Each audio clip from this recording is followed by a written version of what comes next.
All right. Well, that was fun. Yay! Yay! All right. So I don't know. Are we going back to the show now? Yeah, why not? Okay. What are you gonna do with the box? Okay. So next, anything else about this scene here? I mean, it kind of continues. So. Yeah. All right. We'll come back. We'll just go through here. Next scene, flashback. Ilana's in a hospital. Her face is wrapped up. A nurse tells her she has a visitor. I believe Russian is being spoken at times in this scene. Jacob turns out to be the visitor. Jacob apologizes for not making it sooner. Ilana is happy to see Jacob. Jacob says he needs her help, and she agrees to help. Wow. He didn't bring flowers? No, no flowers. Wow. Jacob does not bring flowers. Maybe he's allergic. Maybe. Well, so I could not tell what language that was. I'm like, half the time I'm like, is that Portuguese? Is that, I'm hearing sort of things that sound familiar, and I'm like, what's going on here? And it's, and then sometimes I couldn't tell what she was saying, and sometimes it sounded familiar. Mm-hmm. So Russian, huh? Yeah, according to Wikipedia, it's Russian. So. All right. Yeah. That's well, I didn't recognize it at all. I had no idea what it was. It wasn't something I recognized. So. Yeah. Well, me either. I thought it was, but it just wasn't. It's Russian. I don't really know Russian. Yeah. That gives her a connection to Mikhail. Yes, it does. I guess it does. I hadn't thought of that. Oh. Patent pending. Oh, man. The count's getting up there. It's like you feel the need to say you haven't thought of it. Yeah. I think that's part of it. I guess so. Yeah. Yeah, I could just not say that, but I don't know. I mean, part of it is just. Well, because I think it's like, I get the sense you're like, I haven't thought of that, and then you start thinking about it. Yeah. It's like, okay, I haven't thought of it. Let me think about it. Pretty much. Like, whatever I've said before hasn't taken that into account. So Yeah. I want to acknowledge that, I want to acknowledge that and then think about it. Yeah. What that means. So it sort of gives me time to do that. Yeah, anyway. That's a good little psychological dissection. Now you all know what's going on in my head. There it is, folks. There it is.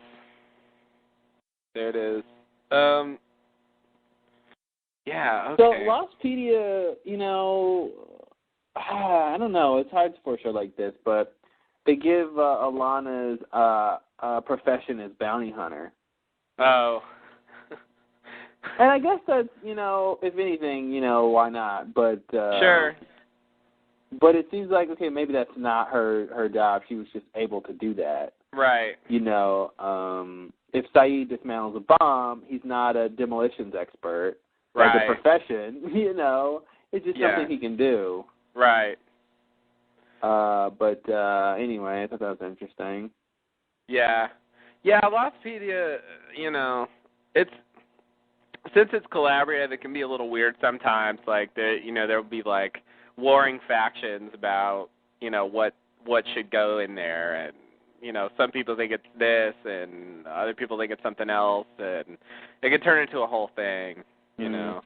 So, like, sometimes things on there, like, I don't really agree with. Yeah, totally. Because the faction that I disagree with wins.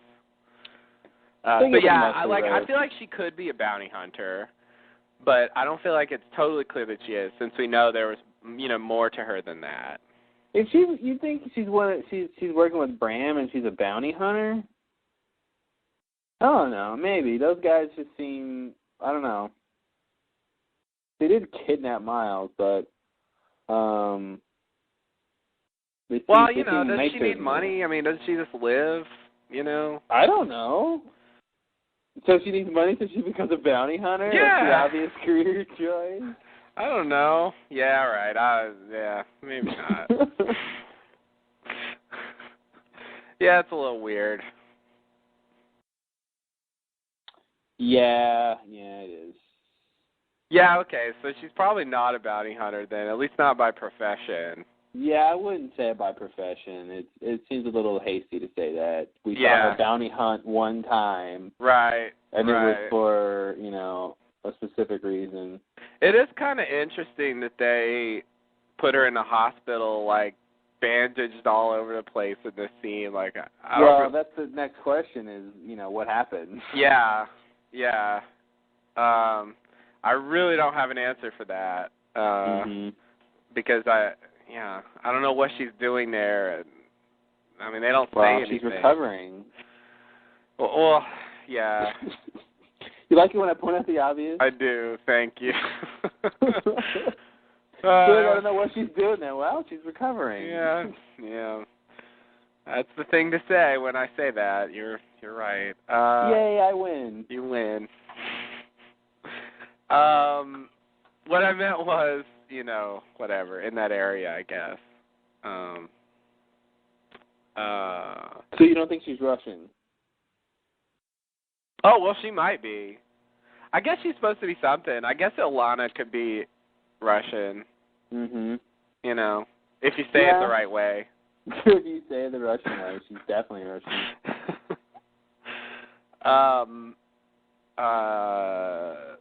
Yeah, so she could just be there because that's where she lives. That would be a simple reason. Yeah. But it is odd that she's all bandaged up. Like, do you think there's a reason, or do you think they just put that in there to spice up the scene a little bit? I'm sorry. Okay. Excuse me. I don't mean, do you think there's a reason in general? I guess what I mean is... No, I'm laughing because, yes, there's a reason. I think we will find out why she was bandaged. Really? And yes, I do. Absolutely. How much do you think that? Especially since Jacob apologized for not coming sooner. I think that means he was aware of what happened to her, and I think the question is why did it take him so long to get there? Yeah, I think there's a whole mystery there. There's a whole thing there. Really? Damn. Yeah. Oh. I thought Have you been watching the show the past 5 seasons? No, don't they usually just put stuff in there just for fun and never talk about it again? Yeah, well, sometimes.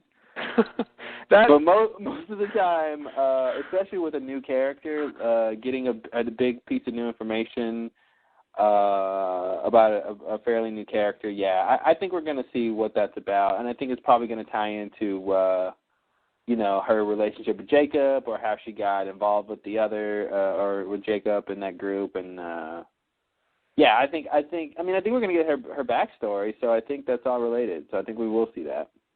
Damn. Yeah. Now I can't believe I thought it didn't matter. That's why I was laughing. If you would have asked that question, even earlier this season or like a season ago, I would have considered it. But at this point, I don't think they're putting in things that really don't matter. Okay. Yeah, you're probably right. So do you have any theories about what's going on here? She got hurt. Good. I love your minimalist theory. It's sort of like airtight. What can I say to that? Yeah, she did get hurt. You're right. I agree. Mystery solved. This is how you have stimulating conversation. I really thought it was hard to come up with a good theory, and then you just nailed it. It's my superpower. Yeah, well, it is super.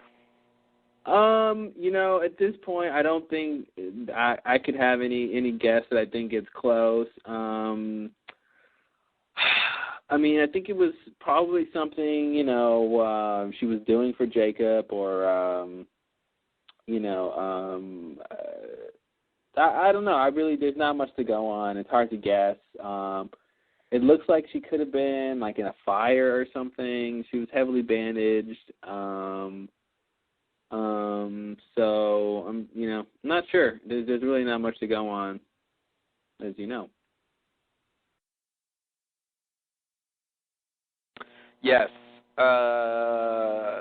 Let's see. What can I say? Do you think she's connected to Mikhail in any way? Like, do you think they could have known each other or anything like that? Well, the thing about Mikhail, I don't know. Oh, wouldn't it be awesome if this is like Mikhail's little sister or something? Wow. That'd be awesome. I would not see that coming. Holy shit. Perhaps you met my brother. You might remember him as the one who couldn't die. I think the Russian is a subtle hint at something. You know, I let me see. Can I read you the casting call for Alana's character? Sure. Apparently, she was supposed to be in Because You Left, her first appearance. But it says they described Alana as a European female in her late 20s to early 30s who possesses great intelligence, but who's also dangerous as all get out. She's alluring and apparently used to getting her own way. Wow. That's an interesting little. She's used to getting her own way. I could see that with Alana, I guess. So yeah, Wikipedia has those things for a lot of characters. Little like casting call descriptions, and it's kind of interesting to see what they wrote. Like they have stuff on there for Jacob and for and for Loophole. And it's interesting to see what they actually put there. Anything good? Not anything like helpful in terms of theories, but it's just. It was probably just like personality stuff. Yeah, exactly. It's very similar to what you just read in terms of just describing their personality. Yeah. Yeah. It doesn't get into specifics, but it is a little bit insightful about, you know, what kind of character they are. Yeah, here it is. I'll just read it since I'm reading it. Okay. Wait, what did they say, Jason? Oh, maybe because they didn't want to. Yeah, they they changed the names. They kind of hid the who it was. Not too far off. Any ethnicity, which is interesting. Late 30s to 60s, former soldier or leader of men. Smart, but more than that, he is wise. Strong and straightforward. The words he says are always listened to, and they carry gravitas. Looking for someone very interesting and very special for this role. Everybody else, we don't care who we cast.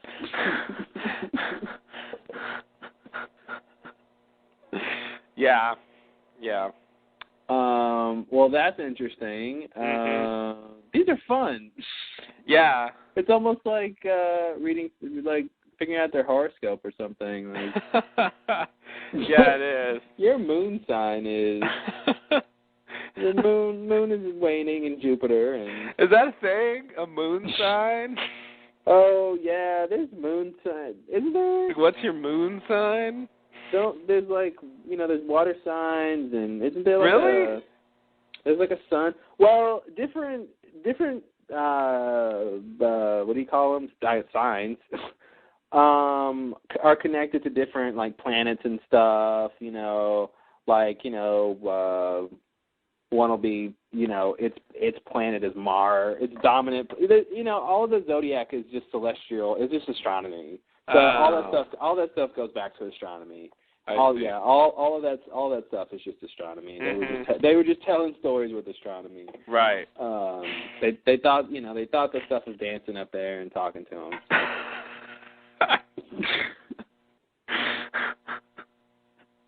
This is up there dancing. Yeah, so that's the thing. So like, when Jupiter is here and Venus is here, like, so you're like, you have your horoscope or whatever, but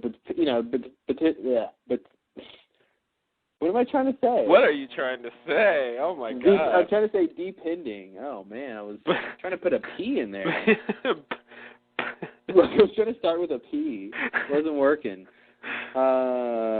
Like depending on the time of year, you might have a different outcome because your whatever thing is here and blah blah blah. And right. And also all that. Yeah. Hence the moon signs. Hence the moon sign. Maybe moon sign isn't exactly right, but there's the moon comes into play. The moon definitely comes into play. Yeah. Yeah.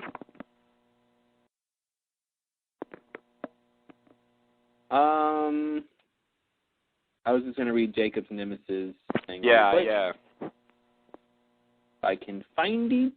He's listener to Jacob's Enemy. Yeah, I got the page. It's more of finding the actual trivia. Okay. I guess this is pretty short then. Let's see. Listed him as Samuel, any ethnicity, 40s to 60s, a corporate raider looking. ...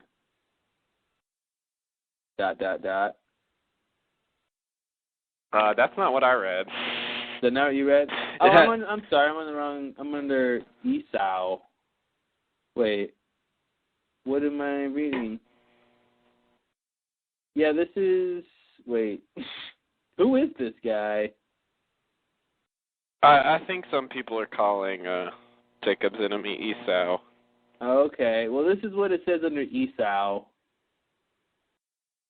The thing I read completed the sentence. Let me see if I can find it. Maybe it's somewhere else.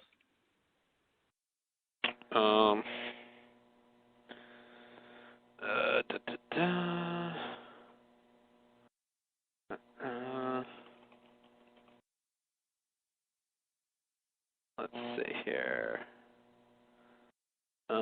Yeah. Here we go. Samuel, any ethnicity, 4060, is a corporate raider looking to take over his next company. Okay. Powerful, devious, and obtuse. He has a cunning intellect and a strong sense of danger. May lead to recurring. Looking for someone very interesting and very special for this role. Once again. Samuel. I don't think his name's Samuel. I don't think it is either.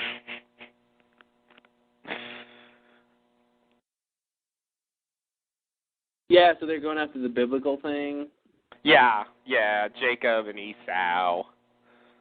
Some kind of Bible thing. I don't really know my Bible, but I guess that's... Apparently you can't spell Samuel without Esau. E-S-A-U. I see. Is that on Lostpedia? It is. Wow. It says, Samuel and Esau share the same letters. You can't spell Samuel without E-S-A-U. Wow. It says, this is similar to the casting call for Jacob being under the name of Jason. Mm-hmm. But you can't spell Jason without Jacob. I just want to know. Can you? Yeah. There's no C and no B. Yeah, but there's the J and an A and an O. Mm-hmm. So you need those two. You can do Jow, but you can't get Jacob. You can't get either one, right? They have mostly the same letters. Yeah, 3 out of 5. Yeah. What are you saying? I don't know what you're saying. I'm just saying, unlike Samuel, you can, it doesn't apply with Jason.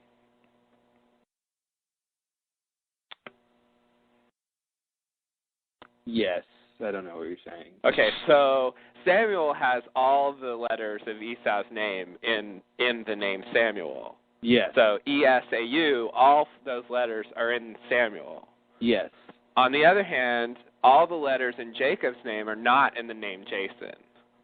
No, but 3 of them are. Yes, but not all. That's all I was saying. Not all of them. Yes. Okay, cool. Yeah. Yeah, sorry. That's all. That's all I got. It wasn't much. All right. Well, There it is. Much.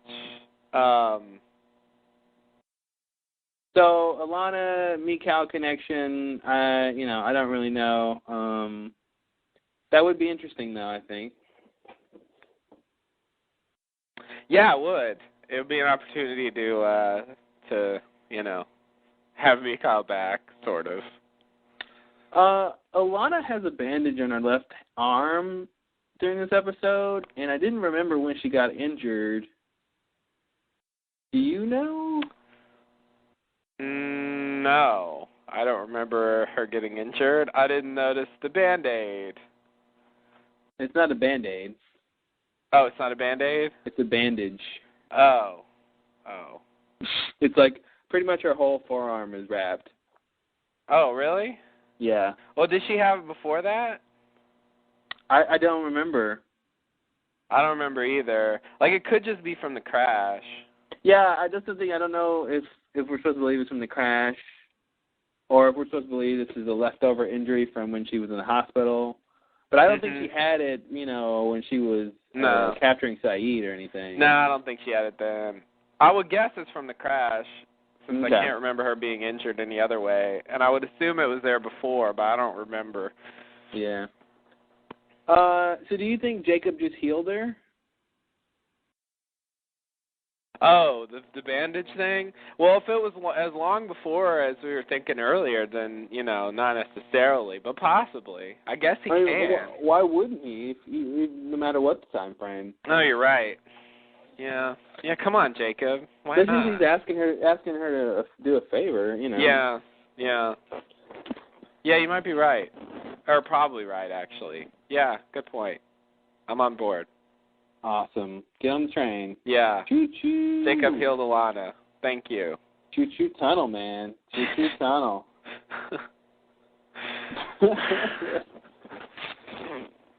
Oh, man, I can't believe we have to deal with that. Yeah. Oh, man.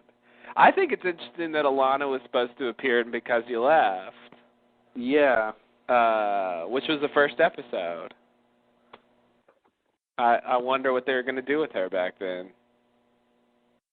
What's going on in the first episode? That's when they get to the island, right? No. Wait. What's going on in the first episode? No, that was when it was basically Jack and Ben's, story, what they did after the end of season 4,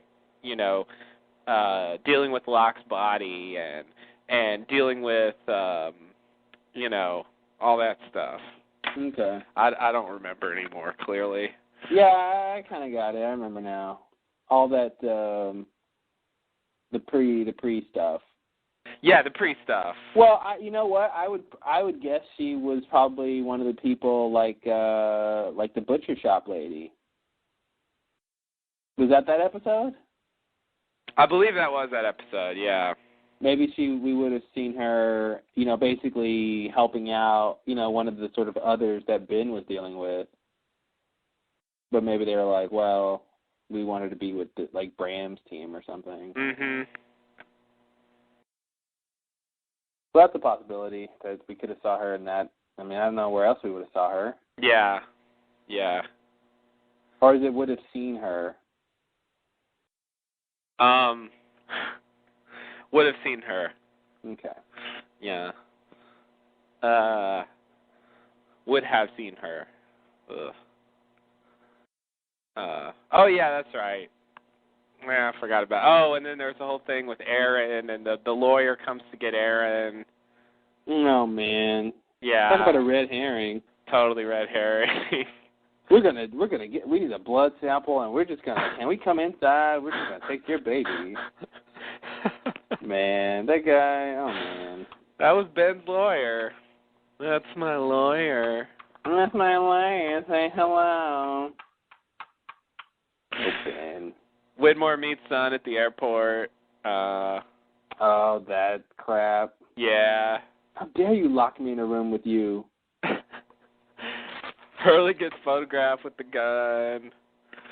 And oh, God, that was Hurley bumbled his way into jail, yeah. Yeah, that was awful. And the time flash has started. Oh, yay. It was a good times all around. Yeah, it's been a while. I get it confused with The Lie as well.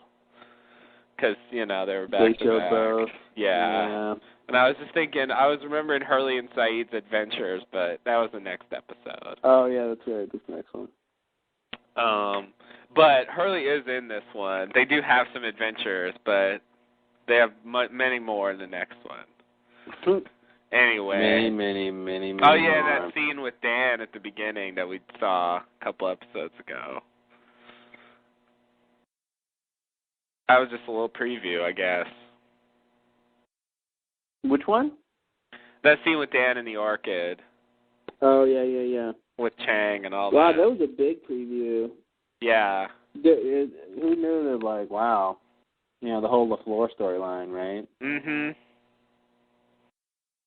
Yeah, that was like the end of that. Like, when Dan came, they had already been there for 3 years. Yeah. And, like, had this whole life, and Mhm. that was like towards the end of that whole thing. Yeah. Wow. Yeah, they just showed us a little bit of the end ahead of time. Spoiler alert.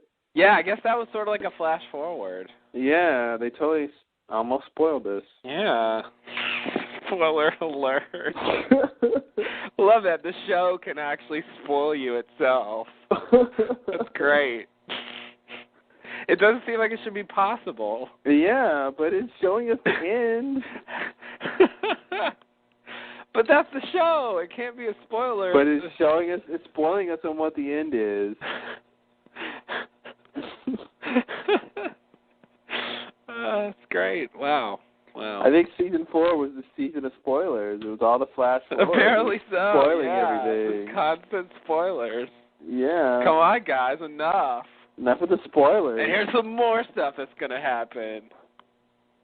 Spoil. Spoil. Wow. That's a word that needs to be repeated. Yeah.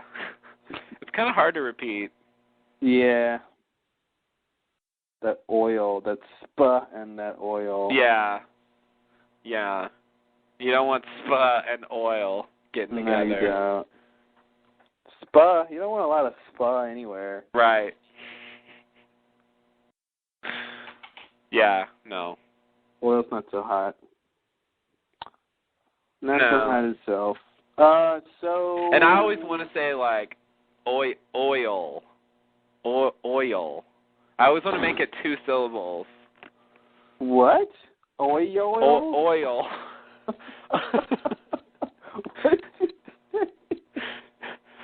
Oil. I'm like doing 3. Oil? Oi. So you want to say oi like O-Y. Oil. And then ill like I-L? Yeah. So you want to put like a Y in there. Is that what you're doing? Yeah, kinda. Oil. Yeah, oil. Oil. Oil. Instead of saying oil. Instead of saying oil. oil. Yeah, like oil. I almost want to make it 2 syllables. Oil. Oil is painful. Oil. It's a soft. Yeah, I mean, it might be 2 syllables. I just kind of choke on it. Like I can't quite make it come out as one thing.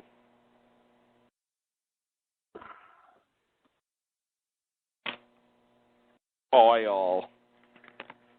So that's why I had trouble with spoil. Oil. Yeah. Stop saying that word. Yeah, no more spoil. I gotta stop. I can't even say it normal anymore. How does it actually sound? Oil? How do you actually say it? Okay, so what? Say it. Spoil?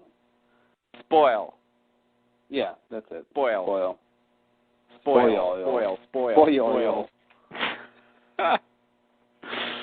Okay. I hate it when I get on those tracks. Okay. Yeah, so something happened that I don't know what, but it might have something to do with Jacob and his business. Or it might not. Maybe she just got her own problems. and then Jacob comes to her. He heals her and gets her to go get Saeed on the plane. That seems like the story so far, and she may or may not be related to Mikhail. Yeah, I think that's pretty much. Just a little recap. Yeah, that's what we learned from that scene. Okay, so ready for the next D? Mhm. Okay, in the next scene, we're back to the island. Back at Ilana's approaching the cabin. Then she was, and now she enters the cabin. Sorry. We see familiar items like the chair and the dog picture. Ilana notices some kind of note pinned to the wall by a large, old-looking knife. Ilana takes the note and goes outside. She tells Bram that he isn't there and hasn't been in a long time. Someone else has been using it.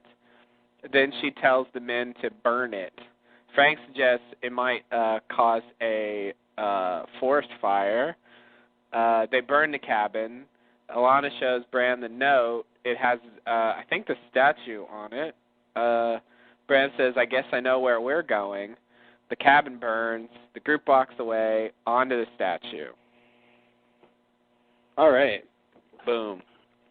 Well, this is the scene that really confounds a lot of the the theories in terms of loophole, the connection between loophole, Jacob, Christian, and sort of any of the suspects who could have lived in the cabin. Because she's like, he hasn't been here for a long time. Mhm.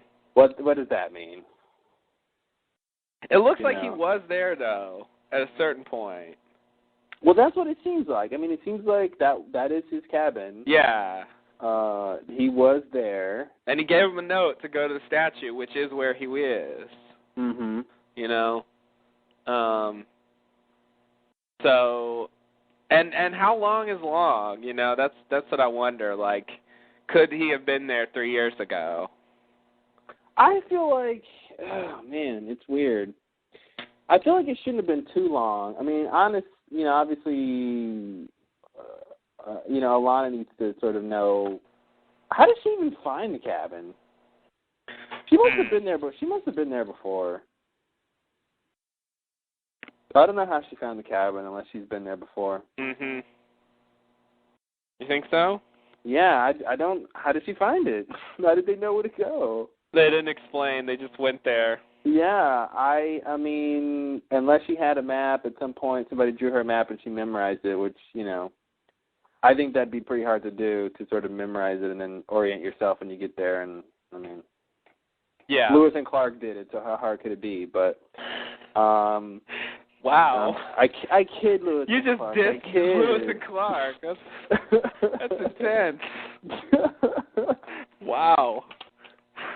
I'm an equal opportunity disser. Famous historical explorers. You just knocked them down a peg.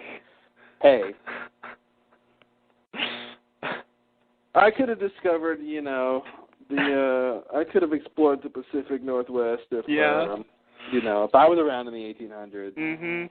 Wherever they were. Was it Northwest? Yeah. Yeah. I think so.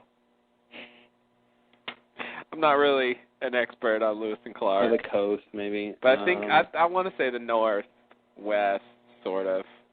Yeah, if I remember correctly, it was only the third recorded transcontinental crossing in North America north of Mexico by a person not of the indigenous peoples of the Americas has been preceded to the Pacific coast by a Canadian expedition led by explorer, what was his name? I think it was Sir Alexander Mackenzie.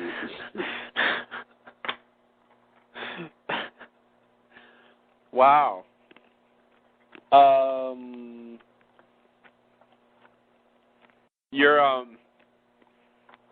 Your thoughts on this are very well phrased. Thank you. You're welcome. Good work. So that's a Lewis and Clark tangent. So back to wow, Lewis and Clark tangent. That's Yeah. Saw that coming. Can't predict them, folks. Can't predict them. Um. What were we talking about? The cabin. Oh, the cabin. Oh, how she knew where it was, I guess. How she knew where it was. So I actually want to say that she's been to the island before. Okay. Yeah. The way she rowed that boat, I just feel like she's used to rowing between the mini island and the main island. So yeah. Yeah, I'll buy that. Yeah, that was a joke. I'll still buy it. Hopefully it's cheaper now. Do I get? It's a discount because it's a joke. I think you get a discount. You didn't have to pay full price if it's a joke. Okay. Well, that's good. So I'm wondering. I really thought you thought her rowing was very experienced looking. I actually believe that. I never would have said that, but I'm like, hey, you notice the details. I'm just here to agree. She rowed like a two-time Yale rowing champion. What do they call it? I forgot what they call it. An oarsman? No, they don't call it rowing. They call it crew. Crew, yeah. She looks like a champion crewer. If that's the right term. Crewer. Cruise woman? Maybe. I don't know. I like to believe that you noticed that. I would Joke or not. Well, what's funny is even if I did notice that, and even if it was true, it's still, the actress doing it. So it's like, how much can I really attribute to the character if the actress is a good rower? Yeah, you're right. You know what I mean? So it no matter how you slice it, it was a joke. You're right. I know. Now. Okay, so can we get this straight? Can we iron out the cabin problem? Let's do it. Turn the iron on. Let's heat it up. Let's get it. Let's preheat the iron. I got the folding board here. All right, awesome. Is that what it's called? Folding board? Folding board? I don't know. Ironing board? Ironing board. That's fold. I like folding board. That's good. It's a folding board. It's a board you fold. Yeah. Don't iron on it.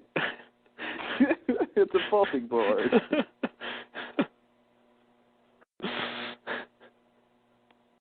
You can only fold on it. Hold it.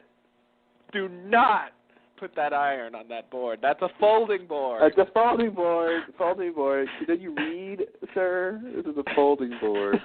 Oh, I'm sorry. I thought this was an ironing board. It folds just like an ironing board. Yes, I know. But it's for folding. All right. That's our folding board tangent. Yeah. Yeah, wow. I think we've hit as they call it in radio, the delirious hour. Is that a radio term? It's a radio term for when you've been talking so long, the brain has no ability to screen what the mouth says.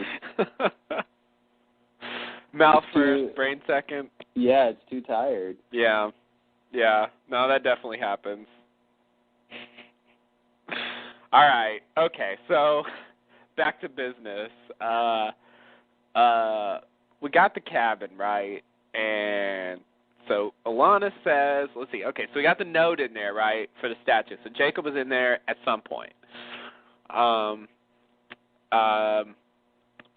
he isn't there now, hasn't been in a long time, and someone else has been using it. So there's the information. So what that means to me, as a possibility, like I said, I don't know how long it's long, but 3 years some amount of time. So it could be the case that he was actually in there back then, and has left since then, and someone else has been using it since then.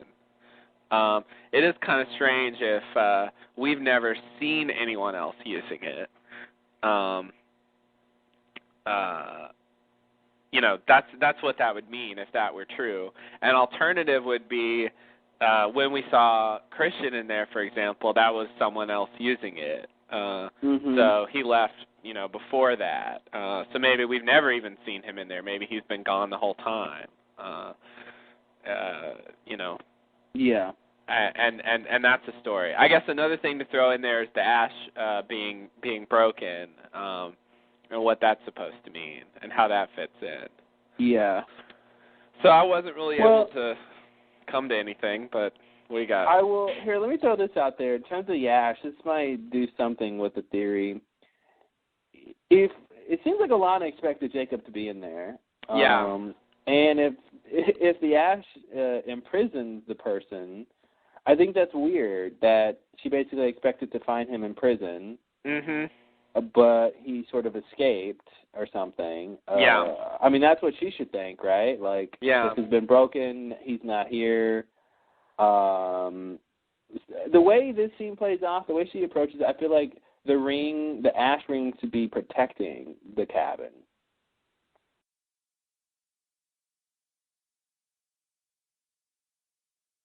And that's why she's worried that it's been broken because, maybe something's gotten in there. That's why she, sort of goes in first and, she goes in to secure the place. I see. Yeah, okay. Okay, so are we going back to Ben imprison Jacob in there? Well, I mean, like I said, the way in this scene, I feel like it's not imprisonment. Oh, sorry, I forgot. Yeah. We changed that. Okay, so we can't have that. Yeah, no. We're back to it keeps things out. Yeah, it keeps things out. It keeps something out. Doesn't keep people out very well.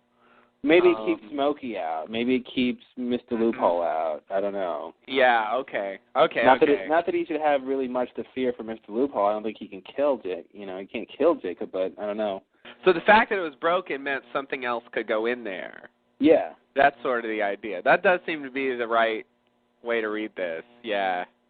Okay. So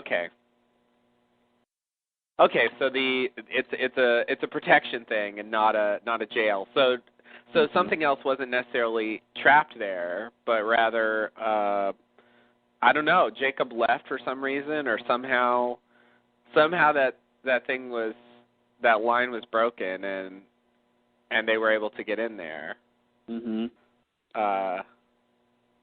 Whoever else, I guess Loophole. Yeah. I mean, who else would it be? Unless it was Christian or whatever, and he's somebody else completely. Yeah, I really don't know why she says he hasn't been there for a while. I mean, or that how she knows someone else is in there. The only evidence is he's not there, and the place is a wreck. Yeah. I don't know what she's picking up on that tells her how long it's been, or she could tell someone else was in there. Yeah. I agree. I'm sort of taking her word for it, but I have no idea how totally. she knows I totally that. was taking her word, yeah. Yeah. They didn't really explain what she's picking up on, what sort of clues she would look for to know that how long it's been since he was there and whether or not anyone else has been there. And I think, we should also be asking, in terms of what's the cabin's function. I mean, we kind of are asking that more in relation to the ash, but maybe the cabin has a function. She says someone else was using it. Yeah. Maybe there's some benefit if you can get in there and you know what to do in there. Right. Maybe there's something with that. Yeah, using it like you can do something with it. Yeah, not like someone else was living in there, but someone else was using it. Yeah, like somehow it has a function besides just as a place to live. Maybe it's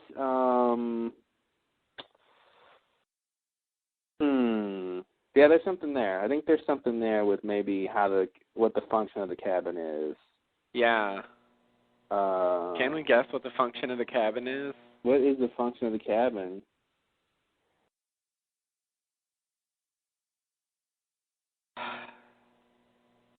And why did Jacob leave? If he had the barrier, everything was fine. Why did he leave? Well, it's strange that he goes to the statue. Yeah. And it almost seems like he always is at the statue. Yeah, because they show him there in the first scene, which was a long time ago. Yeah. And he's there at the end, and yeah, that's the thing that's weird. It really seems like he should have been there the whole time. Mm-hmm. But and Richard says that's where he lives. Yeah. Yeah, and Richard takes exactly. Richard takes him there. How about this? Okay. Sorry, did you have something? No, I don't. That's why I was happy. What if Jacob lives at the statue, but the cabin is like the conduit to sort of talk to him, and sort of be able to like I said, talk to him. I have to rephrase that. So that's why they were going there to talk to him. That's why Ben goes there to talk to him originally. That's the place you go to talk to Jacob because maybe Richard is the only one who knows where he actually lives, and maybe Richard knows that you can't go to the cabin anymore. I feel like he might know that.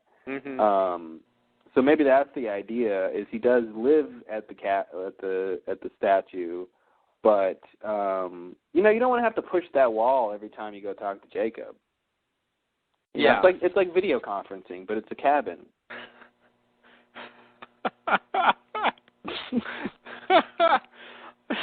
It's just like video conferencing, only with a cabin. Oh, it's a cabin. Oh, and a ring of ash. A little more cabiny in there. The ring of ash is like the firewall for your video conferencing connection. It's got weird fluid jars. But other than that, it's pretty much a video conference. Pretty much. The video conference where you can get hit by a book. Hit by some flying debris. Okay, that's interesting. But then what does it mean that he's not there anymore? Like he shut it down for some reason? Hey, look at that. The first thing, when she realized he wasn't there, where did they go? They went to the statue. So, yeah, I think that's the idea is... I think they went to the statue because of the note. Oh, that's right. They did go there. Well, but that tells them where to go, where he was. Yeah. Because I don't necessarily think that everybody knows where he lives. Oh, I agree. Yeah. Yeah. Yeah. No. So what was your question? Oh, you seem to be saying that, if he wasn't in the cabin, they would go to the statue automatically. I was just pointing out that it was really because of the note. Yeah, I forgot it was because of the note. That was all. Minor point. Yeah. That makes sense if the cabin has some sort of function, and then so then Jacob leaves. It doesn't look like a good place to live. It doesn't. No, you don't want to be hanging out there. It's really small. There's not a lot of room. It seems like all that's in there is that table. It doesn't seem like there's anywhere to sleep or, it's not even a comfortable looking chair. It's just not really a nice place to live. Unlike where he actually lives, where there's plenty of places to sleep. Well, there's a lot more room. There is more room. You got that right. So, he can, he could deck it out if he wanted. I guess he didn't, but... IKEA doesn't deliver. No. They won't deliver to the other. Oh, that's too bad. They got that location under the tunnels, but they don't deliver. No. Damn it. They don't deliver. Curses. He had his room all planned. He did. How am I going to move all this furniture? Oh, well, I guess I'll just sleep on the floor. Yeah, like the Egyptians. So, I feel like we're making progress.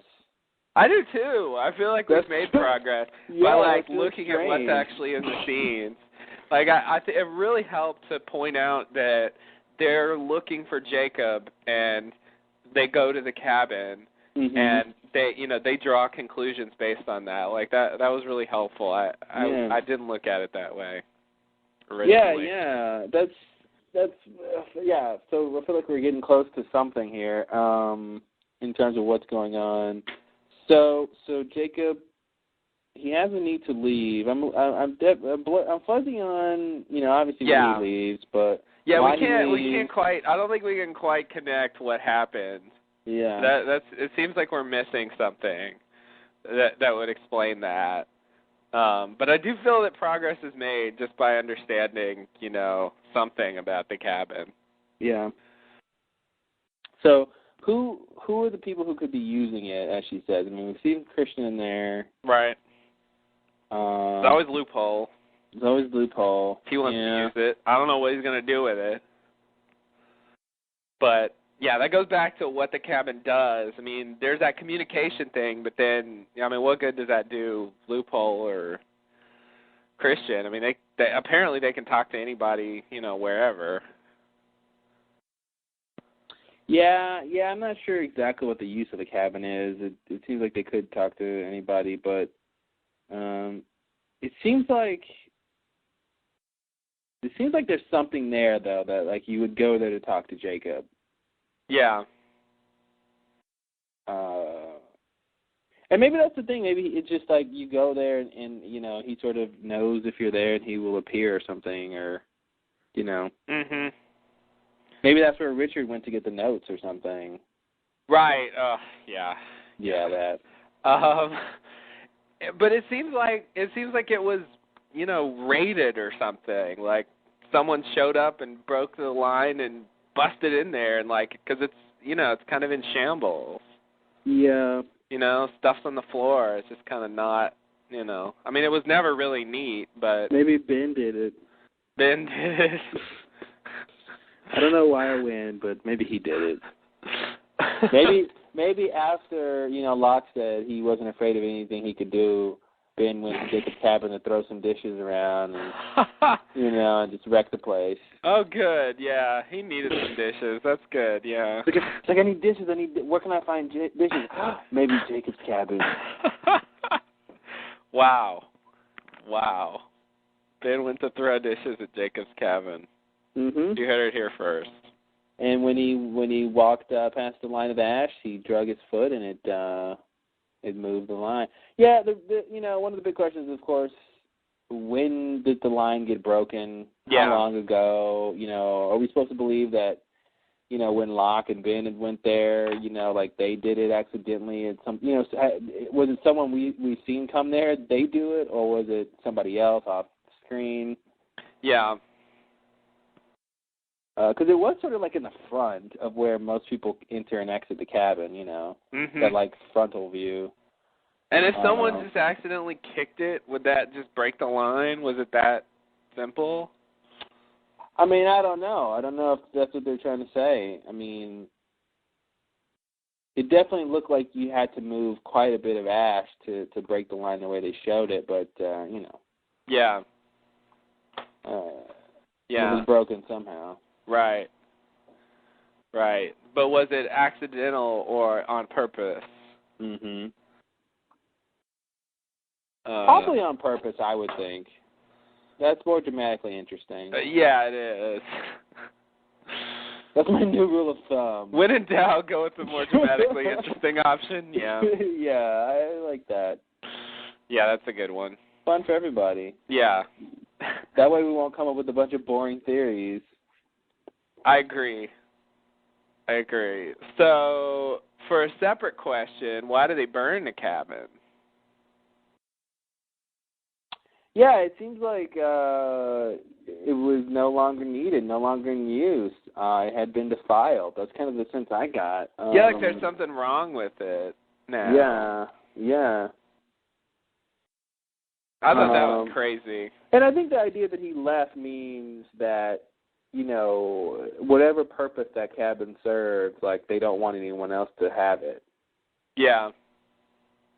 And maybe he, I just wonder what clues she knew that meant he left. I mean, obviously it was ransacked, so that's a big clue, I think. Yeah. But I just wonder if there was something missing, or, there's only 2 jars instead of 4 jars. Right.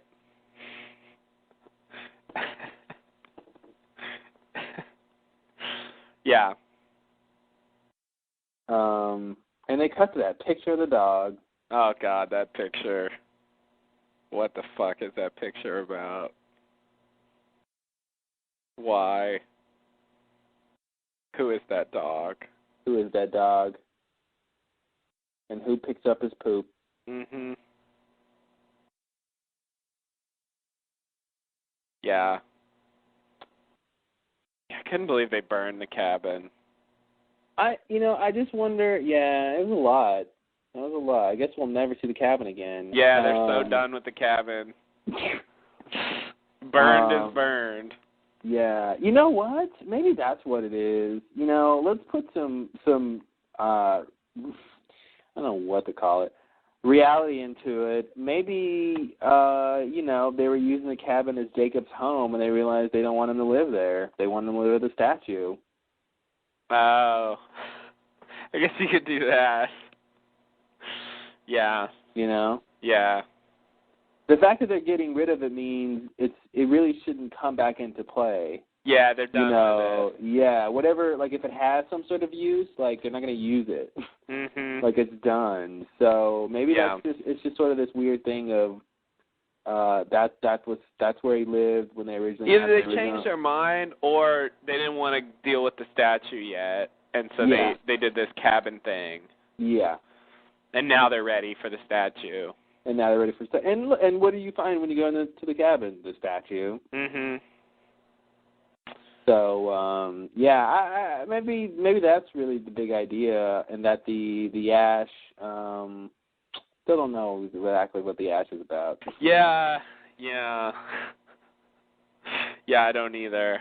I think practically speaking, that's true, but I do think they have something in mind with that ash circle. Why it's broken, what happened, who's been using it and why, what does the cabin do, etc. Mhm.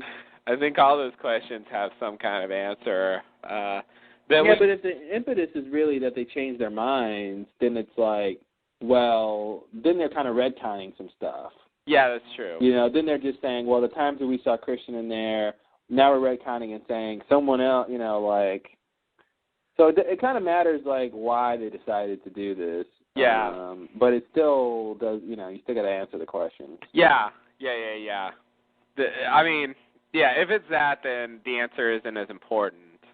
Mm-hmm. But there still would be some kind of answer. Yeah. Yeah, because presumably they talked about it and came up with something. But yeah, that's plausible. Unfortunately, that's sort of often a possibility. You don't really know what goes on behind the scenes.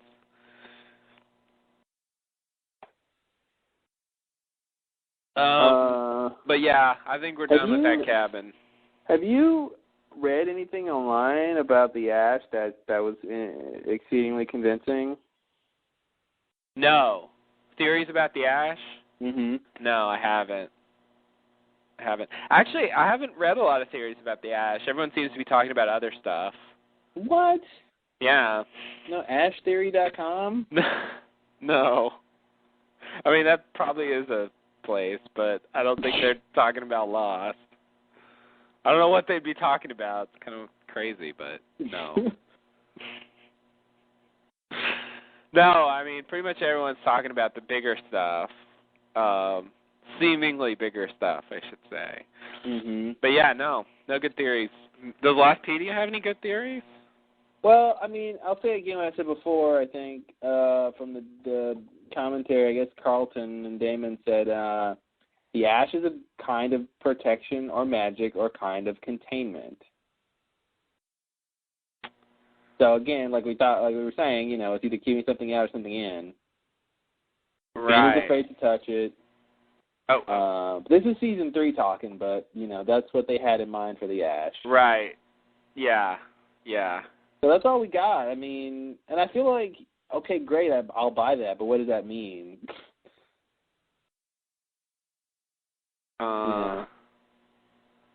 Let's see.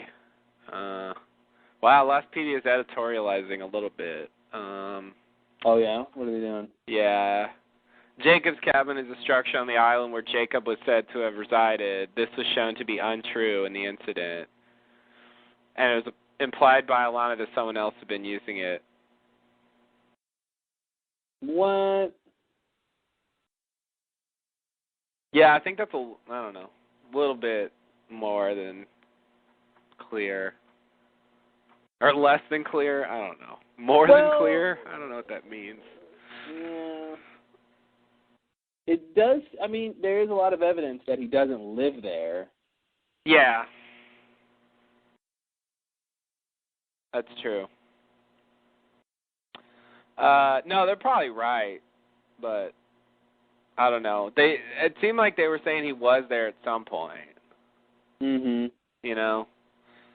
So. Yeah, he definitely should have been there at some point because they went to look for him there. Yeah. Let's see. Oh yeah, the whole technology thing. I should go down here. Let's see. This isn't really going to talk about theories because this is supposed to be objective. I really shouldn't read this. This isn't helping at all. Oh, good. Yeah, sorry. All right.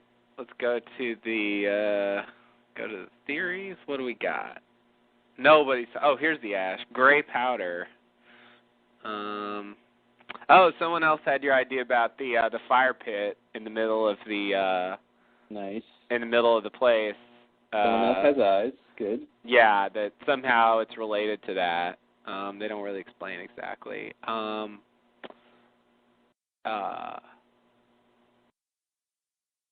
Yeah. Oh, there was that thing in Man Behind the Curtain about a volcano eruption. Mm-hmm. And there's some talk about that, like somehow it has something to do with the fact that there was a volcano eruption on the island at some point. Great. Yeah. It blew a small, perfect ring of ash around Jacob's cabin. When you put it that way. Here's a crazy one. Someone thinks the gray powder is smoky. Well, here's the next crazy one. The powder is Jacob's nemesis ashes. Whoa. That's a lot of ashes. That is a lot of ashes. The fake lock was unable to stab Jacob because of the rules, but was able and eager to finish him off by pushing him into the fire. This may show that their roles were reversed at one time, and that some sort of poetic justice has been achieved, and from the fire of the burning body comes the black smoke. Wow. So, like, Jacob kills Loophole by pushing him into the fire. Oh. And he becomes smoky? And he becomes smoky? Whoa. Damn. Could that be right? No. Well, because to me that would mean that Jacob needs to become a Smokey or something. Or is he going to become something? Something else? Yeah, okay. That's the thing. I think Jacob's dead. Yeah. I think there's something there. The idea is that it's just Ash, the nemesis. I mean, why would he... Oh. Yeah, exactly. Maybe that's the ashes of all the previous leaders or something. Maybe that's why there's so much ash in there. Like maybe it's not just one body or something. Mm-hmm. That's where the leaders go to die. Wow. Wow, there's some really terrible theories.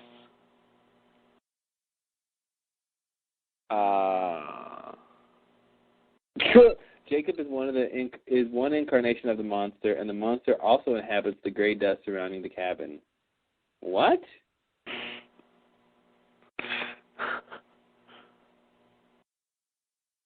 Some people are saying it's gunpowder. Yes, gunpowder. That's interesting.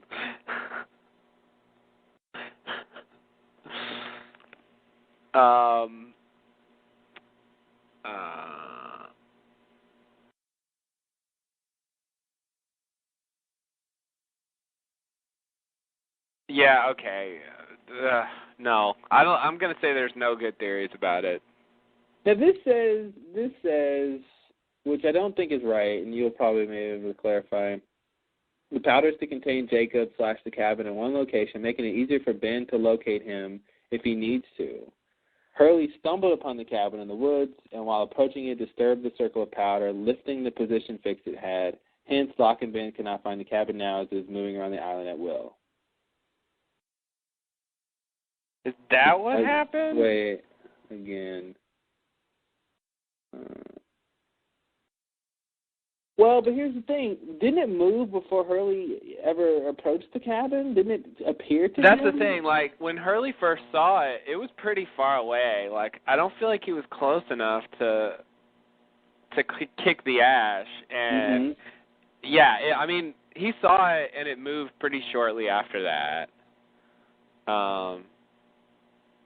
You know. So he stumbled upon it. It was, like, there. He walked upon it. He's like, I'm going to go away.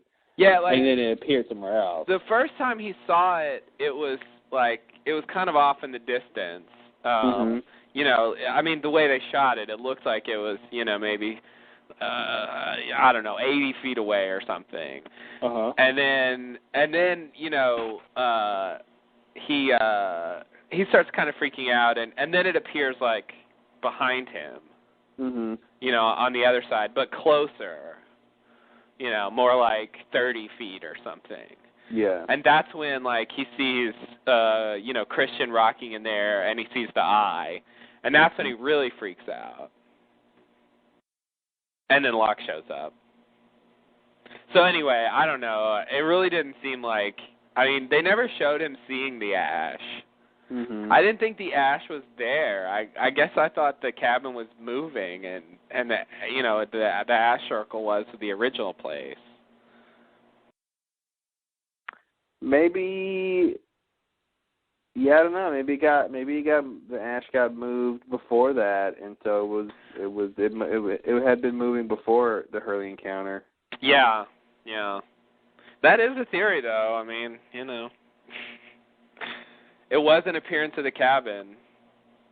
And it's the first time we really saw it move around. Definitely. So, but yeah, I'm not convinced Hurley kicked it and that's what happened. That seems odd. Yeah, it's weird. I don't like that.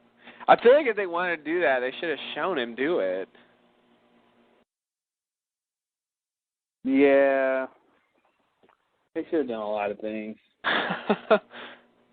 Yeah, I mean, it doesn't mean it's not true, but I don't know. Yeah. It's a weird theory. Interesting, though. But yeah, if it was moving around, I want to say that the circle was already broken. Yeah. I don't know when, though. Here's the thing. If it moves around with the circle broken, does the circle come with it still? Yeah. Because it was there when Alana was there. Right. But I think this is supposed to be the original location. Because like you said, like Alana knows where to go. Yeah. And if it was moving around, she shouldn't be able to go to it. So they move it back. So I wonder, is she thinking, maybe that's the idea, like, the place was in shambles because it'd been moving around. Like, the cabin had been moving. That's how she could tell. Because, like, she saw the thing broken, which means it can move. Right. And then she goes in and she sees stuff flying, you know, everywhere, and she's like, "Oh, it has been moving." Because stuff is this in shambles. Sure. Maybe. Yeah. But I still don't know how much of that is supposed to be because of when Ben and Locke were there the first time and stuff got thrown around. Oh, yeah. Oh, yeah. Yeah, I kind of want to tie it into that. I guess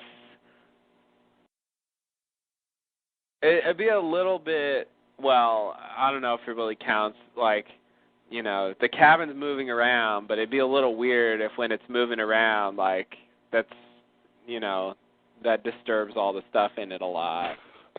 Yeah, it would be weird, wouldn't it? But would it also explain it? Yes. That's true. That's true. It's just not a smooth ride when it moves around. It's not a smooth. You try making a cabin teleport and keep your pictures on the wall. You know what? I could not do that. I would surely break some things. Don't call me Shirley, sir. Ooh.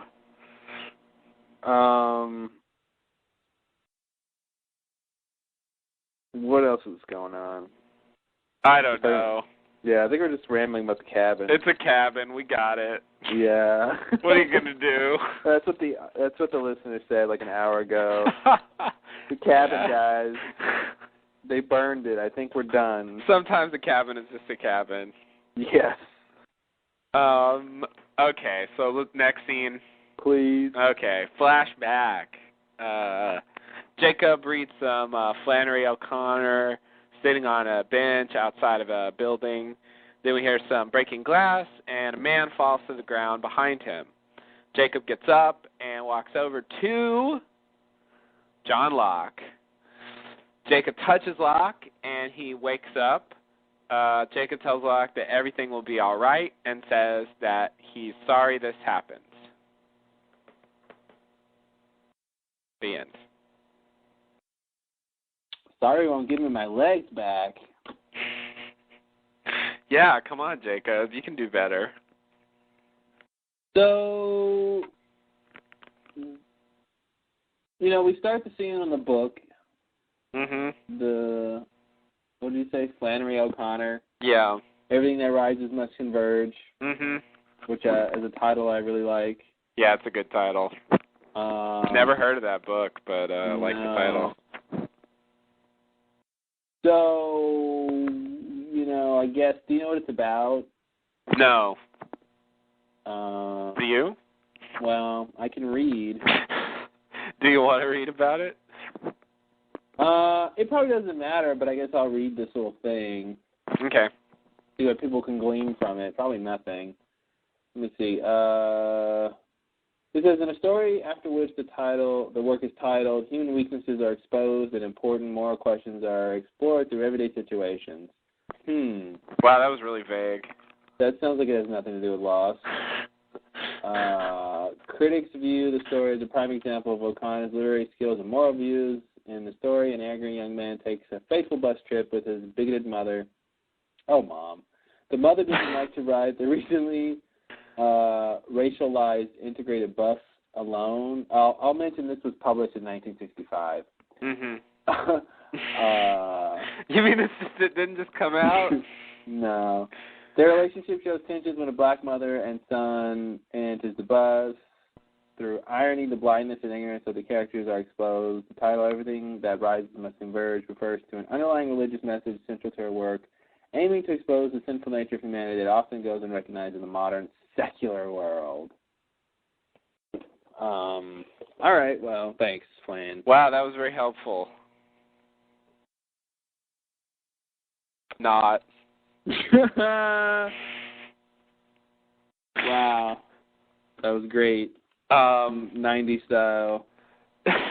Yeah. I'm bringing it back. Sweet. I think it deserves a second chance. You and your boy Bart Simpson? Mm-hmm. Oh, yeah. Don't have a cow, man. Cowabunga. Eat my shorts.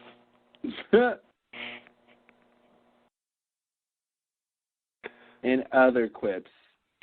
Yeah, of course. Yeah, so this, I want to put a lot of weight on this somehow because of what's going on with Locke. Why don't you put your weight on things? I gotta put all my weight on this. I don't know. I mean, what do you think about this little bit? How do you take this? With a little cream, 2 sugars.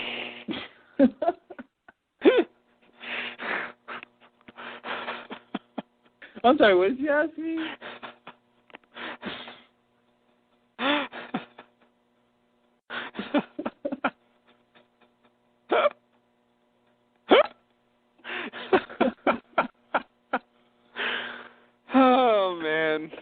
This scene is a cup of coffee, apparently. Wow. How do I take this? I think Jacob. I think he brought it back to life, basically. All right. That's the more dramatically interesting idea. Mhm. So, yeah, I think he brought him back to life. Okay. Okay. I agree. I mean, that's how they played it, more or less. He touches him, and then he wakes up. Mhm. Suddenly. Well, and this is the kind of scene that's really interesting because it leads to a big question, which is why didn't Jacob just heal him all the way? Yeah. Why did he give him the problem with the legs? Right. That's pretty. And he seemed to have known it was going to happen. Yeah. So, he was sitting there, seemingly waiting for it. Yeah, as soon as I saw Jacob sitting there and we got this great shot of him doing absolutely nothing and a great wide shot of the background, I'm like, yeah, Locke's about to fall out the window. Man, you know what I thought when I saw the man fall down? I actually thought... Do you want to say it? I'm gonna put it all on the line and embarrass myself. Put your weight on it. I actually, yeah, I'm just throwing my weight all over the place. I actually thought that this was that guy in that scene in Numbers who falls out, jumps out the window and falls, behind when Hurley's meeting with that lawyer or whatever guy. So you thought of the thing from season 1? Yeah. I did. Well, I did. I'm sorry. Now that I think about that, I realize how pointless it would have been to revisit that. So I shouldn't have thought that. But when I saw somebody fall, that was the first thing that came to mind, not Locke's thing. Oh, wow. Yeah, I don't know. I can't explain that. But anyway, shortly after I thought, oh, that's probably Locke. It took me a few seconds. Yeah. I got it before we saw him, just barely. Oh, good. Yeah, thank you. I almost redeemed myself as a Lost fan. So anyway, I agree. Yeah, why didn't he give him the legs? But also, why did he save him? Well, I think Jacob needs Locke. I don't know why. I think he wanted him to come to the island. He was just like all the other Losties. He wants them to come. So the stuff that he's done so far, I mean, well, we don't know what's going to happen later, but what we've seen so far, some of that Jacob wanted him to do. The stuff that's happened so far, you mean like all the previous stuff? Yeah, I mean, whatever Locke has died. done so far, Jacob wanted him to do some of that. Is that what you're saying? Sure, I guess. I don't know. Why not? Locke seems to think so, yeah. Okay. I mean, I don't know. I mean, I'm just saying I think he wanted him to come to the island. I don't know what Jacob wanted any of the Losties to do. I don't think it's clear. I agree, but since Locke was, talking to the island at various points, seemingly, it makes you wonder if that, if that's supposed to be Jacob telling him that, those things. Yeah, I don't know. The jury's out on that. I don't really know. That seems like it's possible. But I think it's hard to get from where Locke is in season 1, trying to do what Jacob wants to do, and then he gets to where he is now, which is dead. Right. So I don't think it worked. So I don't want to say he was really listening to or following Jacob the whole time, and and he seemed to have not done what the island wanted him to do. He got legs taken and all this other crap, and so I don't think it's really clear cut what exactly the communication was, but he definitely seemed to want him to come to the island. So I got that much. Okay. Okay. It's just that, Locke coming to the island sort of ends up being his downfall. And his greatest triumph.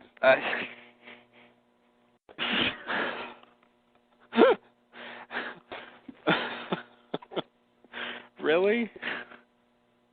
I think so. It's the best thing he's ever done. What's the triumph? Any success he's had on the island. Okay. Is better than pretty much his whole life. Locke didn't have a great life off island. Oh, I was talking about Jacob. I was talking about at least the Jacob's downfall. Yeah, and I think that's part of Loophole's plan. That's the thing he didn't see coming. That's the thing Jacob didn't see coming. Okay. Is that Loophole basically conscripted Jacob's main guy somehow. I see. You're right about Locke. I totally agree. That was the best thing that ever happened to Locke. Absolutely. Mm-hmm. Okay, so basically Jacob wanted Locke, and Loophole took advantage of him. Yeah. Okay. Was Locke always supposed to be the leader of the others? I mean, do you think Jacob had that in mind at this stage? I don't know how involved Jacob is in picking the leaders. I really don't. I'm really not sure. We still haven't seen lists. We still haven't seen any criteria. You got to be special or something. Right. But I'm not sure how involved he is in picking the leaders. Okay. Yeah, I'm not either. He just wanted to come to the island. You're willing to go that far, but no further. Yes, no further. Okay. All right. Yeah, so this is one where it seems like he's sort of helping. On the other hand, he knew it was going to happen, and he didn't really prevent it. Well, it has to happen to him. That's the thing. For his character, it has to happen. Yeah, okay. Yeah, I'll buy Maybe that. you can say the same for Saeed. Yeah, I mean, and so he probably wouldn't have been on the plane if this hadn't happened. Well, yeah, he would have, and he would have been able to go on the walkabout. Yeah. Well, exactly. If he even cared to go on the walkabout. That's the thing. It seems like he wouldn't necessarily have ever wanted to go on the walkabout if he hadn't had the. I guess Abaddon's the one who tells him to go on the walkabout. That's true. Yeah. But the only reason Abaddon talked to him, and I guess Abaddon could have come up to him at any point and said, "Go on a walkabout." But I feel like it was. He would have needed to be depressed. Yeah. He would need to be depressed to I think, for that message. Yeah, pretty much. Not like, hey, everything's going great for you. Why don't you go on a walkabout? Yeah. No thanks, stranger. Yeah. Oh, Abaddon. And is that Widmore? Widmore told Locke to go on a walkabout? That's really weird. I don't know what to do with that. Widmore's invested in Locke. I guess he is. Yeah, you're right. What I think is interesting, considering we're not sure what Widmore's up to. We're not sure. Yeah. But here's the thing. Widmore doesn't want Ben. Widmore is anti-Ben. Right. Widmore is pro-Locke. Yeah. Widmore, I think, is pro-island. I don't think he has any malice towards the island. Yeah.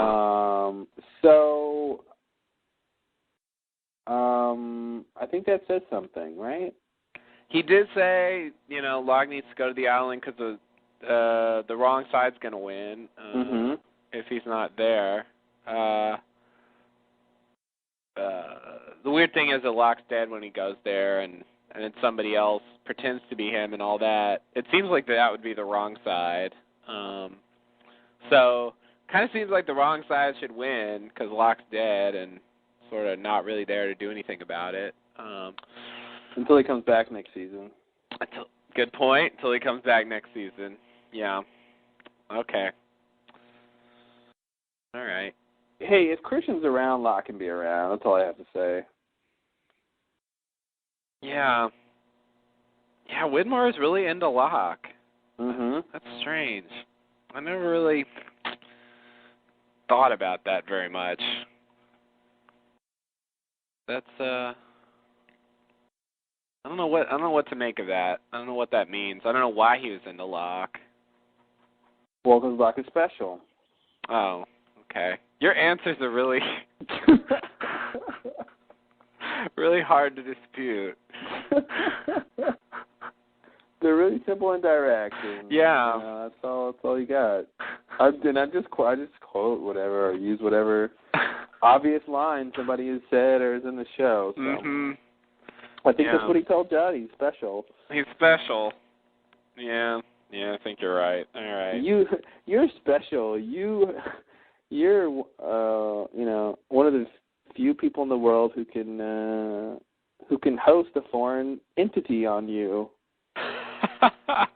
Ugh. Yeah, wow. That doesn't sound so great. Wow. I don't want to host a foreign entity on me. Yeah, it doesn't sound like a good Friday night. Yeah, no. Not a good Friday night. Okay, so next scene?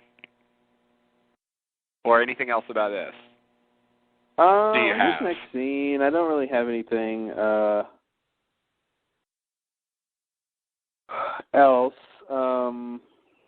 Yeah, all right.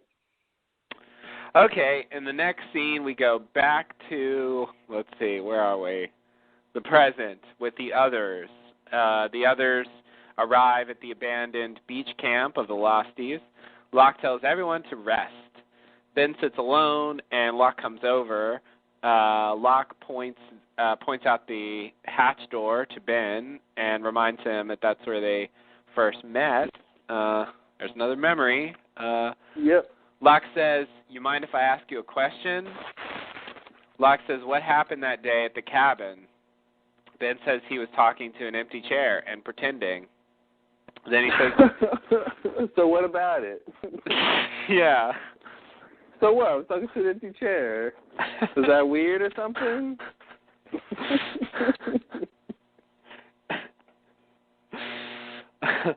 Ben says he was embarrassed. Ben says, "I lied. That's what I do." Locke says, "Okay," and then gets up to leave. Then Ben asks why Locke wants him to kill Jacob. Locke says, "Despite your loyal service, I think he says you got cancer." Oh, yeah, he does say you got cancer. Sorry. "Despite your loyal service, you got cancer. You had to watch your own daughter die and were banished for someone you'd never met." Locke says, "Why wouldn't you want to kill Jacob?" Locke walks away. Then, as a little epilogue, Sun sees Aaron's old crib and turns it right side up. Then she notices Charlie's ring that he left there 3 years ago. That was a nice little detail. Yeah, it was. As soon as I saw the crib, I'm like, holy crap, is she really going to find the ring? No way. No way that this is relevant. And they did it. I couldn't believe they did that. It just sat there for years. So now we got Charlie's ring, and we potentially got Charlie's guitar on the island. Mm-hmm. Is Charlie coming back in season 6? He just might be. Jeez, he's going to put on a drive I have a feeling concert. we will see some old people next season. Oh, yeah, we're going to get some cameos. Yeah. There's Boone, there's Shannon. Mm-hmm. Check them off. There's Libby, yeah. Yeah. We got Ana Lucia this season. Not too many cameos, but it's definitely something to do in the last season. So yeah, can all look forward to that. Hope you want to see all those old people. Oh yeah. Hey guys, and if they reset time, we'll really see old people again. They're not gonna reset time. Yeah, I know. I just don't. I mean, then they gotta we gotta redo the flight again. We gotta see the flight and then see them land, and we're gonna be at the air. It just doesn't seem interesting that they, even if they have their memories, then what? Then they just run around and say, "Oh, I remember this. Do you?" Yeah. All right, what do we do? Do we go about our, and I don't think Jacob's done with these. I don't think their stories are done on the island. So them getting back just doesn't make any sense. They already left once, and they weren't supposed to leave. I don't see them leaving again. Yeah. Yeah, you're right. I don't see that either. That would be too much. Mhm. Yeah, that's not going to happen. But yeah, it was nice they actually went back to that. This is one of those scenes that, like, if you just started watching the show, it would just be like, what the fuck? Yeah, don't. Whose crib is that? Whose ring is that? What's going on? And they really don't do anything to explain it. No. You just have to know. Does Sun know that that's Charlie's ring? I don't think Sun knows.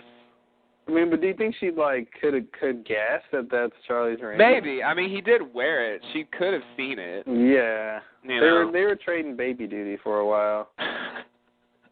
Here, you hold him. No, you hold him. Where's Claire? She's sleeping. Yeah, you're right. So she could have known what that was. I mean, she did know that, Charlie and Claire and whatever their thing was, so, Yeah. She already had reason to think he might, be involved. It's weird, like that crib was built by Locke and Aaron slept there, Claire's place was there, and then Charlie put his ring in there. It's just, there's all kinds of stuff there. It's really, this old beach camp is really a big place. Totally. For the show. It's got a lot of history. And they did a little bit of that, but yeah, I don't know. I like that. That's good. Interesting. Nice. So this earlier part here with Ben and Locke, comments, whatever, observations, etc. I think it's interesting that first that the blast door hatch, what? Why not? That the hatch was just still sitting there. Oh, you call it the blast door hatch. I like that. Because they did blast it. It is a door. It blasted off, yeah. And it was from the hatch, so. Yeah. There you go. Anyway, sorry, what were you saying? What was I saying? That it was just strange that it was still there, and then yeah, Locke makes a point of bringing it up as if it means something, and then Ben doesn't care. Yeah, no, Ben really doesn't care. So, and presumably Locke doesn't even care. Yeah, I mean, that's, like you said, it's a memory. It definitely seems like it's Locke and not anybody else in there. Yeah. Yeah, it's definitely strange. I don't know what to do with it. Yeah, so there's the Locke Plus, or the loophole reads the memories kind of thing. Yeah, so when Locke sits down, he's like, "Can I ask you a question?" I was hoping that somehow they would address all that crazy early stuff, that we talked about earlier, like, why did you get caught? What was your plan? Why did you call yourself Henry Gale? Why did you tell me not to push the button? Why did you say you came for me? Yeah. I really wanted a barrage of questions about his early days, since he had just brought up the hatch. I was hoping for that. What he actually asked about, I was also interested in, but it was sort of further down the list. Yeah. I did want to know what he asked about, but yeah, I was just like, oh, finally someone's going to sit Ben down and get him to explain himself. But, we didn't get that. Explain yourself, mister. Yeah. Yeah. I was excited for a short time. But for a short time it was good. Because it's rare they get that opportunity. It's like maybe once a season someone will sit down with a character, who who might be able to explain something that we don't know yet, and just ask them about it directly. Yeah. You know, they don't do that very much. So I really thought maybe it was time. You know, maybe finally they would try to make it work. No. Nope. No dice. So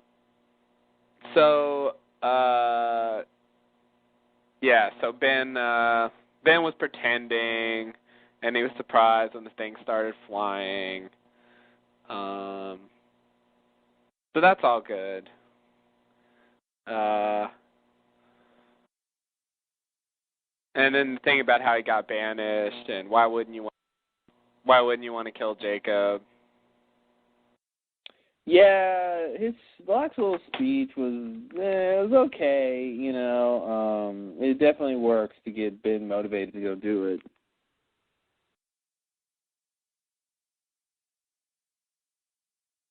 Yeah. Yeah, that's what it does. All right, so I don't know. You ready for the next scene? Yep. Okay.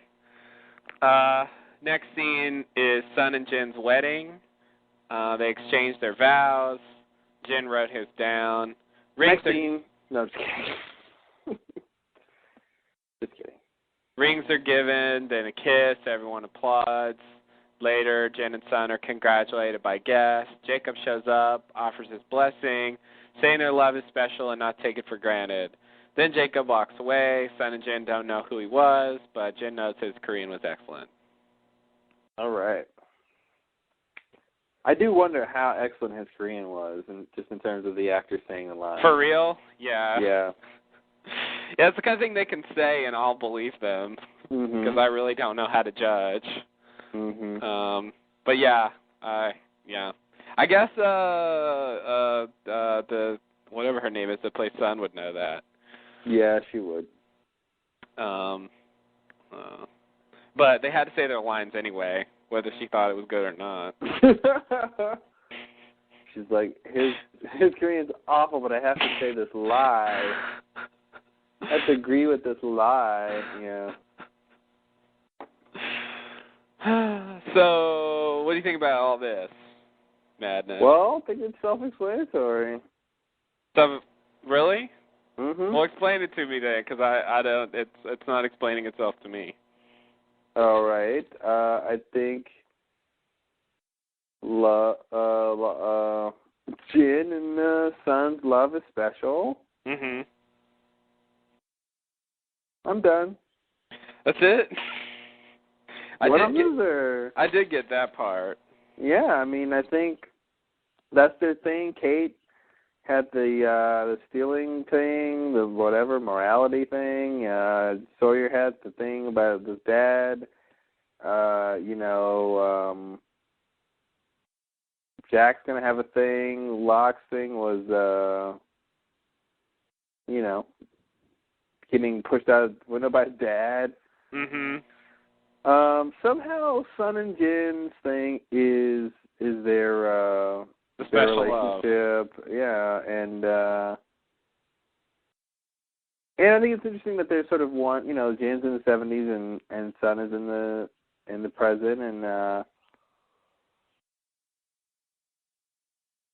their love will reunite them. Their love will bring them back together through time. Mhm. Did you vomit? I did. Yeah. But you know what I mean. I think that sort of maybe. I mean, it's not really working in terms of the show, but thematically, maybe it's supposed to be something like that. That sort of is what's going to help get everybody back to the right period of time. I see. It's like their connection spans time or something. Yeah. But it does seem like Jacob wanted Sun and Jin on the island. Apparently. Which I find a little bit surprising. Also, I feel like it's worth noting that their marriage was a disaster. Well, it wasn't until they got to the island that they were able to. Yeah. I mean, that's for everybody. Everybody has problems off island, and then they come to the island and they deal with their problems, and they usually do better. Yeah. Yeah. So that's pretty much. Yeah, that's pretty much. Their marriage was a disaster. Yeah, I mean, son was gonna run away and learn English. Yeah, she cheated on him with Jay. And... Yeah, Jim was being a hitman and not paying any attention to son at all, just kind of like working. Hey, he got her a time. puppy. He got her a puppy. There you go, Bopo. Where's that dog now? Someone actually asked about that on the podcast, and they laughed at it. Of course they did. Both of them. Where's Bopo? What did they say? They said, oh, I don't know, some relative's taking care of it. They haven't thought about Bopo in a long time. They didn't give a shit about Bopo. Oh, man. Yeah, it was pretty, Vincent's like, there's only one interesting dog on this show, all right? All right, Bopo?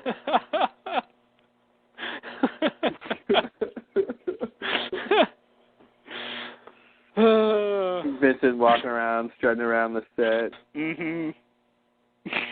Knocks over Bopo's dog, dude. Wow, I love that. It's great. Just some like, professional jealousy. Yeah, it's like you're only in one episode, okay, Bopo? Look here, Bopo. I don't want to see you get a guest star contract, all right? Wow. I really like it. Vincent's jealous. He wants to. Yeah. He don't want anybody moving in on his territory. Hey, dogs are territorial. He's the number one lost dog. Yeah. You don't fuck with Vincent, Bopo. No, you don't. No, you don't.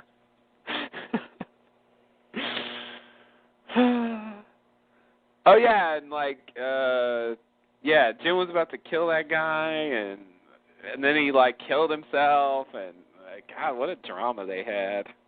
Yeah. I feel like they're kind of sugarcoating their relationship now, because like it got better, and so like now it's okay, but you know, it wasn't that good back then. Yeah, well, but it was good when they were engaged. Yeah, you're right. Married. It was good then. It was right after they got married that it got bad. So yeah. Okay, well, that is the end of the first half. Talk right over this whole thing because no one's ever gonna hear it. Talk shoes. Recorded live.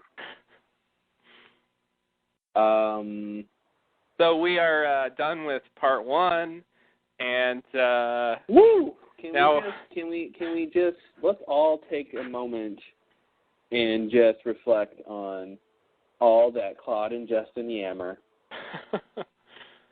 If you made it this far, folks, something's wrong with you. But that's okay, you're amongst friends. If there's something wrong with everyone, then you can't really tell. Yes.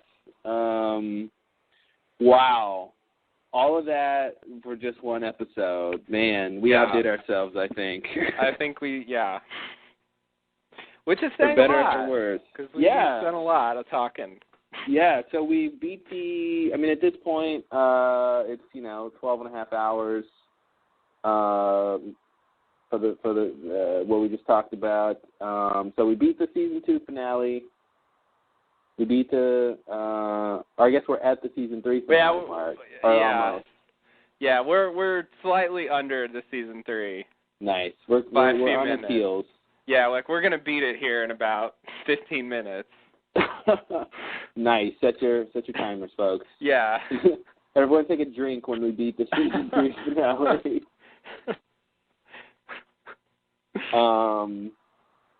It's not a great drinking game because it's like hours between drinks, but yeah. A better one would be when I say I did not think of that.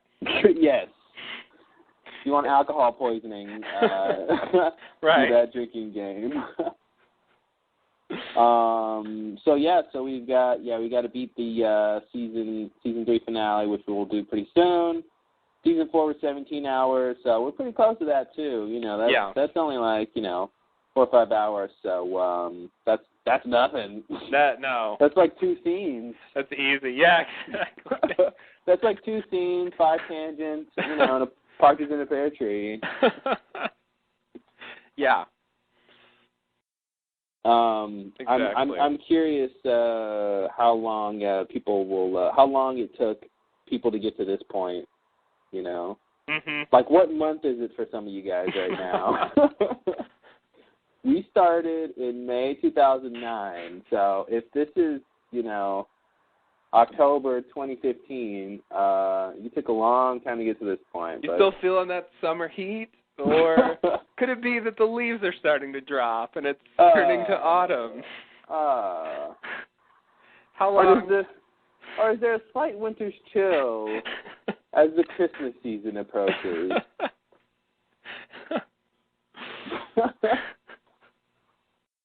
Are people cheering about the new year? Wow. That would be a long time. It really shouldn't take that long. Is Lock back on? Yeah, if we're already podcasting again, yes, you really should just go ahead and finish. I think you've drawn it out enough. Skip to the end, my friend. Skip to the end. No, nothing else to see here. No. All right, well... So I narrated part one, and now I shall hand the reins over to you to take us to the better end of this epic. Thank you. I shall take the baton and care for it gleefully. Okay. So, in my notes here, I had a question that I did not... I hesitate to say we didn't talk about, right? But I'm sure we did at some point. But I don't remember. So, okay. My question was... Oh, I think we did talk about it. Is Loophole making the time flashes? I do think we mentioned. We talked. Oh, did we talk about that? Yeah, I don't think we came to any conclusion, but. Well, yeah, and I would probably expand that question to what caused the time flashes. Mm-hmm. And then the question would be loophole. Well, I mean, I think when. You know, when the wheel was turned, that's what caused the time flashes. Okay. But I'm wondering if he's somehow directing where it goes. You know, which time periods they flash to. Ah, I see. Okay. Well, yeah. I mean, same thing, sort of. Like, it kind of seemed random. Well, it seemed random, but like I said in the recap, they sort of hinted at that the fact, you know, they made, you know, they illustrated or said that, you know, it might have still been random, but they were going to very important places in like the history of the island. Yeah, yeah.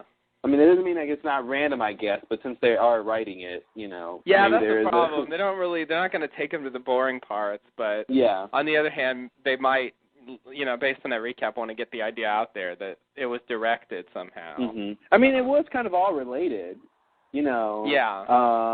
The time in the 50s, you know, Jughead. If they hadn't had the Jughead adventure, you know, they wouldn't necessarily have known, you know, what to do and. You know, totally. The plan they carry out in this episode that wouldn't, you know, necessarily come up. Yeah, and even that quick flash when the statue was fully built, like that's directly related, you know. Yeah. So it was definitely important points, but I'm just wondering, you know, if that means that it was sort of directed at all. You know, maybe maybe that's part of Loophole's plan somehow. Like it, you know. I mean, it is notable that Locke was involved in that, and the end of those, the end of the flashing was when Locke turned the wheel, directed by Christian, whatever you know that means. So it does seem that you know, it does seem that some kind of entity on the island was taking an interest in the fact that they were flashing around. Of course, that was also about, you know, getting the people back. I can't quite see what good it's doing Loophole other than that, you know, other than the Locke thing. Yeah. Well, I mean, it even could be. I mean, I don't want to really add this, but it could be that the hydrogen bomb thing was part of it too. Yeah. Getting that. I mean, the whole little sort of paradox loop of when Locke sort of had Richard go help his other self. It sort of mirrored in the greater scheme of them being involved in the incident, and sort of that whole loop of series of events, that Dan was talking about. Mm-hmm. So, I mean, those are two loops. So, loophole. Is this part of it that we have like two sort of instances of a sort of closed series of events. And maybe that somehow that's what Loophole was able to do, and by sort of making time, sort of fucking up time in a way that maybe was how he was able to, do whatever was his plan. Okay. Yeah.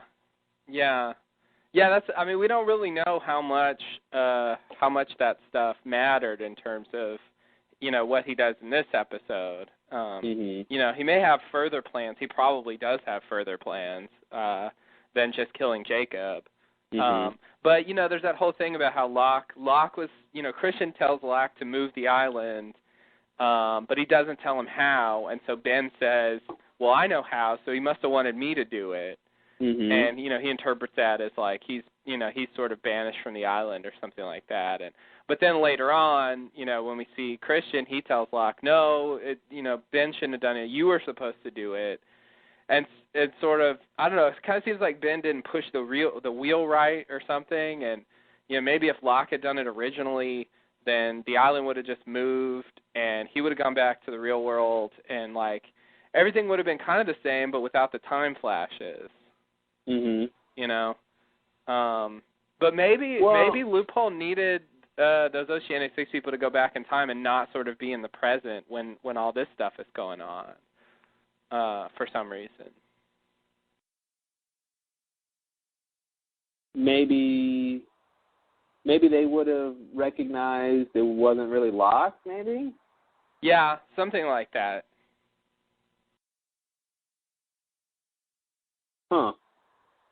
Yeah, that'd be interesting. I mean, if they were around, it would have been different. I don't know how, but like I think if they were all there, it wouldn't have been just like with Sun, where she just kind of goes along and Well, she wouldn't have had to go along because they would have been there. Yeah, it would have really just been Locke goes with his people and Jack and the rest of them who aren't others. Yeah. Who probably wouldn't go their own way or something. Go their own way. Yeah. Yeah. So they wouldn't know what was going on. Yeah, I don't know what they would do. They don't really know why they went back to the island, so I guess they think now it's, this hydrogen bomb thing. So yeah, it wouldn't really work. Wasn't the whole point of Locke leaving the island? He was leaving the island to go get them, but he was going to get them because why? Because they had to come. They just had to come back. They weren't supposed to leave. Oh, and they were all time flashing. So right.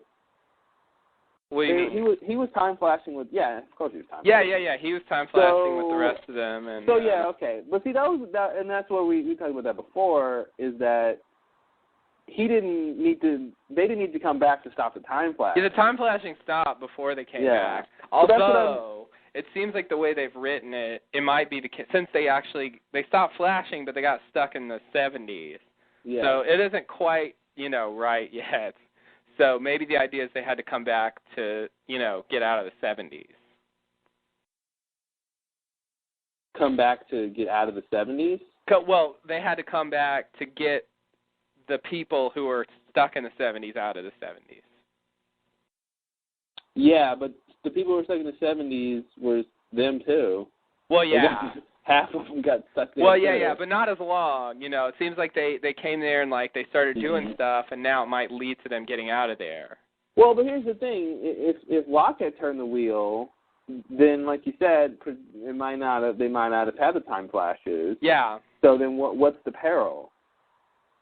why bring them back at this point? What's the peril?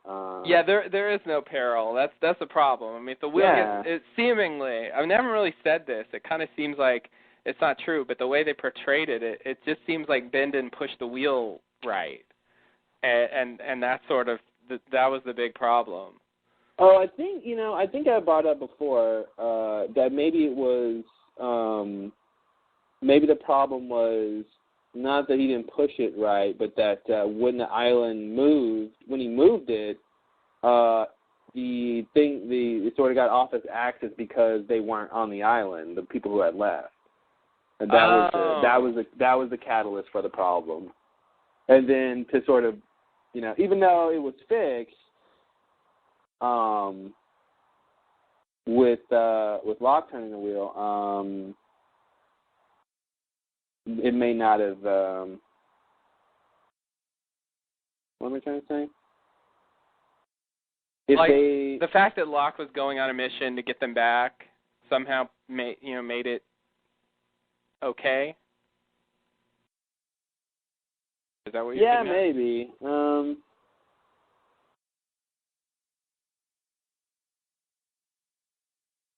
Yeah, maybe something like that. I want to say that, despite how I can't really I don't really understand what's going on, but I feel like the show wants us to think that I even think it's supposed to be true that the islands, meaning Jacob maybe, or Loophole, or the island's own consciousness, something going under the name of the island, didn't want the Oceanic Six to leave and wanted them to come back when they did leave. I think that's supposed to be true. Yes. I don't know why, and I don't know, I don't know why it sort of let them leave or what the events are, what it wants them to do when they get back. Choice. Yeah, they had a choice. Okay, yeah. So if it's Jacob, maybe it's just about the choice. But then he tries to get him back. I guess he wants to give him the choice to come back or something. Well, they weren't supposed to leave. Which, right.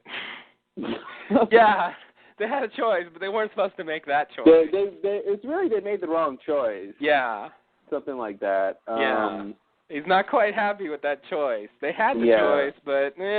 Here's what I'm thinking. If this theory is right, that the reason that the island started shifting, is because it was moved and not everyone was on the island that was supposed to be on the island. Mm-hmm. Then what I'm thinking to test of this theory, I think, would be to turn the wheel again now that everyone is on the island. Right. But they are in two different time periods, sort of, as we left them. Yeah, that's a little weird. I think it still might work, maybe, but I think if everyone gets to 2007 and someone turns the wheel again, they wouldn't need to. So then it's fine. Yeah. If they get to 2007, that's fine. If they get back, yeah, exactly. Then everything's okay. Then everything's fine. The problem with turning the wheel is that if you turn the wheel, you wake up in Tunisia. Yes, that's bad. Which, if they're supposed to be on the island, they probably don't want to do. Yeah. So, whoever turns the wheel needs to not. That would just be a test of it. They're not going to do that, but that would be a test to see if that's what happened. Yeah. It would be, sort of just to see if it would have time shifted otherwise. Yeah. But yeah. Yeah, I would definitely be inclined to, explore that more. Mhm. Because it obviously had something to do with it. Obviously the wheel was part of the story. And here's the other thing too. If Ben didn't push the wheel, he wouldn't have gotten off when he did and conscripted Saeed to do all that stuff. Yeah. So that was a big consequence. Yeah, and if that didn't happen, Saeed wouldn't, necessarily have the reason to end up on the 316 flight. Yeah. Oh, and Locke. Ben is the guy who ushered Locke's body around and kept it safe, and he killed him. Not to mention killing him. Yeah. Yeah. Without Ben, it seems like Locke kills himself. And nobody knows. And nobody knows. Nobody does anything about it. And also, Ben was the one who found out about Miss Hawking from Locke, and so Locke kills himself. No one knows about her. No one knows about her. Basically, like, I feel like that thing doesn't even happen if Ben leaves. Well, Desmond would have gone to her and said something, but Desmond just cut out as soon as he gave his message. I mean, it doesn't seem like he would have rounded everybody up. No. He definitely wouldn't have rounded everybody up. He would have just said his message and left and, danced around the pendulum and left. Right.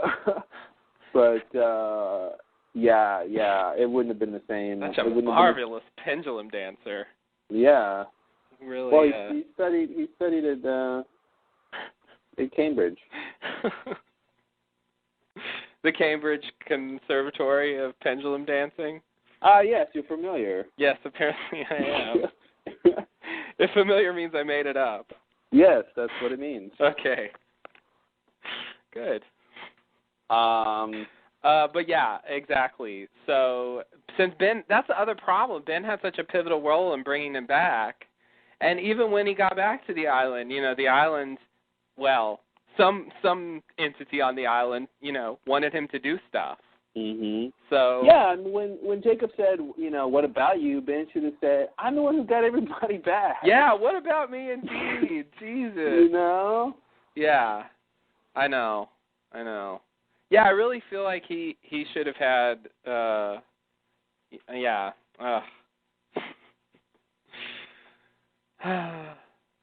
So yeah, I really. Well. Oh, you know what? Locke did leave that note for Jack, so Jack probably would have got the note. Oh, the note. I mean, yeah. I don't even. Where was Locke? Was he in New York or was he in L.A.? He was in a hotel room. I don't know where. Actually, I think the article said, although I don't know how trustworthy it is. Yeah, I thought it said New York. Yeah, I thought it said New York too. Actually, I think that's why we thought it was Michael. Yeah, but it should have been L.A. though, because Ben got the body and he. Yeah, the body was definitely in L.A., so it really should be in L.A. You're right. Yeah, so they probably would have tracked down Jack. The prop's probably wrong if it says that. Huh? Oh yeah. Yeah, props are notorious. So that's how Jack could find out, and he was already charting the plan. Going on trips trying to get lost on the island again, apparently. So if he finds out Locke is dead, that was what convinced him. So I guess the idea is it could have. He would be convinced. He would have to find Miss Hawking. He would have to find Miss Hawking. It's possible Desmond could tell him, or he could have found her. She could have come to find him if it's important enough to her. I don't even know how she feels about it. She seems to already know about Jack pretty intimately. Mm-hmm. So maybe she would have tracked him down. She was the one who told him he had to get the shoes. Get the shoes, man. I really don't know what that was about. There's the dead body still got the shoes on him. I wonder if that's really going to matter. Christian's going to come back and get his shoes. Hey, those are my shoes. He's going to be like, yes, those are the most comfortable shoes ever. I orchestrated all of this just so I can get my comfy shoes. And he takes a bow and disappears. Wow. That is a great theory right there. It was all to get those comfy shoes back. Those comfy shoes. They have gel insoles. There you go. Of course he set up an extremely elaborate series of events to get them back. It was They're just too comfortable. Tell my son I said hello and bring my shoes. That's what we missed when it flashed. Yeah. Oh, those shoes. Well, there's a lot there still. Absolutely, yeah. Yeah, and I don't know who to credit what with. Mm-hmm. I don't know who cared more about getting them back to the island, since it seems like maybe they both cared. Both as in Jacob and Loophole. Yeah. And Christian, whoever he's whoever side he's on. Yeah, I think, it's tough to tell. I mean, there's more evidence that Jacob cares more about the Losties, but in terms of Loophole's plan, they do seem to most likely be a part of that in some way, at least Locke. Right. Definitely Locke. Yeah. But like it seems like he needed. Yeah, I really don't even know what he needed. Well, we'll have to talk about that when we get there. I mean, we gotta identify somehow, or at least maybe narrow it down what the loophole is. Yeah, it's hard to because it's just what elements are essential. How do you decide? Yeah. Which Exactly. Although I'm very confident that when they tell us what the loophole is, it will be pretty simple. Oh, I agree.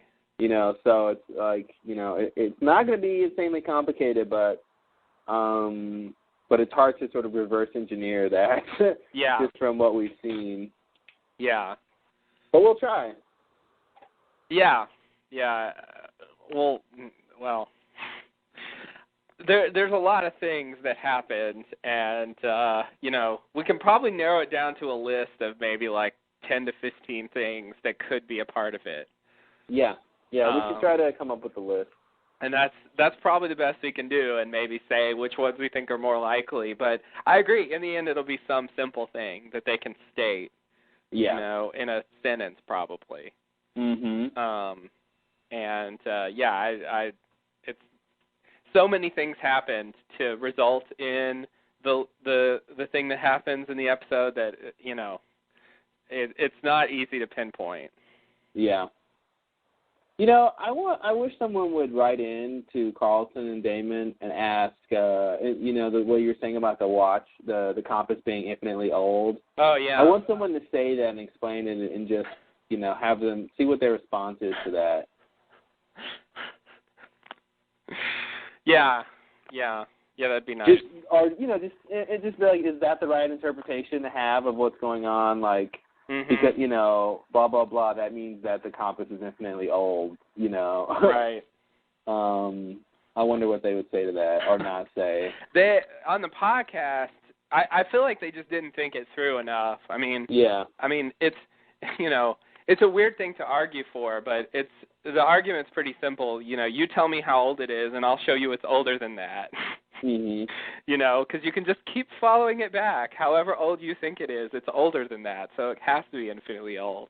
And the way they seem to be saying it, they imagine it just kind of degrading.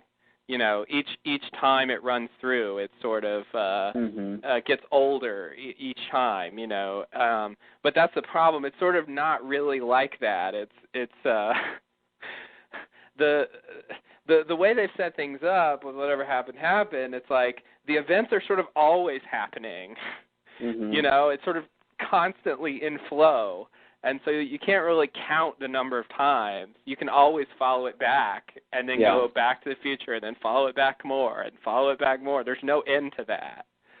They wanted to make some kind of some kind of starting point, I guess. And that would have to be, that would include the compass being manufactured and all that. And it would have been possible to do that if they had two compasses or something, but that's not what they showed. Wait, so in the 50s, Richard gives the compass to Locke, right? Is that what happened? In the 50s, no. In the 50s, Locke gives the compass to Richard, and then in the future, Richard gives the compass to Locke.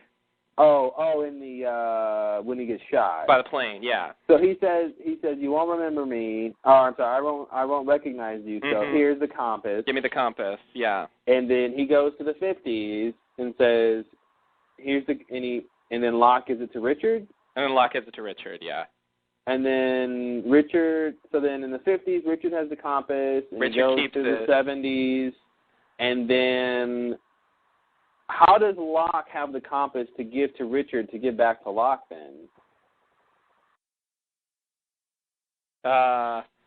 Well, okay, so Richard has a compass in the 50s, and he keeps it until 2007, when seemingly Locke, I guess it isn't Locke, but the Locke hole shows up and says, "You still have that compass?" And he says, "Yes," and he tells Richard to give it to the other. Oh, okay. So Richard still had it. Richard still had it. Richard had it that whole time. Richard has it for most of the time. Well, that's why it's not infinitely old, because anything around him doesn't age. Oh, look at that. So for most of that period of it being getting infinitely old, it's with Richard, right? Yeah, that's true. Yeah. So maybe that helps. I mean, if they want to say that if they want this magic aura around him. Yeah. And he always keeps that watch. He just got this anti-aging sort of aura. Yeah. Then yeah, sure. Oil of Olay would love to talk to him. I wasn't. Wow. What's Richard Albert gonna do in his after the show's over? He really should be a spokesperson for some skincare products. I tell you, you do what this guy does, folks. You won't have to worry about wrinkles because you'll never age. I looked like this in the 50s. How old am I? You can't tell. Wow. You really hit on something there. You should really contact his agent. I really think he needs to take that into consideration. Yeah, set up a lunch. Yeah. Yeah, I wasn't taking magic into account or sort of supernatural stuff. So if you throw that in, then sure. All right. And they can if they want. Obviously, Albert's not aging, so there's already some magic in there. Yeah. So yeah, that would solve it. Yeah.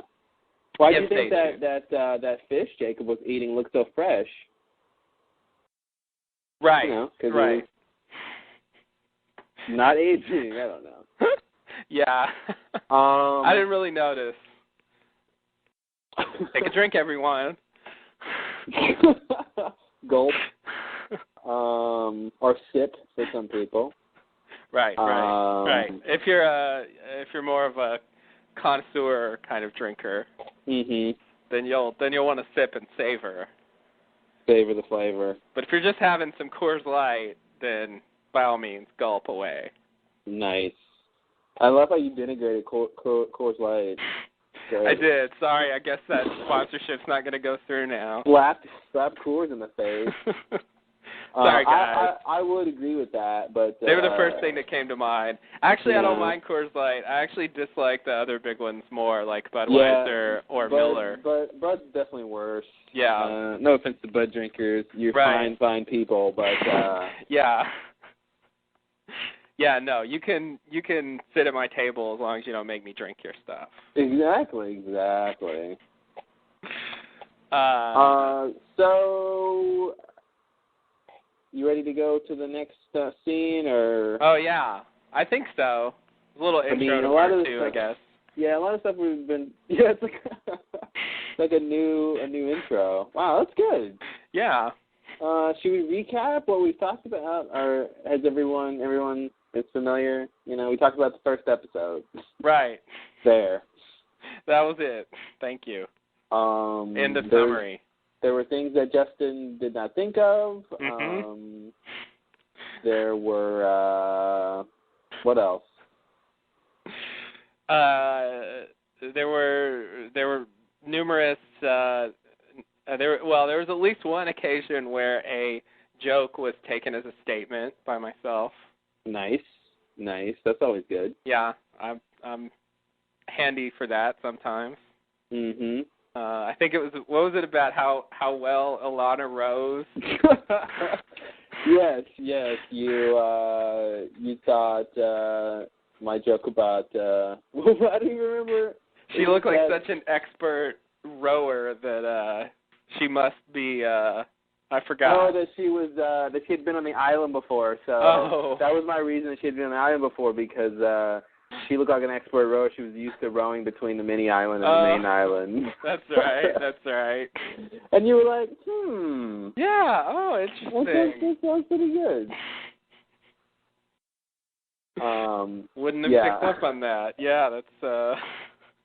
So anyway, maybe that'll happen again. I don't know. You'll have to stay tuned and find out.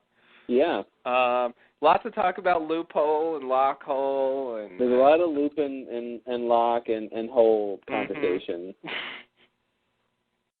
Yes. There's a couple of there's at least one acronym which shall not be spoken aloud ever again. Indeed. Indeed. I remember what it is, and I dare not say it again. You know, I think there was only one vomit-worthy topic. I don't remember what it was, but I think there was only one. Oh yeah. Not as much vomit in this one. This is a lower bucket count than some of our previous episodes. You might just need like a bib or a large napkin. You know, there's really not too much here. Yeah. Which is good. Nobody likes to vomit, right? Yeah. Well, who does? Yeah. All right. Well, I say let's proceed. Let's charge forth. You know, on to the next 12 hours. Yeah, it's got to start sometime. Yeah. Right. Unfortunately. I did notice that. I hope I'm not wrong about this. Okay, let me just hedge my bets. I think I noticed that in the credits for this episode, they gave separate credits for part 1 and part 2, and like part 1 said it was written by Damon Lindelof and Carlton Cuse, and part 2 said it was written by Carlton Cuse and Damon Lindelof. Oh wow! I don't really know why they did that or what that means, but I think I noticed that, and I thought that was strange. Well, in general, you can sort of denote who did more work by whose name is first. Was it an ampersand or was it the word and? I think it was. If you held a gun to my head and made me say something, I would say ampersand. And I'd be an asshole. Yeah. It's probably an ampersand because that means they worked on it together. Yeah. I don't know. I don't know if that really means that one had more credit for the other. But that's interesting. Yeah. I thought it was worth pointing out, if in fact it's true.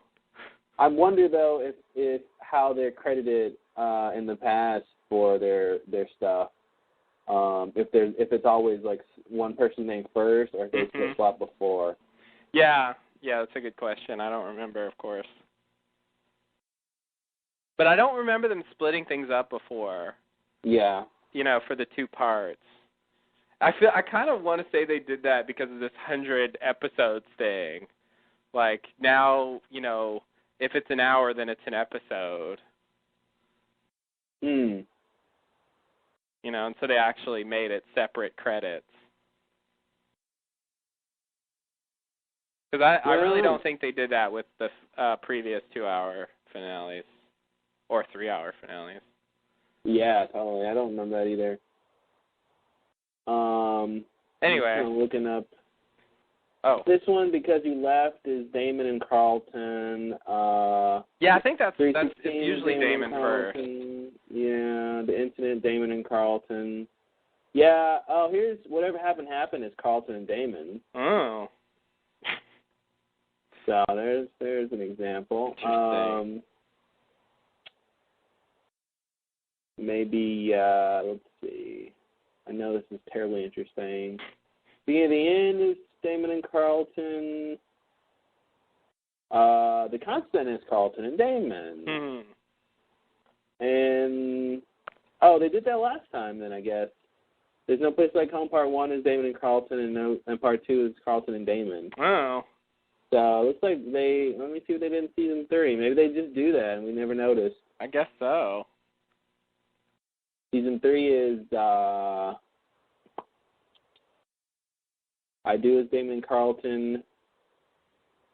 Enter 77 is Carlton and Damon.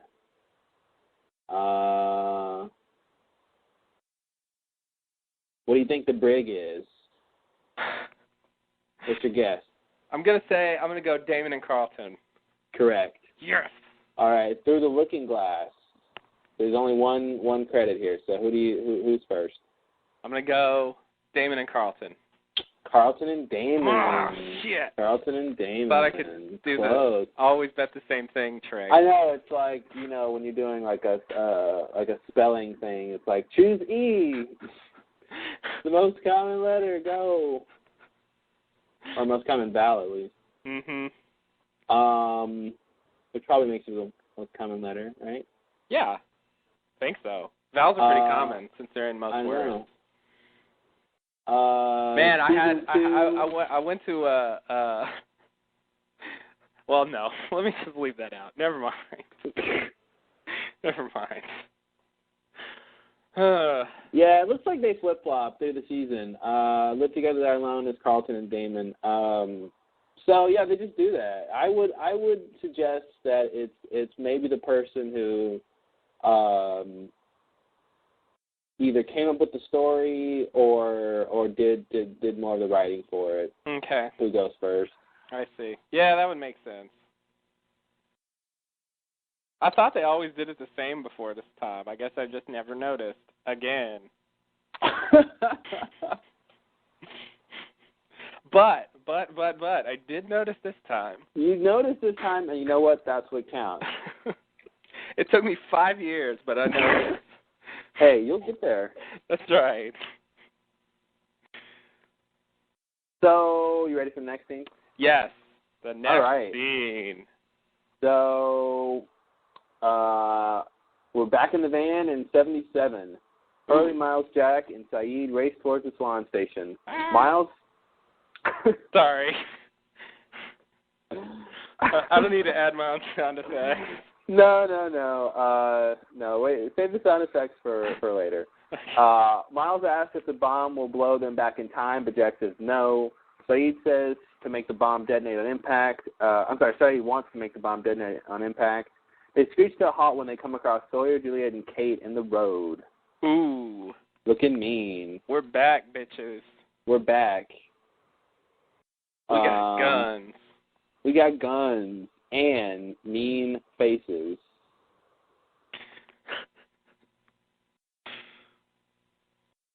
Which is scary. Mm-hmm. What if Hurley didn't see them with all the commotion and, ran them over? Oh, man. He, killed Sawyer. He was kind of in the middle. And that was the episode. Wow.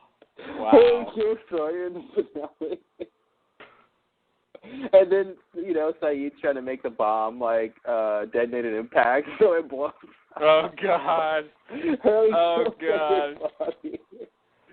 Oh, it just ends on a blooper. They could put the Benny Hill music to it. It's like lost, wah, wah. Da, da, da, da, wah. That's perfect. Oh, man. People would be so pissed. Why didn't they do that? That'd be awesome. That would have been Hurley just fucks it out. Gets everybody killed. Oops. And then the bomb blows up, and only all of them are killed. Everyone else is fine. Yeah. And everything proceeds as normal. Wow. All those insurgents were killed. They killed themselves. Keep drilling. Oh no, now we're dead. Yeah, that would have been bad. It would have been really bad. Good thing Hurley was paying attention. I guess so. Those, the brakes on those vans are pretty good. I guess they are, yeah. So they still make vans like that anymore. Nah, they don't. Literally. Mhm. Anything about this scene? I mean, there's not much here. Yeah, they're just going. It's action time. Yeah. All right. Next scene. We're in 2007. Locke, Richard's son, and the others reach the statue. Whoa. Towerette. Believe it or not. Richard tells Locke that's where Jacob lives. Oh, is that it? That's it. So my question is, doesn't Lockhole know that or not? It would seem that he doesn't know that, Mm-hmm. in a sense, unless it's just, all part of the cover-up. Yeah. Because Locke isn't supposed to know that. But he did, insist that Richard take him there as though he didn't know where it was. Yeah. So, yeah, I want to say that he knew. I mean, we saw Jacob there at the statue, and we saw Loophole come out and meet him there. Mm-hmm. So, that, if that's, who's controlling Locke, he really should know. So whatever. Either, well, I guess I want to say it's all part of the deception. Mm-hmm. Yeah, it's pretty elaborate. I gotta say Lockhole is a good pretender. Mm-hmm. If that's what's going on. Yeah. He's good at that. All right, Yeah. Next scene? All right, yep. Next scene, we're back in 77. Sawyer asks Jack for 5 minutes so they can talk. Ooh. Jack agrees. Saeed is thinking it's going to be the longest 5 minutes of his life. I guess I'll go to the next scene here. We flash forward, /back to Jack operating on a patient. He accidentally cuts the dural stack, which is a big no-no. Uh-oh. Jack starts to panic, but Christian makes him focus and count to 5, count down from 5 and let go of the fear. He threatens to fix her for Jack. Jack counts back from 5 and proceeds to fix the patient. So, is this Sarah? No. Separate incident. Separate incident. Okay, but this is. Didn't he make a mistake on her too, though, and have to that's when he already had the count back from 5 thing, right? Well, I don't even think they talked about the count back from 5 with the Sarah thing. The Sarah thing was about how she was paralyzed, and Jack was concerned that he wouldn't be able to fix her. Okay. It wasn't from the mistake he made. Yeah, it wasn't that he was worried about making a mistake, and I don't think he did make a mistake. He was just worried that he wouldn't be able to actually repair the damage, because it was supposedly this case that was sort of, virtually impossible to deal with. Well, when did we see the count back from 5 thing? We've never seen it before. This is the first time we've seen it. We've only heard it described by Jack and the pilot. By what? By Jack and the pilot. Oh, okay. This is what he tells Kate about when she's sewing up his wound after the crash. So, okay, but have we ever seen Jack make a mistake and have to fix it in surgery before this? I just thought I saw something about. I remember something about he did. He did the surgery on Ben, and that's when he cut. Oh, that's right. He intentionally made a mistake. Wasn't it? I thought wasn't Juliet involved with that somehow? She was in the room. Okay. If you count that. That's right. He's the one who made the mistake, and he said, okay. Yeah, I mean, it wasn't really a mistake because he did it on purpose. He did it on purpose to as a bargaining thing to get Kate and Sawyer free. Yeah. So yeah, he basically said, I won't, I'll let him die if you don't let them go. And I was thinking about Juliet because it was like she didn't know how to fix it. Yeah, that's right. She wouldn't have been able to fix it. That was sort of the issue. She wasn't able to deal with it. And then she agrees to go help them if Jack repairs Ben. Mm-hmm. And so he does. And anyway, it's sort of like this in that I think he cut some sack. Mm-hmm. But yeah, there was also, surgery room drama. The thing about his dad when he, when he was drinking and that he shows up for surgery and he's drinking and the patient dies, and then Jack testifies against him because it turns out she was pregnant, and that. So that was another surgery mishap, but that was actually his dad. Yeah. But it's a Ben thing I was thinking about. That's okay. It's a Ben thing plus the story of counting back from 5. So I thought this was that incident or something, and I see. Yeah. And then the Sarah thing, I thought she had something to do with her. Right. Yeah, no, I think this is supposed to be somebody different. I guess they could say it was Sarah. I mean, he didn't specifically say it wasn't her. Mm-hmm. And I don't think, we necessarily know that. I guess they could say, whatever. But it seems like they were worried about paralysis because of what he did. And sort of Sarah was already looking at paralysis, and he was trying to fix that. Yeah. So it seems like a different case. I think this is just supposed to be like we're finally seeing the story that he told in the pilot. Mm-hmm. We're seeing it play out. Yay. I was waiting on that one. We all were. Next to What is Smokey? Right. This was number 2, so glad check that off my list. Mhm. Yeah. It's nice. Yeah, that's great. Question answered. So, did you want to mention the next part too? Sure, why not? Okay. Did I recap it or just mention it? Oh, recap it. Great. Next scene, after surgery, Jack tries to buy an Apollo bar from the vending machine, but it gets stuck. Christian updates Jack on the patient's status. She'll be fine. Jack tells Christian he embarrassed him. Nepotism is one thing, but being put in a timeout during his first major operation is beyond the pale. Christian questions if it's him who doesn't believe in himself. And it's Jack. Jacob buys an Apollo bar,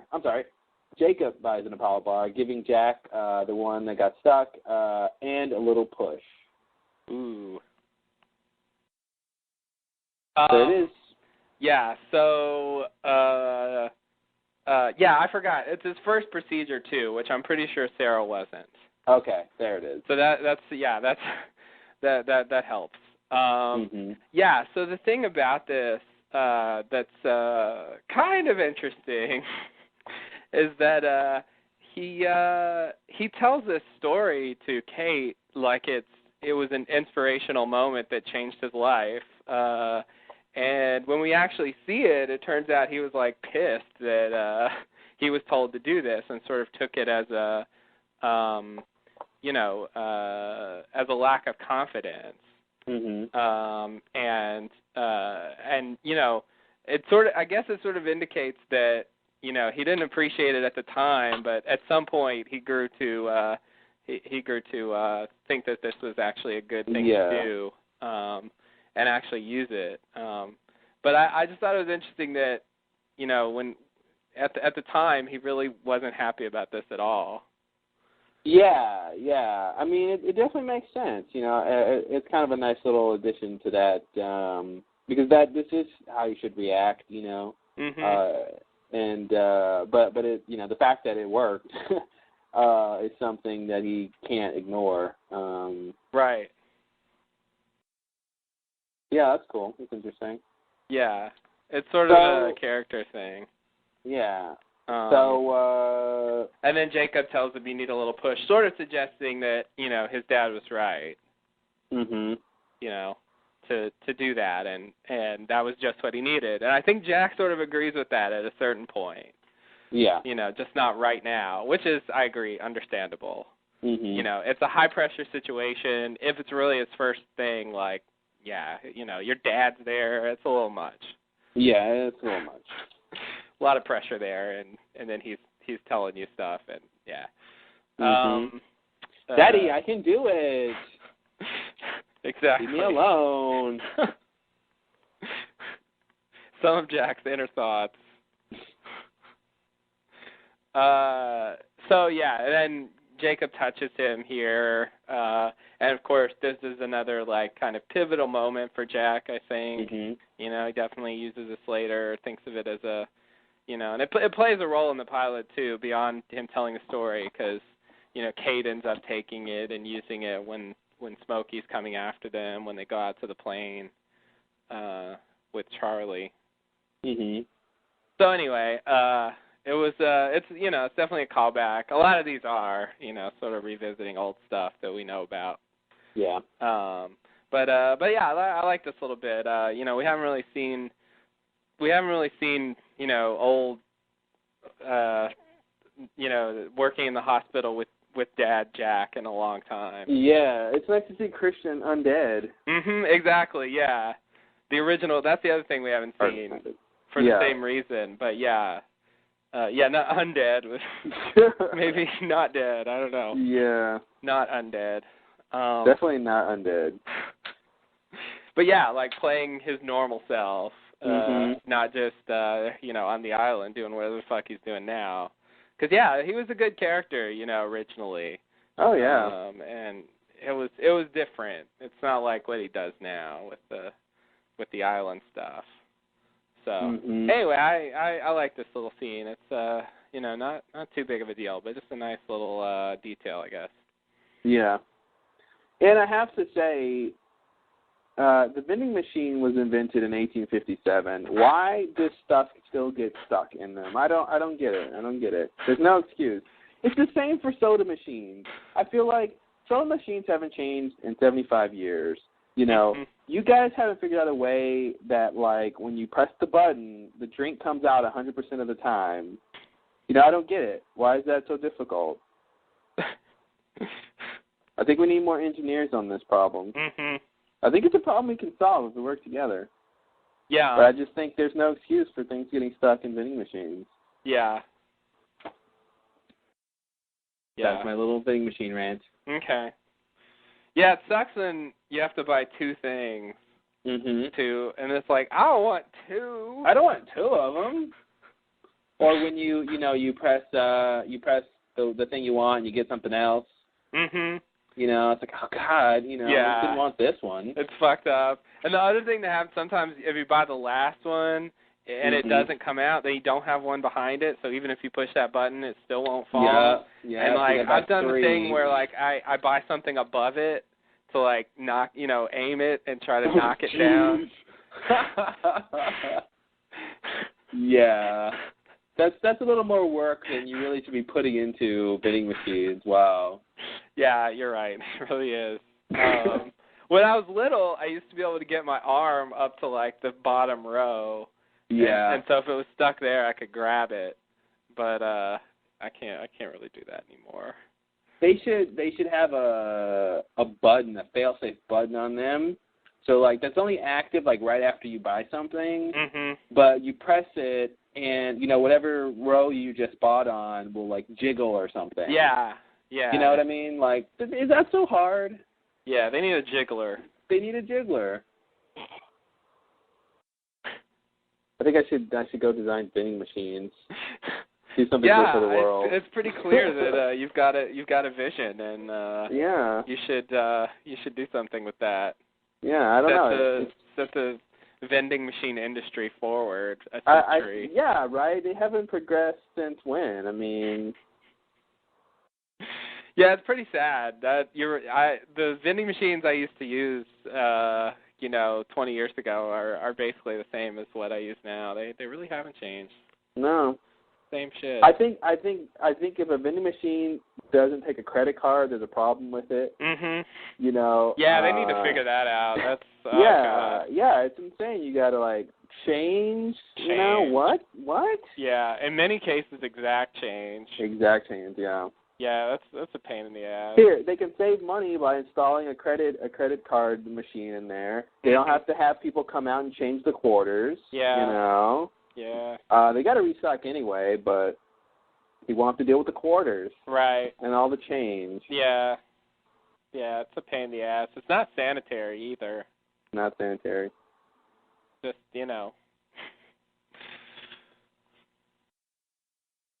That's another problem. When I run for political office, it's going to be one of my platforms. Okay. Yeah, that's good. I will revamp the vending machine industry. Okay. I think most people can relate to that. Yeah. It's pretty universal. I think it's change we can believe in. Mm-hmm. Zing? Why not? Okay. Just checking. I wasn't sure. Zing if you want. Okay. It was one of those kinds, you know. Optional zing. Optional zing. Zing need not apply. Zing up to user discretion. So, next scene? Sure.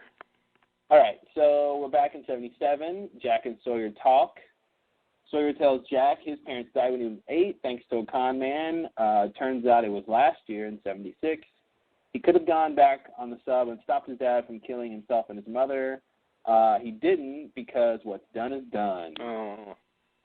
Jack tells Sawyer that 3 years ago, Locke told him that this was their destiny.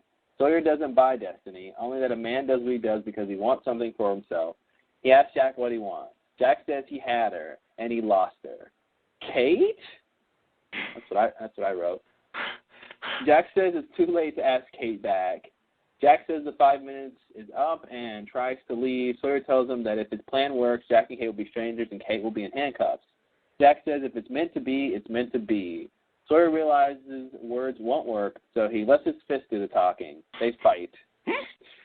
Sawyer gets the upper hand and starts pummeling Jack. Juliet intercepts, exclaiming that Jack is right. Sawyer asks what happened. Juliet is the one who wanted Sawyer to stop Jack. Juliet says she changed her mind. Boom. Whoa. Whoa. A woman changing her mind. That's a new one. Oh, no. I thought that might be coming. You know, you got to have a sexist joke every podcast, or else it's really not the Lost Lowdown. We're just right? not trying anymore. And it's funny because, you know, I'm not sexist. I just like the joke. Right. It's just easy jokes. That's unfortunate. Yeah. Julia changed her mind. She's really the catalyst for a lot of stuff here. Yeah, it's a little contrived that she is, like you said, catalyzing things, but it's very sort of, you know, Nash wants to do this, Nash wants to do this. And it's funny because I don't disagree with her. I mean, I think the fact that she changed her mind, that makes sense. Like, okay, you reevaluated. That's definitely valid. But it's just, it's a hassle, like, for Sawyer.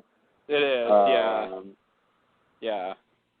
So this is the section of the episode, I would say, except for the Rose and Bernard scene, that I like the least, where it sort of turns out that everyone's decision to detonate this bomb kind of revolves around Kate somehow. God. You know, Jack does it because of Kate, and Juliet does it because of Sawyer's thing with Kate, and Sawyer goes along with it because he knows the thing about Kate. What does that mean? And Kate does it for Kate. Kate does it because she wants to. Yeah. And it was just too much. Like, why is this woman, obsessing, like, just making everyone do these insane things? She's Evangeline. I can't. Elven goddess. I don't know. These scenes are weird because I guess they're kind of coming out and saying what was supposed to be under the surface or subtext up until this point. Like, I just didn't get this from the previous I'm with you episodes. there, man. I'm totally with you because, Jack says he said he believed that they weren't supposed to leave the island, which is why he tried to get people to come back. But then now it's like he's presented with this new opportunity to sort of really to never have been on the island, and he wants to take that because he feels that's their destiny. But it's like, how is this your destiny to change ever coming to the island when a couple of days before you weren't ever supposed to leave? And so that's what's weird to me, that it boiled. Like, I really didn't think Jack would say this, that he, what does he want, and it's Kate, and then Sawyer's right. Like, if Jack's plan works, they'll be strangers. And he goes, if it's meant to be, it's meant to be. But here's the thing, Jack. What if what you have just been through was meant to be? You know what I mean? You can't say if it's meant to be, you can't use that and not apply it to your past circumstances or your current circumstances. Yeah, no, these weren't meant to be. But if it's meant to be from what I changed. I mean, because they actually did get together. I mean, they had a chance to be together, and it didn't work. Mm-hmm. You know, so he thinks that them being strangers, that somehow they're gonna that they'll have the same personalities. You know, they might. Yeah. They'll obviously have different experiences. I don't think they'll ever have any reason to know each other. I mean, she's with the marshal. Jack's not gonna. She's gonna go to prison. Yeah, Jack's not gonna be able to. Exactly. Jack's not gonna be able to talk to her on a plane because she's with the marshal. Jack's gonna get off that plane. He's got his father's funeral to worry about. He's never gonna see Kate again, I don't think. Yeah, I mean, he's just resting on the fact that he's putting his weight behind the idea that that fate will bring them together. Like, this is their destiny to undo this, and that fate will bring them together. But by the same token, you could say, fate, destiny wants you to do this so that you guys never meet. Yeah. Because that's what your fate is. Because it was bad that you guys met. So let's put it back, and you guys will never meet. And that's what the universe wanted. You could use that argument too. And obviously he's not being rational. Like you suggested, fate already brought you together, and it didn't work out because it wasn't meant to be. Yeah, yeah. So you got, out of the three possibilities, two of them are not what Jack is thinking about. Yeah, yeah. No, Jack definitely loses me here. I think in overall how they sort of explain people's motivations, and you're right, it kind of culminates in this scene. It's a little not so great on the writing scale. It's just like it's not really that great. When a character's like, I'm going to do this now because I changed my mind. It's like, all right, that's not the best reason. It would have been nice for her to maybe realize something. I mean, we know what she realizes, but something else, that's not just her internal, worries. Yeah. She realizes, like Miles later, sort of thinks about the implications of what they're doing, which no one has anything to say. Yeah, they just all look at him. All right, that's your line, mister. We're just going to move on and pretend that didn't happen. Yeah, he basically said what everyone did not want to hear. Yeah. Like, we don't even respond to that, man. Yeah, they had nothing for that. Which is just right. I mean, I definitely think they have not thought it through. Yeah. They're just moving forward. They're sure that, somehow this is it. And, there's nothing is going to stop them at this point. Mm-hmm. Especially once they all agree. I guess Sawyer agrees because of Juliet. But I feel like on some level to go along with it, he's got to acknowledge that she's right on some level. Sawyer's thing is just that he wants Juliet to be happy. He wants to do whatever she wants to do. If she said, and when she said let's leave, he said let's leave. Mm-hmm. Because when he bartered to get on the sub, he asked her, is that fine with you? Mm-hmm. And she said yes. So it's like, okay, let's do that. Then they're talking about we're going to go back and we'll make our lives together. That's great. And then when she's like, no, we're going to go back to the island, he's like, okay, fine. Yeah. So he's just in it to make her happy, as they kind of talk about later, So he wouldn't, I don't think he really cares either way. He just wants to sort of, I think, be done with this kind of crap and be with Juliet. Mm-hmm. But he wants to, he's not going to tell her no. Yeah. But at a certain point, what she's saying is, I want to never have met you. Mm-hmm. And he's okay with that, too. Like, it sort of goes that far. Well, you mean like at the end? Yeah. Yeah. I'd rather never have met you. Yeah, that was her big, she doesn't want the... they say it's better to have loved and lost than never loved before. the natural love at all or whatever. Mhm. Someone should quote her that. Yeah, she disagrees apparently. Yeah.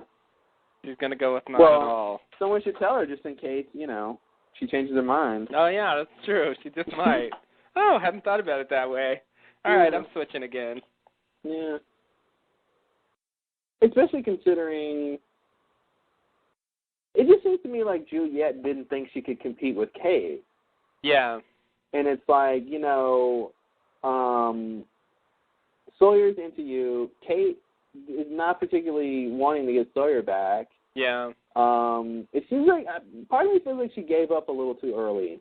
Yeah. She gave up, and she gave up based on, like, one look, apparently. I mean, I think she gave up on, I think, for her that meant a lot, and for the other things involving Kate and Sawyer, that obviously meant a lot. And Sawyer isn't doing the things that makes her comfortable in the relationship, comfortable going forward, which, that's fine. But still, it wasn't like Kate just is in love with Sawyer and, is just trying to get him back and like it was, Kate kept getting pushed in the middle between the two, but yeah, it wasn't, I feel like it wasn't, it wasn't, she still had a hand to play, she didn't have to bow out. But, no, and nothing's happened. Like, they've looked at each other a few times. I mean, it's not, there's been no overt indication that, it's just a matter of time before, they get back together again. I feel like they've done a lot to indicate the other way, and it's just, I don't know, it feels forced to me. Yeah, it's not the best. I feel like in the end the show's going in that direction. They weren't going to have Sawyer end up with Juliet, and they just had to kind of shoehorn this in. Yeah, especially with the next scene. Yeah. Oh, man. So, next scene, you ready? Yeah. Flashback to Juliet as a little girl. She and her sister have a family meeting. Their parents are getting a divorce. Juliet's mom tells them, just because you love someone doesn't mean you're supposed to be together. So there it is. Wow.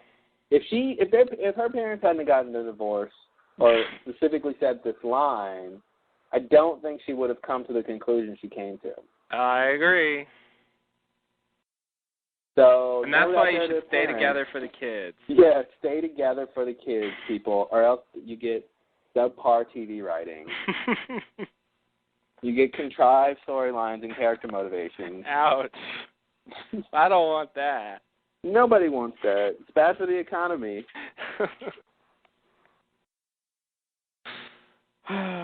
Yeah, this wasn't the best. I mean, I didn't really have a huge problem with it, but it's just, this wasn't the best.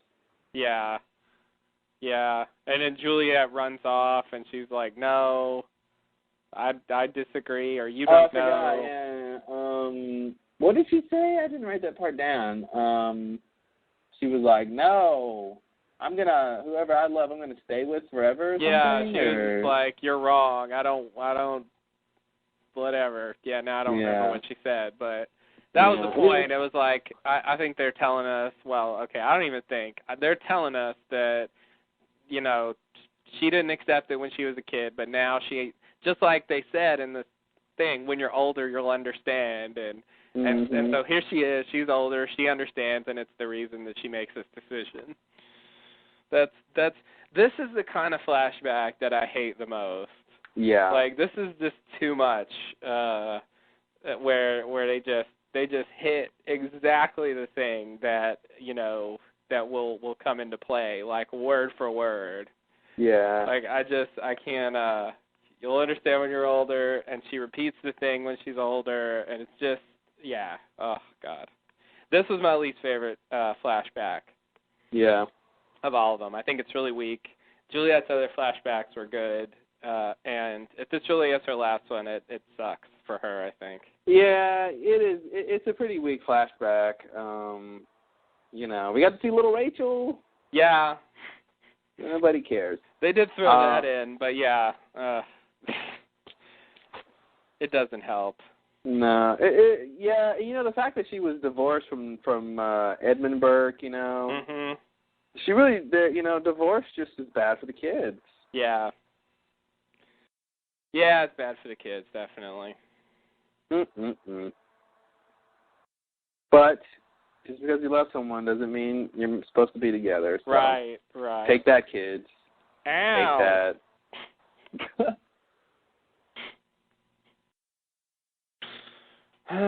Yeah, well, at least one of them learned their lesson. So I made a note here. Maybe I'll save it for the end. Save it till the end. Oh, really? It's a crazy theory. You got a crazy theory. It's also notable that, no Jacob. No Jacob. This is the only flashback without Jacob. Well, maybe they're getting divorced because the mom is cheating on the dad with Jacob. Wow. Maybe Jacob's the other man. Wow. They didn't even say there was another man, but Oh, there's always another man. Oh, okay. I forgot. The other man theory. Right. Yeah, I mean, there was really no way for him to be in this scene, but yeah, whatever. Since they were doing the Jacob thing, they obviously just stuck this in there. And Jacob, I don't think Jacob wanted her specifically to come to the island. Possibly not. Because she was recruited by Ben. Yeah, but maybe he wanted her though. Like there was the thing with the bus, and there was the the fact that he apparently cured her sister or whatever. But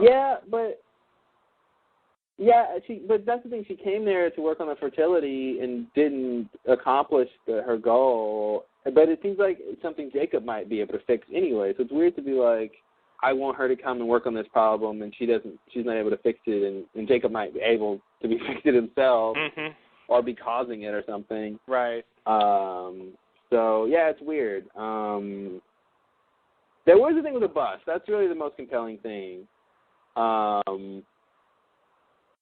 Richard did recruit her, but yeah, and I mean they even said in the case of her sister that Jacob was going to do it. That doesn't mean that he did. I mean, we know Ben didn't even see Jacob, but still, he did get brought up in the context of her.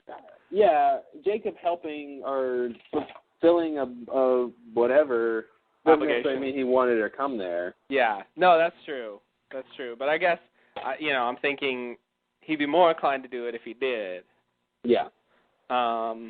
But yeah, he might not have cared one way or the other, and it was just a favor for his people or whatever. Honestly, I think what I would want to guess is that the people who are around next season fighting in the war are the ones who really wanted to come to the island. Yeah. I mean, not exclusively, but the ones that matter the most. Right. Right. The fertility problems are something that they might want to say a word or two about at some point if they were being caused by something, and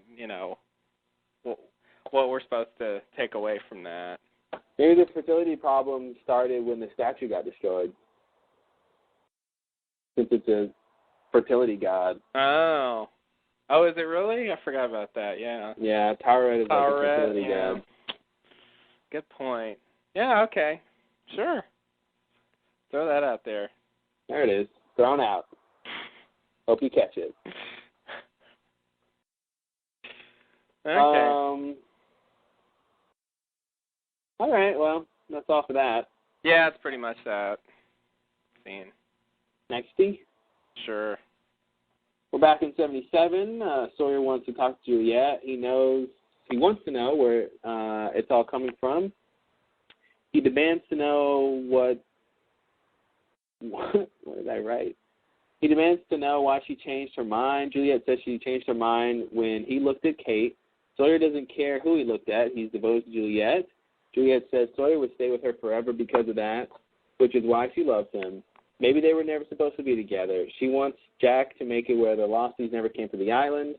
Sawyer asks why she's doing it. She doesn't have to lose him if she never meets him. Oh. But then you always lost him. Because you never had him.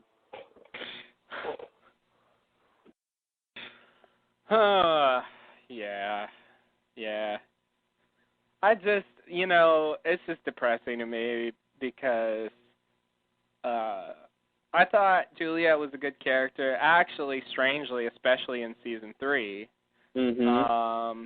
Ever since then, she has been kind of a tag-along, we don't know what to do with this person kind of character. Mm-hmm. Kind of the way Claire became at a certain point. Ooh, that's rough. I wouldn't go that far, but I get your point. Yeah.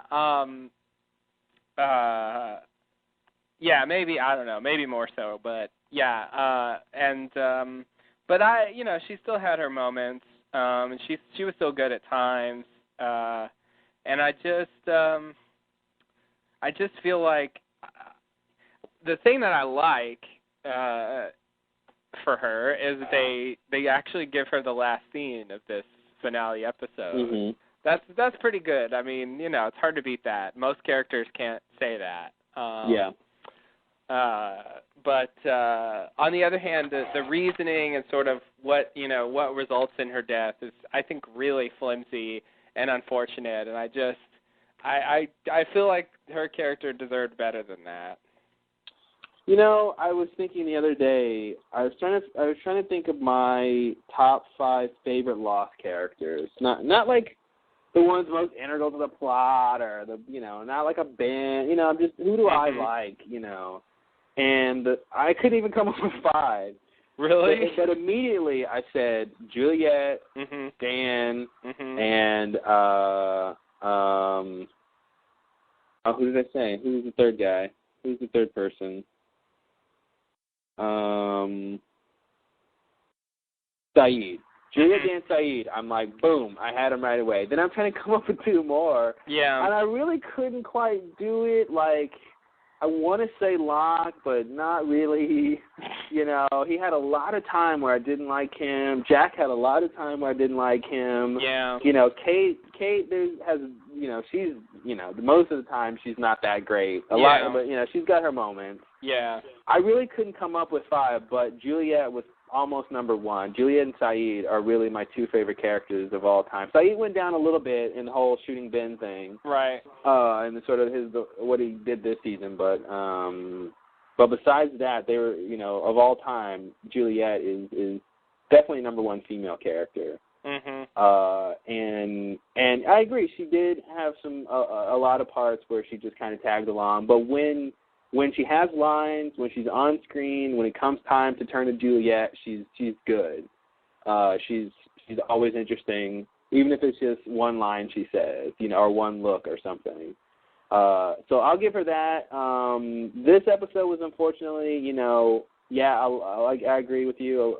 Her reasonings for doing things and how she died, sort of getting wrapped up in the chain, was a little flimsy. Mm-hmm. But she got a great death. And like you said, last scene of the episode, but I think she went out with a bang, obviously. Yeah. But I think that makes up for some of the crap in this episode and her little, some of the other stuff maybe you could bring up. But overall, Juliet has been awesome. Who was the third character you named? Dan. Oh, Dan. Right. Okay. Yeah. Yeah. Yeah, Dan was good. Yeah, I think with Lost it's weird because I really see it as not a character-centric show. And so for me, liking the characters is tied into how much they're involved in the plot, because sort of the less they're involved in the plot, the less they get to do. Oh, totally. And so the less their character gets developed, it gets a chance to even be interesting or whatever. So I guess, Juliet was more involved in the plot in season 3. So, that's part of why her character was sort of better back then. But I agree. When they went to her, she was good. For the season 3 stuff alone, she's up there. I'm not sure what to think of her as a main character. I guess I still see her as kind of a supporting character, kind of along the lines of Dan, or even Desmond or somebody like that, pretty big, but like not quite the main cast. But I think if you forced me to name my favorite character, like I could name some, but I wouldn't necessarily be enthusiastic about all of them. Yeah, that's kind of what I was trying to get at. Like, there's, Ben is a great character, but yeah. I wouldn't put him on this list, because he does a lot of bad crap. He does a lot of, he's sort of an evil guy. I don't like him in terms of that way. Stuff that's, see, I thought season 2 Ben, notwithstanding the fact that we have no, what he did is there's no coherence to it. But I thought he was really cool back then. Like, I thought he was a really interesting character, and I loved how he played it. And, like, those are some great scenes with him in season 2. Mm-hmm. I wouldn't hesitate to say I loved Ben back then, but as soon as we got to know him, as soon as season 3 came along, and sort of what he's been since then, like he hasn't had that magic or whatever he had in season 2. The thing that made them keep him on the show forever, Mm-hmm. Like I really just don't think he's ever recaptured that. He is involved in a lot of stuff, and I definitely think he's good. He's probably one of the better characters. But yeah. Oh yeah. I really just don't like him that much. Yeah, totally. Well, who would you put on a list like that? I mean, that's what, and I think you're saying the same thing I'm saying. I said, I'm trying to do top 5. I could only name 3. Those are the 3 I'm enthusiastic about. Yeah. I could name 2 more, but it wouldn't be the same as the 3 that I You like. wouldn't really mean it. Yeah, that's the thing. For me, like, I would definitely, like, Juliet and Dan could definitely go on my list. Like, if they're, if they're eligible, then they can happily go on there. I did pretty much like most of what they did, with the exception of some of the more boring Juliet parts. Dan was pretty much on all the time. Dan's worst part is really just when he comes back in this like Yeah. The part about trying to change things. Mm-hmm. It was short-lived because he died quickly. It was really short-lived, But that was the only part that I'm like, Dan, I'm not 100% behind you, you know. Yeah, definitely. It was overall it was more good than bad. So totally. He still comes out on top. But yeah, too bad he didn't get a better ending. But like with other characters, it's really like I don't consistently like them. I like them at times, and I don't like them at other times. You know, Hurley. Never liked Charlie. Yeah, Hurley definitely. Charlie never really got. Yeah, Charlie was never one of my favorite characters. Never liked Charlie, not once until his death. That's the only thing I really, really liked that he did. Yeah, I thought he got a great death, and I liked that plot, that last plot where he goes down there and gets captured by Bonnie and Greta. And you didn't like when he took Aaron and all that and No, I didn't. I'm really wishing that didn't happen. And didn't like Locke punch him or something? Yeah, Locke punched him. God, that seems like 30,000 years ago. Yeah, it really does. Yeah, that was a big deal at the time. It's like, Locke punched him. Who gives Locke a shit? steps in. Yeah, totally. It really doesn't matter. I really cared at the time, though. I really thought that was a big, step or something. That was actually one of the things that made me not like Locke. I really thought that was a crappy thing to do for some reason, even though he was sort of justified in a way. It just bothered me. I kind of liked it because I thought, somebody needed to just snap Charlie out of it. Yeah. Because he was acting crazy. Yeah, I guess it just didn't seem like the Locke I was used to. That was the thing. It wasn't a typical Locke move. Yeah. Yeah. He didn't. It didn't seem like he really taught him. It didn't seem like his normal method. And I mean, that was a point where Locke was starting to go downhill. So it was. But yeah, oh God. That whole section of season 2 is really a mess. I don't know what they were doing. Oh man, Fire Plus Water? Yeah, Fire Plus Water. Oh man. And the long con where Sawyer gets all the guns and there's a new sheriff in town and yeah, that whole thing with Charlie kidnapping son, that was really bad. Yeah. That was really lame. It was really, really tried to make it seem like it was the others. Yeah. Oh jeez. Yeah, that was bad. So who's on your list? So yeah, I mean, I'll get behind Juliet and Dan and Saeed as well. Saeed is kind of like the other characters in that he definitely had his sort of ups and downs. He's maybe more consistent. It seems like his better moments were earlier in the show. Mm-hmm. But he's definitely had, good stuff since it's kind of felt like they didn't know what to do with him for a long time. That period of time when he was making the furniture. Yeah. On the beach. And that was it. That was it. After Shannon died. Yeah. It seemed like they haven't figured out what to do with him since then. Mm-hmm. Whereas in the early days, like, he was great when he tortures Sawyer and then he puts himself in exile and he goes and finds Danielle and like all that stuff was fantastic. I'm totally on board for all that. He was always involved in a lot of interesting stuff back then. So he's still riding those coattails to some extent, and he's good like when he has a chance, but. Yeah, when it comes time and you need someone to do something and Saeed's around, he's good. Like, all the technical stuff and stuff he's done is great. Like, I would have loved to see Saeed and Dan work together. Trying to do something. Yeah, that would have been nice. That was too bad. They didn't really get to have anything to do with each other. But like he. Well, what do I want to say? I mean, he was also really good at sort of, figuring things out or being the person to notice something that other people weren't noticing. He was the first person to notice that Mikhail was lying, for example. Yeah. And so he's always been. He was the first person to notice that Michael was lying. Yeah. Like he's been good at that for a long time.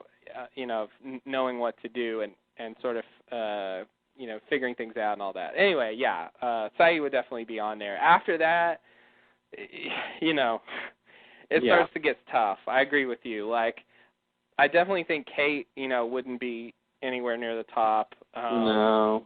I liked some of Claire's plots, especially in the early part of the show, but she, Not Claire the character, though. Not really Claire the character, yeah. Yeah. Not exactly.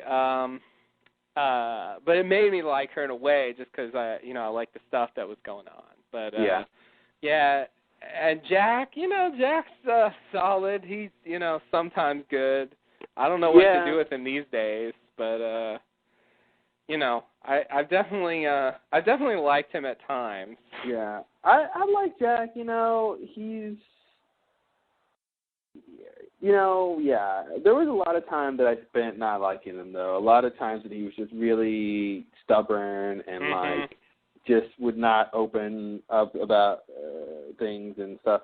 But I think he gets close to being on the list. Definitely top 10. He would be in the top 10. As would Locke. I mean, even though... Locke would be top 10, definitely. Even though I really haven't liked Locke for a long time. Those early days are so good. He can almost still, get a bit of goodness from them. And I like what they're doing with him now. So, he's not exactly back on track, but, I'm at least interested in... And it's weird because it's not exactly him, but or is it? It's or is it? Good point. He would be up there too, I think.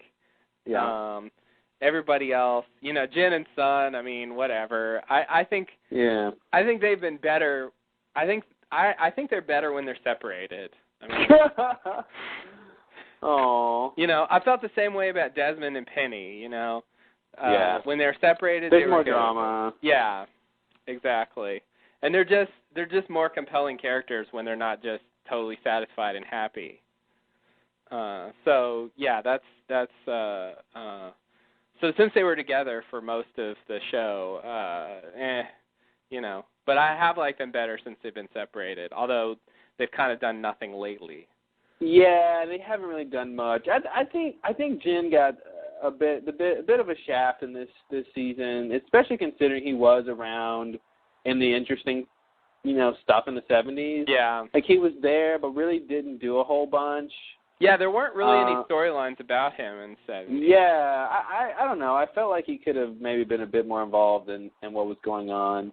That's the thing. The thing I thought would happen was that, things would get out of control and sort of Sawyer would need to come to Jack and ask for help. But he kind of just got too chaotic to even get to that point. Mm-hmm. Although Jack is integral in what's going on. Right. But I think Sawyer could have, he could have used a bit more help in sort of, I mean, he did use Jen to go do stuff, but, surprisingly not much. I think not much, though. Jen's best stuff was, getting involved in the Rousseau plot by himself. Yeah, that was interesting. I think that's probably his big moment. That's his claim that has to be his claim to fame. Yeah. I mean, nobody else was there. Exactly. Yeah, that's Jen's thing to be proud of. I wonder if when he's going to tell somebody about that. That's a good question. Yeah, he really should. He really should bring that up at some point. He should tell Saeed before Saeed dies. Yeah.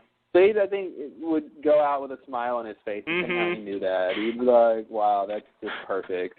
Yeah, Saeed would be in the position to appreciate that. Yeah. Yeah, they had a whole thing. Him and Danielle, that is. So, yeah. Some of the dead characters, hit and miss, all of them, really. Yeah, I agree. That's how I feel about the show. It's just, you never know. You might like them, you might not, from week to week. It's just not a character-based show to me. That's not really the focus, But it is the focus in a way. Yeah. But it's how the characters, influence the plot. Yeah. But I mean, I know what you're saying, but it's still like maybe I don't want to say it's not the focus, but it's just not that good. They don't do it that well. Mm-hmm. The reason I watch the show is more the plot than the characters. Yeah. They do try to focus on them, definitely. I think they did more in the early days. Yeah, which makes sense, Which does make sense. That's true. But yeah, I think their character writing has never been that sharp. I think my fourth spot would probably go to Sawyer. Oh, I forgot about Sawyer. Yeah, don't forget about Sawyer. Wow. Yeah, Sawyer is also up and down for me. I like him at times. He's been lame at times. But I agree. He deserves a slot in the top 10 at least. Yeah, I thought he was good this season. I agree. The whole LaFleur thing was great. I think that's when the season really picked up. Yeah. He outdid himself this season. Absolutely. He was the guy holding it together in the 70s. So. Mhm. And he did a good job for 3 years, and then they came and it all went to hell. Yeah. But I think if anything, I would probably give Sawyer number 4, Locke number 5. Mhm. I think Locke is sort of if he's crazy interesting next season, which I think he will be, then he'll probably get a little higher. But that's probably who I'd say in my top 5. Yeah. Ben is definitely top 10, but Yeah, Ben has to be in there. He's just too prevalent. Too everywhere. Sawyer. So this has been a good Sawyer season, absolutely. Yeah. I agree. I think of all the characters in a way, I think he's really sort of gotten the best stuff. He's Save the Tree Frog incident. Mm-hmm. Oh, you mean just this season? This season, yeah. Oh, this season? Oh, totally. He really got a lot of the good stuff. He got to do a whole bunch. Yeah. Richard would have been higher on my list if not for some of this season. He went down a little bit. Richard changed. It's the whole the more you know about a mystery, Yeah. The less it's interesting. So Richard's goodness was tied into his mysteriousness. Yeah. And when you take that away, he's got to have something else, and he just doesn't. You take away the mystery, and he just seems kind of bland. He's like a regular guy who doesn't age. Yeah, exactly. You know. Yeah, he doesn't necessarily know anything. There's there's nothing more to it than he doesn't age. Mhm. You know, and that's weird and interesting, but that's not really a character trait. Yeah. You know, it's this like physical fact about him. Yeah. You know, and his personality before was projecting, hinting at something more than that. Mhm. You know, and that was sort of what made him interesting. So yeah, I agree. This season was not good, but he was good earlier. So he's still got points for that. Yeah. Yeah. What about Cindy? Is she top 10? For that one episode alone where she says we're here to watch, she no top 10 for Cindy. Oh. She had nothing. No. She had nothing. What a waste of time Cindy was. I wish they had just never taken her or never showed her again. Yeah. Yeah. Because they had Cindy, nothing to do with her. Cindy. It really just feels like people were clamoring for Cindy, and they just said, okay, you want Cindy, here she is. Here she is, doing nothing. Hope you're happy now. It was a little sad because, considering she was gone so long and she had so much she could have said or hinted at. Mm-hmm. And Jag, is like there, and he didn't really ask her really any pertinent questions because he was so upset about whatever, him being imprisoned or whatever was. I forgot what was, Juliet was about to be judged or whatever, and it just was like they both dropped the ball, and it was a little lackluster. Yeah, really lackluster. Yeah, no Cindy for me. I think Christian probably gets top 10, at least close. He gets pretty close. Yeah. He was good. He was definitely good. And Mikhail is definitely top 20. Oh, yeah. Definitely top 20. I like Kimi, too. Kimi, yeah. I think Kimi, for a bad guy, Mm-hmm. He was good. Yeah. Yeah, that guy was good. And Frank, Frank is up there. Frank hasn't really done much, but somehow, I'll give credit to Jeff Fahey. Yeah. That it must be it. There's some kind of magic there. I agree. Frank's way better than he deserves to be. Yeah, totally. Something about Frank is awesome, and he's done nothing. Yeah. No, I would have to chalk that up to the acting. There's no other explanation. No. Oh, man, remember that time Frank did that crazy thing? Remember that time he was chained to the helicopter? Yeah, that was awesome. Whoa. Yeah, I'm curious on what they're going to do with him for next season now that he's hanging out with Bram Lana. Oh, yeah. Yeah. Because he might be a candidate. He just might be a candidate. That'll be crazy if he's a candidate. I don't know what that means, but you know what? Crazy. I think he should be a candidate so they can take us through what that means. Mhm. Whatever that means, he can be our example of it, and Yeah, I agree. I'm really surprised he made it this far. Right? I thought he was done. No, he's just really back. He's really. What did he tell Jack? Like, I hope I never see you again. Yeah. And we were like, oh, that'd be awesome if they never do. Yeah. Oh, that's like, all right. Well. Nope. There he is again. Yeah, that's I like some of the other freighter characters. Miles kind of got a crappy thing this season, but he's been good at times, as was Charlotte. Yeah. So that there's some good characters with that freighter. Oh, and of course Michael, his ending, disappointing though it was, he had his moments.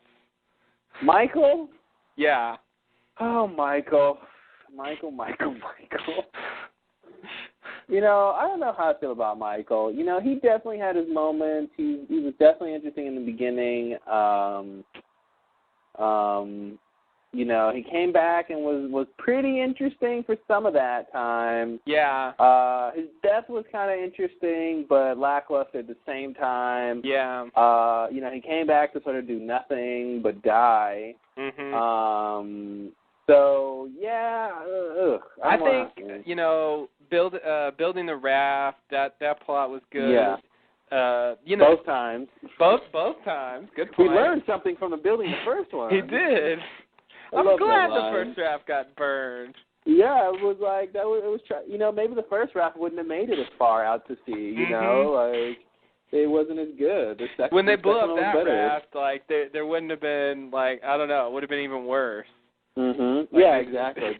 They just all would have died or something. I'll get eaten by the Dharma shark. Yeah, like I enjoyed that plot. Of course, the thing with him and Walt was cool in season 1.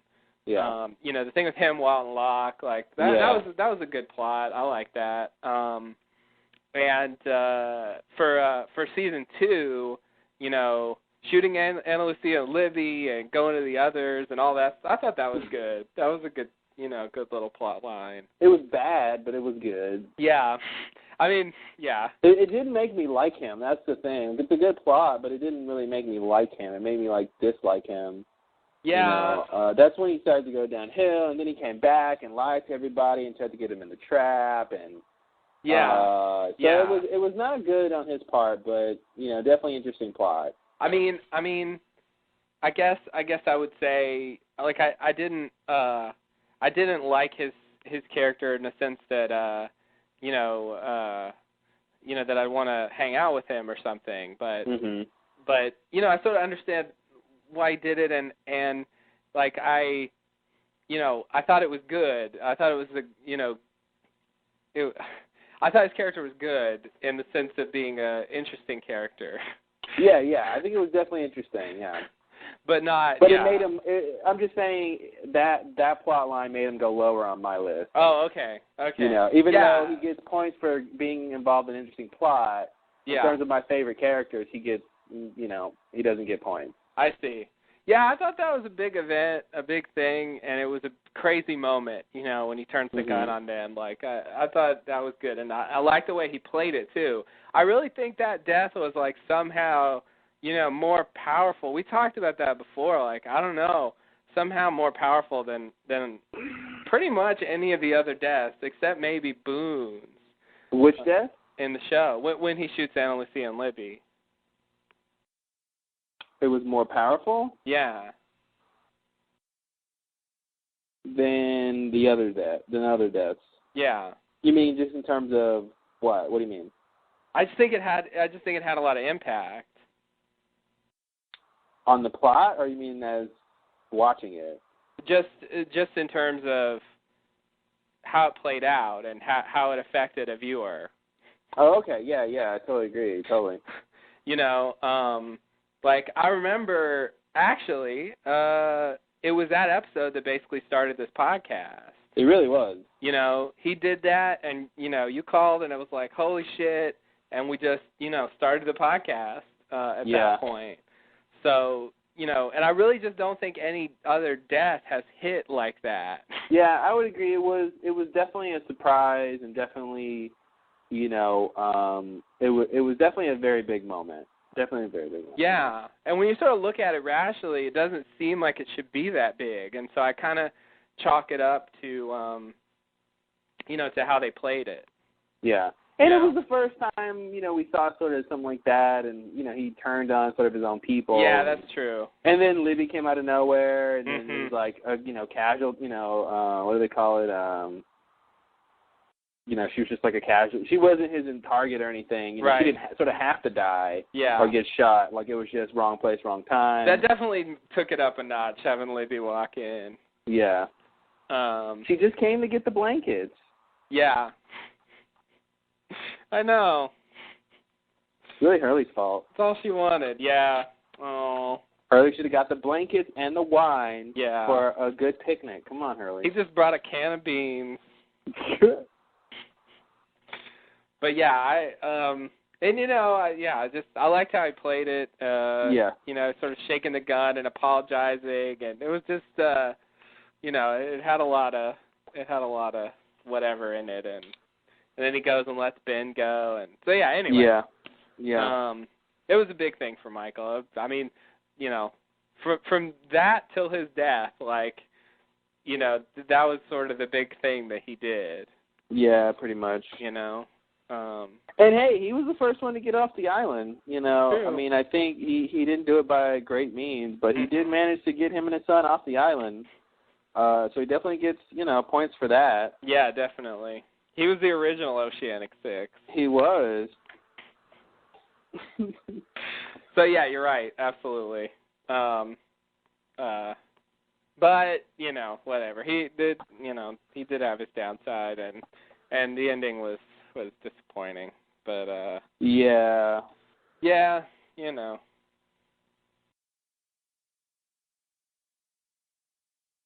Anyway, there's a selection of characters. Yeah, that's pretty much. I mean, there's Boone and Shannon. You still want to talk about those two jokers? No, they really weren't around long enough to compete with the people we've been talking about. Yeah. I think, they really weren't involved in. I mean, Boone's biggest thing was involved with Locke. That's pretty interesting. Yeah. Shannon never really had anything huge. No. So, No, she saw Walt. I guess that was her big thing. Yeah, but nothing really happened. No, it didn't mean anything. It didn't go anywhere, but yeah. They did get shot, though. Yeah. A lot of characters. A ton of characters. There's so many. Just thought of more. It's like, well, we could do this all day. Let's. Yeah, I'm on Wikipedia, Lostopedia. I'm looking at like the others. And, Oh yeah, so many. So many. Most of them are dead. Yeah, they are. Widmore's probably top 20. Oh yeah, Widmore's good. Yeah. Don't forget Colleen. Oh, I wish I could. Oh, Colleen. Why, Colleen? Miss Clue was good while she was around. Yeah, no, Miss Clue had... Her whole first thing was great. Yeah, that scene, that was great. That was... Man. She scared me. Yeah. He is alive. He's standing outside right now. He's right outside of this tent. And we were like, there's no way he's outside of that tent. And it's like, come in, Walt. Damn it. Oh. Well. I was wrong. God. Tom was really good at the beginning. Yep. Then he got crappy. He was just a teddy bear.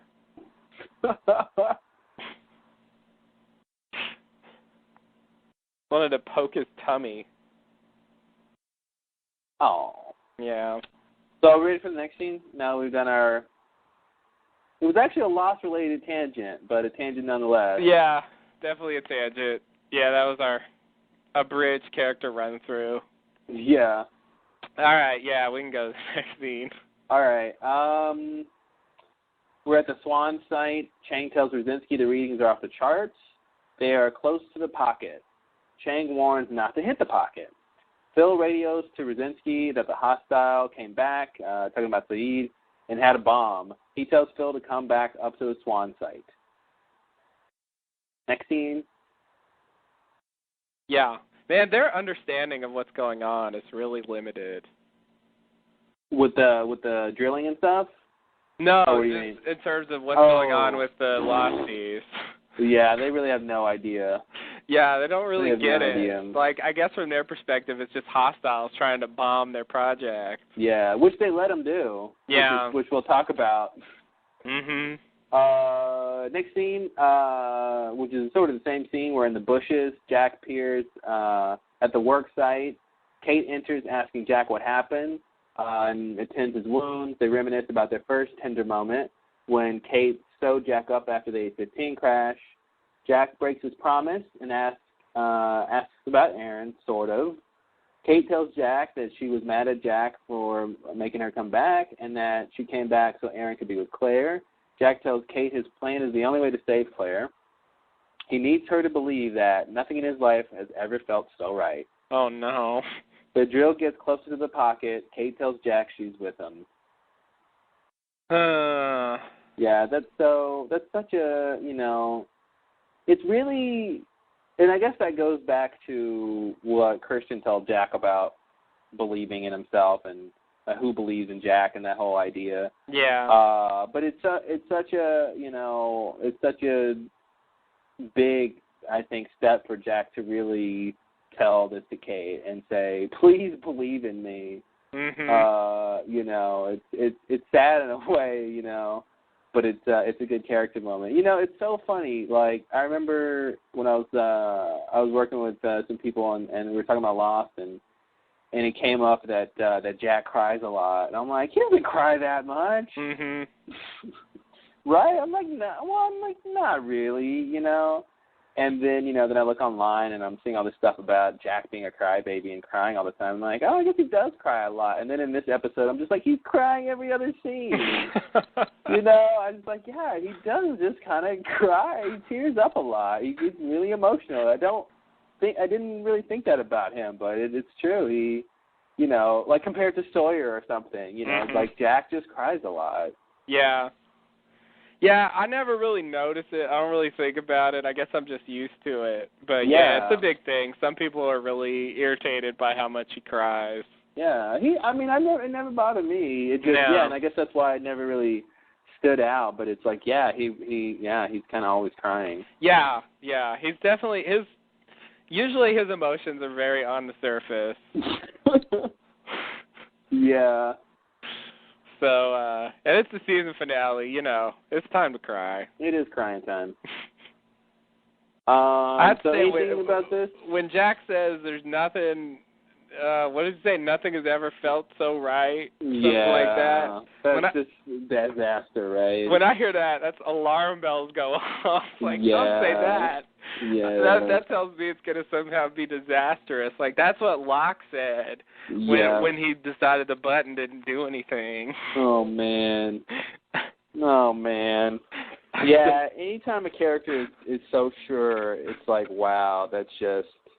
Because I don't think it's dramatic if they're right. It's not as dramatic. It's more dramatic if they're wrong. Exactly, yeah. So it's like, oh, God, Jack. I know. That means that if, the bomb goes off and if his plan doesn't work the way he thinks it will, and they wake up in 2007 and it's just normal, if you can use that word. Yeah.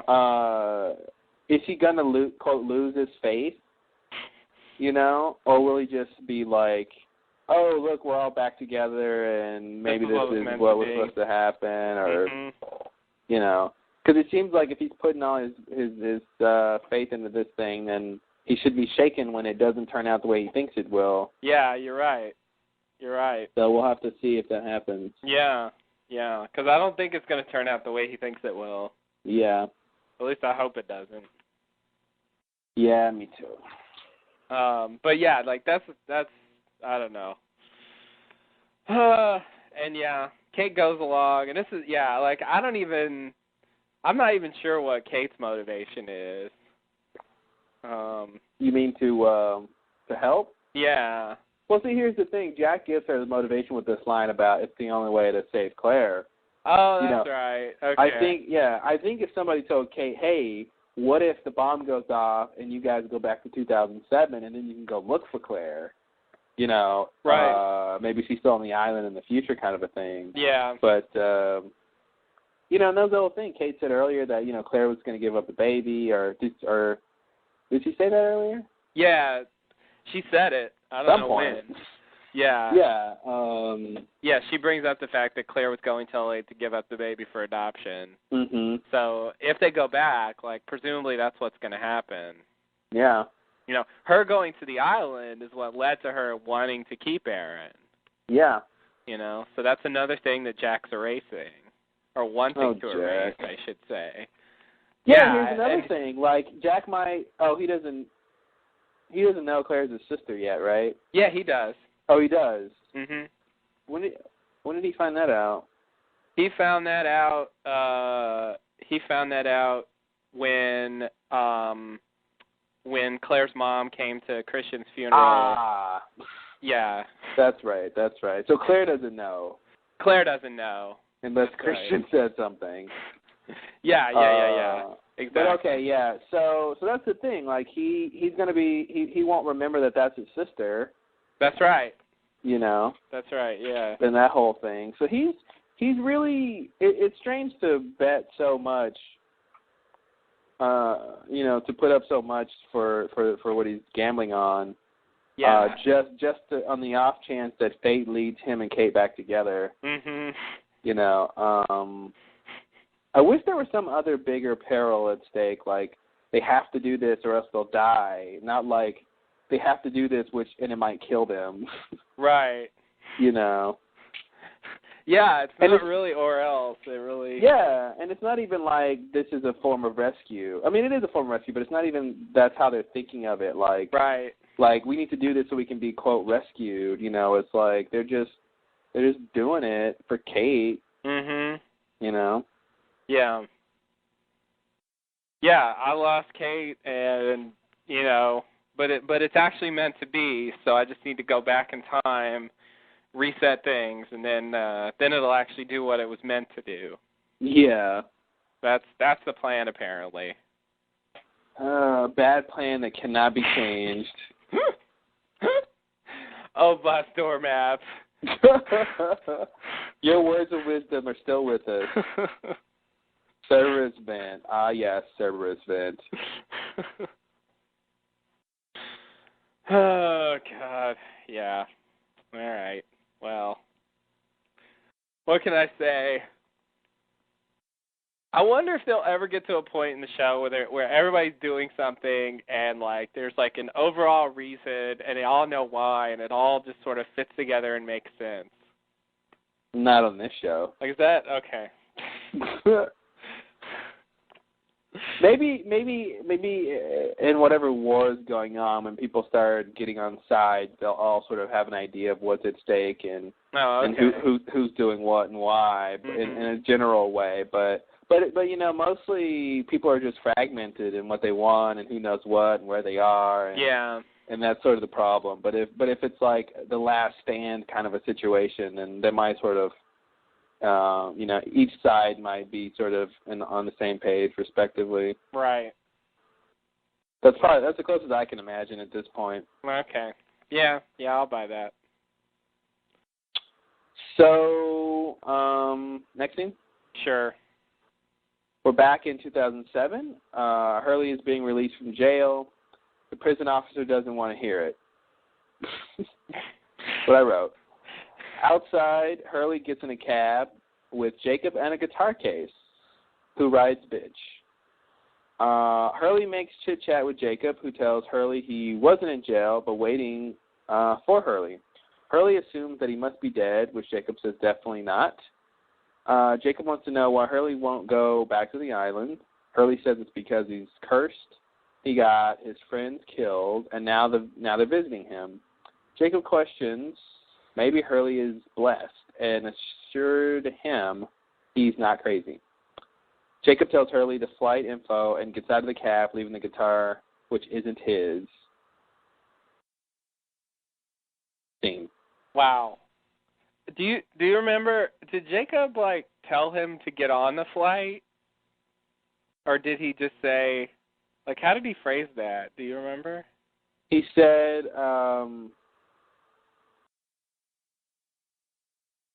Yeah, I don't know. I think it was there's a flight, a Jira 316, and I think he was something like be on it and something. If I can pull it up here. I was wondering how much of a choice he gave him, or if he really just said do this. It was sort of a choice. Should we pull up the tape? Do you wanna know that badly? Yeah. All right. Let's see.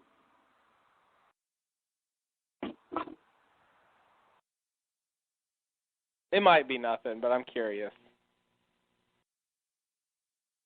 So here it comes.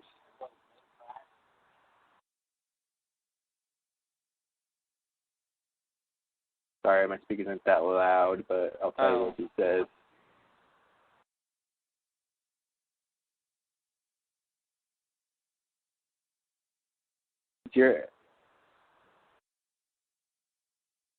He says, it's your airline 316, leaving from LAX. All you have to do is be on it.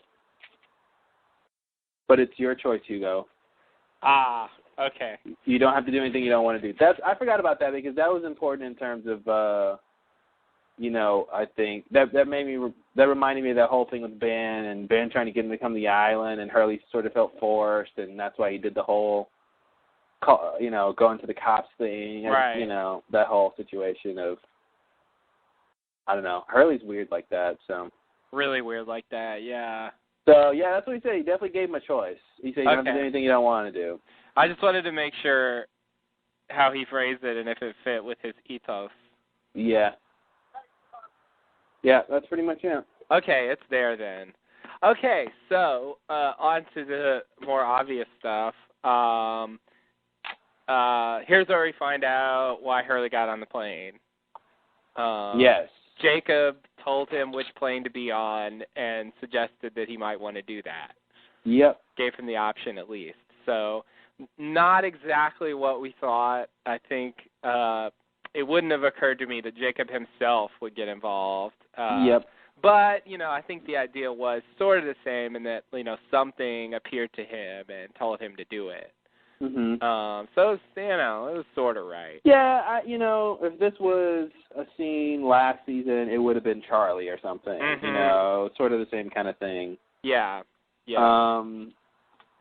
So it does, I guess we are to assume that it was Hurley's idea to buy all the seats. Apparently so. Not that that really worked, but... No.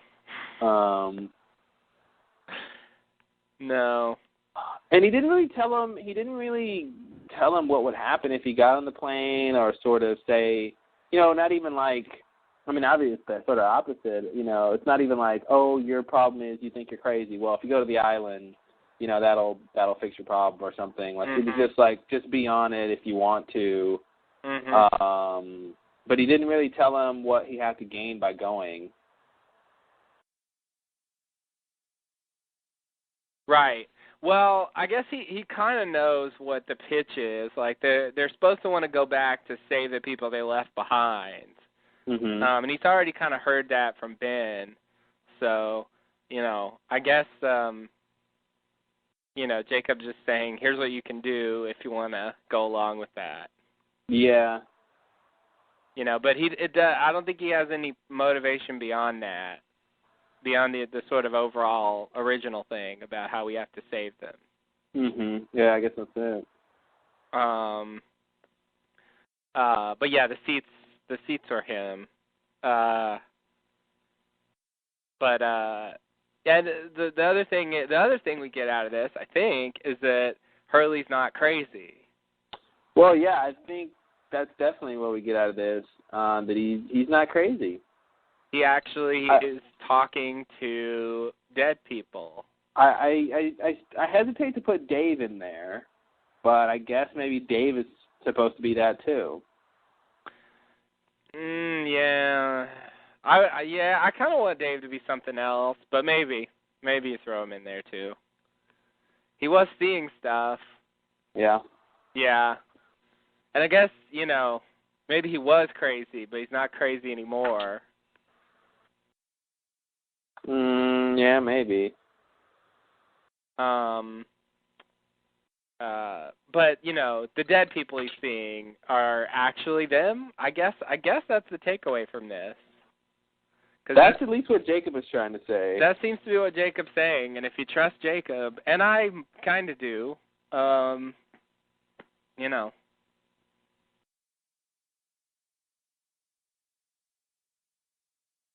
he's saying that. So, yeah.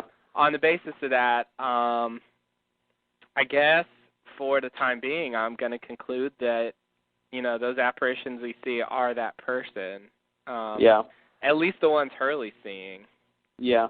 It does seem like some of them are a little different from the ones Hurley I mean, that's weird that whole Ana Lucia thing he had, you know, like, I mean, it's one thing for her to come and talk to Hurley. It's another thing for her to come in a police car that's not there, you know, and in a police uniform, you know, like, did she do all that? You know, that's weird to me. Yeah. Yeah. You know, I mean, why even have a police car? Just have her show up. Right. She could have just shown up in the back seat. Yeah. Well, they did, you know, they pulled some drama out of it, thinking he was getting pulled over. Well, yeah. And then surprising us that it was her, which they wouldn't have had if they didn't do it that way. I feel like it was kind of just a little thing they threw in there. But You're right. I mean, the way they're telling us what it is, she could have just appeared in the back seat, and that would have been fine. But the people heard. So, I'm not sure how far that goes. I don't quite want to make, you know, all the people we've seen that person. But maybe we're supposed to believe they are. I mean, even when they're, you know, kind of surly, it's still them. They're just mad or whatever about something. It's possible. But at least sometimes, you know, this suggests that it really is somehow that person talking. So, yeah. You know, I didn't really think about that being, you know, I got the point that Hurley wasn't crazy, but I didn't sort of get the larger point. So yeah, I'm just going to mark that off, I guess. Yeah. The other thing we get is the guitar. The guitar. Jacob. Case. The guitar case. Thank you. Jacob actually gives him this, I guess. So it makes me wonder what's in there. Yeah. If Hurley looked, does Hurley know what's in there? Did he just bring it along? You know, what that's about. Do you have any theories about the guitar case? I think Charlie's planning a resurrection concert. Uh-oh. And he needed his guitar. Nice. Wow. I don't have any theories that aren't jokes. Okay. Because I don't know what's in there. I mean, I'm assuming there's a guitar in there, but it could be sort of anything in there, really. Except for like an elephant. Right. This is a guitar-shaped elephant, which I don't think exists. I hope not.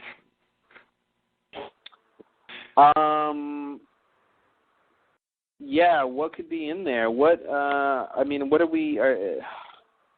He's in 2000. Oh, he went back in time. No, he's in 77. He's in 77. I mean, is that guitar case going to come with him to 2007? I guess it has to, right? I guess so. Yeah. It would be very sloppy if they gave that to him and then he just leaves it behind and we never see it again. Or I'm wondering if like he gets left in the 70s, but somehow they find it, and 30 years later, you know, they find it buried somewhere. Oh, yeah, they can do that. Something like that. But he did, you know, fall on the island with it, so I think it's pretty much the same mechanics that'll push them towards the future. So I can see the guitar going with him. It's just, if he's got it in his hand, you know, whatever. Yeah, they showed him with it when he was, you know, packed up to leave. Yeah. So, like, I'm assuming it's in that van. Hurley was the only one not really close, I guess, when the bomb goes off, right? Because he was, like, still in the van. Yeah, him and Saeed. And Jen. Oh, yeah, they're all, okay, yeah. Yeah. Yeah. Well, we'll see what happens. Yeah, I don't really have any ideas of what's in the guitar case.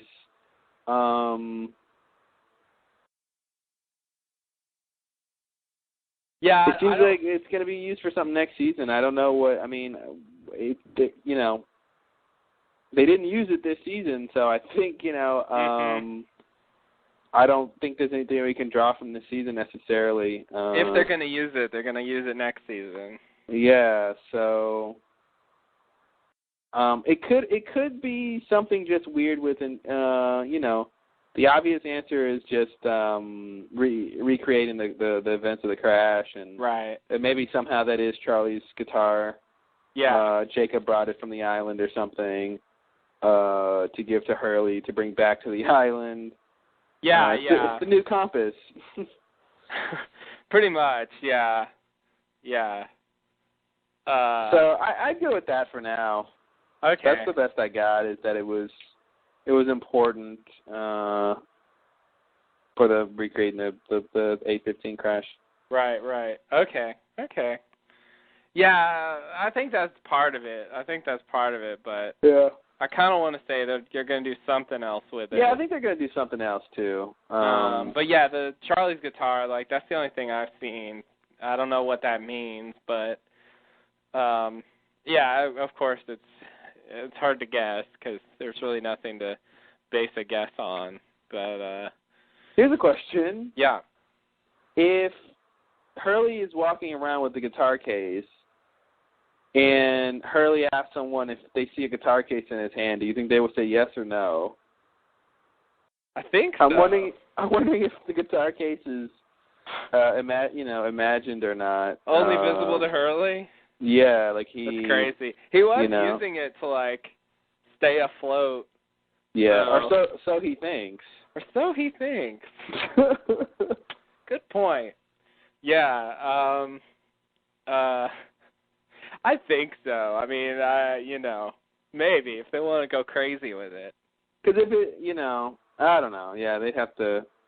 That would be going crazy with it. He's carrying around an invisible guitar. Case. Thank you. Don't let me slip on that. Yeah. Oh no. We don't want to insinuate it's a guitar because we don't know what it is. We don't. It looks like there might be a guitar inside, but we just don't know that. There's no way to tell yet. Exactly. All right, so, a few mysteries solved. This is definitely tying up a loose end from this season. I kind of feel like, in earlier times when they had more time for filler, we might have got a whole episode about that. Oh, man, the guitar case episode. Yeah. Hurley getting out of prison and all that. Like, I feel like that could have been a whole thing, but they managed to cover it all in one scene. So who are we supposed to assume Jacob, what am I saying? Who are you supposed to assume bailed Hurley out of jail? I was going to say maybe Jacob. Oh, that was Ben's lawyer. Oh, that's right. Yeah. Oh, so long ago. Oh, that's right. He said he'd be released really soon. Yeah. The same one who's going to take Kate's baby. Mm-hmm. I.e., not Kate's baby. I'm wondering if the driver knew. Well, he had to know because he let him out. I was going to say to make sure the driver saw Jacob, but he did because he apparently let him out of the cab. So that says something about Jacob. It does. And he did talk to the nurse where Lana was. Right. So yeah, he's really there. Yeah. He's really there, all right. Yeah. Because, dealing with Hurley, he could have just been in Hurley's head or something. Ah, you're right, yeah. Yeah, that's always an option with Hurley. Yeah. You can be there or not. Presence optional. Presence. Tangibility, up to you. Yeah. Corporeal, whatever. Mm-hmm. Totally.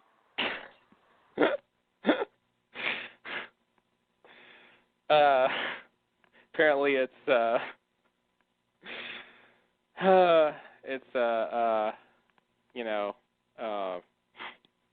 totally agree. It's eloquence optional as well. Yeah. Luckily this isn't the annual grammar ball. Right. Yeah.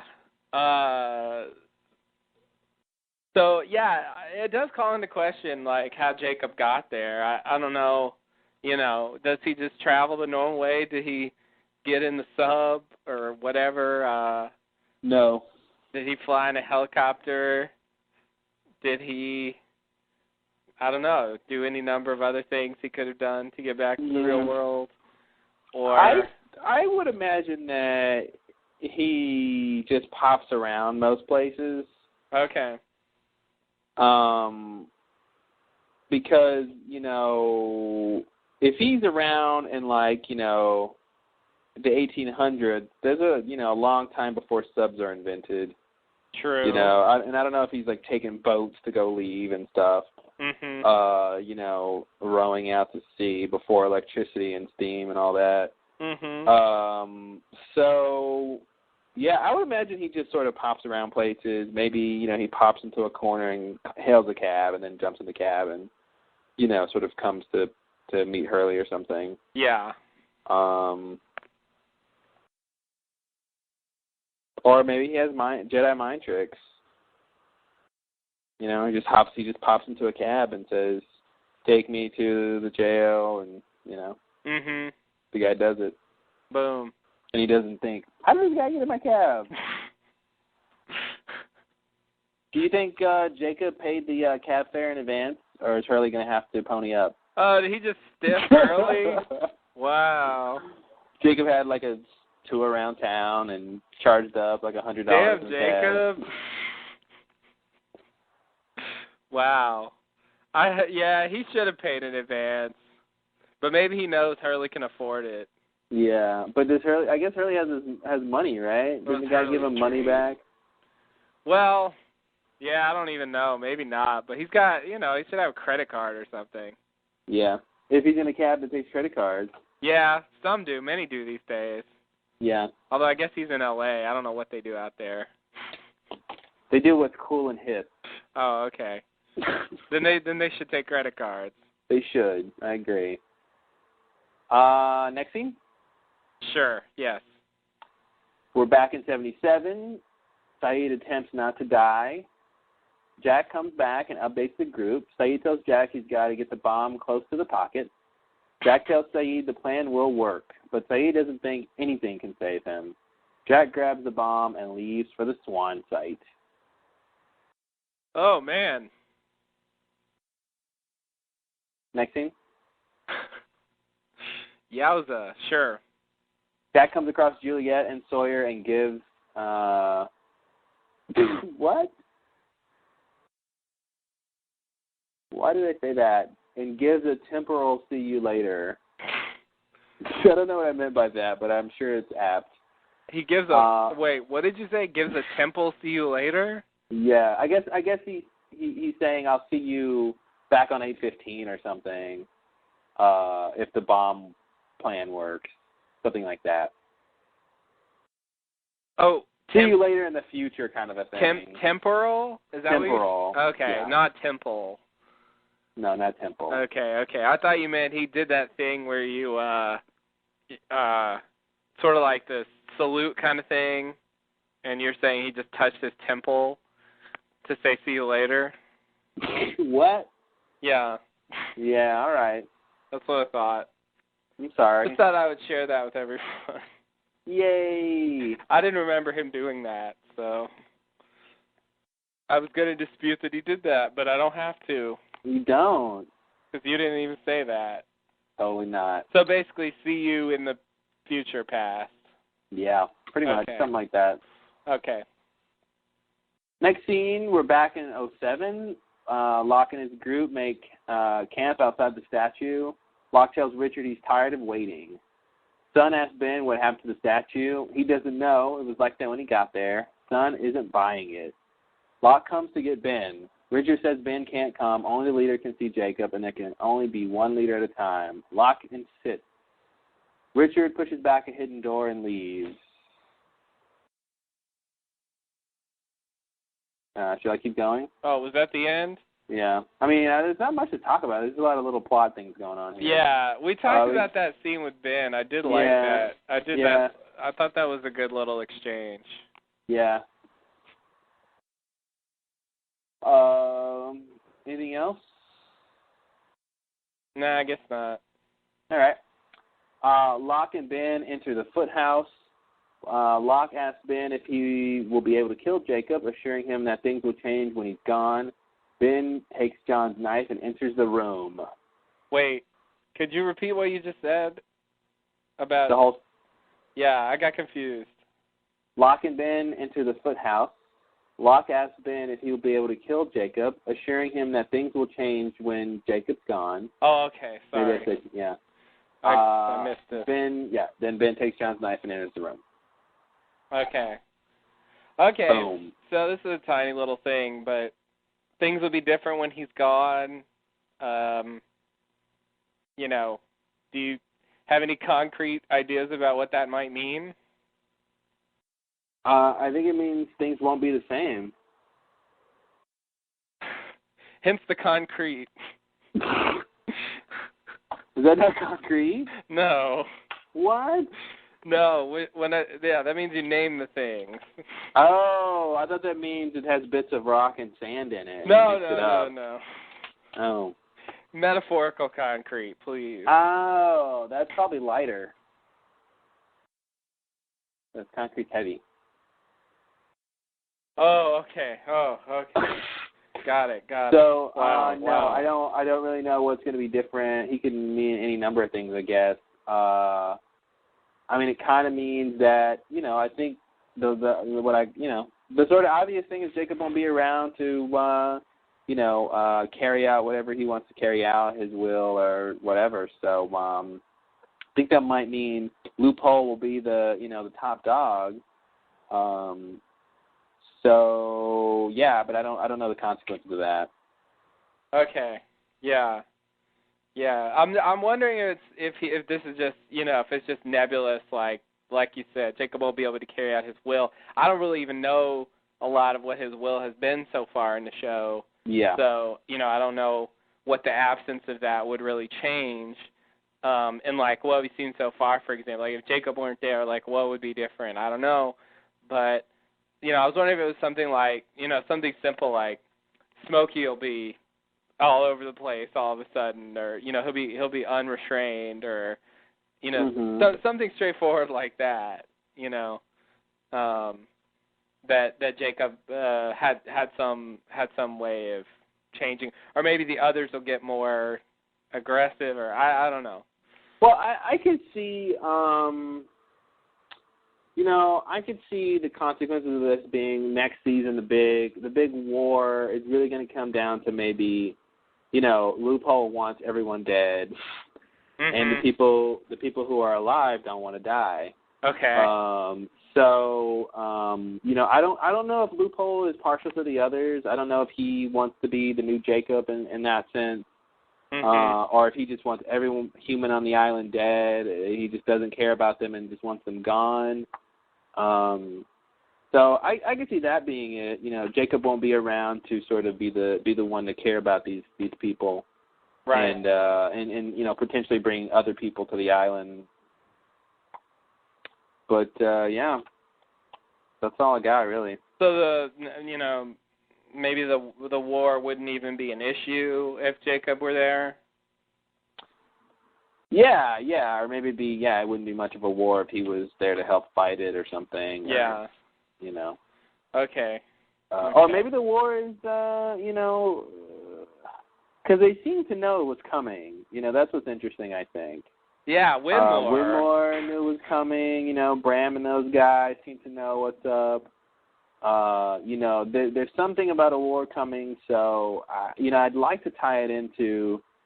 Jacob, somehow they knew Jacob would be, not in charge or something, and that would sort of open up something else. But I don't really think they knew that.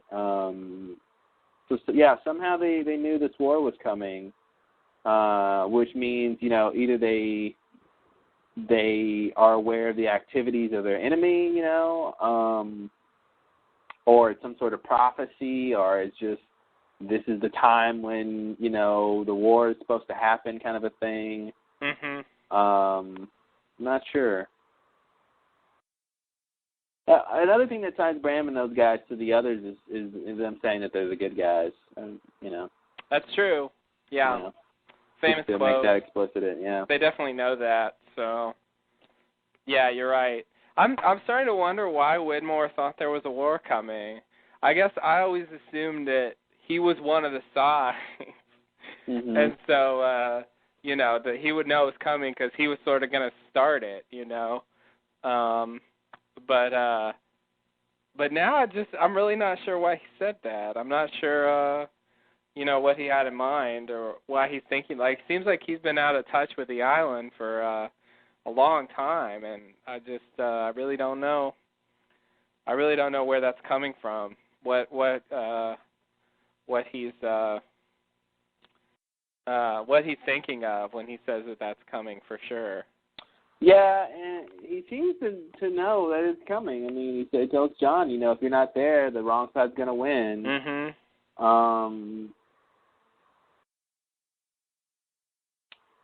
And the other thing, I was just thinking about Alana.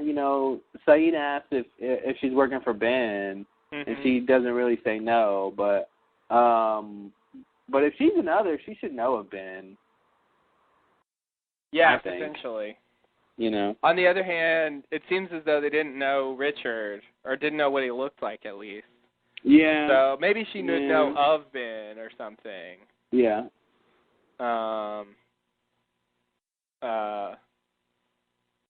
But wouldn't necessarily want to say that in that context, because, yeah, I mean, it certainly seems that she wasn't all she was more than she seemed to be. So Saeed was sort of right. I don't think she worked for Ben. I mean, it certainly seems that Jacob actually asked her to do that. Yeah. And Jacob obviously has his differences with Ben. So, so I don't think he was right about that. I don't think she's working for Ben in any direct way. But you're right. Yeah. It certainly seems plausible that she would at least know who he was. Yeah. The leader of the others on the island should be like somebody that matters on some level. She should at least see his name in the monthly newsletter. Right. The monthly other. Right.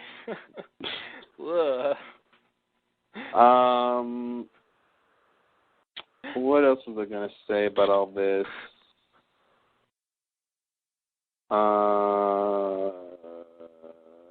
Something about Jacob. Oh, I forget now.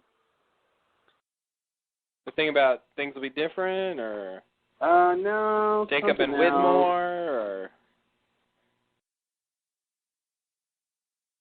what did I say that Alana should know Ben and?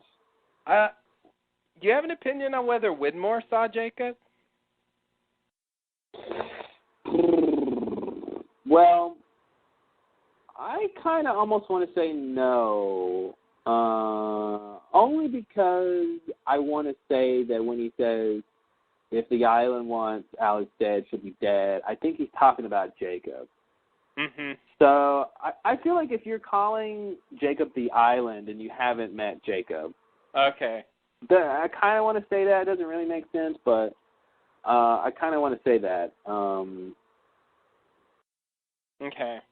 But, I mean, I'm sure they talk about Jacob, too. I mean, that's what Ben says, did Jacob...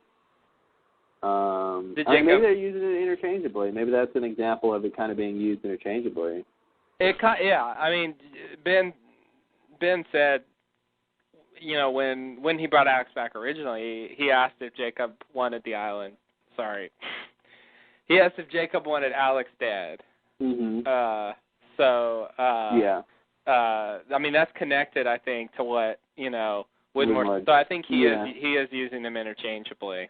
Yeah. So, even though, now we do have a separate entity that has, certainly, I would say it's sometimes been doing things that people have interpreted as being the island. Yeah. So, so they might be wrong to do that. Like, maybe they didn't know about this other guy. Yeah. Hey, what I just thought about in terms of Locke and resurrection, which is, part of what's going on here, as they claim. What if the island / Jacob, well, Jacob's kind of dead now, but follow me anyway. Locke's body just gets sort of healed from death? Like, he's just on the island a while. Because sometimes, it takes a while to be healed when you have, like, a gunshot wound. Mm-hmm. And maybe that's how the real Locke will come back, is his sort of body will just be sort of healed. Regenerated, yeah. And it'll be, Okay. It'll be that real Locke versus this Locke hole guy. Oh, man. Locke versus Locke. Locke versus Locke, fight of the century. Wow, we weren't ready for that battle. That'd be crazy. That'd be crazy. I mean, they have had, quite a few people die, and it sort of never happened, seemingly. Mm-hmm. So it would have to be something special about Locke, I think. Oh, yeah. Oh, totally. It would have to be. It's got to be. It's because it's Locke. Yeah, not just like the natural healing powers do it. Like somehow they're directed towards him specifically. Mhm. A special thing. I mean, basically what we thought had happened, but just delayed. Yeah, exactly. Yeah, they could do that. Oh man, that'd be crazy. Seeing the two Locks at the same time. Yeah. I'm not ready for that. Which one's more Locke? Here's an orange. Put it in your mouth and smile. We'll be the judge of which one's the real Locke. Mm-hmm. Oh, that's the test. Well, I guess they have the memories, but that'd be the test. Is both give them both an orange and say, "Now, what are you gonna do with it?" Oh. And the real Locke will put it in his mouth and smile. Yeah. It sucks they both have the memories. You can't even test them. Yeah. There's really, what can you possibly do? It's they just have to look at the clothes. Or which one's lamer? Well, they could do. Assuming a resurrected Locke is lame. Yeah, which he shouldn't be. Come on. Yeah. Resurrection should have some kind of effect. I mean, again, just like we thought it did, but it just hasn't yet. Yeah. Then there's your alternative theory, which is an internal war or something between the real Locke and the Locke hole. Mhm. Or the loophole inside Locke. Yeah. Which would be like this sort of the same kind of thing, but we don't see two bodies. What if that's the war? The war to see who's going to control Locke. Mhm. And if Loophole gets control, then it's bad. Mhm. But if Locke wins, then it's good. And somehow people are going to be able to help. People are going to help Locke win somehow? Somehow, yeah. Maybe? Maybe if they can kill Smokey. I don't know. Mhm. I'm reaching here. Yeah, you're reaching, but what can you do? You got to reach. Yeah. If you don't reach, what can you say? Yeah, I mean, that's, it's a possibility. It's not quite clear to me who the other side of the war is at this point. Yeah. Because it kind of seems like, at least, it seems like the others and Alana and Bram's crew should all be on Jacob's side. Mm-hmm. And then who's fighting for the other side? We got Locke, who is Loophole, and we got maybe Ben, because he was told to. Mm-hmm. Like, it doesn't seem like the other side really has an army. Dude, what if they take Locke's body to the temple? Maybe he can be resurrected there. Oh, yeah, maybe. Or maybe his apparition is at the temple now. Mhm. I don't know. So maybe that'll be the that'd be crazy if the Locke at the temple gathers all those others. Whoa. And storms towards the statue to fight that Locke and those others. Yikes. Or whatever. He does the march across the island, and they show up, and it's Locke versus Locke, others versus others. There it is. And then the guys from the 70s pop in in the middle. Like, what the hell? What the fuck? We didn't see you guys coming. What are you doing here? Yeah. Whose side are you on? Get in there. What about Hawking? This is so speculative. What do you think? You think Hawking has seen Jacob?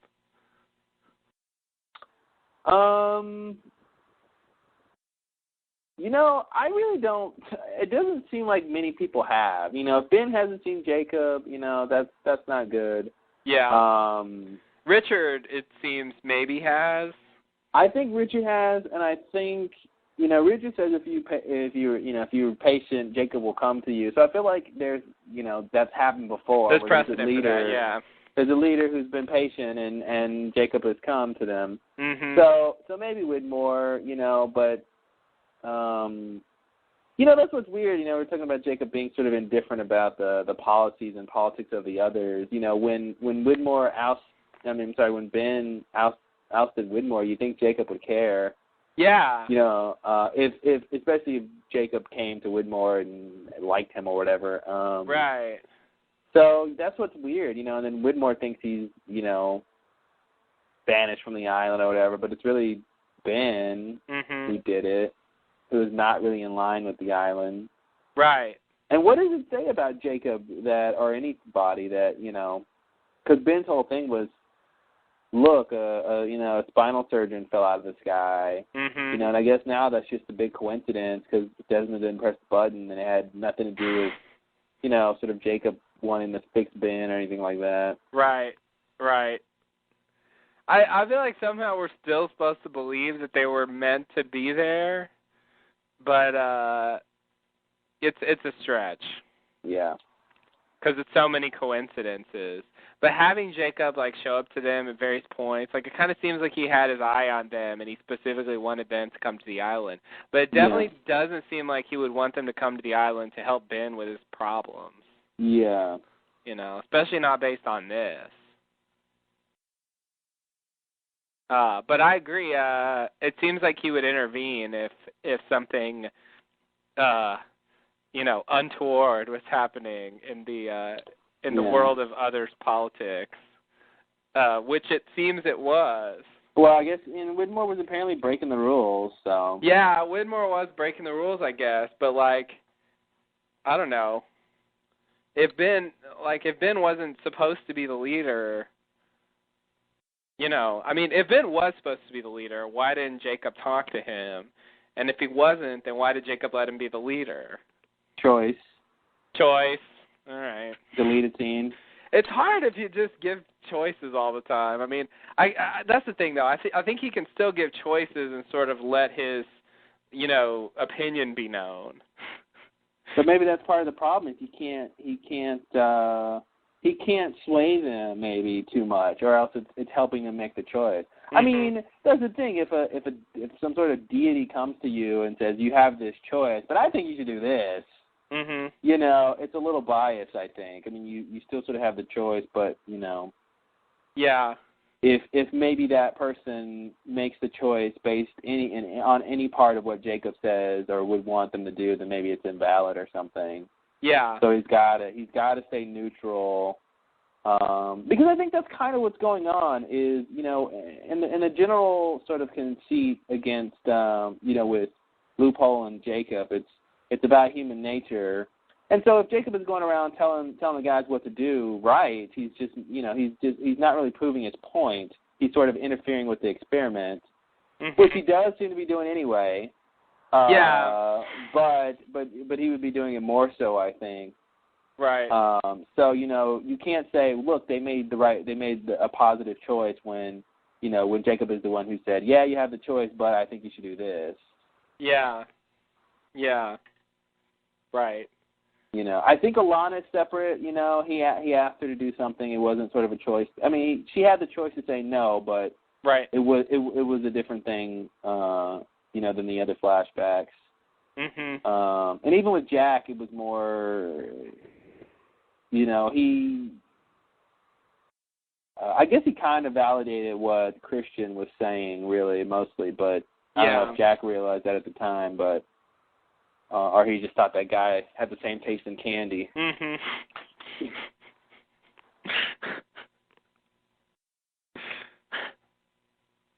Yeah. In Hurley's case, it definitely seemed like he wanted him to get on the plane. even though he did emphasize you have a choice. That's the thing. Like, you can certainly take the viewpoint that you say nothing. You don't even have any sort of contact at all. Or you can let your opinions be known and still make it clear that that it's up to them. That's kind of what he did with Hurley, pretty much. He was like, hey, you should be on it, but do whatever you want. Yeah, and he sort of does that with Finn as well. Hurley gets on it. That's the thing. Right. So like that's the thing. Like I feel like he could do that. I know the others follow him, so it's a little bit. It's hard not to be coercive when you're the leader of a group and you tell them your opinion. Yeah. That's a tricky position to be in. But you know what, Jacob? Maybe you shouldn't have people if you don't want to order them around. Yeah. You shouldn't have followers if you don't want to sort of command them. Yeah. I think that's kind of a flaw in his sort of choice theory. I feel like the idea might be the others are important because they sort of protect the island, and it seems to me that would mean that Jacob can't protect it on its own or something like that. Yeah. I don't know what that means in terms of what Loophole says about people, but it seems like there's a need for the others. I don't think Jacob would have them around unless there's some function they'd serve. Right. I'm interested to see what his limitations are, what he can do, or what he chooses to do, and why. Yeah, and in the first scene, it's suggested that he brought that ship there. Probably the Black Rock. Like that's an influence. Like they didn't choose to be there. Yeah. You know what I mean? So it's if you want to have any kind of influence at all, you're affecting choices in a way, directing them, and so if you want to be totally hands off, you kind of just got to sit there and let things happen. You really can't take any kind of role. He kind of seems to do most of the time. That's true. Yeah, that's the weird thing about him. Yeah, he only gets involved occasionally. Maybe for the bigger things or something. Yeah. But yeah, I think you're right. Is it just gonna come down in the end to this big experiment on humanity? I think it'll probably have some central question about human nature, what makes us who we are, or something, or because that's what a lot of the show has been about. These flawed characters who who some try to change, some don't. And that's really what the show is about on a character level. So I think that's going to be one of the main ideas. I mean, they started the episode with that. Yeah. So I think that's one of the main ideas. So in the end, Jacob finally proves him wrong by these people. Something like that. Even though he's dead, but whatever. He realizes that he was wrong. Yeah.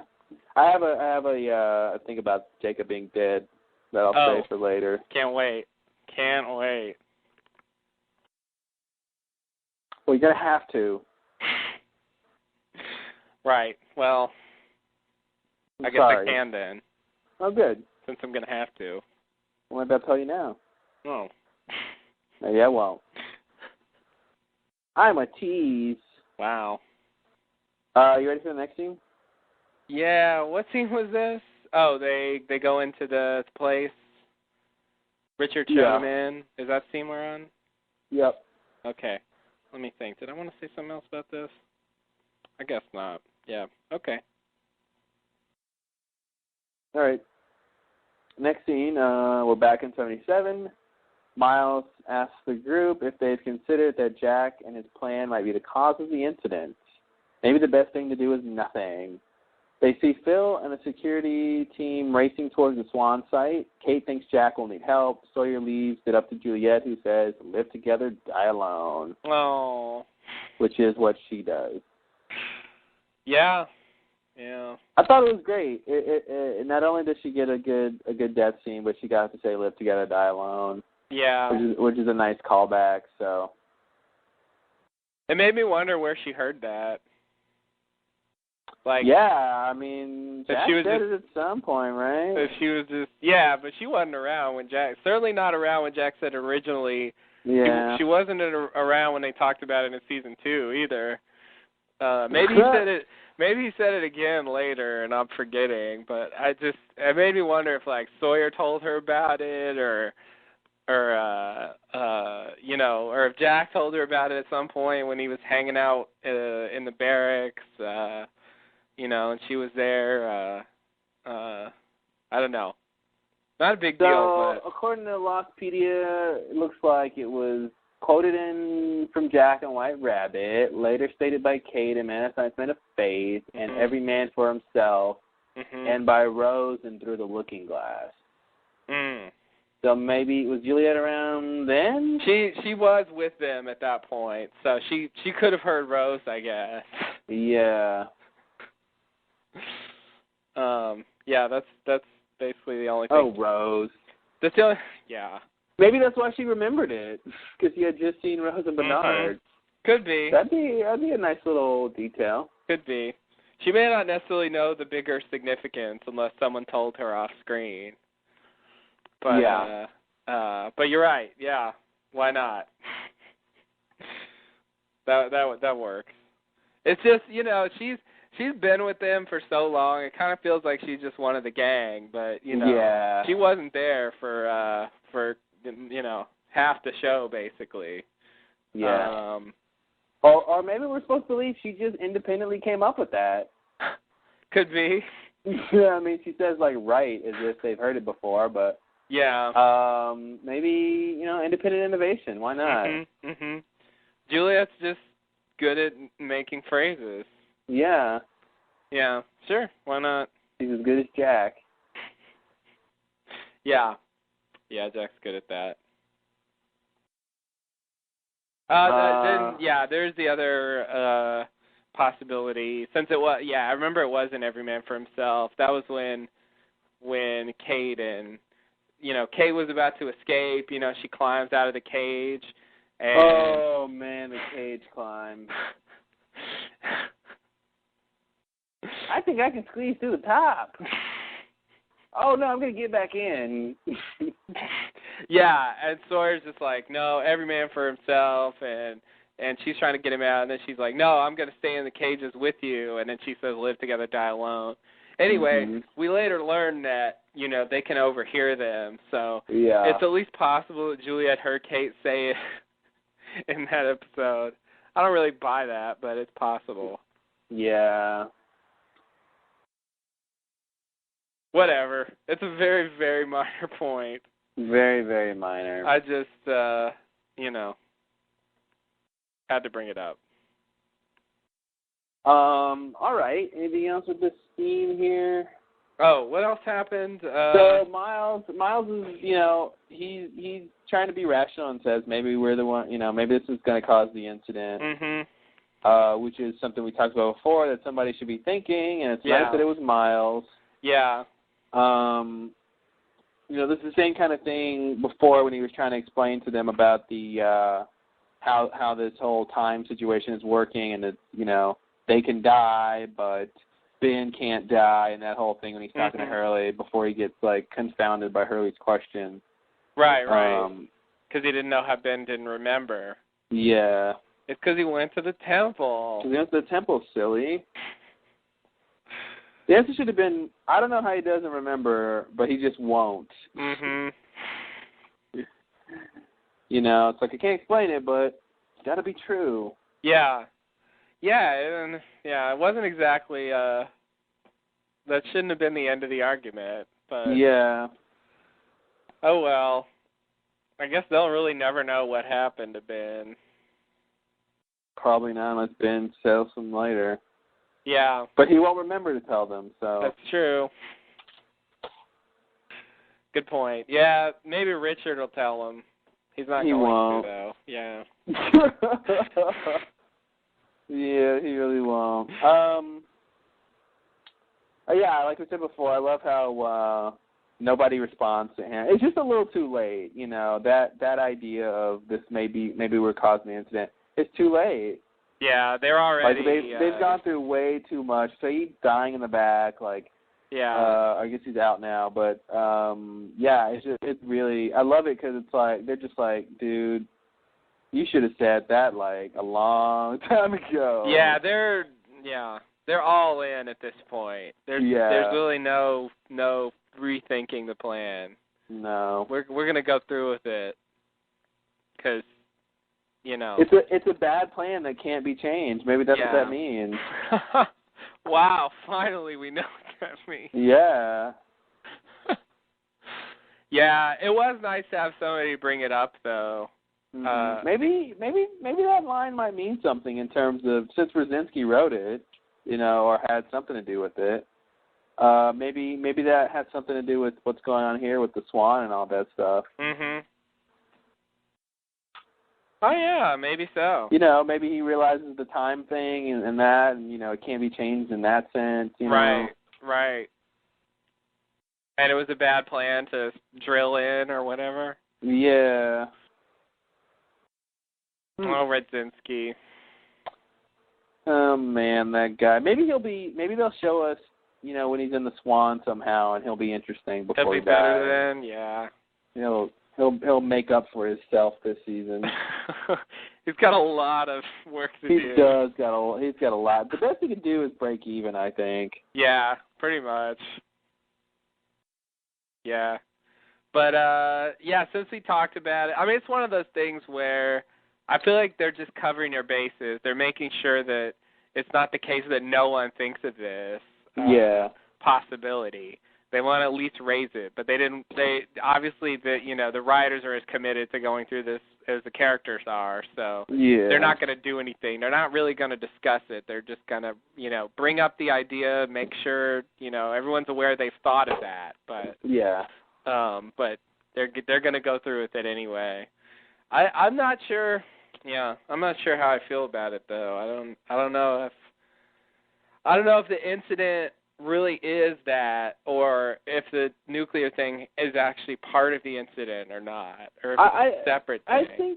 I think it's safe to say, I forgot where, but I think the idea is the bomb is going to neutralize the explosion of electromagnetic energy, even if it's just that it covers up the hole. Mm-hmm. I think that's what it's going to be, because if it's just the incident is them getting the bomb and exploding it, again, I don't think that's dramatically interesting. Right. Because it's like they caused their own problem.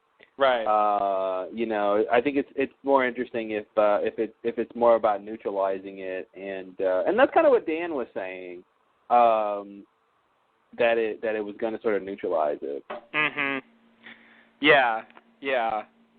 But maybe it won't go as far as Dan thought. I mean, Dan thought it would prevent the plane crash and all that. Yeah. Maybe he'll be wrong on that level. Like, it'll neutralize it to the extent that, if they didn't do this, it would be even worse than building the Swan and pushing the button and all that. Yeah. That they did actually help, even though they didn't prevent the incident as they know it. Yes, exactly. Which they shouldn't be able to do. Right, exactly.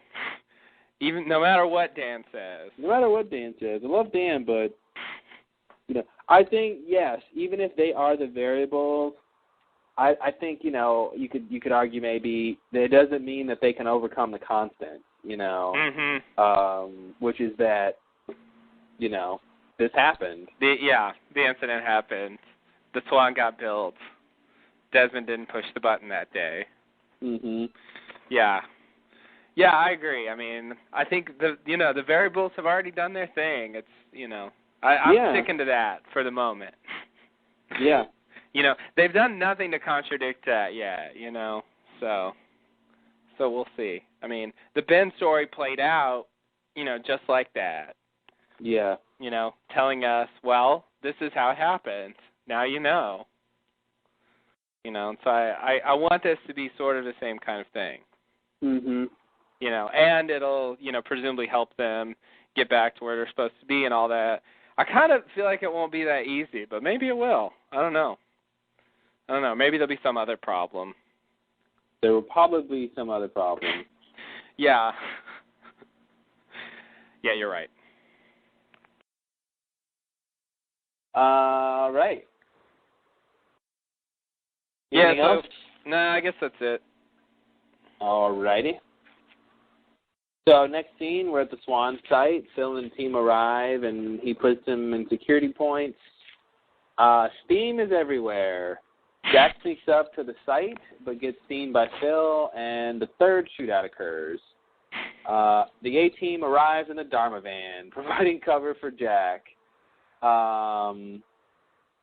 Sawyer knocks out Rosinski and grabs Phil. Makes him order the security team to drop their guns. Sawyer tells Chang to turn off the drill, but the drill is being pulled down. They have hit the pocket. Oh. Jack drops the bomb into the shaft after some longing farewell looks. Sorry. Goodbye to everyone forever. Yeah, right. I hardly knew ye. They all brace themselves. ... for nothing. Suddenly, this don't look like LAX. Yeah. Suddenly, we hear the telltale signs of magnetism running amok. The drill machine collapses and everything metal is pulled towards the shaft. Jack gets hit in the back of the head by a toolbox. Kate runs to help. Ow. Miles helps his dad escape after his hand is pinned down by a metal beam. Rosinski and some of the crew try to escape in the Jeep, but it's pulled back towards the shaft. Then they jump out and kind of escape. Phil grabs a gun and is close to shooting LaFleur, but is hit back by some scaffolding and speared by some rods. He got frogeted.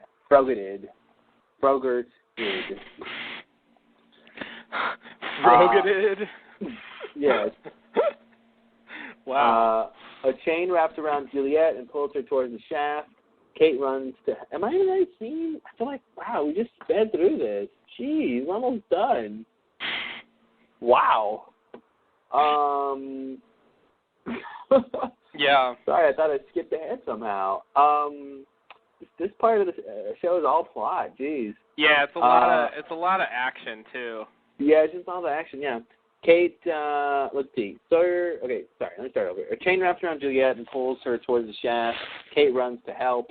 Sawyer comes and grabs Juliet's hand at the last minute, but she's been pulled down. Kate tries to get the chains off of Juliet, but she can't reach.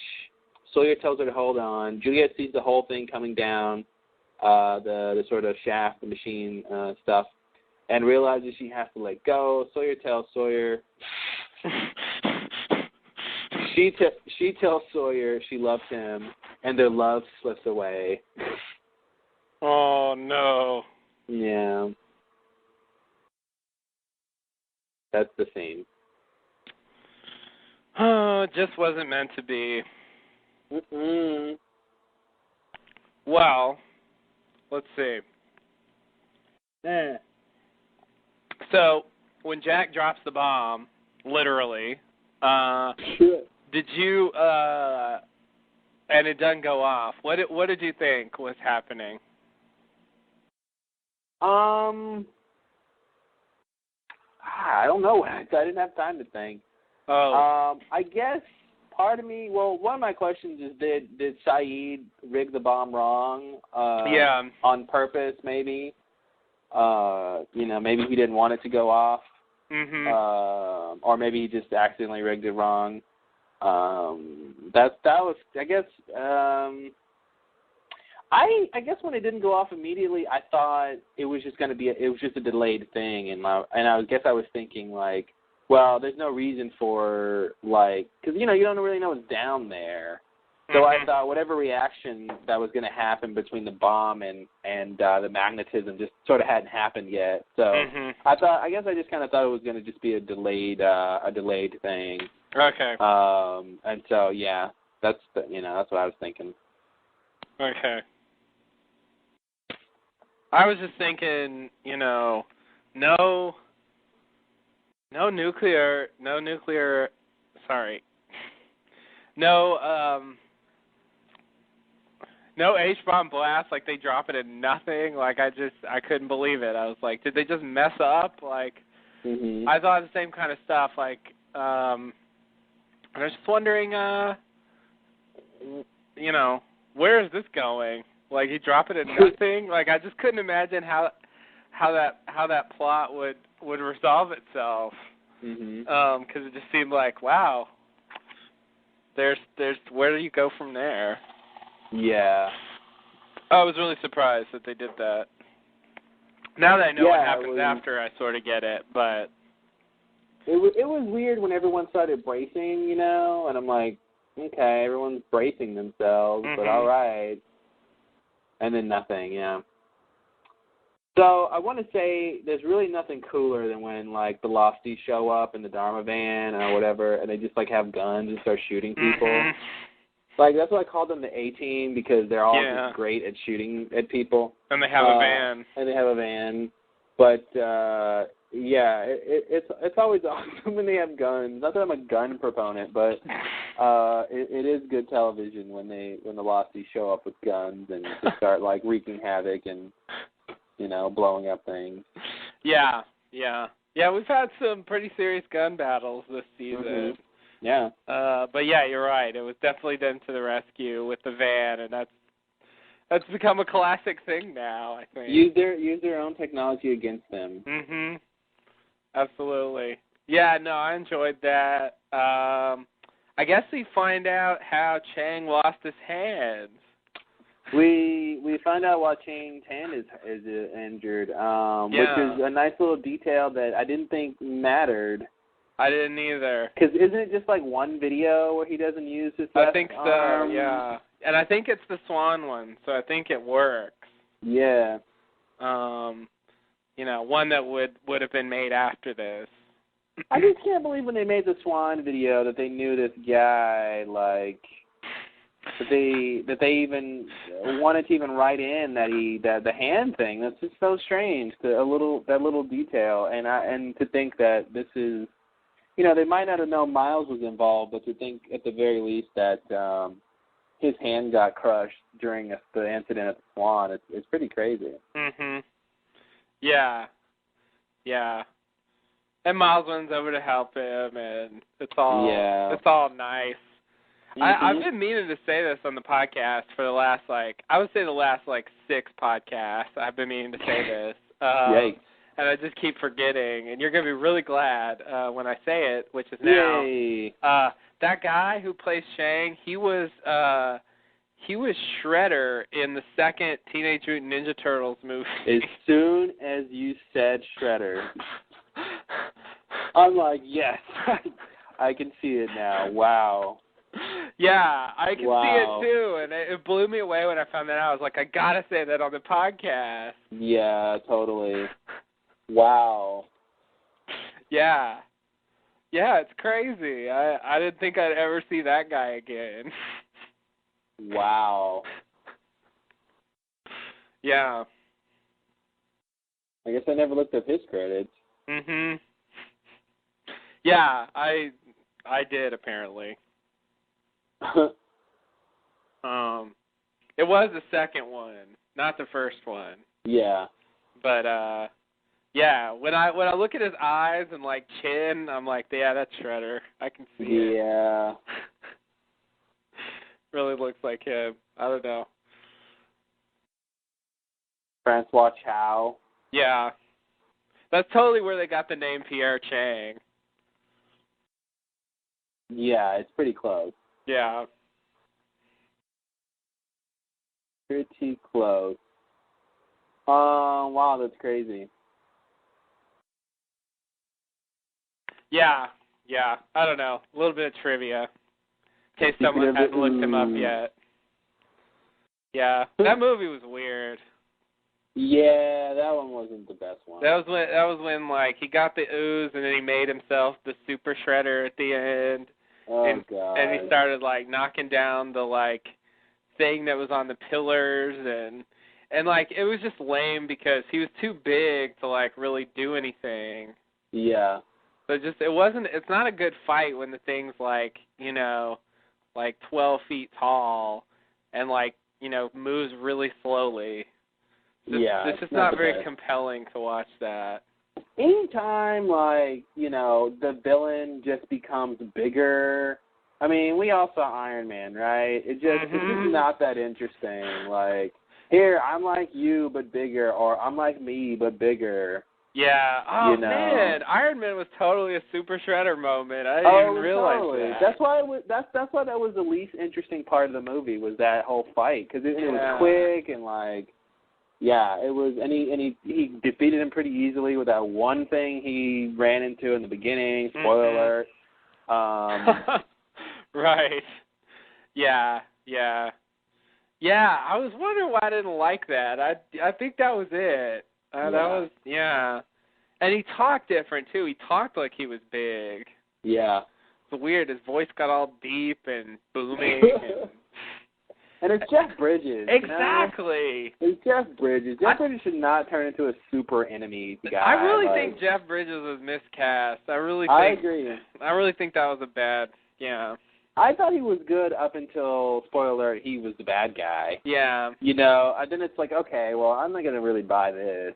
Yeah, he just didn't work for that part. Yeah, the rest of it was fine, but if he's going to be that guy, he couldn't sell it. I just, Jeff Bridges. Yeah, he's the dude. Exactly. What are you going to do? He's the dude. Yeah. Yeah, I mean, that part was perfect for him. I don't think you can beat that. Yeah, that's right. In Turtles, where he's just knocking down the column. They're like a pier or something, and he's just like knocking down the big. And it's like, ooh, that's scary. And it was scary as a kid, I guess. Yeah. It's not that interesting. But even when I was a kid, I had this sense that like the interesting part was over. Like, it was, he was just gonna knock some stuff around, and then they get him, and it was just like that wasn't satisfying at all. Like But he's Super Shredder. Lame. Yeah, lame. Yeah. Well, it's a show about mutant turtles, so, Good point. That's true. Who were taught, the martial arts by a mutant rat, so. Yeah. I'll give him a little leeway for a little creative license, I guess. Yeah, and the thing that's insane is that, like, in the movie at least, the rat learns by imitating its owner. Oh, man, that was even worse. Like, they cut to the rat, like, doing moves. Yeah. Like, what the fuck was going on? Like, that was before there was any, like, mutation or ooze or anything like that. Like, that rat already, like, knew how to do all those... He was already a rat you didn't want to fuck with. Exactly. Yeah. Well, maybe that's why the guy had him, because he was special. Mm-hmm. I don't know. Yeah. Yeah, maybe we're supposed to believe that, but it's just... Rats doing ninja moves? I don't know. It's a bit much for me. Not at the time, huh? At least as an adult, yeah. At the time, it was just awesome in every way. Yeah, cowabunga, dude. Cowabunga. Yeah, absolutely. Give me some pizza. Right? Mm-hmm. All right, so... Anyway. I'm glad you finally mentioned that. Yeah, me too. I'm glad I got it in Season 5, where it really counts, I think. I'm not sure how much Chang we're going to see next season. Yeah, I'm not sure either. Certainly if they go back to the present, I don't think Chang's going to be alive, so... But what if he is?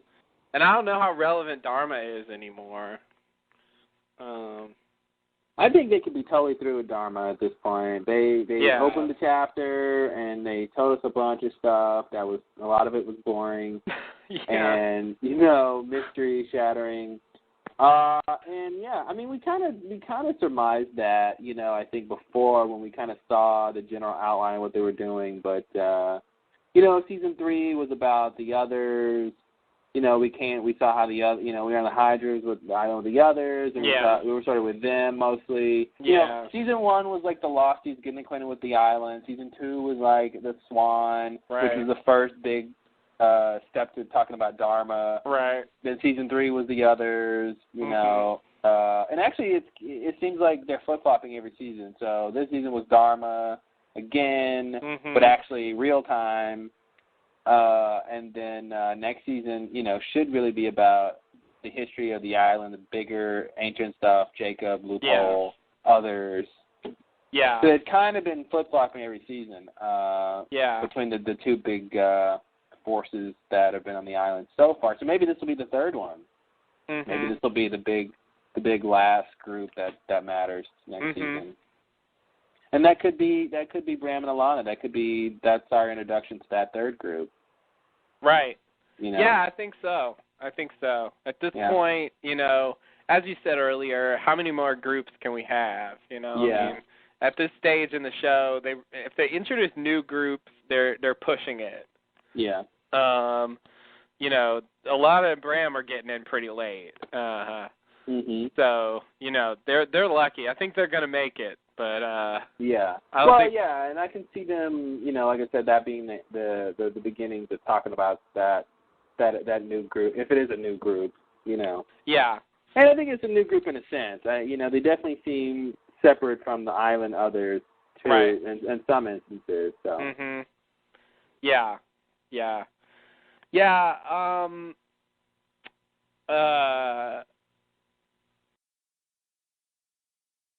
Oh shit! What did I want to say? That's what I was gonna say. Like before we knew, Dharma was just more interesting when they were more they just seemed so mysterious and crazy. It's the opera effect. Yeah, it is. It is. Yeah. Yeah. You don't know something and you kind of, fill it in yourself, or you can think about it, and it's just more interesting than when they just show you stuff, and it's just like, that's it, huh? Man, okay. I feel bad for Smokey, because when they tell us what that is, it might be like, oh, is that it? Yawn. Yeah. Oh, poor Smokey. Yeah. But I was good for 5 seasons. Yeah, he does that much, Yeah. Yeah, you might be right. It depends. I mean, they can make an explanation good if they want. Yeah. But it's tricky. I guess it's easier to just be vague and make it mysterious. But the Swan Station was just a cool place, It looked interesting. It had a good atmosphere going. And I just don't think any of the Dharma stuff has had that. It seems like there should be more interesting Dharma things to get involved with. I mean, what's going on at the Pearl. I think that's, they kind of tried to investigate that, but didn't really get to much. We never really found out about where, we saw the little pneumatic tube system where it led to, and the and pile all the of reports. notebooks. Yeah, the pile of notebooks, and they never really, talked about that anymore. And I guess maybe that's just after the purge, it just built up, but whoever was maybe in the Pearl during the purge just kept, they just kept doing their job. For a really long fucking time. Yeah. That was a huge pile of tubes. It was a huge And how pile. many tubes did they have? Like, damn.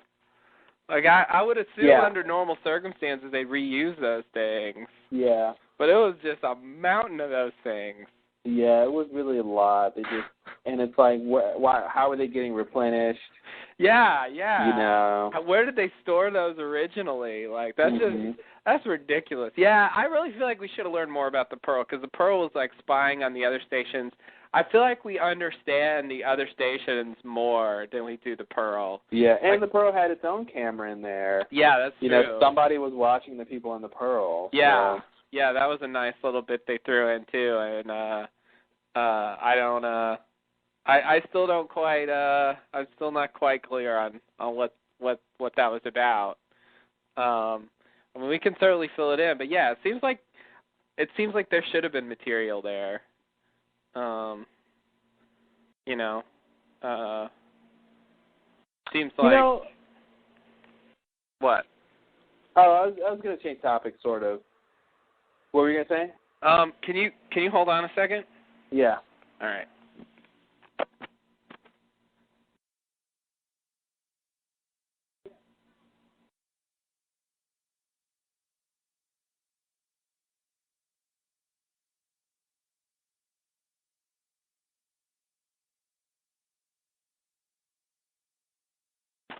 Wow, sorry about that. The census came by. Did you say, yes, I'd take one? No, I didn't. Oh. They just asked how many people were living there? They just asked me to verify my address. So they already knew you were living there? I guess. I mean, they didn't say anything about me. Apparently, they just wanted to know what the address of this place was. They came to your door? Yeah. And they didn't know what the address was? Apparently. How'd they find it? See, it's an address census joke. Very confusing. Yeah, I have no idea. Those are hard to do. That was my first one. Wow. Congratulations. Wow. I feel like we should have a bottle of champagne or something. Yeah, I think always have a bottle of champagne on hand, even if it's one of those little mini ones. Mhm. The best census joke sketch I've ever saw was Christopher Walken on SNL with Tim Meadows. Tim Meadows. It was great. Yeah, that was really good. Yeah, it was great. Great stuff. Yeah. I forgot that was a census thing. Yeah. Yeah. They came to his door and asked him. Yeah, they didn't ask me all those questions. Like, how many people live here? He's like, well, I've got some candy bars. Yes, sir, we don't count candy bars. Oh, good, because I was gonna eat them later. My walking head. What a walk-in. Needs work. Nice. Yeah, it needs work. I'm sorry. I wasn't prepared. One of these days, I really want to get, like, 5 good impressions down, and Walken's definitely one of them. I want to get a good Walken, a good Connery. There's some other people, but you know, the big ones, really. Mm-hmm. I want to practice and really be able to bust those out.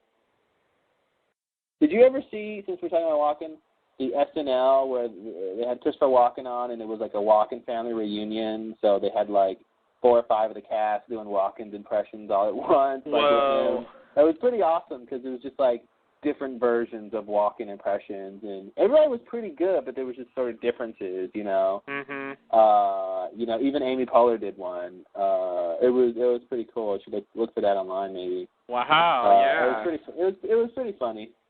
Okay. And because they're all doing Walken to him, you know, so it's just funny, you know. Yeah, that's crazy. All these people try to imitate him. Mhm. Yeah, he's really, you know, he's very distinctive, so he's good to imitate. Yeah. I could never get it. I really can't get a handle on his saying. I haven't been able to unlock it. I don't know. Every time I try, it just sounds like I'm talking. Talking like Walken. Not like walking though. Oh, yeah. Yeah, that's what's interesting about watching that sketch with all the Walken imitations is because you can see how different people are kind of doing it, and you can see what they're all doing the same, you know. Right. Because there are like a couple of, I mean, I can't do it, but I can sort of identify or pick up on like the signature things, you know, that makes that Walken sound. Mm-hmm. That rockin' walking sound. Right. So what do you got on this scene? I just wanted to bring up a few minor points. One thing is no, I'll ask that later. But one thing is, I guess the magnetism, like basically what happens here is what happened kind of at the end of season 2 when they didn't press the button. You know, all the metal stuff starts flying towards this thing. So like they hit the pocket, and then the pocket just starts, you know, magnetizing, I guess. So I want that to mean something. I don't know what though. I think it kind of tells us maybe some hints about how the button worked. Now that we know not pressing the button and sort of hitting the pocket and getting, getting it access or whatever, it's kind of the same thing. Yeah. It kind of seems to me, in effect, the button was sort of, basically, in effect, covering it back up, sort of not having it be exposed in a way. So, I'm trying to think maybe the button, maybe they had some sort of, maybe they put some sort of an electromagnet on top of where they drilled, and that it was like, oppositely charged or something, but it could only hold the charge for 108 minutes or something, or something like that, and it had to be reset manually, and that's what the numbers are. I think something like that is probably what the button did. Okay, yeah. Yeah, I guess that's the kind of thing I had in mind. The 108 thing still seems kind of random, and those particular numbers and why they had to enter them as opposed to setting up an automated system. But it could, it could be that that maybe, well, I don't know how this is. See, now that we've seen sort of the incident in the Swan, I don't know how they're going to do it, but it could be something where, they build the Swan and, at some point they realize they need the button, but it could be that, Rosinski sort of had to improvise or something, and came up with the number. You know what I mean? Like, it wasn't sort of designed that way from the beginning. I guess that could be a possibility. He may have had to figure the 108 thing out or something. Oh, okay. So like they build the Swan, they're gonna, they know they have to like release it at some interval, but they just kind of check what the optimal length is or something like that, and come something up like with the that. 108. Yeah. Okay. And the numbers maybe are like, there's some, maybe it's an, we know about the Van-Zed equation, but maybe there's some other equation or codes basically. So when you hit the 4, 8, 15, 16, those arguments are basically put into whatever mechanic is involved in neutralizing the energy. So like that's kind of why the numbers matter, I see. Yeah, something like that, I think, Okay. Because I still think it's weird that what I was trying to get around earlier was just the idea of, and I said it before, from the time that, if you have to press it every 108 minutes, when does that start? Because they still have to build the Swan. And I don't think you can press the button before you build a Swan. Right. So, unless they, what sort of measures did they use in between the time? Yeah. That's what I'm a little fuzzy on, how they're going to get around that. They have to be able to do something in the meantime. Yeah. Yeah. So or maybe it doesn't become an issue until, maybe it takes, if the Swan takes 2 months to build, like, or whatever, then like they get it built, and then the third month they realize, oh no, this thing's about to blow, we got to do something. Yeah. So it might be something like that. Yeah. Yeah, that might be true. Like maybe the the nuclear blast, the H-bomb, like actually puts it off longer. Yeah. And it's just not it's not a permanent solution. Yeah, and like they're not able to, they can't recreate that in every time. So what they're able to do is just put it off for 108 minutes. Yeah. I guess with whatever method they're using. Yeah, that's pretty much it. I guess there's concrete involved.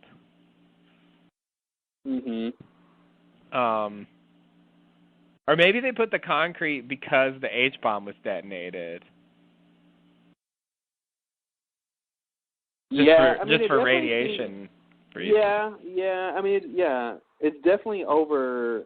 What's weird to me is how, when they were down there and under the swan, Saeed's necklace got pulled. But that means that he's really close to some magnetism, So I don't know how thick the concrete is, or how are we supposed to believe the magnetism is just sort of going through it or what? But it's definitely something there. But I think the concrete thing, they made a reference to that, concreting over Chernobyl or whatever. Right. So I definitely think they want us to be thinking about that. Yeah. It's supposed to kind of answer that. Yeah. Okay. All right. Well, that's good. Sort of. Yeah, I mean, so it does seem that, whether it was a psychological experiment or not, it was, there was really something there. Yeah. They didn't make it up, oh man. What? I was just thinking, now that we've seen all we've seen about Dharma, we really have to think about the videos again. And why did he say it was an experiment or whatever, and why were they lying? Now there's a ton of questions. Now that we have the perspective of us really kind of being in Dharma with the Losties. Yeah. We know what the culture is like. We know it was very more informal than I think we thought it was. Yeah. So I think that says a lot about, raises different questions about, or the same questions from before about what was going on in the videos. Definitely. For example, here's something to try to explain. In the Swan orientation video, Chang says, first of all, the aliases, we've talked about that. Yeah. What the fuck, but let me set that aside. In the video, he says that, under no circumstances should you use the computer for communication. And not only does he say that, so question one, why does he say that? Question two is, why does Redzinski cut out that piece of the orientation video and then put it in that book and bring it over to the Arrow? Yeah. What the fuck was that about?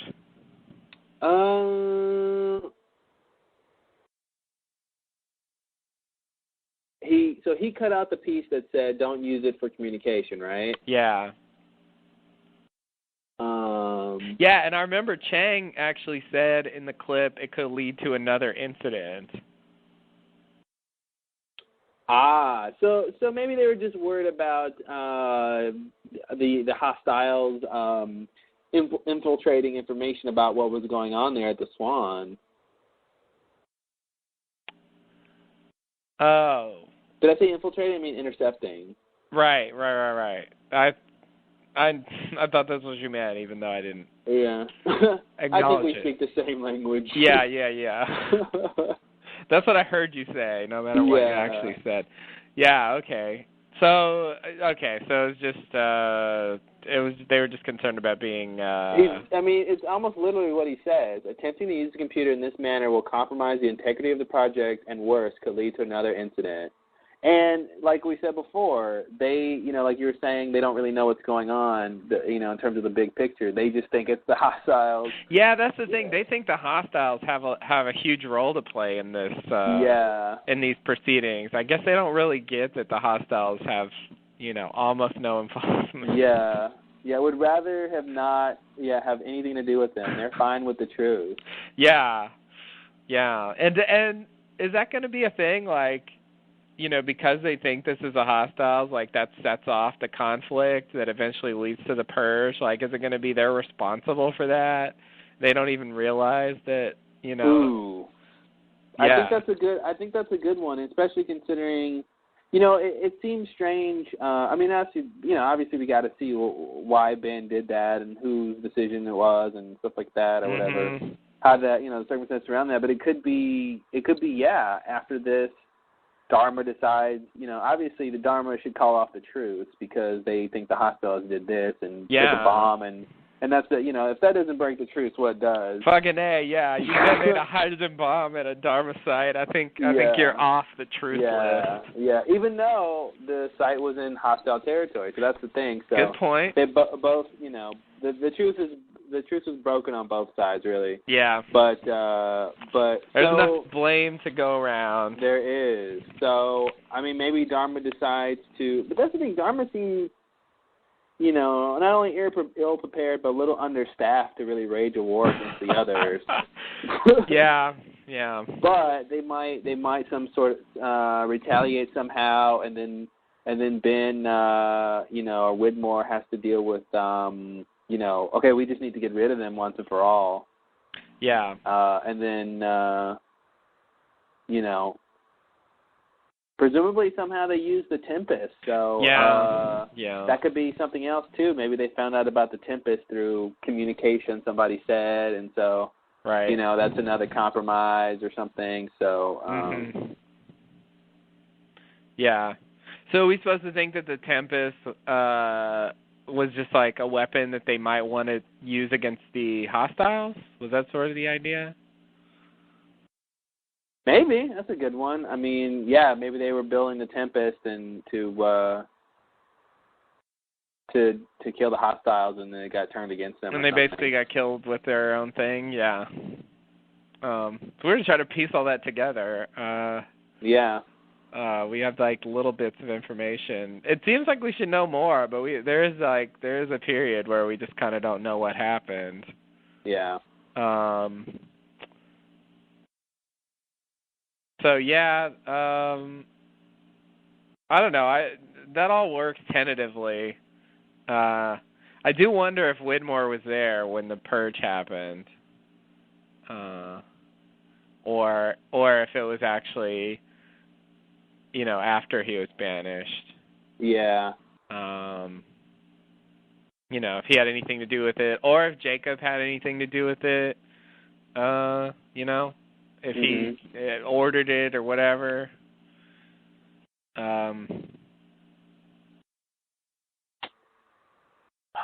It's it's anybody's guess at this point, I guess. Yeah, it's up in the air. So it's still weird that he cut out the part about using it for communication. To me, that means he didn't want someone to get that warning. So to me that means he wanted someone to make the mistake of doing it, I guess. That's what it seems like. And I mean, at a certain point, I think he's just living there with Kelvin. Yeah. I don't even think he's necessarily seeing anybody else. So, did he just want to trick Kelvin into trying to use the computer?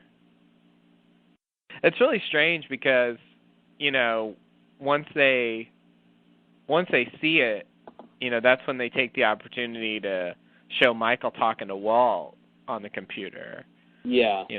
And like retrospectively, it's like, that was just, they show the things back and forth, but sort of, what Michael's doing is not really relevant to what he's talking about, apparently. I mean, he is talking to the hostiles and all that, but like, all that stuff's over, Yeah, totally. Like, it seems like it's directly related, and like at the time it seemed like if he starts communicating on this, like that will just inherently cause another incident, but that sort of seemingly wasn't what he meant, Yeah. And I mean hostiles, they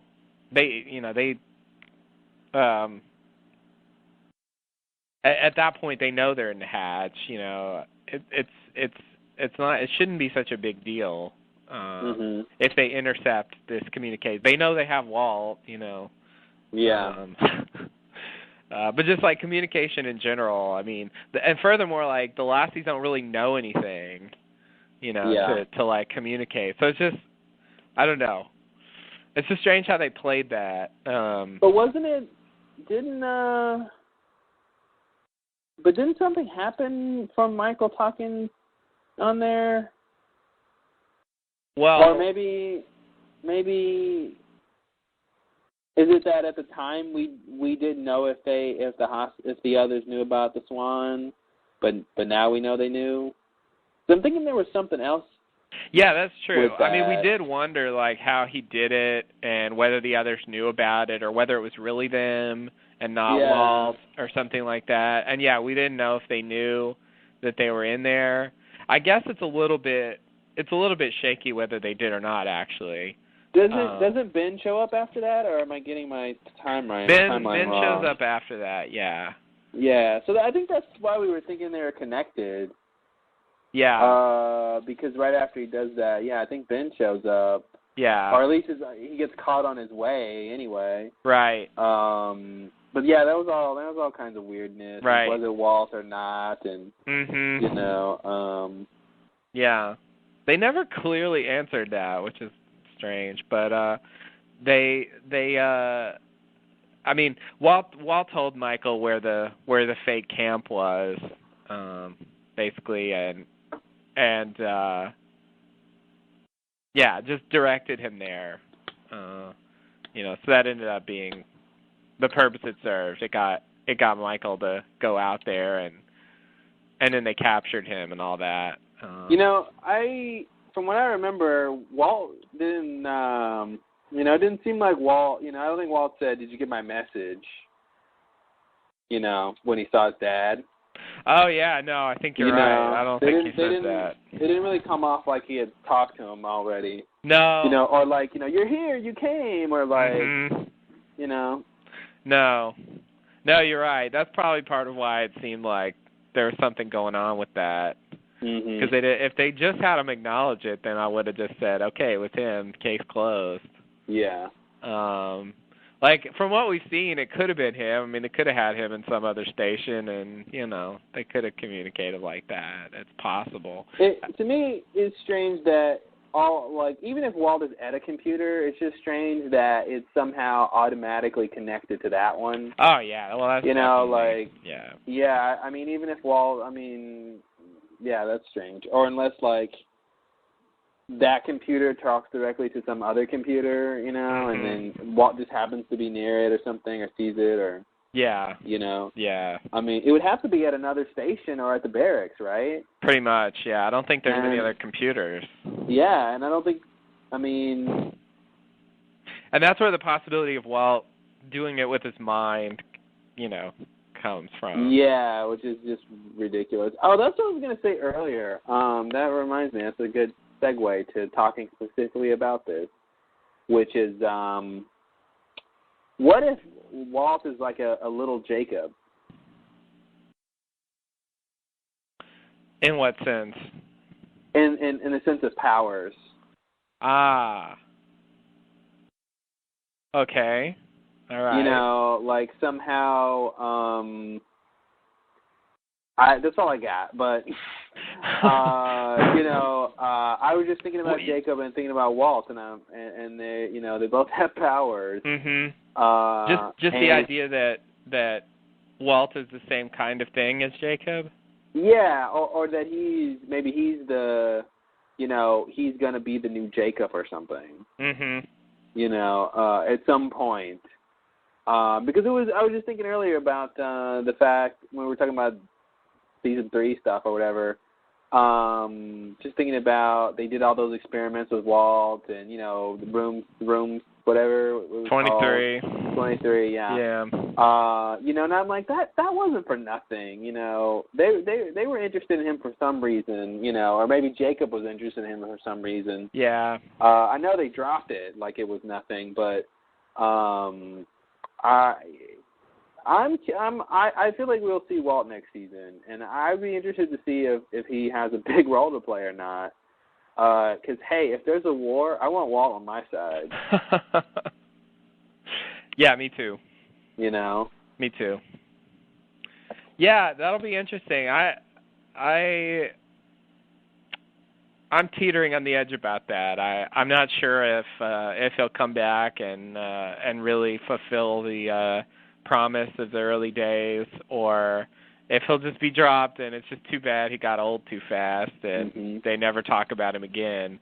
Because You know, in that episode where fuck, I was about to call him Walt. In that episode where Locke goes to see him, you know, he tells Abaddon, you know, the boy's been through enough. You know, like he didn't even ask him to go back to the island. Yeah. You know, and like that felt to me like the show saying, "We're done." You know, he's basically the same thing Locke's saying. He's been through enough. We're gonna leave him alone and just let him live life, and that's the end of Walt's story. Yeah, I could also see this being, you know, Locke showing up makes Walt more interested in coming back. Mm-hmm. You know, I don't know. I mean, yeah, I agree. I think that point of view is definitely valid and probably, you know, the right one. But, you know, it was hard for me to believe that a boy like Walt, you know, if he still has his powers and stuff, how can he just be a normal kid? Mm-hmm. You know, they show him off going to, you know, I got to go hang with my friends, but it's like, you know, I don't know how you can be sort of have a normal life if you can do the stuff that, you know, Room 23 was about. Right. So I feel like, you know, he doesn't have his powers for nothing. I feel like if they do drop it and never bring him back and never explain his powers, it's really lame. Yeah. They brought back lesser things, you know. That's true. Than Walt and his powers and what it means. So I feel like I wouldn't be surprised if we see him again next season. I would, you know, just thinking about storylines, I think it'd be interesting if like Spirit Locke comes to visit Walt. Mm-hmm. and brings Walt back to the island and you know, something like that. Mm-hmm. You know, because it would mirror season 1, you know, of Locke being the mentor. Right. So I think that'd be cool if they did something like that next season. Yeah, I agree. I'd love to see him actually pay that off. Maybe it'll be a Harry Potter thing, and you know, Voldemort is, you know, Mr. Loophole, and Locke is Walt is Harry, you know, and he's got to come back and defeat the big bad guy with his powers. Who does that make Locke? Dumbledore? Yeah, Locke is Dumbledore.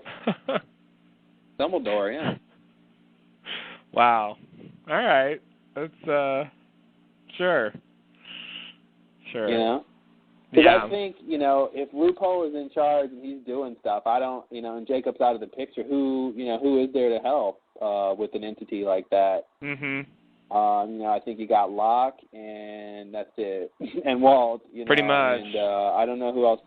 You know, Richard or Ben. You know, maybe can with their knowledge, but they don't necessarily have powers. You know. Yeah. Yeah. Unless not aging as a power. Oh, it's a power, all right. It's just you know, what they call a passive power. Yeah. Yeah. You can't really use it as a weapon. No. Against, like, Smokey or something like that. No, you can't. Yeah, I definitely think Richard can be killed at this point. I wondered about that before. You think what? I think Richard can be killed. Oh, yeah, definitely. You know, I wasn't sure before. I thought he might be, you know, some kind of immortal thing, but he just won't age, but I feel like you can still kill him. Yeah. He should be able to die, I think. Yeah. You know, how far does not age, you know, is it just not aging or is it immortality? You know, there's a difference. Yeah, there's a difference. So, you know, he might not even know what Jacob did to him specifically. Right. You know, unless he's been fatally wounded before, you know, I'm not sure if he really knows the test of what Jacob did. Yeah. Yeah. And it could be, I mean, Richard says he hasn't seen anything like Locke resurrecting, but it could be that Richard was injured severely and Jacob healed him, and, you know, it was a pretty similar thing. And maybe after being healed, you know, drastically, he sort of doesn't age anymore. Mm-hmm. Yeah. Yeah.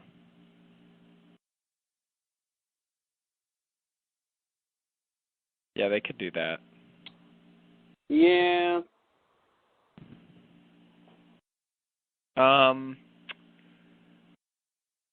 I wanted to say something else about that. Let me think. What was it?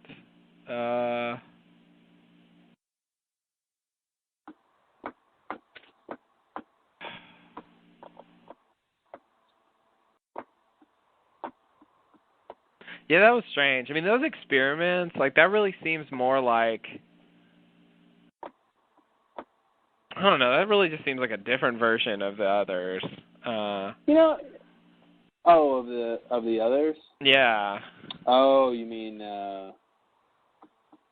yeah, it seems like that's when they were doing all the fertility stuff, and I don't know what they were about. They're all docile now. I mean, yeah, there's a difference. They seemed active back then. Now they're just kind of like, I mean, a lot of them are dead, and, you know, half of them are at the temple. You know, it's just a different time for the others, but but they definitely did seem different, and they were actively involved in things and trying to, like, do stuff. I don't know why, but Miss Clue seemed like she had stuff to do, you know. Yeah. Stuff to do for Miss Clue. Yeah, exactly. Yeah, it seems like that was, you know, that was the middle period idea of the others, you know. And they're sort of back to the original idea. You know, these others, I just don't see them doing experiments. Not these guys. You know? I mean, maybe that's more of like Ben's thing. You know, maybe we're just supposed to think he was sort of responsible for that. Yeah. I'll buy that. You know, he, as they say, got all corporate, and so, you know, he was maybe more involved in using Dharma stuff, and I don't know. Yeah. You remember when, like, what was it? Jack tried to escape, and then, like, he was in the, you know, in the Dharma station, in the Hydra station, and he turned the wheel, and, like, all the water rushed in and all that. Yeah. Oh my God. Wasn't that awesome? Oh man, I just remembered that. And then Juliet knocked him out. Yeah, Juliet knocked him out. Oh, because that was the thing. She was like, "Don't turn it" or something, and he didn't believe her, and he turned it. Oh, that was the other thing that happened. Like, Ben was there, and he just left Juliet in there. Oh, yeah. That guy, man, that guy. We weren't even done with him. No. We weren't even halfway done. That was the first episode of season 3. That was the first time we learned Ben's real name. Oh, nice. Oh, wow. That was the ending of the episode. Like, that was what they could get away with back then. he goes, thank you, Juliet, and she just goes, you know, I don't know, you're welcome, Ben. That was it. And that was the ending. Just saying his name was enough for an ending. Wow. It was simpler times back then. I know. That was a big deal. Everyone was still calling him Henry. Yeah, the last line is, good work, Juliet. And she says, thank you, Ben. Oh, okay. Yeah. Lost. Okay. Good work. Yeah, lost. That's an ending. Oh, man. Man, I remember that scene from that, just while we're reminiscing, I remember that scene from that episode where Juliet comes in and she tries to get him to, oh, fuck, now am I going to forget? She wants him to sit in the corner so she can, gosh. You know what I'm talking about? Yeah. So she can come in with the food. Yeah. And like, eventually he goes and sits in the corner, and she's on the other side of the partition, so she leaves the room, and I'm thinking, oh man, she got him. Like, she broke his will. You know, she's not even going to give him the food. She got him to go in the corner. Yeah. I thought that was the coolest thing ever, but she just had to go give him the food. Cause I remember that. That's when we didn't know what to do with Juliet, and then it was like, yeah, she just totally broke his will and, like, made him do what she wanted, and she just left without giving them. She was like, yes, you are my slave, and just left. But then it was like, and then she came around, and didn't he, like, attack her? Yeah, he did. Yeah, he, like, attacked her when she came in. He totally ruined that that grilled cheese. Totally. That sandwich had nothing to do with this. Yeah, it became a thing. They had to deal with that, and it didn't work though, of course. But yeah, he attacked her, and I feel like we're almost doing an R.I.P. Juliet retrospective. yeah, that's what it feels like. Because I definitely wanted to bring up the first great Juliet moment, which was the video. Remember when she shows Jack the video when she's talking to Jack and it's like she's telling him. Shit! Yeah. Oh, fucking A! Yeah, that was awesome. Yeah, she's telling him one thing, but the video she did this like Bob Dylan video with the signs, and that was when Juliet was like, "Holy crap! This is phenomenal stuff going on." Oh here. yeah. Yeah. That was the first great Juliet moment. That was oh man. That was actually in episode 5. That was definitely one of the best moments of the first 6 arc. Like that that was a great scene with the contrast between what she was saying and what you were reading. I love the way they played it. It was fantastic. That was you're right. That was when Juliet, it was like, you might just be a good character. Yeah, totally. Yeah, no, that was really good. I forgot about that. Yeah, that was it. I wouldn't even have brought that up as a good Juliet moment, but that really was probably one of her best moments. Yeah, that's definitely one of her best moments. Damn. It was the whole thing about Ben, and he's a liar, and like it was giving us all this new information, and it was a great scene. I was gonna bring up like stupid stuff like in the first episode when Carl like helps Sawyer escape, and they both run, and then Sawyer runs into Juliet, and she shoots him with the little taser thing. Oh yeah. I remember at the time I was like, oh no, you didn't. I remember when, stuff like when she was, she had that whole thing when they were working on the runway. Now that we can call it a runway because now we know what it is. That's right. But when they were doing that and she was kind of, Pickett was all anti-Sawyer and, and we didn't know what to do with Juliet, because she's kind of going along and kind of being nice and. Yeah. There was a scene where she throws Sawyer her water bottle. Yeah. And he takes it and pours it out in front of her. Yeah. And she just looks. She just does that Juliet look. She just does a look. Yeah, the pucker, the 1/4. Yeah. That was it. Yeah.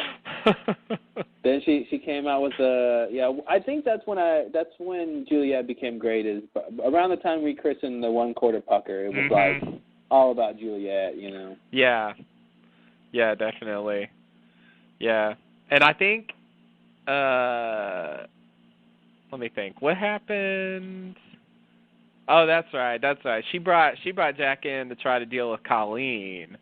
And then that's when he saw the X-rays and figured out that, that someone had the spinal tumor. Yeah. And then oh God. What a drama that was. There's a lot. Forgot about all that stuff. This is the scene where Juliet dies. Or sorry, not really, but not quite, but sort of. She falls down there. So I guess we'll loop back around to R.I.P.ing her. Yeah. Because she deserves a good one. Yeah, she does. I agree. So anything else in this scene here? Let me see. R.I.P. Phil, I guess. Yeah, Phil. You were mostly interesting, and then you were a tool, but it wasn't your fault. Yeah. Yeah, he got crappy. He was good in the early days, and for a very minor character, I think he did a good job. Yeah, he definitely stood out for a minor character. Yeah, I mean, he had a part like Aldo or Eric with a K or Mitch or whatever, but he he was memorable. Yeah. So, yeah, this ending thing that's not how I wanted Phil to go out, but Sawyer really should have been. I don't know why they didn't do that. Well, I mean, he threatened him Why not give us the payoff? And it was funny because, like, it's, you know, when they cut to Phil there, like, hello, LaFleur, or whatever, like, you're like, oh, my God, here comes the moment, you know, like, you know, you kind of forget about it in the chaos that, you know, these two have a beef. But it was, I don't know why they didn't give that to us. I think that's disappointing. It is. That he, and not that Sawyer had to, like, kill him per se, but just, like I said, push him back. You know, so he doesn't get shot, and then he flies into something, or something hits him because he's pushed back, or right. I think they wanted it to be more like, you know, that weird irony thing of, you know, of like, you know, of what happened, you know, which is, I don't know, it's not as satisfying. No. You know. No. Yeah, they could have milked it more. It's weird. I don't know why they pass that up. Yeah. I did forget about it though.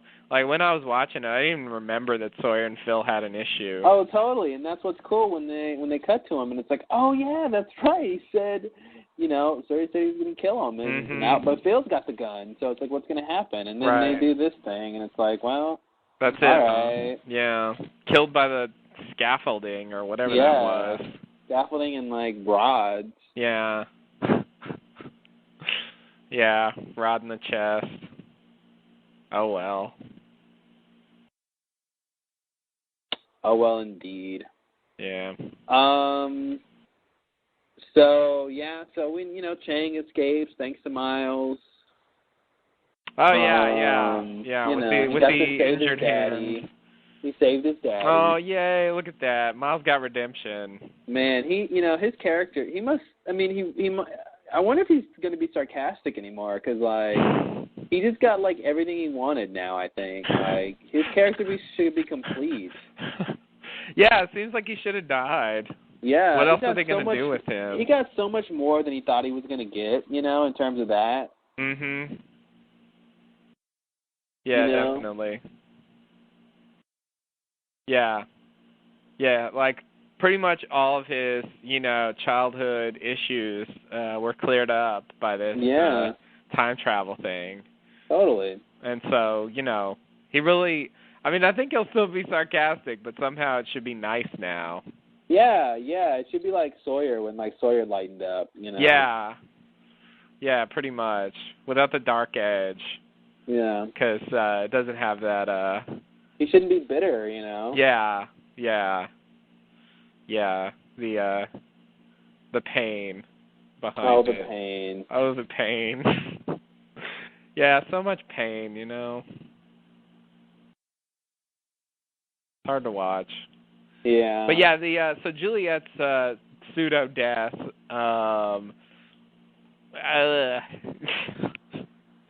the chains got her. The chain got her. Uh-oh. That's all it was. Yeah, you know, it's a, you know, they have to get her down there, right? Yeah. So how do you get her down there? I really don't think there's a lot of great ways. I really don't. Not really. You know, the best thing I could think is if she, you know, she ran to help Jack, or she sort of had some other motivation to be near it and then got sort of caught by something. Mm-hmm. But that's just, it's pretty much the same thing, but it just gives her, you know, she was going to do something else instead of it just happening. But, you know, I'll buy the chain wrapped around her. You know, I'll buy that it got stuck on her. You know, but it was unfortunate that Kate couldn't help at all. You know, because when Sawyer's like, you know, hey, Kate, go get the chain, I'm thinking, okay, at least Kate will be able to, like, reach the chains. And, of course, it'll be too heavy because it's being pulled down. Yeah. But at least she can try. But she just, you know, she couldn't do anything. And that was unfortunate since, like we said, this is all her fault. Right. You know, in some way or another. So it was unfortunate that she really couldn't sort of do anything or, like, yeah. Not that I blame her, but, you know, because, you know, they wrote it that way. Right. But it was unfortunate that, you know. Well, not really. I mean, it's, you know, you don't want Juliet to die, but it was sort of worth it, I think, in terms of what she's able to do, so. Mm-hmm.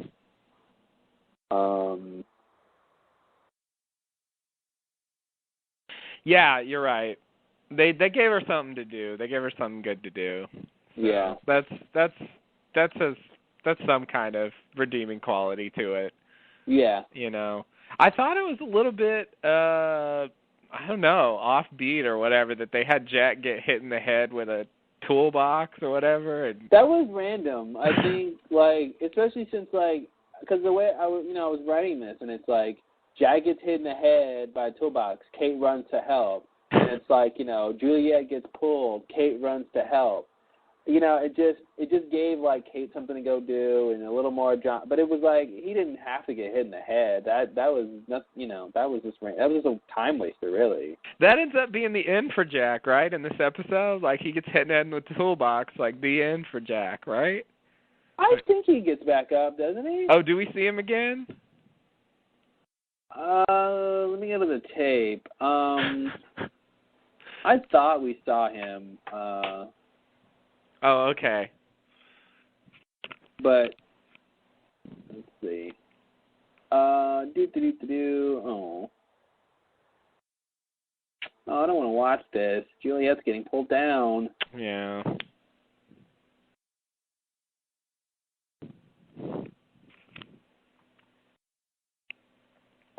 Yeah, maybe Jack doesn't get back up. Let me see.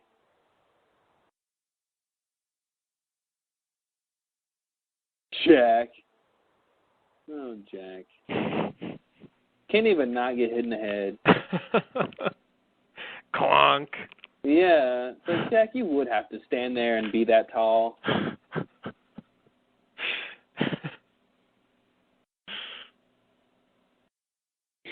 I do love the effect of when stuff is flying around. It's so, it looks pretty good, but it also looks a little like 1930s, Oh, yeah. On a wire kind of a thing. Mm-hmm. Like, they do the best they can, but it's cool, but at the same time, it's a little funny. It's classic effects, because it's just like objects flying. Yeah, it's just like a big barrel, like, teetering, like it's flying, It's like, all right, guys. All right. Yeah, I don't think they really use CGI for that. No. So, yeah, they don't cut back to Jack after that, so I think he's still knocked out, and then we're done with that. That's how we leave him. I just think that's really bizarre, for the lead character of the show. He leaves season 5 knocked out by a toolbox. I'm wondering if it means anything. I wonder if this is just, it seems really silly, but maybe that's important in terms of what happens when this bomb goes off or something. Mm-hmm. Yeah, I mean, I was kind of thinking they just didn't want him involved in the drama with Sawyer and Juliet. Oh, I like that better. Because I bet Jack would have been able to reach. Yeah. I bet he would have been able to reach. He's stronger. Yeah, That's totally what that is. Yeah, good call, dude. That's something I would have said. Nice. Hey. I didn't think of that. Whoa! Holy shit! Wow, we just reversed the role. You better take a double shot for that one. Yeah, that's 2 shots, folks. That does not happen often. Wow. Only in the 14th hour of the finale can we get something like that crazy.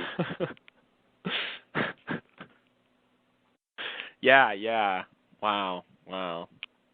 I sort of had the idea that that's why they did it, but it still strikes me as kind of not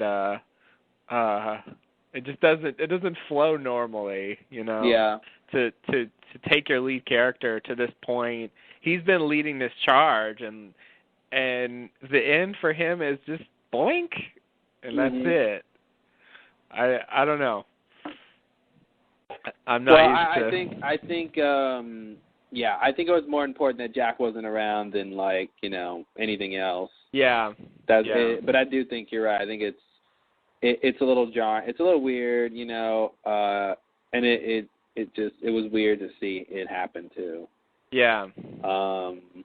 But we don't often encounter, magnetism making things flying around, so I guess it should be weird. Right. Yeah, I kept thinking that it should be affecting their clothes more, like their zippers or belt buckles or things like that. It's kind of scary, you realize you got metal on you and, Well, I would imagine it seems like, the bigger the object, the stronger the pull or something. Yeah. Of what was going on. Because a lot of the big things are flying first, Right. Something like that. But, yeah, that's the thing. Yeah, you got metal on you and...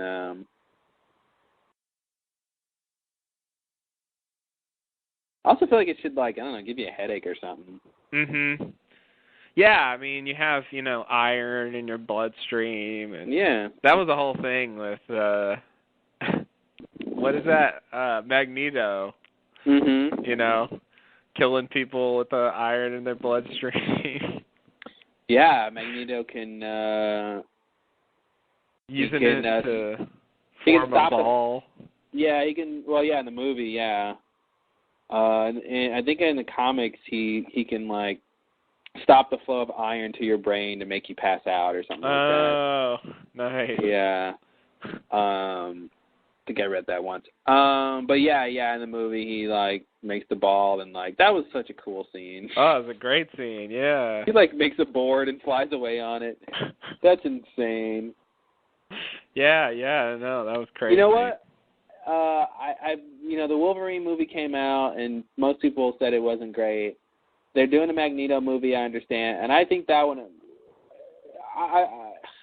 they could screw it up, but I think it should be good. Magneto's a great character.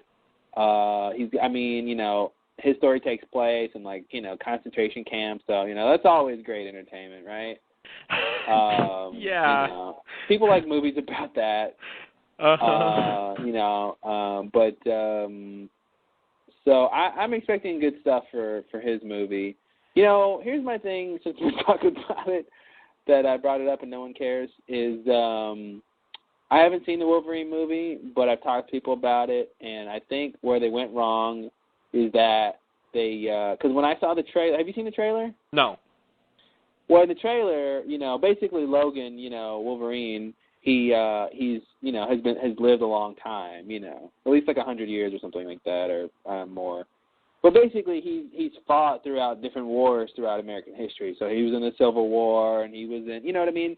So, I read that, and I was like, what the fuck? I had no idea he was supposed to be that old. See, his original power, is that healing power. Yeah. And so that's the only thing he has until, in sort of more recent in his history when he was, abducted and turned into, the whole Project X or whatever, Weapon X thing. Right. Where they gave him the claws and everything. But adamantium skeleton and all that stuff. Mm-hmm. But yeah, so his whole backstory is interesting because it's basically you've got this sort of immortal guy who's living through all these time periods. So in the trailer, they sort of show this montage of that, and I thought, oh man, this is great. You get to see Wolverine fighting in the Civil War and all these battles and losing, sort of the whole losing friends thing, and the whole thing. And I thought that was all interesting. And I told that to a friend who saw the movie, and he was like, yeah. They just show a montage at the beginning, and that's it. And I'm like, oh, okay, yeah. So that's why the movie wasn't that great, because it didn't focus on the cool part, that we haven't seen before. Yeah. Because I think that's what made Interview with the Vampire interesting. You got this character living through all these time periods and coping with that. I was gonna say the same thing about Sookie's Adventures. Totally. Yeah. That I really like that plot thread where they. Maybe you should tell the audience what show that. Oh, sorry, no one else called it that. Yeah, True Blood. Sorry, that's my name for it. I'm obsessed with the name Sookie, so I just had to put that in the title. I just think it's a waste not to have Sookie in the title if you have a character named Sookie. I agree. Yeah. But anyway, True Blood. I really liked the little plot thread where they had the main guy, go talk to the historical society about the Civil War or whatever. It was just a cool thing that they don't really do a lot in, vampire stories. They don't quite, get so far to actually deal with the reality of them living that long. Yeah. You know, and I definitely, it's definitely an interesting idea that I agree. I would rather see a Wolverine movie exploring that more. Yeah. Than whatever they did do, apparently. But I didn't know there was going to be a Magneto movie. That's I actually, believe that's the next one. Yeah. That's good. Magneto was good in the movies I saw. Yeah. No, it doesn't hurt that it's Ian McKellen. Yeah. No, it does not hurt at all. It opposite of hurts. Oh, look at this. This is going to be directed by David Goyer. He's all over the place. Again? Damn. Man. Well, at least it's somebody I like. Jeez. This guy's all over the place. Yeah, wow. What is his deal? I don't know. Like what's all the big thing? Oh, wow. What's all? He's credited with the story for Dark Knight. I think I knew that. Oh, and Batman Begins too. Yeah. Yeah. No, he's... Oh, and the Blade movies. That was the thing. After Dark City, that was his next big... I remember that now. Oh, he's the writer. Yeah. I see. Oh, he did Dark City. You mentioned that. Oh, he did the second Crow movie. Ugh. Yeah, well, we're not all perfect. Man, what a disaster that was. Wow. Oh, and he did this Death Warrant. Wow, what a weird career. Yeah. He's interesting. This is a Jean-Claude Van Damme movie. Wow. Can I tell you, he likes the dark stories, apparently. I mean, he's got Dark City, he's got Crow, he's got Blade. Mm-hmm. Oh, yeah. He's got Batman. Mm-hmm. He likes the dark stories. Absolutely. Yeah, that's his thing. What is this? Oh, the Puppet Masters. I think I saw this. What's up? This was like... Did I feel that? No, I didn't. A little one? Another one? Wow. Damn. Sorry, dude, what? Another earthquake? I guess so. I didn't feel it. I think you know what? I think my chair did rock, but I'm kind of sitting in it weird, and I thought it was just my weight shifting, maybe. Maybe that's what I felt. It must have been a really little one. Wow. Yeah, I think this is just aftershocks from Sunday. The big one, yeah. Not the big one. The big one with lowercase letters. Thank you, yes. I feel like it's like the big one is like Macbeth. I feel like you shouldn't say it in earthquake country. You know? I see. I don't know. I just feel like it's something weird about that. Bad luck to invoke its name. Yeah. Need something like the Scottish play to refer to it in conversation. Mm-hmm. Yeah. Mm-hmm. Yeah. Anyway, I think this movie, The Puppet Masters, with the Donald Sutherland was that was sort of like a Body Snatchers kind of movie. I actually saw that. Oh yeah, I remember that movie. I don't know if I saw it, but I kind of remember it. Yeah. It was I remember it being all right. I mean, I was like 14. I don't know. Oh, it's a Heinlein novel. Yeah. Yeah. Well, I like Starship Troopers, so you know. Oh, really? I never saw Starship Troopers. You didn't see Starship Troopers? No, everybody was talking about it, and oh man, you know how I get when people talk about things. I'm just like, it's just like when New Kids on the Block. I'm like, I'm never gonna see that. I feel bad. Oh. You know what else I've never seen is The Princess Bride. Yeah, I haven't seen that. For exactly the same reason. I never wanted to. It was called The Princess Bride. Yeah, that doesn't sound appealing. When it came, there were just movies when I was younger that it just didn't look like something I'd be interested in. I remember, like a lot of those like dramatic movies that were kind of popular at the time. I'm just like, I don't really care about watching that. Mhm. Like I saw The Hunt for Red October, but I didn't care to watch it. I think my mom dragged me to the movie or something, but. Yeah. There's a lot of movies like that I missed that I'm sure are good, but just at the time I didn't care. And yeah. Starship Troopers is, I think, the kind of movie where you probably would have liked it better younger than if you watch it now. Oh. I like it a lot for nostalgia reasons. It's a fun action movie that's, I think, done really well, but there's not a lot there. I see. But it's pretty cool. Okay. Oh, and it looks like He may or may not be involved in a Scanners remake. Goyer? Yeah. Wow. Yeah. And I actually heard there's a Videodrome remake in the works as well, which I think is kind of crazy. Oh, man. I'm not ready for that. Cronenberg must be doing it, right? I don't think so. Man, that seems like a problem. Yeah, it does. Why would he want to do it, I guess? I don't think he would want to do it. I think someone else is doing it. I don't know why anyone would want to do it, really. It's not a movie remake. I don't think it was successful originally. But it is up in the air. It might be remade, which is really weird. I would watch it out of morbid curiosity. Yeah, I guess the effects will be good. Yeah, there'd be a lot less, whatever you call that, stop motion stuff. Yeah. Claymation. It was good, though. Anyway, Oh, man, the guy who's writing it, Aaron Kruger, did The Ring 2, and Blood and Chocolate. Wow. If you're familiar. So, get ready for that. Oh, man. So you looked it up? Yeah. Yeah. I mean, this may not be exactly accurate, but that's what this article says. So. Wow. Okay. I mean, geez, guy, I don't know if you need a great writer to do anything. You just do what the original was. It's already good. Yeah, The Ring was a remake, too. Yeah. I guess that's a thing. He's a remake guy. Yeah, remake guy. The Ring was almost exactly the same as the original. They really didn't change it. I think 2 is different, though. I never saw 2, though. Anyway. All right, back to Lost. Sorry, I know we're getting way off base here. Yeah. So we're back on the scene, right? Juliet. Juliet.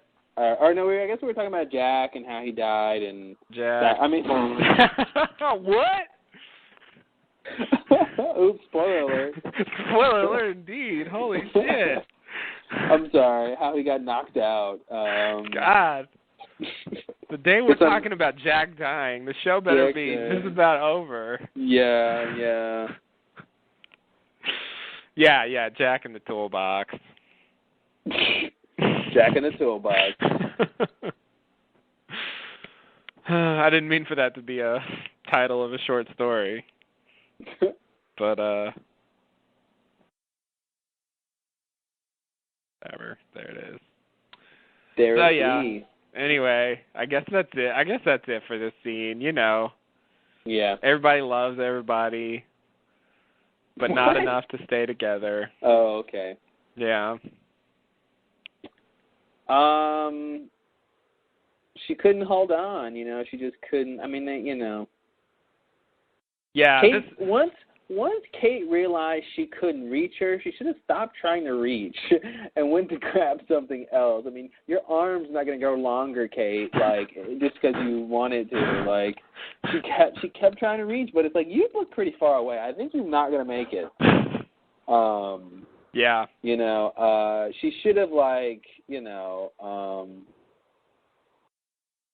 mean, Sawyer really should have told Kate to try to get Juliet's hand so that Sawyer could grab Kate and then try to pull them up. I mean, obviously none of this would have worked because they need Juliet to go down there and die because she's on another TV show in the fall. So, oops, spoiler alert. Spoiler alert, yeah. Yeah, that's one of those things that they can't really do anything about. Just the reality of being a working TV actor, Yeah. If you go do another show, that definitely says something about your level of involvement with the show that you were on. Like, you're not going to see Matthew Fox in a new show coming out next fall. No, you're not. That's always a sign that you won't be seeing too much of them. So. It's just too bad that has to be the case. Otherwise, we could wonder more about what's going to happen to Juliet because, Yeah. you know, in a sense, she's alive at the end, and her fate shouldn't be necessarily that much different than the people who are very close by. Yeah, I agree. So I mean, she could be around next episode but die from her injuries or something. I mean, although I think that they probably won't show her, but you know, but I could see something like that happening where you know, she doesn't necessarily have to die from the explosion if no one else does, but she still is. She did fall down a shaft. You know, probably. I mean, I guess. Well, I guess if physics is right, then, you know, no faster than normal. But I wanted to say faster because she was being pulled down, but I guess that is true. Yeah, she was being pulled down, so it should have been faster than gravity, I think. Yeah, it wasn't just gravity. So, yeah, it wasn't just gravity. So she should go faster than gravity. Yeah, so potentially Extra she had forces. more impact, and you know, probably all kinds of internal bleeding and stuff. And, you know, so we're really lucky we can accelerate more than that at times. Yeah. No, that's good. It would be really boring if we just all had to move at 9.8 meters per second all the time. Meters per second squared. Squared, I'm sorry, and it's acceleration. Shame on me. Thank you. I'm not a physicist. Well, I don't need to know that shit. Nice. Yeah, I like how I had to take up for physics. I don't know. Sorry. I felt compelled. No, you're totally right. I should have said that. Shame on me. I take it back. All right, duly noted. Yeah. So, I don't know. What else? Next scene. Okay. All right. Next scene, we're back at the statue in 2007. Richard offers some water to Sun. Alana, Bram, Frank, and those guys arrive. Alana tells them not to shoot and asks for Ricardus. Richard comes out and says, it's Richard, actually. Richard Ricardus.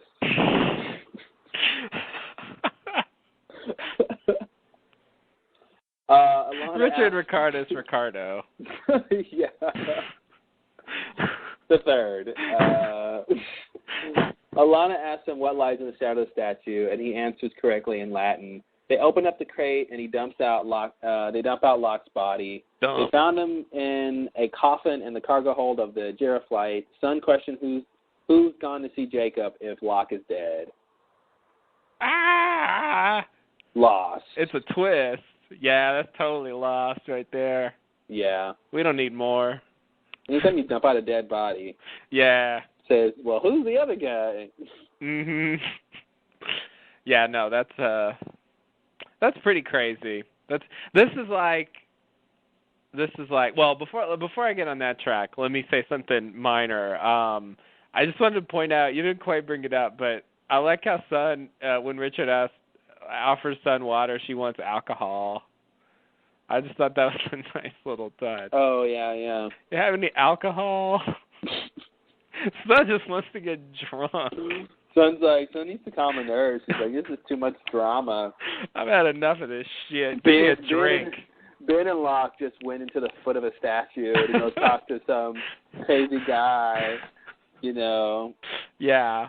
And I think Sun has to question how much what, you know, Locke is doing is sort of in her best interest in terms of getting back with, you know, I mean, she has to believe, I think she has to at least wonder or assume that all of this isn't just to get back to Jen, you know. Right. That you know, these people have to have some sort of vested interest. And, of course, she sees that more is going on than just that anyway with, you know, obviously when Locke's dead body shows up. Yeah, I think she realizes something is up at that point. Yeah, she's like, this isn't right. Right. Yeah, it's good that she should want a drink. Yeah. Give her a drink, for God's sake. Give her a drink. Somebody get this woman a drink. Her husband's is 30 years in the past. Yeah. She deserves a drink. God, it'd be so weird to see Sun get drunk. Oh, geez. I don't think we're ever going to see that. I don't think we will see that. Something like that scene with Charlie and Desmond and Hurley where they get drunk and they start singing songs. And oh, man. Let's not see that. All right, I guess we shouldn't, but I want a deleted scene with that. How about that? All right. You don't have to put it in the show, but I'm just curious as to what that would look like. She has to get drunk with Kate. Yeah. So they can laugh about things that aren't funny and. Yeah, that'd be good. Kate doesn't get drunk very often either. Yeah, they can cheers and Kate can go, time travel, right? Mm-hmm. Ha ha ha. Wow, she brings back the bad jokes. Yeah. That's good. She's got to. What's the deal with that time travel?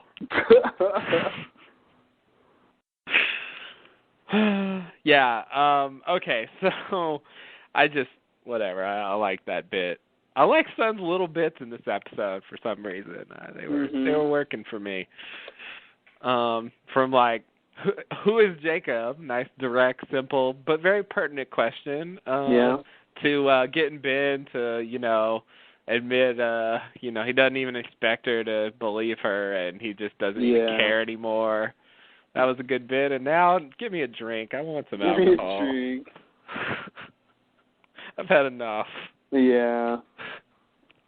So yeah. Anyway, she's really gonna want that drink after. Yeah, this is even worse. She wanted a drink before this. Alcohol might not do it anymore. No. So, got anything stronger? What do you got over there? What's that ash? Can I smoke it? What's that ash from Jacob's cabin? What happens if I put it on a spoon and light it? If I put it on a bent spoon and light it. Oh, man. Wow. That would be amazing.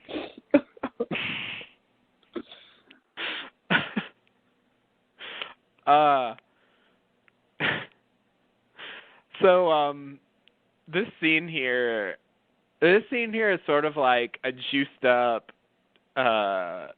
version of the scene where Ethan kidnaps Claire. Like, suddenly realizing that someone isn't who you thought they were. Mm-hmm, and, there's sort of an immediate, immediate kind of threat, or like wondering, well, okay, what's this guy, then what is this thing that we're following? Yeah. We go in to follow them, following that. But this is some for real shit, There's Locke's body, and there's this version of Locke in there who's controlled by this thing that we saw apparently in the 1800s. Like, this is crazier than Ethan by a factor of, like, infinity. A shit ton, yeah. Or infinity. Yeah.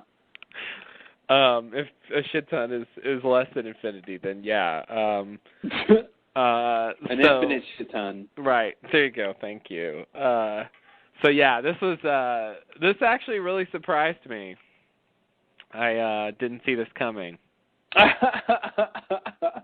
I pointed out earlier, I know you figured out it was Locke's body, way back when, but I didn't until they zoomed over to it in the same way they did with the coffin. Like, I was like, I have no idea what I'm about to see. I don't know what this is. Like, I figured it was Locke's body in there, but it didn't dawn on me that it still wasn't Locke who was, to me, it was just, I was thinking the Locke we were seeing might be an apparition anyway, that wasn't ever clear cut. So I didn't.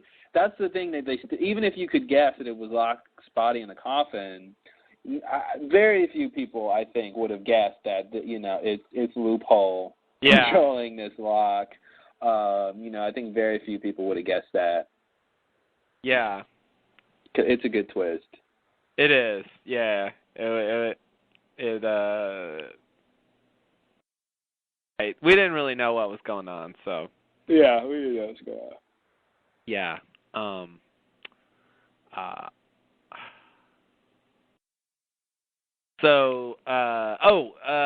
I guess here we find out what the answer to what lies in the shadow of the statue is, sort of. That's it. Kind of. It's not the temple, as I thought. No. And it's not the nothing that I thought it was. No. It's not like a trick question or something. Yeah, he answers. Although I'm inclined to say, you know, I feel like if they really want us to know, they should say it in English. Yeah. You know, like I kind of feel like it hasn't really been answered yet. I don't think we're done with that. I don't think we're done with it. I think it was, you know, to me, I would imagine it was more important that we get it in Latin, so we can. It tells us something about that question. Yeah. You know, I don't think we're done with what else is related to that. Yeah. You know? Yeah, I agree. I think there's more to the story than that. And I feel like we'll find out sort of a, you know, a translated version of it and get a better idea of what the point of knowing that is, you know. And how are you supposed to know? Is it you got to be told, or is it when you're ready you just know to say that? And does it have to be in Latin when you say it? And you know. Right. And it could be, you know, I wonder if that phrase is written somewhere, you know, on the statue or something. You know, I wonder if it's that kind of a thing. Again, not really a trick question, but, you know, if you have seen something or aware of something, you know, where that question is written or something, you know, or that answer is. You know, so that means you're like aware of maybe that phrase is at the temple or something, you know. So if you've been to the temple, you know what that phrase is. Right. Yeah, I could see him doing something like that. It's strange to have a question that you're just supposed to know the answer to, sort of inherently, or it comes from within or whatever. But it seemed like that's what they were saying. I don't know. In the case of Frank, like he didn't know the answer to the question, and that's like a character judgment. Yeah. You know, rather than a he just hasn't seen the answer written on the statue kind of thing. Yeah. I mean, maybe you know, it's kind of like he wasn't on Jacob's list. Yeah. You know. Yeah, exactly. Like, well, what does that mean? Yeah. Put him on the list then. Yeah. You know, tell him what the answer is. Not that hard. Yeah, I agree. It's weird. And I don't know what they're doing with that. But anyway, the translation is supposedly something like he who will protect us all, or he who will serve us all, or something like that. Save us all, not serve, sorry. Yeah, that's better. He who will I was going to say, I like the first one. He who will serve's a little weird, whoever translated that one. That was a little weird. Save us all, I'm sorry. He will serve all of us. Yeah, I've read various things about, you know, the Latin and which word was it, and there's certain verbs that could be confused with other verbs, whether it's save versus protect, you know, and I read one person say that, you know, well, any elementary Latin student would know that you don't confuse blah, blah, blah with blah, blah, blah, and this means protect, and that's serve, and so, you know, that the conjugation was wrong, and whatever. But, so, anyway, I feel like it's still a little bit up in the air what it actually is saying. It's kind of the same thing, though. I mean, protect and save is pretty close. You know, in terms of the general idea, so, you know, it's not a huge difference. No. I mean, I definitely think we know what the idea is, but we don't know exactly what he said and what they wanted us to get from that, you know. Yeah. There's always a possibility that their Latin was wrong or sloppy or slightly off or whatever. So, anyway, but we do, you know, they ask for Ricardus, as we brought up, and that was you know, that was what Juliet asked for when they went to the 50s. Yeah. You know, so like that makes me want to somehow say that Richard is like a Roman or something. Yeah. I think that might be right. The Latin thing, I think is of no small coincidence. So, like I said, you know, we've got a Roman thing going on. We got an Egyptian thing going on. Those two cultures did interact. You know, so I think there's something there. Yeah. And even though what did I want to say? Even though Richard corrects her and says it's Richard actually when she says Ricardus, I still want to say that Ricardus is his real name. Yeah. You know. I think he's just trying to say like it's Richard now. Like I go by Richard now. Like don't call me that ancient name. It's exactly. That's really all. Yeah. Yeah, I feel like that's what he's doing. It's he wants to be called the modern version. Yeah. You know, and has been probably for a while. Yeah. You know, Richard has been. And that's the thing. If you go to a group of people and say which amongst you is Richard, you might get a couple hands. Right. I think that's another reason that Good they point. do that. Good point. Yeah, it is a little bit. Is there any Steves here? Any Toms? How about a John? Is there a John amongst you? No, they could have said Richard Alpert, and that would have been more likely to just be one person. Yeah, I bet his last name probably isn't Alpert. Yeah, maybe not. Alpert doesn't sound very Roman. No, it isn't. It isn't. So maybe he just made that up. Yeah. And the fact that he's a, what do they call him? He's a consultant? What did they call him? Advisor. Advisor. I always want to say consultant. Very similar, but the fact that he's an advisor and they came and asked for him, I think, they know of Ricardus as some sort of envoy to the island. Or someone who will be with the others if you come across the others. Right. So I think that's interesting. Yeah. And same for Juliet. Like she knew that Richard would be there. I'm very interested to see the whole Latin thing. It's funny because I feel like Juliet is very recent to the island, and the fact that she got all the sort of Latin training and all the sort of standard others hostile training is really interesting. I mean, it means they were still sort of doing that whole thing. Yeah. They didn't drop it by then, so that's interesting. Yeah, it is. Yeah. Yeah, I'm surprised they bother. Yeah. Didn't seem like Pickett really knew a lot of Latin. Oh. It's funny. Poor Pickett. It's just hard for me to believe Pickett was a real other. He was. I feel bad, because they just made him so unlikable and so ornery, and just, he had no room to sort of be like a regular person who has motivations. He was just this guy, this sort of one-dimensional guy. Yeah. That had this thing. He just had this whole beef with Sawyer that was really just a contrivance. Yeah, that was so awful. It was bad. They never made the connection. It was like son killed Colleen.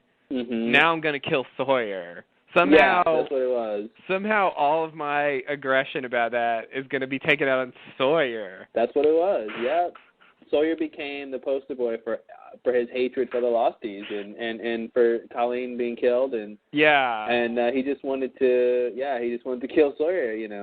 Yeah, and it just never made sense to me. It just never seemed plausible. Mm-hmm. And it was like he just doesn't like Sawyer, so he just picks him to be the one he takes it out on. Yeah. And he doesn't really, I guess he can't mess with Jack because of Ben. Yeah. I don't know. Did he even care who actually did it? I just think it's odd. Yeah. I don't know. But yeah. Oh, Pickett. Pickett. I give up on you. Juliet killed you. You got killed by Juliet. She killed you good. She killed you good. That's right. So, if it's true, that would be pretty crazy if Richard is actually a Roman guy. Yeah. Yeah. I mean, even if that's all, he's just a Roman guy who doesn't age. It's still pretty weird. Yeah. I don't know what they're going to do with that. But it seems like a good theory at this stage. I think we have the most reason to think that's where he's from. Yeah. As opposed to anything else. Rock. Yeah, Black Rock doesn't really fit. You know, it doesn't. Yeah, I think the Roman thing's a little bit better than him just from the Black Rock. Yeah. It still makes me wonder how he got to the islands. Yeah. You know, but whatever. I mean, you know, people get to the island. It happens. Yeah, I mean, you know, I'm imagining, you know, the island. I like, you know, I like the idea that the island wasn't always an island. That it was some land somewhere. You know. Oh, have you presented this theory before? Yeah, I've presented this theory before. Oh, okay. You know, the idea that like the island was in Egypt. It was a piece of land, right, part of Egypt, and then they turned the wheel, and then it moved. You know, it took a chunk of the land and put it out in the ocean, and therefore you have an island. I see. That kind of idea. I like that idea. That the island wasn't always an island, but you know, I'm picturing something like this was a land that was in dispute between the Romans and Egyptians, and they were fighting over it. Maybe a sort of Garden of Eden, Fountain of Youth, whatever type of place. They knew it was special, and they're fighting over it. And you know, and you know, I think that you know that definitely goes with what Loophole thinks about people. Right. You know, and so for whatever reason they moved, you know, the island is sort of moved, or that place is moved, and it becomes the island, and to, you know, sort of whatever, be away from people or something like that. Mhm. That's the picture I was painting in my head. Okay. All right. That's interesting. The island wasn't always an island. I don't remember you saying that before. Really? I forgot a couple about times. it. No, I'm sure you have. I blotted it out somehow. That's good. You know, and that's what I was saying. I think originally I said that because it would explain all the Egyptian stuff on there. Right. Okay. Like they just you know they just that was part of their area. You know. Right. I guess I'm more imagining Jacob drawing them there somehow. Yeah, I can see that too. I definitely can see that. And the island that's not the island would be crazy, but they could definitely do that. That would definitely be a nice twist. Spoiler alert. And you know, every island, you know, whatever, stuff moves around. It happens. That's all I'm saying. Stuff does move around, yes. It's one of those things. And since the island can move, even if it just, you know, broke off a little or something, it could go, you know, anywhere. Yeah. Basically. Presumably, although it seems to like the South Pacific. Yeah. You know, that makes me wonder when we probably talked about it, but I'm just forgetting everything now. When the original, when Ben turned the thing, that moved the island, right? But when Locke turned it, did that move it also? I mean, they were back in time. Yeah, I think I asked that question before. I think we brought it up before. I would imagine it did move the island when he turned the wheel. Yeah. Okay. All right. It's kind of weird because he was not in the present time period. Yeah. So like the island shouldn't even necessarily have been where it is in the present time period. That's the question. You know. Well, yeah. As long as they're not having two islands in a time period, I think they're fine. Right. I don't think they're doing that. Yeah, they're not doing that. So the island better not be traveling back to itself. Yeah. Oh gosh, I don't even want to make that. Ugh. Yeah, no. If they do two islands, that would be a bad sign. That's what's weird is the idea that they're the ones who are time shifting and not the island. Yeah. You know, because that means that whatever happened when the wheel got turned and not steady on its axis, it's affecting those people. Yeah. It's not affecting the island. It's affecting, like, only those people and not, like, the other people that were there. Right. Like Richard and the others weren't affected at all. They just stayed there, and they'd just been living there for the last 3 years. Yeah. That's weird. Yeah. It was directed specifically at them, and just like on the plane, how it just popped out, Yeah. Hurley and Kate and Hurley. Hurley, Kate, and Hurley. Sorry. That's two Hurleys. 2 Hurleys too many. We already have 2 Locks, all right? We don't need 2 Hurleys. Oh, God. I'm slipping. Yeah, sorry. Not 2 Hurleys, but who was that? Jack. The person was Jack. Yes. I said Hurley first. That was my downfall. That was. You just don't put Hurley first on the list. No. Okay. Anyway, it popped them out, but no one else. Mm-hmm. So it really is directing itself towards individuals. That's what makes it seem like the island cares about the particular people and is like directing these events. Like it's not just like random effects, Yeah. It seems like it's trying to make specific people go to specific time periods so they can do specific things. I mean, do you think we're gonna find out that Jacob is the one doing this, and he, I mean, I don't want to say that, but say that he's the one responsible for them being in the 70s, so they can prevent the incident from being a big deal, or like a bigger deal than it. Like maybe, if the Losties weren't there to do what they did with the hydrogen bomb, then it would have exploded and destroyed the island or the world. Mm-hmm. And so he orchestrates these events to sort of do that, to sort of prevent that from happening. Yeah. I mean, is it going to be clear cut like that? Like he's, and these are the people who have to do it or something? Or, that's weird though, That's weird to me. Yeah, it's weird to me too, but I feel like it's possible. Yeah. I don't know how much they're gonna, but it is hitting certain people, and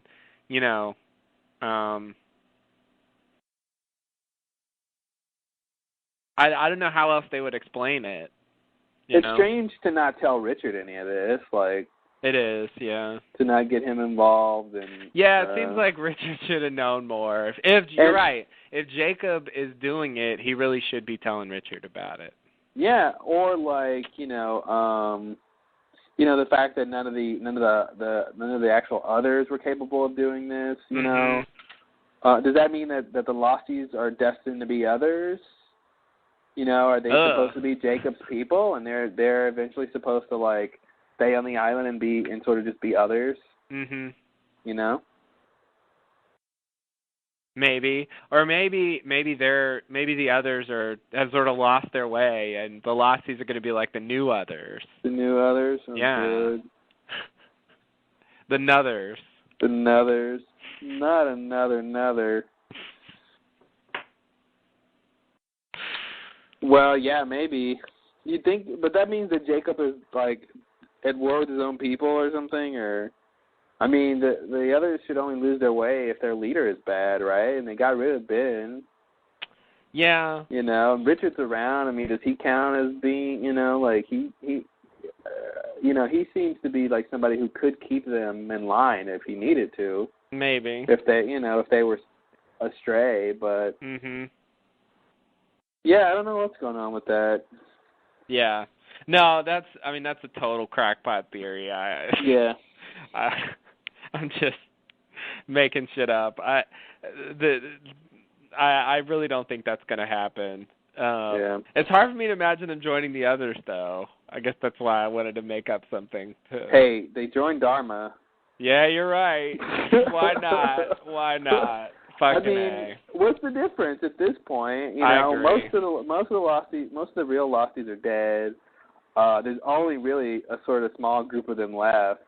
So why not join? And that's the thing, like you said before, when we have the scene with Locke and the others trekking, it's like the new Losties, So it's like they totally played the music that they use when the Losties go on their little voyages to places, treks across the island. Like when they were going to the radio tower, that's exactly the music they use and the shots they use and all that. It is totally like they're the new ones. Yeah, I mean, maybe I can see that happening where they join the law the other. I mean, especially if Jacob is orchestrating all this and it's their destiny and fate, I feel like, you know, he that's sort of a long-term thing, you know, especially if they're supposed to stay on the island, you know. Yeah. Yeah, why not? It makes me wonder if the Losties and the others in Bram Milana's group is one team, and they're going to have a totally new, different faction that they introduce next season, you know, and who will be the bad guys, who maybe is like Loopholes people or something. I mean, I don't really see that happening, but maybe. Yeah, it seems excessive. And I don't know where Widmore fits into all that. Yeah. But yeah, I mean, I want him to get in there, but he just seems too small to be one of the sides in the war at this point. Yeah. You know, I mean, so I don't want to put that much on him. He's going to have to join one of the teams. He can't sort of be one of the teams. Yeah, you know, that whole thing with him and Locke, and Locke said, Richard said I'm going to have to die. And he says, I don't know why Richard said that, but I'll assure you that won't happen and all that stuff. I don't know. Yeah, could it turn out that that was like not true? That he had to die? That doesn't really make any sense. Yeah, like somehow he didn't really have to die. And that, you know, since it was actually Loophole that told Richard to say that. Yeah. I mean, it's a little weird. But yeah. Well,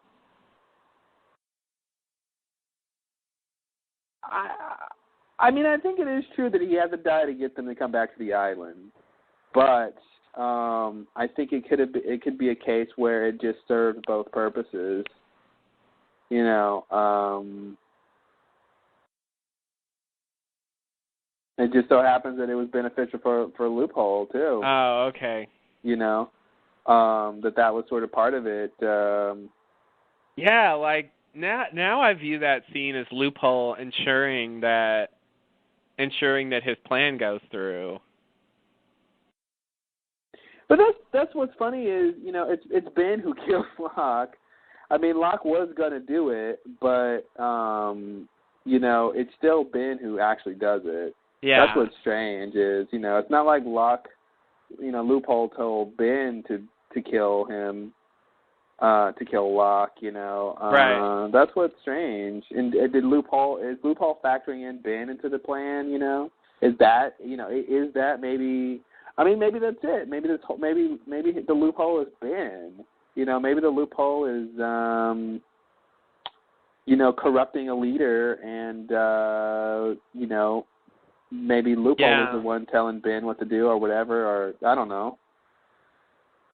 Somehow interfering with Ben and making him sort of a bad leader. And then Loophole goes to. You know, is able to enter the temple maybe on Locke's host, but whatever. But it was really Ben that's the loophole or something, like being, you know, I don't know, having a former leader be the killer or something, or right. Yeah.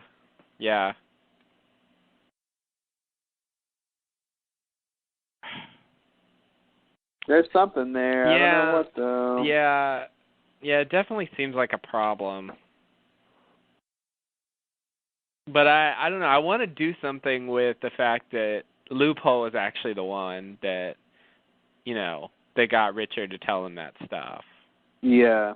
You know, but like he only told him that stuff because he was told that stuff. It was working on it was working on the basis of Locke's memories, but you know, he put it forward. And also it makes me wonder, you know, he told Ben that the island told him, you know, when and where to be there. It makes me wonder, you know, how to interpret that. You know, whether he just knew, or did he really consult the island? There is such a thing as the island, and Loophole talked to it, and it told him that or something, you know. Or is what he's talking about Loophole talking to him? That's sort of my idea. Right. Is it's Loophole who's saying, go here, be there, and Locke thinks it's the island. Is interpreting it as the island, yeah. That's assuming there's sort of a Locke still in there. Yeah. Yeah. Oh, there's a Locke still in there.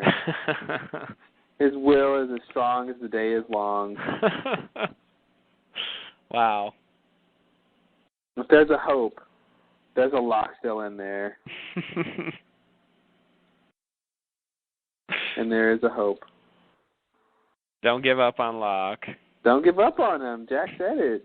Jack said it. If Jack says it. Oh. It might be wrong. Yeah.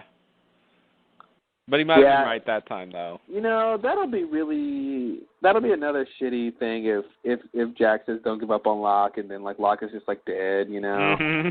Like, man. Yeah, it's gonna really suck for Jack if he comes back and Locke's just dead, and he's like, wow. Yeah. That's it, huh? I mean, I guess he already knows Locke's dead. And I guess he has no idea that there's a Locke thing walking around. Mm-hmm. But, yeah, we'll definitely see. Wait, why did he say don't give up on him, then? What is he talking about? Why did he say that? What did Richard ask him? Man, you're right. What the fuck was he thinking? Why did he say that if Locke is dead?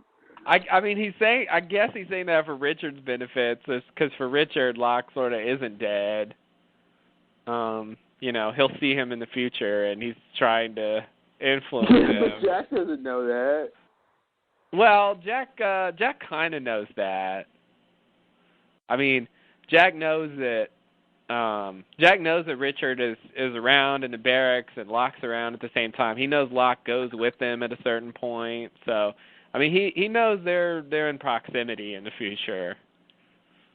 Yeah, but he thinks in the future Locke is dead. Like Locke dies in 2000 whatever. Yeah, he doesn't want him to give up on Locke, you know. In that interim that's weird. period. That's the weird. problem, though. He doesn't know that a fake Locke's going to show up, so I feel like his advice is followed in the wrong direction. Yeah. Ooh. Oh, yikes. Yeah. So maybe Richard wouldn't have gone as far as he did, or let Locke go as far as he did if Jack didn't say that. Yeah, I guess that's what I'm saying. Oh, Jack, you're screwing up left and right, buddy.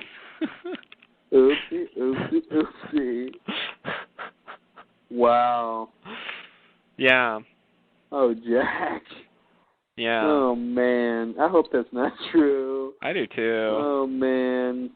That would be really I hope weird. they're just talking to the audience and saying, don't give up on them. Yeah, it kind of feels that way. I wanted to say something else about that scene that I feel like we didn't quite emphasize, that, you know, they're sort of telling us something about that scene where Richard comes to Locke with the objects and all that. You know, that he just didn't think he was special. Oh, yeah. He kept trying to see if he was special, and nothing ever really happened. Yeah, he never demonstrated his specialness or whatever. Yeah. He wasn't convinced. It's sort of that, I guess that, you know, that's the explanation. Like somehow the objects he chose just weren't in the things a special person would choose. So there wasn't like a compass there, right? Did Richard show him the compass? Oh, man, was there a compass? There just might have been a compass. I don't remember, though. I gotta look it up. Yeah. Lostpedia time. I'm really glad we got Lostpedia. Yeah, you know. People like to hear us typing and reading. Oh, what is that one called? Cabin Fever. Let's see. The 6 objects. What are they? I'm almost there. Oh yeah, there is a compass. A compass, a baseball glove, an old book whose cover bears the title Book of Laws, a vial of granules, a comic book, mystery tales, and a wood-handled knife. All right. But there is. I wonder if that's the knife Jacob was killed with. Ooh. Oh wait, that doesn't make any sense. Wait, it doesn't? Oh. Does it? I don't know. Well, Jacob Locke had it, right? Yeah. Or did Ben have? Was it Ben's knife? No, I Locke's think Locke gave it to Ben. Oh, okay. So maybe, how would Locke get it? He stole it from Richard. Did the lock hole thing just form with a knife on him? Yes. I don't know where he got the knife. Where did you find the 6 objects? It's under Richard's items. Oh, great. Yeah. I went to Cabin Fever, and then they had a link to it. Richard's items. No. Sorry, sir. 6 items or less.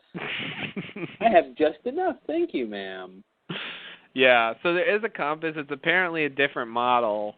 But Prop error?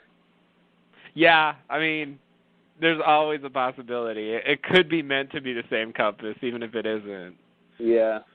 You know, that was season 4, and they didn't show the compass this season until this season, so, you know. They've made prop errors many times. I wonder, and so what did Locke pick? He picked the... I remember he picked the knife. Yeah, that's right. He picked the knife. Yeah, he picked the knife. Oops. Whoops. Yeah, I bet he was supposed to pick the compass. You're probably right. He was supposed to pick the compass because, the whole thing with Locke and the compass. And yeah, and what he said was, which of these belong to you already? Yeah. Yeah, that's totally it. Yeah. Yeah. So it seemed worth noting that I feel like we kind of solved that a little bit. Wow, we totally solved that a little bit. Boom. Wow, that's what he wanted. He wanted him to pick the compass. Mm-hmm. Did he pick the compass, little Locke? Why didn't he take the compass? So then when he's 16, Alfred comes in, right? Yeah. The teacher. Oh, wait, what was it? It's not Alfred. It's the teacher on behalf of Middle-earth. Yeah, that's what it is. So it's, it's a proxy for Alfred. Yeah. So they try to get him, and he doesn't come. Yeah, that was the weirdest thing about Locke that I still don't know what to do with. Like, the idea that, he really should have been a scientist. Like that, I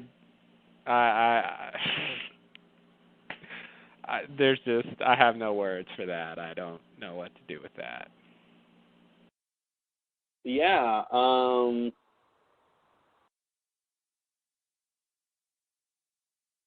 he's interested in sports and cars. So he claims.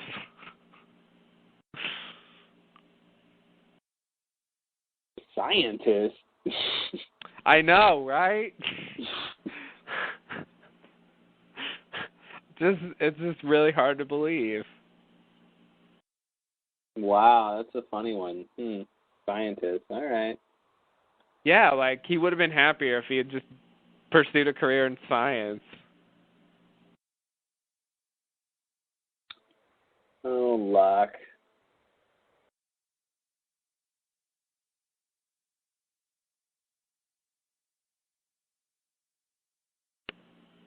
Yeah, it says, you might not want to be the guy in labs surrounded by test tubes and beakers, but that's who you are, John. You can't be the prom king. Yeah, it seems like it's all about destiny or something, and it's like you're supposed to be a scientist. He's like, no, I can be more than that. Mm-hmm. And which, it's nothing wrong being a scientist. No, not that bad. Yeah. They get all the girls who are into science. Right. So, yeah, that's weird.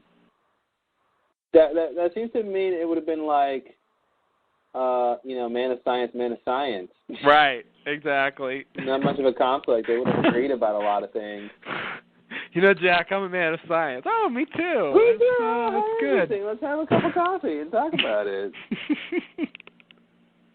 Yeah, that's not really the scene they wanted to write.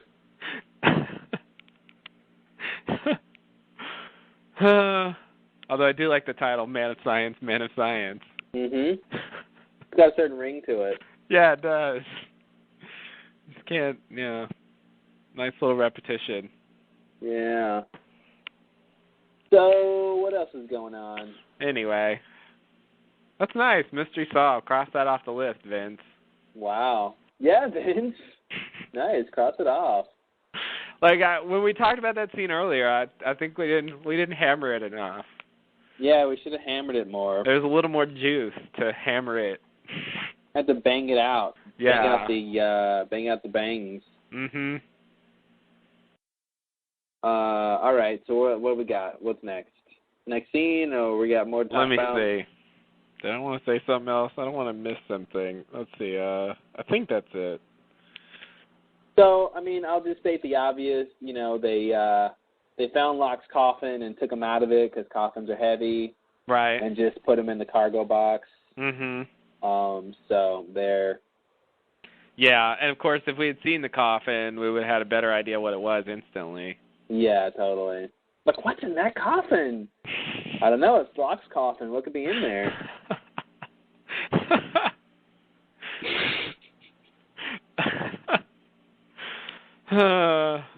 Wow. Is that people in the show saying that, or is that a hypothetical viewer saying that? That's us saying that. Oh, that's us. Okay, good. That's us just somehow missing the fact that it's probably Locke. I don't know. That's Locke's coffin. I have no idea. Yeah. What would they put in there? I mean, I got to say, a certain part of me thinks, we would be like, well, it can't be Locke because he's walking around. Right. I think we probably would say that, but yeah, I could see us totally saying that. There's more evidence that, well, when Frank looks in there, it's most likely a body in there and all that. And, mm-hmm. Yeah, I think we would have been tipped off. Yeah, I think so. Yeah. But don't tell us that.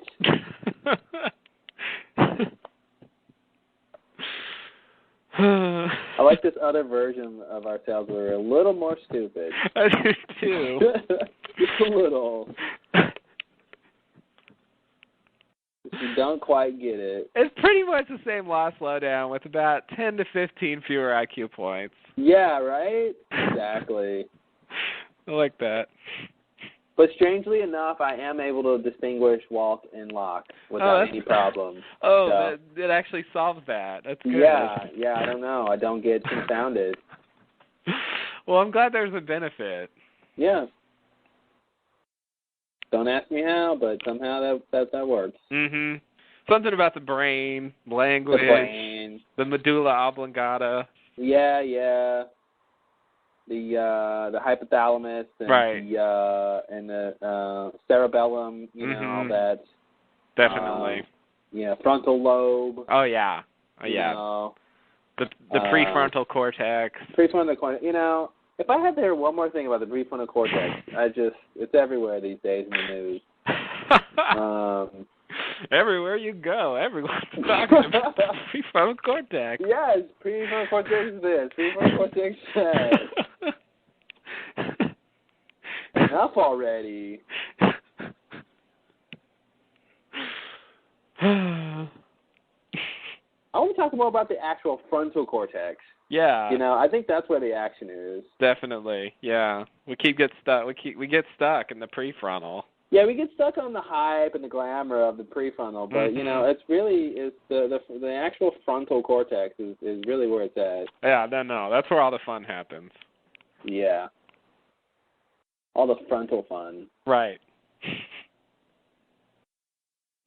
Yeah, the brain's weird. The fact that anyone can figure out what goes on and what parts are which and what part does what is really spectacular. Because when you look at it, it's not like moving parts. It's not like a machine that, has parts that move that you can kind of see. Right. I mean, I guess internally, and there's biology and chemistry going on you can observe, but yeah. I mean, it does, but it's at a very you got to look at it really, really, really closely. Yeah. To actually see any of that going on, it's far from obvious. Yeah, totally. Yeah, no, I agree. It's great. Good stuff. Good stuff, brain scientists. Mhm. Keep going. We support your work. Last Lowdown believes in brain science. Brain science is the wave of the future. Mhm. I tell you, a human without a brain is just, not a human I want to know.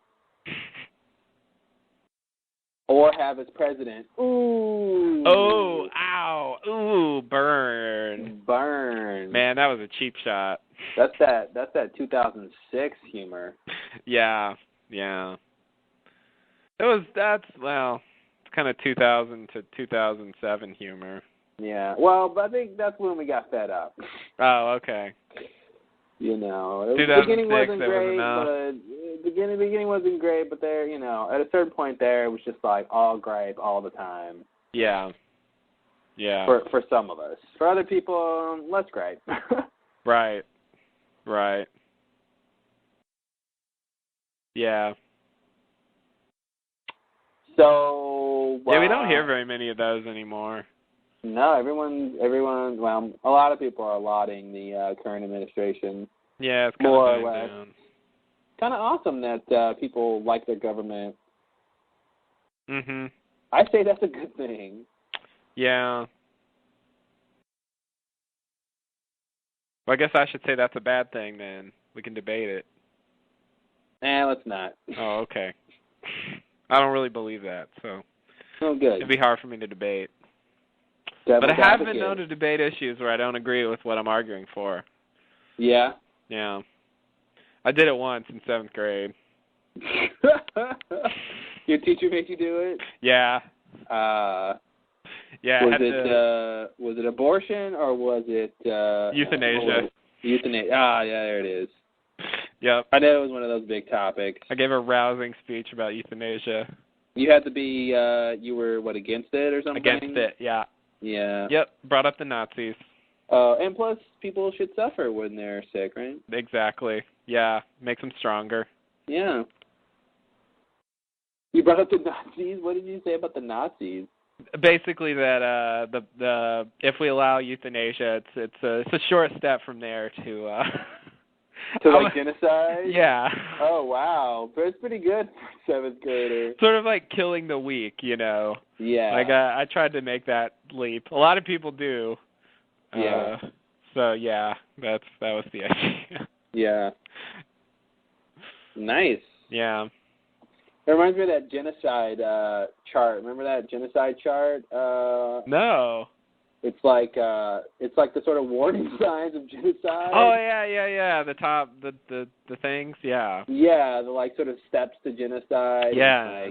It's a really strangely simple system of how you get from one step to the other. Mhm. It's 8 steps, I guess. I'm looking at it now. So, yeah. Step 1, classification. People are divided into us and them. Step 2, symbolization. When combined with hatred, symbols may be forced upon unwilling members of pariah groups. Ooh, so pariah. Yeah, you basically separate groups. You dehumanize the group you don't like.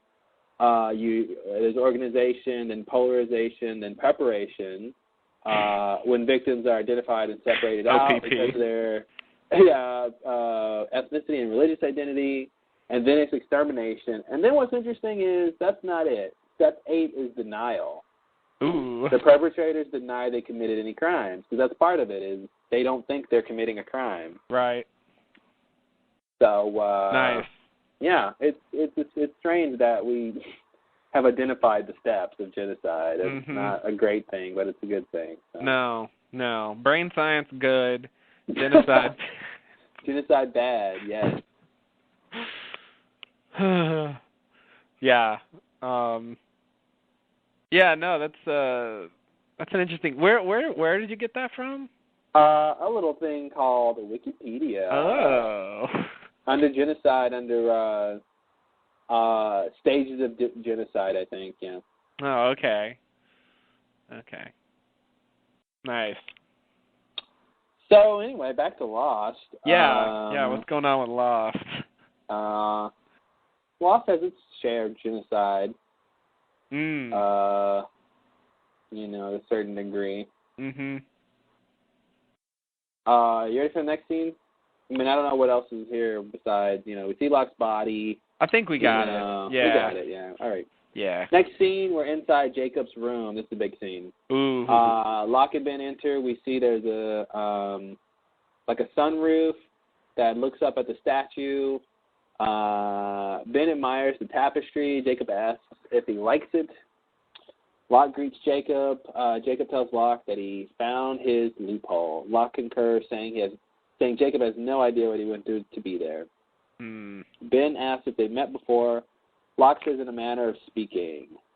Locke says, "Do what I asked you to, Ben." Jacob says, "Benjamin, whatever he's told you, I want you to understand one thing. You have a choice." Ben, "What choice?" Jacob, "You can do what he asks, or you can go. Leave us to discuss our issues." Then Ben says, "Oh, so now after all this time, you decided to stop ignoring me. 35 years I lived on the island. All I ever heard was your name over and over. Richard would bring me your instructions, all those slips of paper, all those lists. And I never questioned anything. I did as I was told. But when I dared to ask to see you myself, I was told, you have to wait. You have to be patient. But when he asked to see you, he gets marched straight up as here he was Moses." Whatever I said. "So, why him? Oh, why him? I did that one wrong. A little example of how to play a line differently. Yeah. This is a good illustration of how to ruin a scene. Yeah. But just by one little thing. So, yeah. What was so wrong with me? What about me? What about me? Then Jacob, what about you? Ooh. Ben, well, stab, stab, stab. Ow, ow, ow. So Jacob says, they're coming. Locke says, what? I can't hear you. Jacob, it's weird. I remember him saying that. What? I know you're dying. And I'm about to put you in the fire, but speak up, please. He does say that. It is weird, though. It says, they're coming. Locke kicks Jacob in the fire. The end of that scene. Wow. That's so weird. What? I didn't Speak up, get that. Sonny. Oh, man, what? I can't hear you. It's like, good, I don't want you to hear me. Like, I don't, you don't deserve for me to speak up. I already said it once, like, it's not a situation to be asked to repeat myself. Yeah. It seemed like Jacob wanted to tell him that. Yeah. Yeah, this is curious. I got stuck on an early thing you said. Did you say there's a sunroof? Yeah, there's like when they first walk in, I think before you see Jacob, the camera kind of pans up to the ceiling, and you see there's kind of a hole in the ceiling, and you can see the statue through it. You mean the part of the statue? Yeah, the part of the statue. Oh, okay. But you can't see like all the way through to the top. You just see the foot, like the bottom of the foot. You can see the sky. No, you're looking up through a hole. You mean the leg is hollow and you see through it? No. It's a hole next to the leg. And so you can sort of see the leg. Oh, next from to the from leg. the hole. Yeah. Okay. So you're sort of looking up. I see. Not through the leg. Not through the leg, no. Okay. I don't think it was supposed to be through the leg. Let me look at it again. But I'm pretty sure it was like a hole next to the leg, and so you can sort of see the leg in the sky. Yeah, it's a big hole. Oh, you can see it in the main shot, yeah. Because you see the stars and stuff. It's right above the fire pit in the middle, basically. Mm-hmm. Which makes me think, if anyone climbed up there, they could just like jump through the hole in the ceiling. So, he's not that secure. Because it's a big hole. I guess no one decided to jump up there. I guess not. Wow. Maybe the idea is that hole opened up when that leg of the statue got broken off. Oh, maybe. Maybe that's where the other foot would go. Mhm. Could be. I wonder if the statue got destroyed with something on the island, something like the magnetism on the island or something. Something, some incident-like thing happened. Oh. And they kind of like destroyed the statue or broke it apart. Mhm. Because I'm just thinking about that hole. Like if it's really supposed to be from the statue, and not a hole that was built there. It didn't really look. It looked really jagged. So, maybe the leg got ripped off with something. Maybe Mothra came to the island. I'm sorry. What?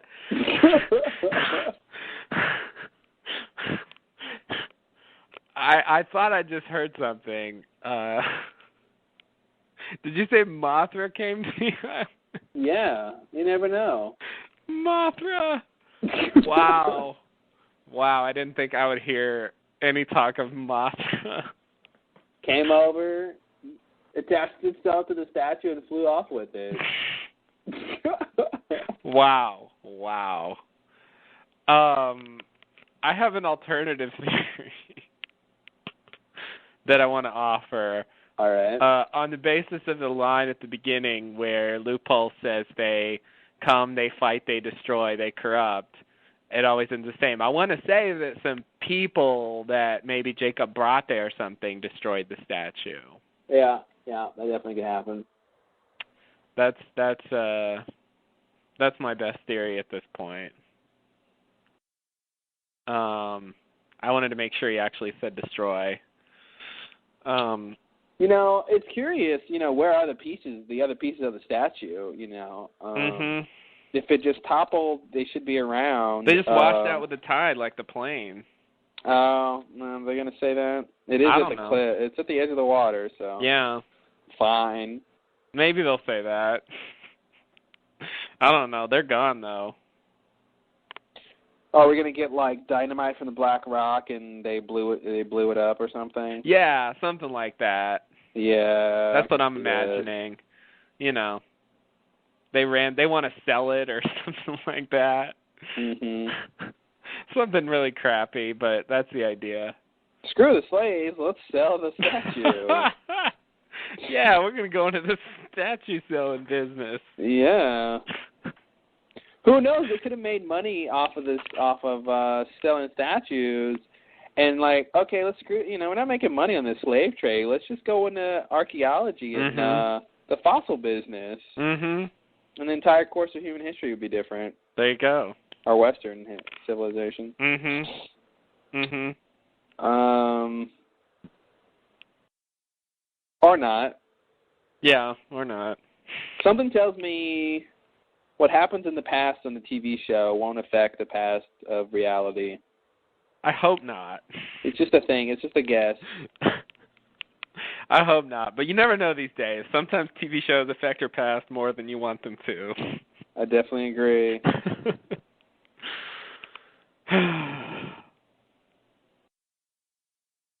Anything else? So that's my theory about the statue. Okay. As for this other stuff, let me think. What happened here?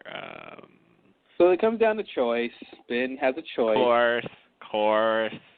And Ben, God, Michael Emerson, he gave this interview, and they put it up as a podcast, and I was listening to it today, and he was talking about how, Ben, when he gets upset, he just turns into a little baby. Yeah. He acts Locke. he just regresses or something. He was just this is not an adult way to deal with this situation. Yeah. It's yeah, you're right. He gets really whiny, and now you're paying attention to me. And it was I'm gonna kill you. Yeah. I bought it, but I don't know. I want him to have more, Yeah, especially when gravitas. the whole speech comes down to it, and then he says, "What was so wrong with me?" And then he has to say, "What about me?" So Jacob can say, "What about you?" Mhm. It was just really contrived, you know. It wasn't the best, you know. It wasn't the best. See, I liked What About You, but Yeah. I didn't like What About Me. Yeah, that's the thing. They wanted that mirrored effect, you know. I mean, I guess he could have said, you know, what was so wrong with me? And he goes, you know, what about you? But it's not as strong as what about me? What about you? Exactly. Yeah. You know, so they, you know. Yeah, they write it for the next line. Just like we can't even get fire. Mhm. Yeah, totally. Yeah, yeah, that's too bad. But it's weird because Ben overhears this little conversation that and I didn't actually fully grasp this the first time I watched this episode, but like Ben overhears this little exchange where he says, "You finally found your loophole," and you know, and then he goes on and sort of talks about Locke like he's Locke, you know. Yeah. He gets marched right in here. What's so good about him? Like, I feel like he should have realized there's something going on with Locke just based on what they just said to each other. Like, the real Locke shouldn't have been saying that. Yeah, and he says, you know, Ben asks if they've met before, and Locke says in a manner of speaking, and it's like, Ben should know that Locke hasn't met Jacob before. Yeah. That's the whole point of, like, you know, I mean, I guess we're supposed to assume that Ben thought that was what was even worse, was that not only did he get marched up here, but that they had met before or something. Or Jacob had visited him before and, you know, never been. And it's weird, though, because it's, you know, Ben didn't seem to have these issues until Locke said, hey, these are issues you should have. You know? Yeah. I've got a list of issues that you should have. Yeah, he hands him a piece of paper.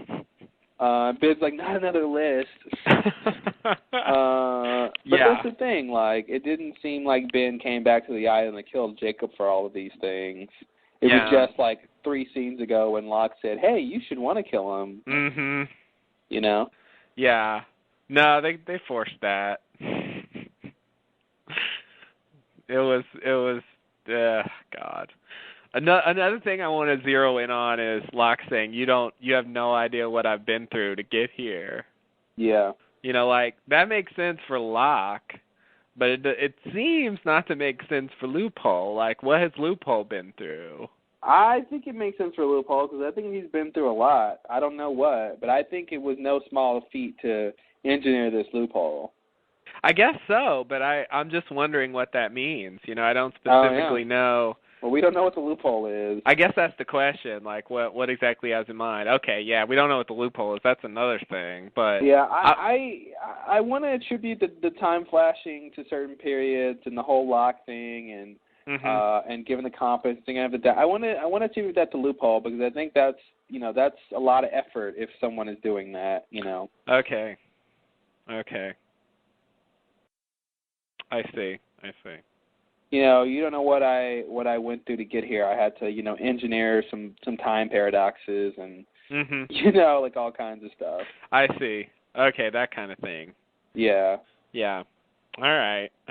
But was all that necessary? Okay, so, you know, maybe I'll just wait. Let me make sure.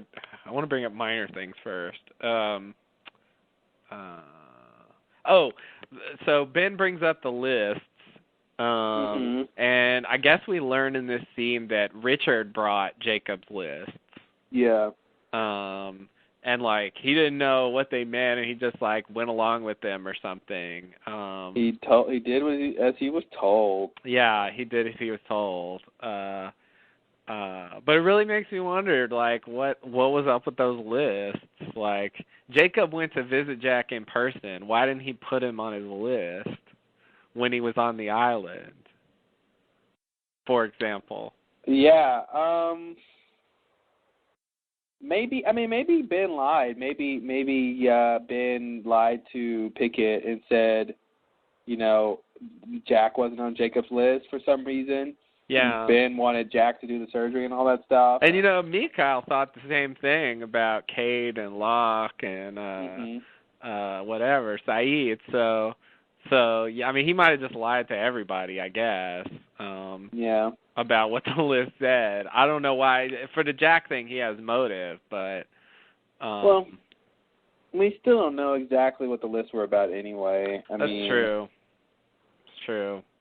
But it is curious that, he seemed to take a personal interest in those people. Yeah. And then seemingly not once they're actually on the island. Mhm.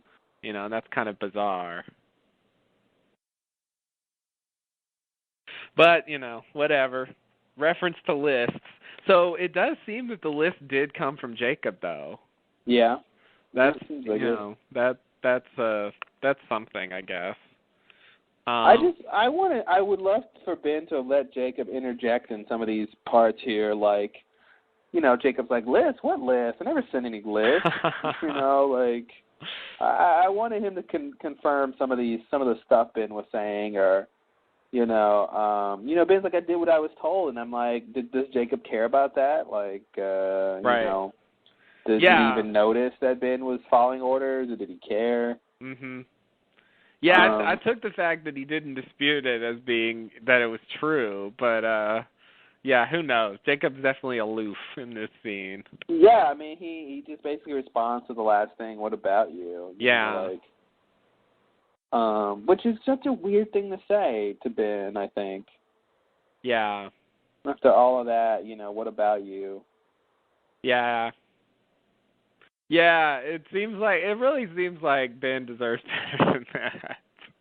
I liked it because it was such a, just the ultimate, the ultimate sort of demeaning thing to happen to Ben. I mean, he's already gone down several notches, but having Jacob himself say "What about you?" is just, everything you've done is sort of worthless to me. Yeah. That's just I like the power of that, but on the other hand, I want to stick up for Ben a little bit. Maybe the idea is that Ben was just,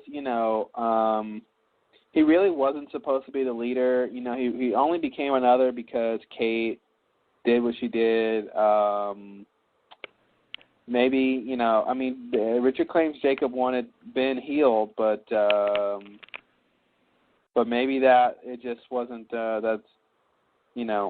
He wasn't really particularly interested in Ben, and there was just by a series of circumstances that Ben got to be the leader. Mm-hmm. Or got to be another, and then got to be the leader. So maybe that's it. Like he just, ordinarily Ben wouldn't have been, Ben would have just been a Dharma guy. Mhm. Yeah. I mean, I kind of think that's the idea, but it just doesn't seem fair. Yeah, it seems like, why would they let Ben be the leader unless Jacob wants him to be, Yeah. Or how does that even work? Is there a raffle, or is it an election?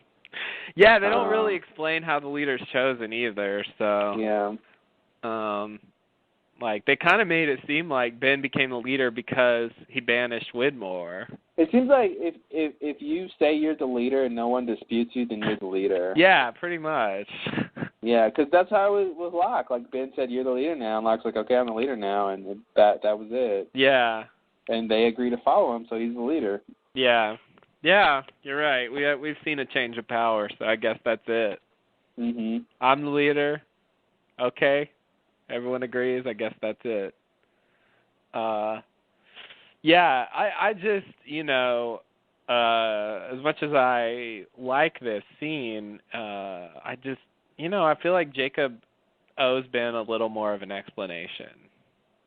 Yeah. He could at least say something. Yeah, I think he should have said something. It's like he's trying to get killed. Yeah, he says it like he's trying to get killed, or like he can't be killed or something. Yeah. He knows Ben is on the edge of wanting to kill him. He's got the knife in his hand. Yeah. He's ranting about his personal problems, and then Jacob should know a line like that would put him over the edge anyway. So. Mhm. And he didn't seem like he was really afraid to die. No. I wonder what would have happened if Ben did leave and they just Loophole and Jacob discussed their problems, like discussed their issues, as it were. Right. What does that mean? I would imagine there's nothing new to be said between those two. I know, after all this time, right? Yeah, I think they understand where each other stands, so. Just talk some more. Yeah, let's just talk about it for another century. Yeah, no, I agree. And I also wonder, I really feel like if Ben hadn't done it, Lupo wouldn't have been able to kill him. That was the point, really, I think. Yeah, I think so, yeah. So that brings up the idea of, okay, let's just, say it. What was the loophole? Say what? What was the loophole? What was the loophole? Oh, that's your question? That's my question now, yeah. That we finally got to? I'm just going to go ahead and bring it up, yeah. I feel like we've kind of got the little stuff in this scene, so. There's a few other things, but, yeah, what was the loophole? Can we figure out what it was? So, Ben does it, right? So Loophole can't do it himself. I feel like that's part of the loophole. Okay, let's write up the loophole list. Right. So we got Ben kills Jacob. Right. Good, done. What's next? Check. So I'm inferring from that, and from, of course, the first scene, where he says how badly he wants to kill him, and he has to find a loophole to do it, that he can't simply do it himself. Okay, yeah, Loophole can't do it himself. So Locke, as Loophole, cannot just walk up and stab him as Ben did, for some reason. I don't know why, but that's a separate question. He just can't do it. He can't do it. Okay. So that's part of it. But I want to say that it's not as simple as he needs to ask someone to do it for him. It seems like he should have been able to do that before now, and that's not even a very hard loophole. I think I feel like it also has to, it should have to do with the leader, because I think Jacob wouldn't have shown up unless the leader was there. Right. As Alfred says. I think that's part of it. Okay. The leader part is just the fact that Loophole appeared as Locke? Is that sort of the... I'm not sure if it's that or the fact that Ben was a leader. Or Ben was the leader? Yeah, that's a little muddled. Yeah. I think that goes under secondary parts, is that Ben was a former leader. Mm-hmm. That might have something to do with Loophole. Okay. So Ben was the leader of the others, who are sort of Jacob's, people. And so, maybe the leader actually somehow has the power to kill Jacob, if they so choose, perhaps. Perhaps. But ordinarily they wouldn't, of course. They're Jacob's people. They shouldn't be killing Jacob. And, normally Loophole would probably not be able to talk them into doing it. Maybe it's as simple as that. I do think it has to be more than he just has to talk someone into doing it. Yeah. If he has to talk the leader of the others into doing it, or a leader of the others into doing it, then maybe that's a thing. But maybe oh, sorry, go ahead. Oh, well, I was going to say maybe the leader of the others, which is Locke right now, has to convince one of the followers to kill Jacob. Like, Jacob can only be killed by one of his own people. Yeah. That's sort of kind of what happens. Yeah, it's sort of a variation. Yeah. But it kind of seems like I want to say it's important that that he's appearing as Locke and that it's Ben. Yeah. Like both parts matter. It also seems notable that Ben killed Locke. I want to put that in there too. Like, I want to somehow make that a part of the loophole. The guy who kills the leader can kill Jacob? Yeah. Perhaps. I don't know. At a certain point, it's probably getting a little out of control. But, yeah, it just seems like it ought to be relevant. Well, here's the thing. Loophole didn't seem to have a lot to do with Ben killing Locke. That's true. He can't necessarily count on that, I think. Yeah. So I don't know how that could really be part of the loophole, unless it's Yeah, it needs to be fairly clear cut. I think it needs to be Loophole realizes he can do ABC, you know, in order to get this done. But it also shouldn't be too easy. Well, it shouldn't be too easy. I think how things play out will be the complicated part, but I think the idea should be simple. Okay. Yeah, I mean, that's the thing. Like, if Loophole's sort of taking part in directing events to some extent, like, you know, maybe he really did somehow set up that Lock Ben situation.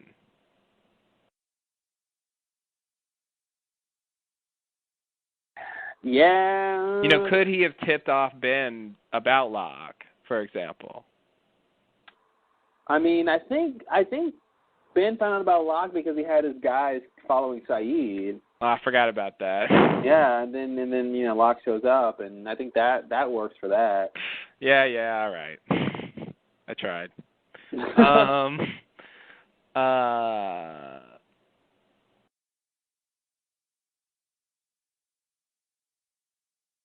Yeah. I think the incident's probably involved. You think the incident is involved?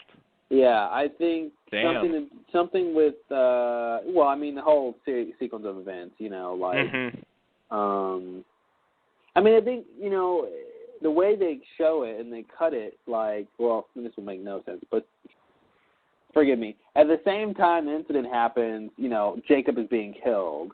Yeah. You know, and they have their line about they're coming, and they're, you know, he's probably talking about the losses in the 70s, or unless there's some the war people or whatever. I don't know who he's talking about, or unless he's talking about the people outside of the statue.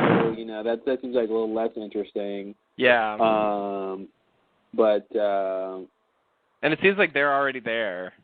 Yeah, unless it means like they're coming inside, like, because they had just found out that, you know, Locke is unlocked, so yeah, that's I'd true. assume Richard's on his way to go in there and check out what's going on. Yeah. I mean, dude, if like Richard comes in there and like Jacob's dead, he's gonna be pissed. You're gonna have some explaining to do. Oh yeah, he's gonna put his hand on his hips and like shake his finger. Like, I don't think he's gonna be happy with that. I agree. And then what do? Does Locke tell Ben to like go attack Richard or something, or you know, or Locke can maybe try to kill Richard himself? But you know, what does that even mean? Yeah. That's or crazy. Or do you think they're just gonna play it off like he wasn't here? Right.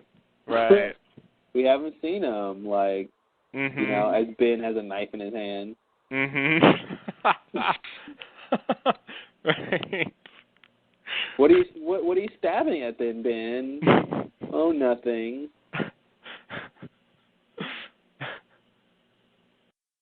I'm trying to think. Was there blood on the knife? I think so. Yeah.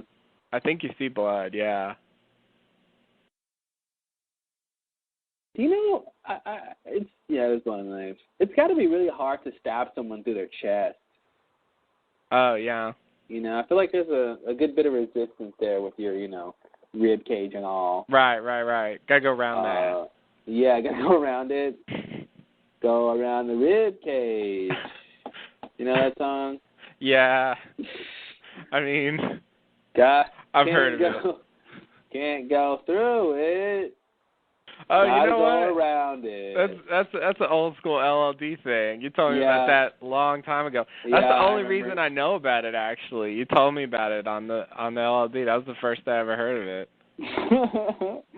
Yeah, I think it's called Going on a Bear Hunt. That's something right. like that. That's right. Can't go around it. Can't.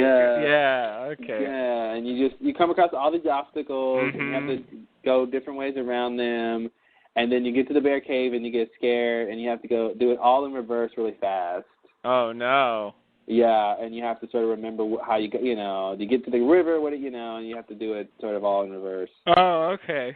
That's a game. Wow. Yeah, it's like a little game. It's like a little story game. I like that. And, you know, it's a whole, like, hand claps, like, slap thing going on.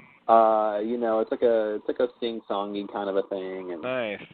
Apparently I liked it because I always remember that. I guess so, yeah. Yeah, they never taught me that one, unfortunately. Mm-hmm. I probably would have liked it. Yeah, it was fun, I gotta say. Yeah, it sounds That was fun. probably, I don't know if that was DISD. That may have been when I was in a different ISD. Oh, ooh, interesting. Yeah. I spent a little time in another ISD, but nah. Did they ever teach you square dancing? No. See, In what grade? Elementary or? Man, yeah, elementary. Nah, man, no square. Yeah, see, I got taught some square dancing. Jesus. Yeah, they made us do square dancing. Wow. So that's the kind of Texas ISD I was in, where they still taught the kids square dancing. Sounds like I was in a rural area, but it really wasn't. A one room like Schoolhouse, yeah. Yeah. You learned how to square dance, huh? I did live in a little house on the prairie, so. Do you still remember any of it? Of the square dancing? Yeah. Yeah, it's pretty much you think about a square and you dance in it.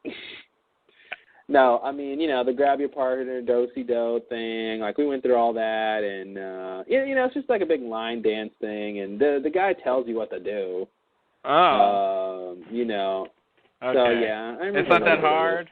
No, it's not that hard. Okay. Yeah, no, I must say, I've never square danced in my life. Wow. Yeah. You're not missing much. It doesn't seem like I am. No, you're not missing much. No offense to professional square dancers. I don't think they'll be offended. They're like, I'm gonna do-si-do off this podcast. Fine. Sorry, guys. Sorry. I'm gonna swing my partner and head over to Jay and Jack. Oh man. They respect the art of square dancing over there. there. They do. They really do. I bet they do, God bless them. God bless them indeed. No, they do good work over there. Oh, yeah. For all I know. Yeah, I'm sure they do. I'm sure those guys are good. They must be. Pioneers, really, Definitely. So, you can't begrudge them that. Yeah. All right, what else is going on here? So, I mean, okay. We're still trying to figure out the loopholes. So I think we've sort of narrowed it down. I mean, the fact that it can't be loophole plays a role. The leader of the others issue probably plays a role. Yeah, let's get the top things in. So what did you say? Oh, loophole can't do it himself. Yeah. What's the other thing you said? Somehow involving a leader of the others. Yeah. Okay. So you got those. Yeah, that seems likely. After that, it gets more speculative. I mean, I wanted to bring in the murder, but I agree it's very, it's very coincidental. But they've done that before. I feel like it's possible that that somehow that matters. Since those are the sort of two people they're dealing with here. But I also want the fact that Locke was the leader of the others, and he appears as Locke, and sort of. I want Loophole basically being the leader of the others to sort of be a part of it as well. So Loophole is the sort of quote is the leader. Yeah. Well, and you know what? Maybe the fact that he had to sort of be the leader has to die, but the body has to be on the island. So that he can, disguise himself as that. Maybe that's part of it. Mm-hmm. Because when he left, Locke, he said you got to die. Right. So Locke, Locke knows he has to die. I guess, you can say Loophole just knew it would work out. Even if Ben isn't the one who kills Locke, but somehow it's going to work out that Locke's body comes back because they weren't supposed to leave, so the lawsuit's got to come back anyway, I guess, if the island's not done with them and stuff like that. So. Right. So maybe it was only a matter of time before, they all were convinced or something. I don't know if Ben wasn't involved, how soon Kate would have realized she should have gave up, Aaron and all that, because she was guilted into that at first. Yeah. When she had to go on the run. Right. When the lawyers came. And the fact that, Mrs. Littleton had the same lawyer and really was in town because of that, I think is no coincidence.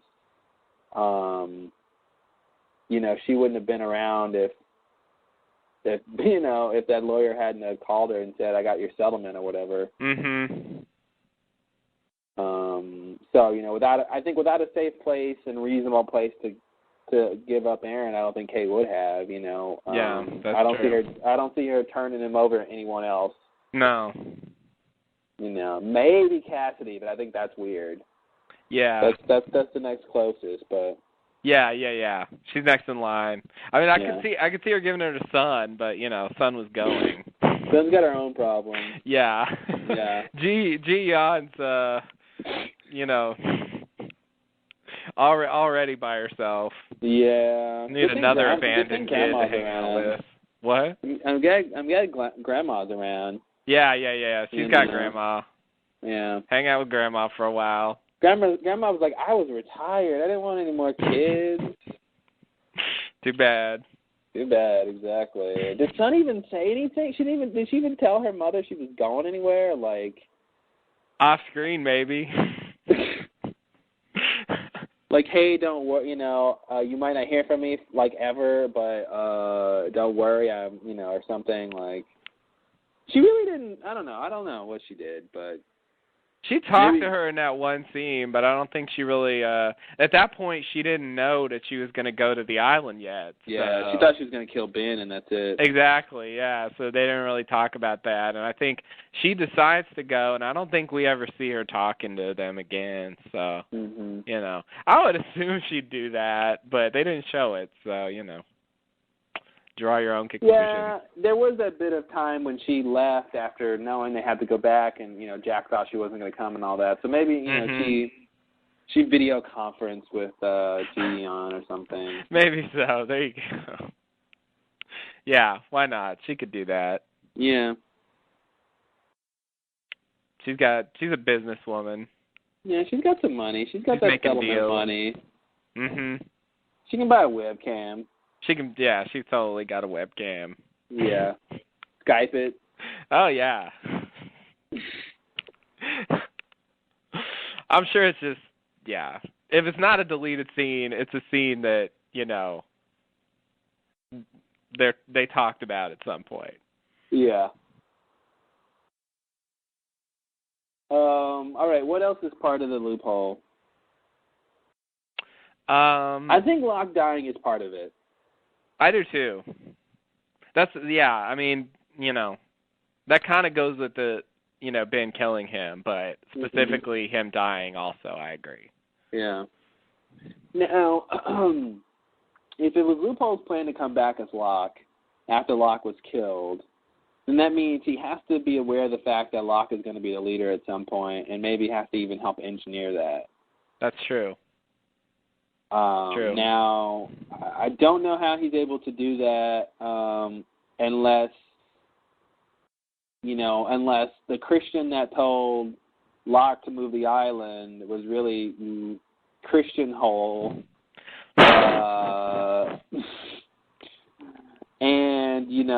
But that doesn't make any sense, because I was going to say the other Christian was really Christian, but he remembered what the first Christian said, so that doesn't make any sense. Scratch that. Okay. I'm just trying to make it where, Loophole can somehow engineer Locke's death, Why is Locke chosen as the leader? What happened?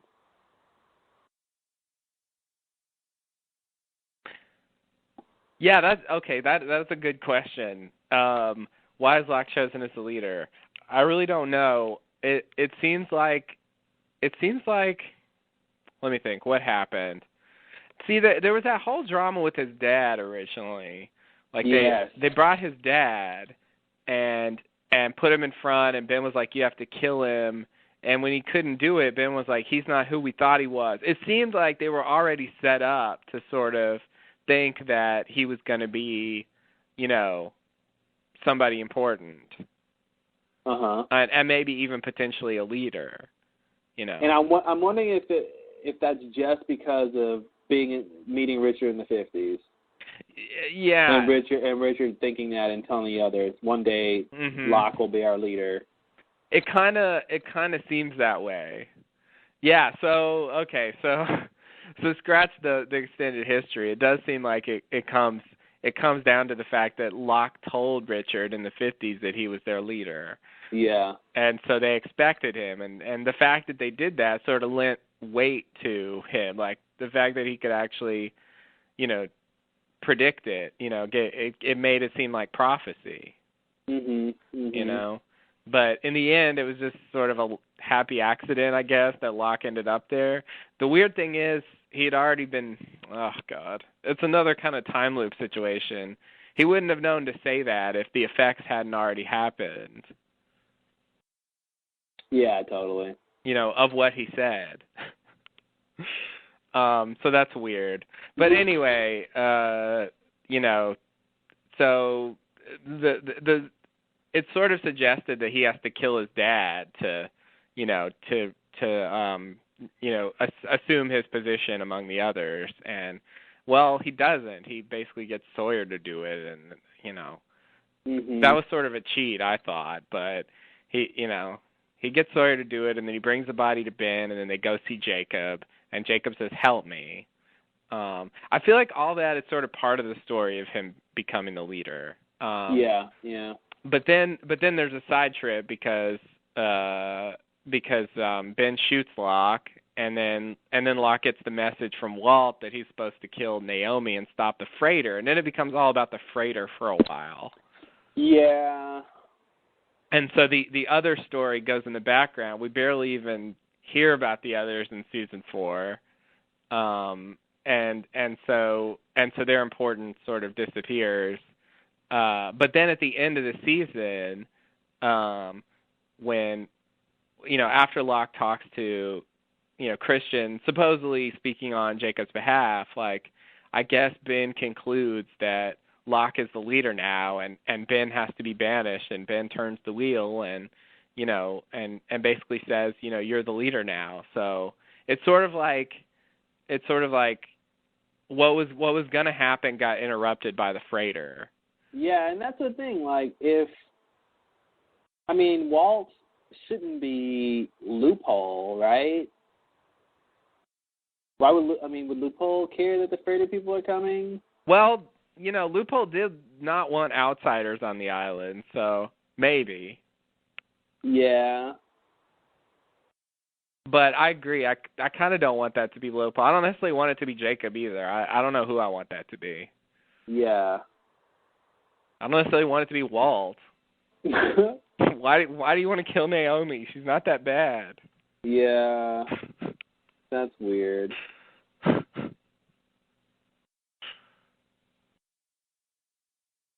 So yeah, I don't know how to interpret that, but it seems like that's the storyline.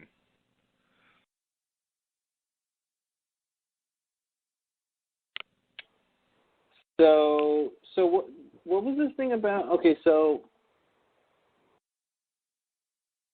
Christian tells Locke to move the island. This is when they go to Jacob's cabin? Yeah. This is the second time they went there. Yeah, exactly. So this is after... So is this the time that Locke found it because of Horace's map? Yeah. Horace's blueprint? Okay. The first time, Ben just takes him there. First time Ben takes him... Okay, so this is the second time. And now, Ben didn't know that it was Christian and not Jacob, right, inside of there? That's correct. Or did Locke say something? Locke didn't specify, not on screen at least. So he didn't specify. Yeah. He didn't confirm that it was Jacob, but he didn't say that it wasn't either. Yeah, but he knew it wasn't Jacob. He did. Christian said he wasn't Jacob. Not Jacob. Well, it must be Jacob. Only Jacob would say he's not Jacob. I think. He said he was speaking for Jacob, though, so. Okay. From Locke's perspective, it sort of was Jacob. Okay. Oh, okay. I'll go with that. So he says, you got to move the wheel. And then Locke comes out and tells Ben that, and Ben's like, well, I'll move it. Well, he doesn't. He tells him he has to move the island. Yeah. And so Locke doesn't know how to do it, and Ben does, and so he interprets that to mean that he's supposed to do it since he knows how to do it, and Locke doesn't. And he thinks that Locke is special and supposed to be the leader and is more favored, so he's like, I'm out of here anyway. So yeah, he thinks his time is over. You know, it seems like there's going to be a long history of Ben just being wrong about things. Yeah. And I never thought that was actually going to be the case. He seemed to be the guy who knew what was going on. Yeah. But it seems a lot of times he's misinterpreting things and he's wrong, he's making assumptions, and it's weird. Yeah, no, I pretty much believed him when he would talk about things like what the island wanted and all that in the past. Mm-hmm. I really thought he was on the right track. And when he turns the wheel, he says, "Well, Jacob, I hope you're happy now." Yeah. You know. But Jacob was like yawn. He didn't even care. He was like whittling. Yeah. Making a tapestry. He like didn't even wow. Yeah, he really didn't care much. But like I think Ben really believed that. Yeah, I think he believed it too, and that's what's strange is he's kind of just like Locke, except a good liar. Like you know how Locke was just like really sort of like he's just thinking he's doing the right thing, and it's weird that for Ben that it just seems like he was either doing the wrong thing or just doing the indifferent thing. Like Jacob just didn't care. Mhm. Yeah, pretty much. Yeah, and I mean, Jacob sent stuff, like, apparently. Like, he sent lists and, whatever else, orders via Richard. So it's not like he was sort of totally hands-off. Like, he was seemingly aware, to some extent what was going on and not, like, doing anything about it. So it's like, he was okay with it, but he didn't care. Yeah. Which is confusing. Or maybe he just wasn't aware of that stuff. I don't know. I feel like he might not just been aware of that. I don't know. He didn't even. It was a surprise to him when the island got moved. I don't know. What the fuck? Yeah. Like, where is Christian getting information from? Does he pop over to the foot statue and talk to Jacob, or how is he getting info from Jacob? If he's getting info from Jacob, then I guess that's what he would do. Yeah. If he's not, then I have no idea. Yeah. He was able to just like pop in sometimes. Like he appeared on the freighter to tell Michael he could go now. So like it seems like travel is not necessarily an issue. Like he could just appear there if he wanted. Mhm. To talk to Jacob. And Jacob, although Jacob seems sort of real in a different, although I guess we said earlier that maybe Jacob actually can do that as well. Mm-hmm. And that's how he was traveling and all that, not necessarily using ordinary means. Yeah. So, I don't know. I'm wondering if all of the apparitions can be explained by, and even Lockhole could be explained by an entity like Jacob or the island or loophole just projecting an apparition, but like from that person's mind. So the apparition isn't really there. They're just sort of, it's almost like, telepathy or something. where they're using that person's mind. So like with Michael, like, you know, if someone else was in the room, they wouldn't have seen Christian there. Mm-hmm. Like only Michael is experiencing that because he's not really there. He's just projecting himself there through Michael's, you know, senses, through his brain. Mm-hmm. And so that's how all the other apparitions might be too, of basically it's not them popping from place to place, but just sort of communicating with that person, and this is how it's represented, is that they're there physically. Mm-hmm. That sort of makes them more similar. I feel like that's the biggest grouping I can give for how the apparitions, how, you know, even, you know, personality wise, that they're just all like, they're not really there, you know. Mm-hmm. Now we have seen things like Claire and the baby, and I think didn't Christian hold the baby or something? Yeah. Or, you know, I don't know how to explain that. And have we ever seen? And he petted Vincent, of course. He petted Vincent. But that's just what Vincent thought happened, you know. That was all going on in Vincent's mind. I love that. Yeah. What the fuck? I'm wondering if and you know, most recently Christian was talking to Son and Frank.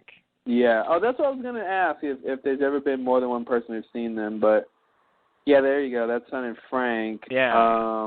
Which, you know, talk to the, you know, two heads at once, I guess. I don't know. Yeah, I mean, you could do it. You could do it. You know. And it also would tie into Hurley's power. That's true. And, that's true. Yeah, with Hurley's things, definitely other people can't see them. Yeah. They've established that a couple times. Yeah. So it may very well be like that. It kind of doesn't matter. Like, if everybody can see it, if they're there, it's kind of not different from they're really there. You know what I mean? Yeah, but I think it says something about what you know, the properties of that entity. Yeah, what kind of thing they are. You know, does their physical home or location matter? You know,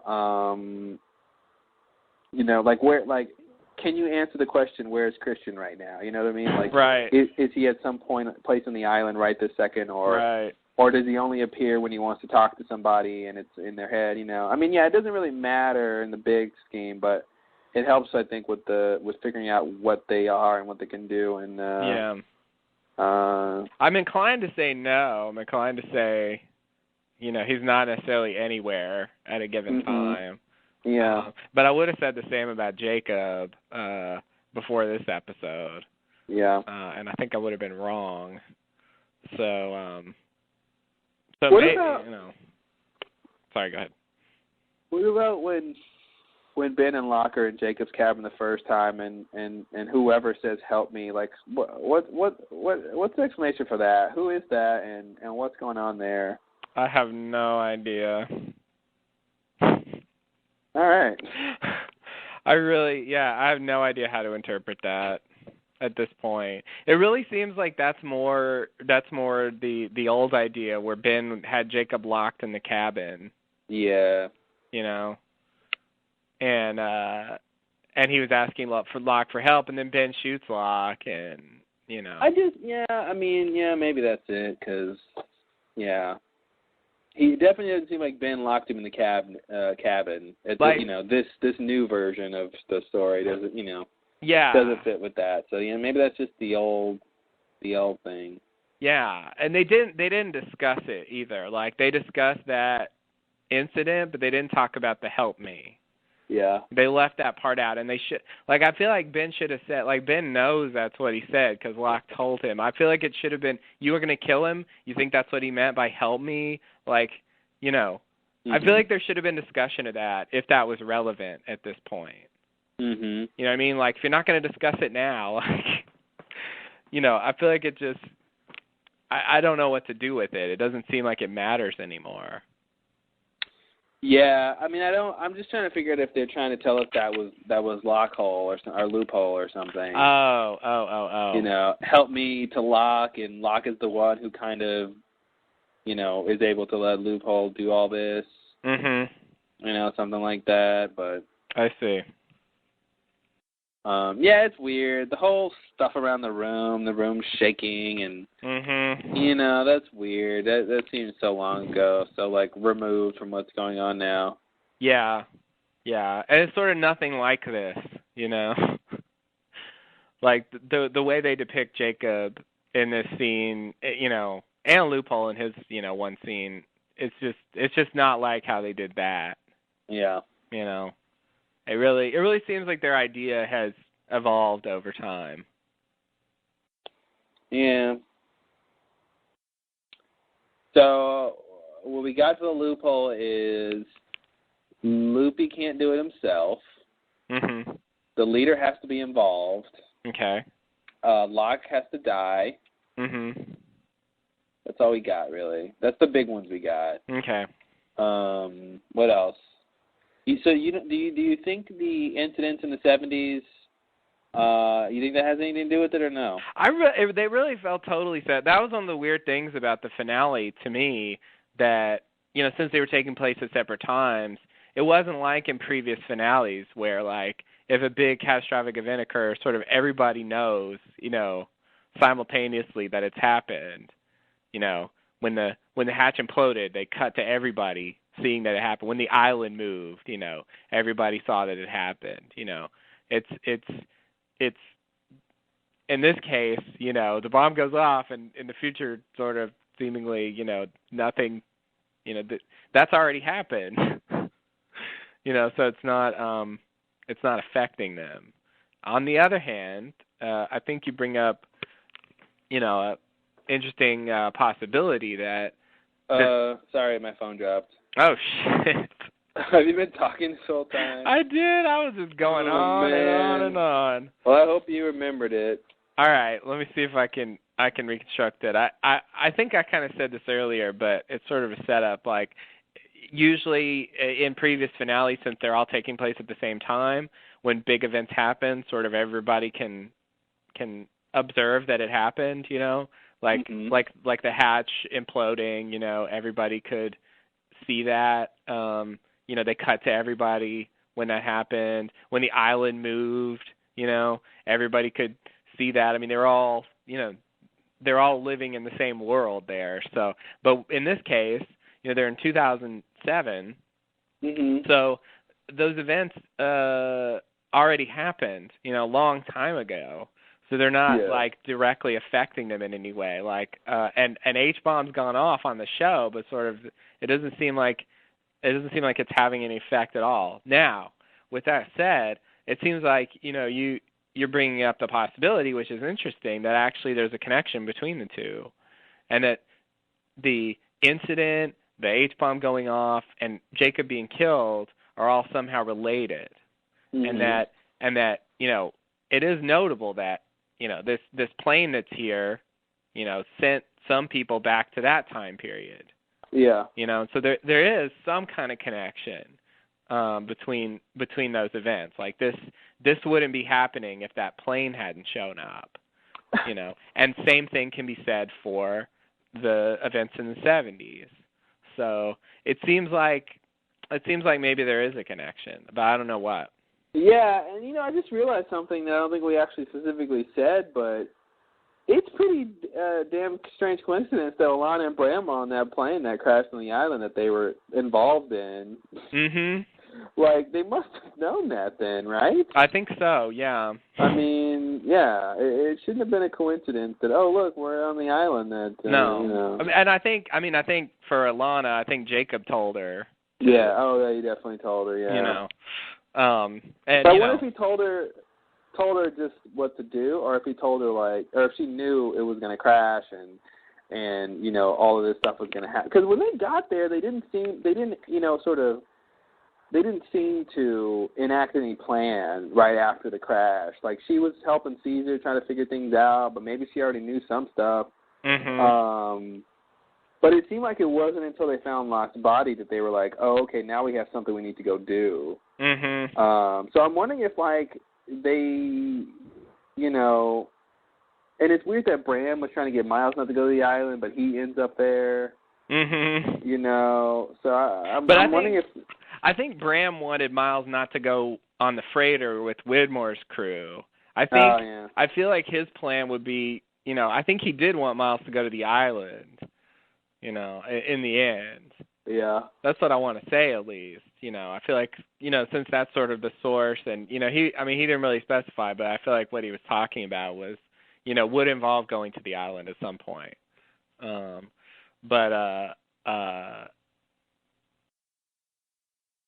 But yeah, it did seem like they didn't quite know what to do when they crashed. You know, and the Locke's body gave them. Yeah, I think they realized something was up when they found Locke's body. I don't know what they'd be doing if that didn't happen. Yeah. You know. But obviously they've got some they know stuff about this island apparently. So, you know, it seems like a bizarre coincidence that they'd end up there. Yeah. But of course I don't think it is. I mean, I think they were sort of directed. Yeah, that's to the thing. There. I mean, Jacob seems to have something to do with this plane, and, you know, he tells Hurley to get on it, so he knows about it. You know, Lana most likely too. And then some people get thrown back in the 70s while other people on the island are shifting, you know, to the 50s and stuff and the 70s. So, yeah, I don't think it's a coincidence that, you know, Jack, Kate, and Hurley end up in the 70s with those guys.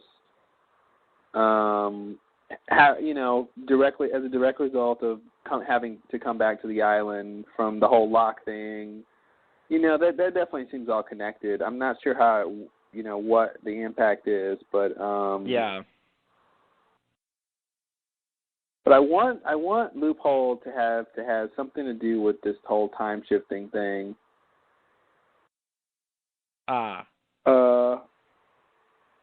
see.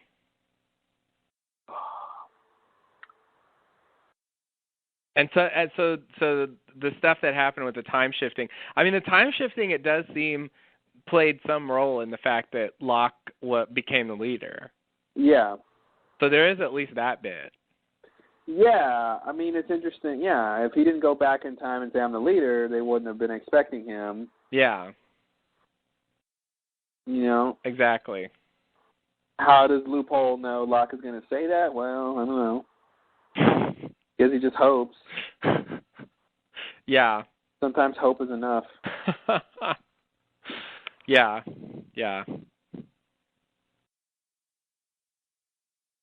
So, yeah. So okay, so what's the loophole? Well, we haven't exactly resolved it, but we've narrowed it down, I think. I think we've got the big elements. Yeah, and I think some subset of those is correct, and you could put it together and it would be right. But I don't know what it is, and I don't quite have a theory besides it's some of that stuff. Yeah, it'd be nice to know what the rules are. Yeah, it would. Like what the loophole is circumventing. Yeah. That's, I mean, part of knowing the loophole would be knowing what he can't do. Yeah. You know, which we also don't know. I mean, we're stuck doing a ton of guesswork, but just based on what happened, you can infer that some things were important. Yeah. You know, and I think we got those, and I think that's probably the best we can do, unless you got a good theory. Not yet. To knock this out. Okay. All right. Not yet.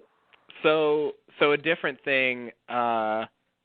Just a little thing, which is definitely a teaser for next season. This whole "They're Coming" thing. Yeah. I think earlier you sort of narrowed it down to either "They're Coming" means like Jack, Kate, and Hurley and those people, or "They're Coming" means Ilana and Bram and or Richard even, and they're about to come inside or something. Yeah. Like right now. or it means some other group, and where the war's about to be on or something like that. Yeah. I agree. That seems like the three most plausible possibilities.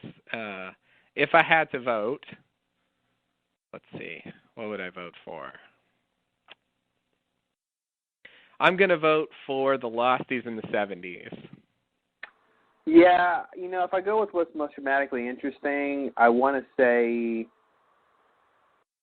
the number one I want to choose is, some other group of people, the enemy is coming or something. Mm-hmm. That's interesting, but I think what's interesting and practical is the Losties coming. Yeah. Because I really think they just got to get back to 2007. Yeah, they better not be stuck there all next season, too. Yeah, I mean, all irradiated and stuff in the 70s, that's no fun. Yeah, no. Yeah, that's true. They really shouldn't stay there, or they're really dead. Yeah.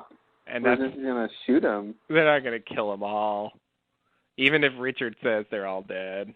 The thing to me is, and I think they is probably, especially since that group is, most of the Losties, the original Losties, I think that's significant too, because who do we got? It's Sawyer, Kate, Jack, Hurley, Jen. And Jen, Saeed. So those are original Losties, and everybody there that we had just named, Jacob visited, right? Yeah. And then you got Miles, who's sort of secondary. Who is that? Yeah, it? Miles is kind of a wild card, and Juliet, of course, who's probably dead. Yeah. She's got a TV show, man. She's dead. Mm-hmm. And is that it? I think that's it. The only other person was Dan, who's also dead. Dan's done. And Charlotte, who's also dead. Yeah, she checked out. A lot of dead people. people. Yeah, so I think that's who he's talking about is coming, and I think, something about saying they. I think I think he. I don't know. I feel like Loophole could kind of knows who that he's talking about, or something like that, where it's a specific group of people, Right.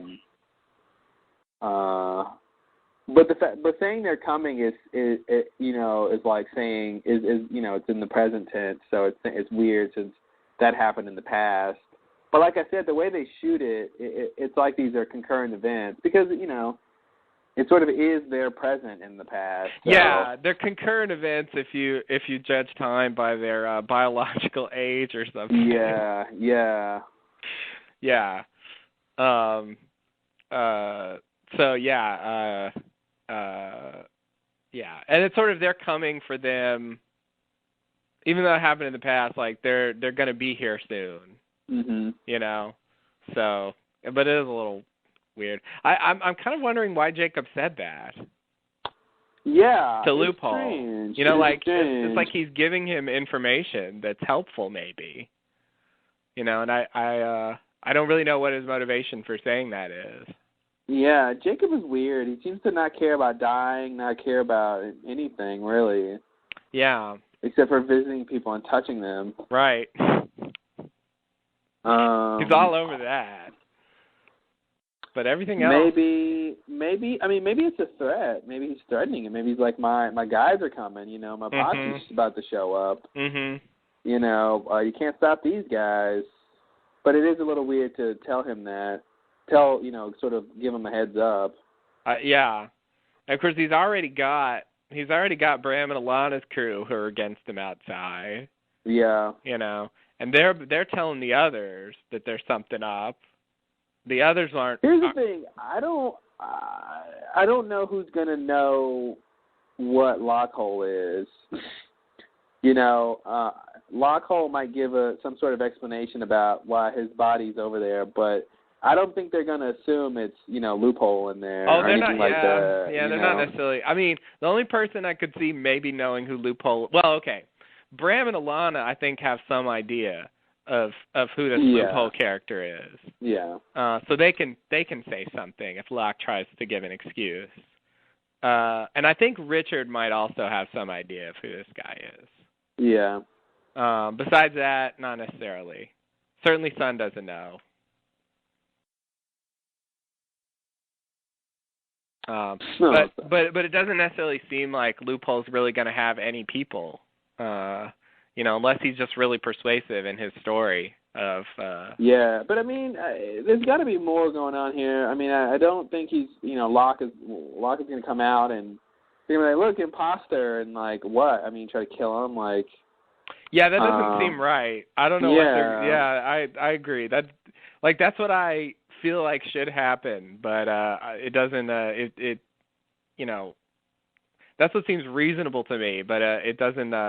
When I picture that playing out in my head, it feels wrong. Like they wouldn't do that. Yeah, it might be that now that Jacob's dead, Lockhole disappears or something weird. Ugh. Maybe he can leave Locke's form or something. I mean, his job is done, I think. Maybe he doesn't need to stay in Locke's form, so. That's true. He found the loophole, so it may not even, he doesn't necessarily matter that he's Locke anymore. Yeah. Yeah, that's true. Good point. Maybe he won't be Locke. Well, but on the other hand, I think we will see Locke. Yeah. Well, here's my idea what's going to happen now that Jacob's dead. You ready for my crackpot idea? Uh-oh. All right. Let's have it. When Jacob dies in that fire, Locke is going to be resurrected. Oh, no. Yeah, that's what I'm thinking. That's crazy. Wow. Okay. With his last bit of power before the eternal flames consume him, Jacob breathes life into Locke's dead body. Wow. Resurrecting the man whose destiny has yet to happen. Wow, nice. Thank you. Got a little poetic introduction to your crackpot theory. Yeah. This and more on season 6 of Lost. I like that. Yeah, I like that he kicked his body into the fire. It was really, intense. I think it's important, too. I think that ash and that flame mean something. Yeah. I think that it wasn't enough just to stab him. Yeah. It definitely made the death more definitive. Yeah. It was like, yeah, he's really, really dead now. And that's kind of how you burn, supernatural, kill supernatural things. If you light it on fire, it's going to pretty much be dead. Yeah, because if Ben just stabbed him, it'd sort of be like, I don't know about that. Yeah. Is that going to do it? And you know what? It's good for the writers because it gets rid of his body. That's true. You don't have to ask, well, is his body going to disappear, or is it just a regular body? Yeah. Does he got to bury Jacob's body? Yeah, you don't have to deal with it. Kimi's body is still down there in the orchid, for example. It's where? It's still down there in the orchid. Kimi? Oh, he died down there. Oh, whoa, yeah, Ben killed him in the orchid. Ben beat his ass. He did, yeah. That's what blew up the freighter. Yeah, I forgot about that. Oh, thanks, Ben, because he didn't care. Yeah, I forgot about that. He didn't care. Mm-hmm. Oh, man. Oh, Ben. So what? What did he say? So what? Or so? He just said so. Yeah. Mm-mm. This season it was who cares. Who cares? Yeah. Ben wonders why Jacob never wanted to hang out with him, and it's like, dude, look who you are. I know. Maybe look inside for the answers to those questions. Mm-hmm. Yeah. Yeah, Ben really should do a little reflection. Little soul searching, yeah. Mm-hmm. Maybe something's wrong with me. Yeah. And stop, projecting onto Jacob all his issues, Yeah. Ben, I think it's you, buddy. I think it is. I really do. Tell me how you feel about your father. You have problems with authority figures, and that's the thing. He does have a problem with authority figures. He ousted Widmore. Oh yeah. He's textbook. Absolutely. Yeah. Textbook. Yeah. That's what it's always been for him. Yeah. Here's the thing, though. I don't think we can say that Jacob was Ben's mom who saved him from the fence. I don't think Jacob would do that. Well, okay, yeah. Back to that's the real person. Yeah, back to that's the real person. Yeah. Yeah, because I think when we said that, we hadn't come up with the with the it's the real person part yet. Yeah. So yeah. The real mom did it. Yeah. She's nice. She's nice. She likes her baby. I'm curious how she knows what her son looks like since she died when he was born. Yeah, it's pretty weird, but I guess mothers know their babies, so yeah. The supernatural maternal instinct. Yeah. Something like that. Yeah.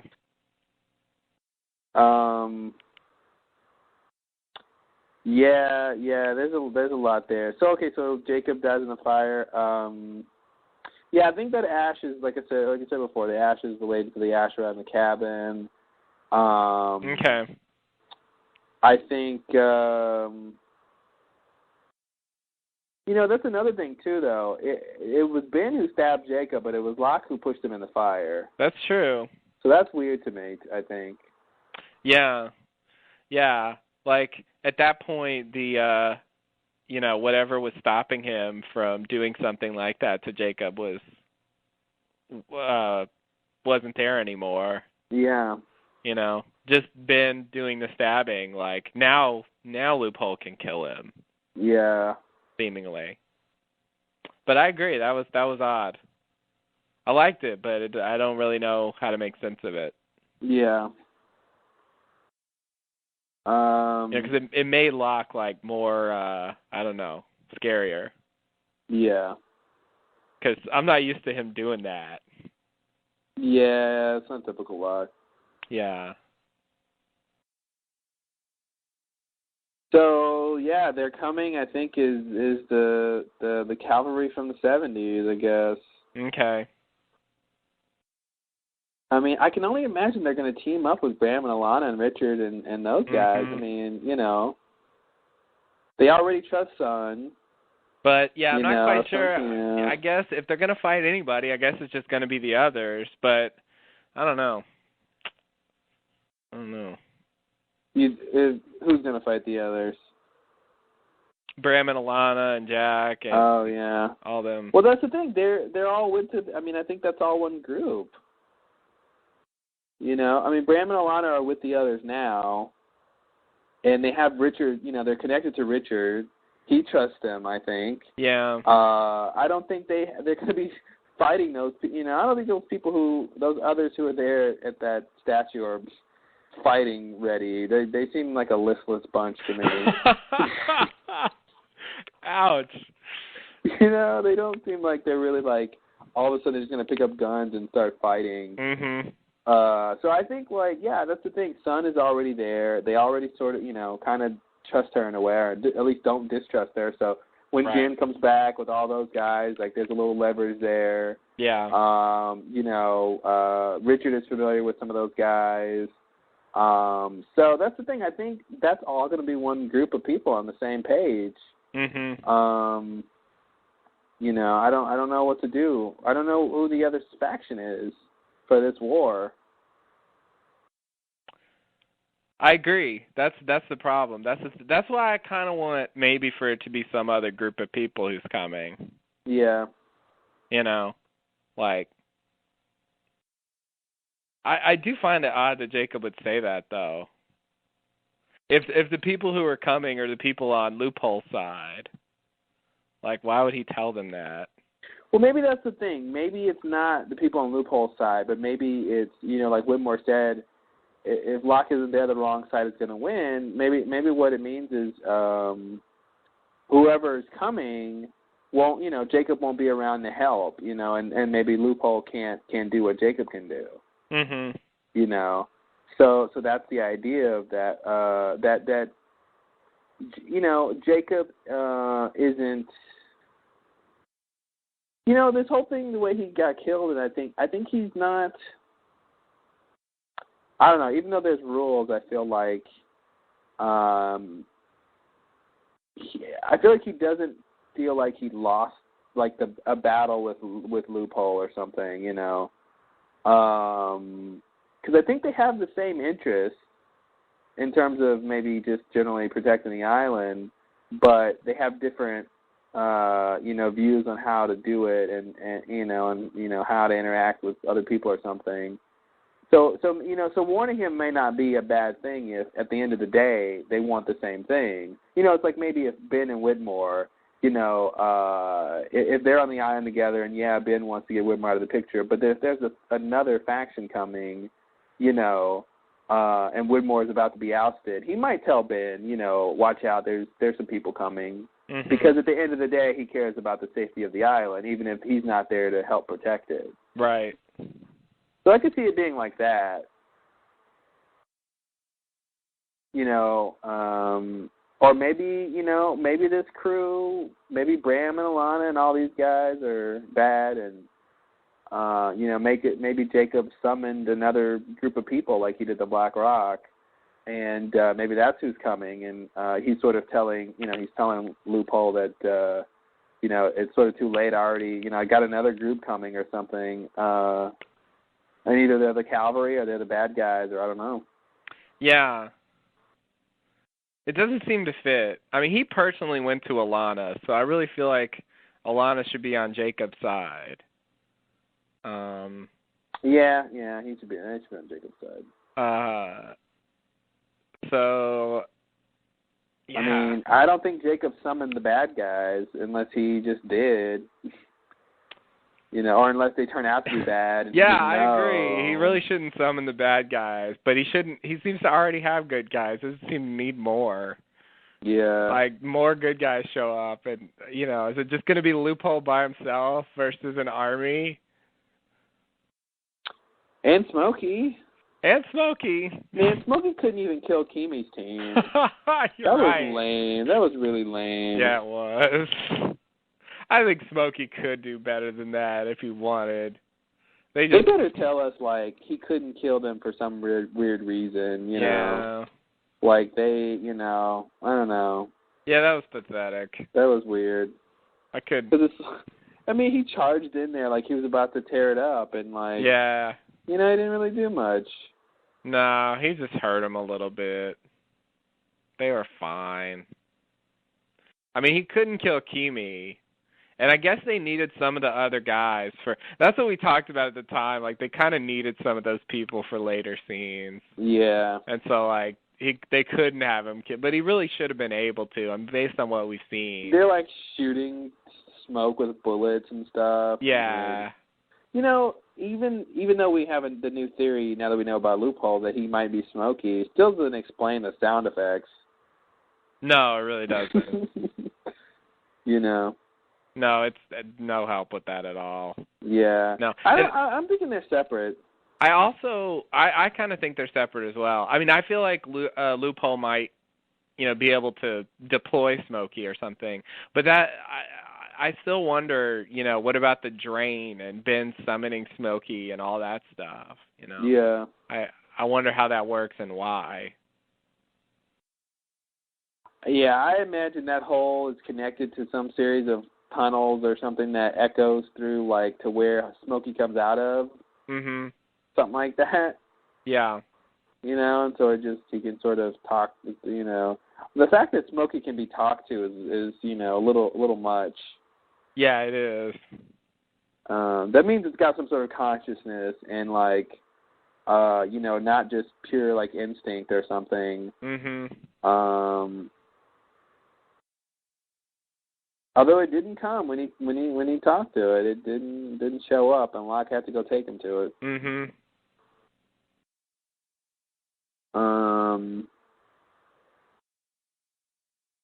Yeah, it's weird.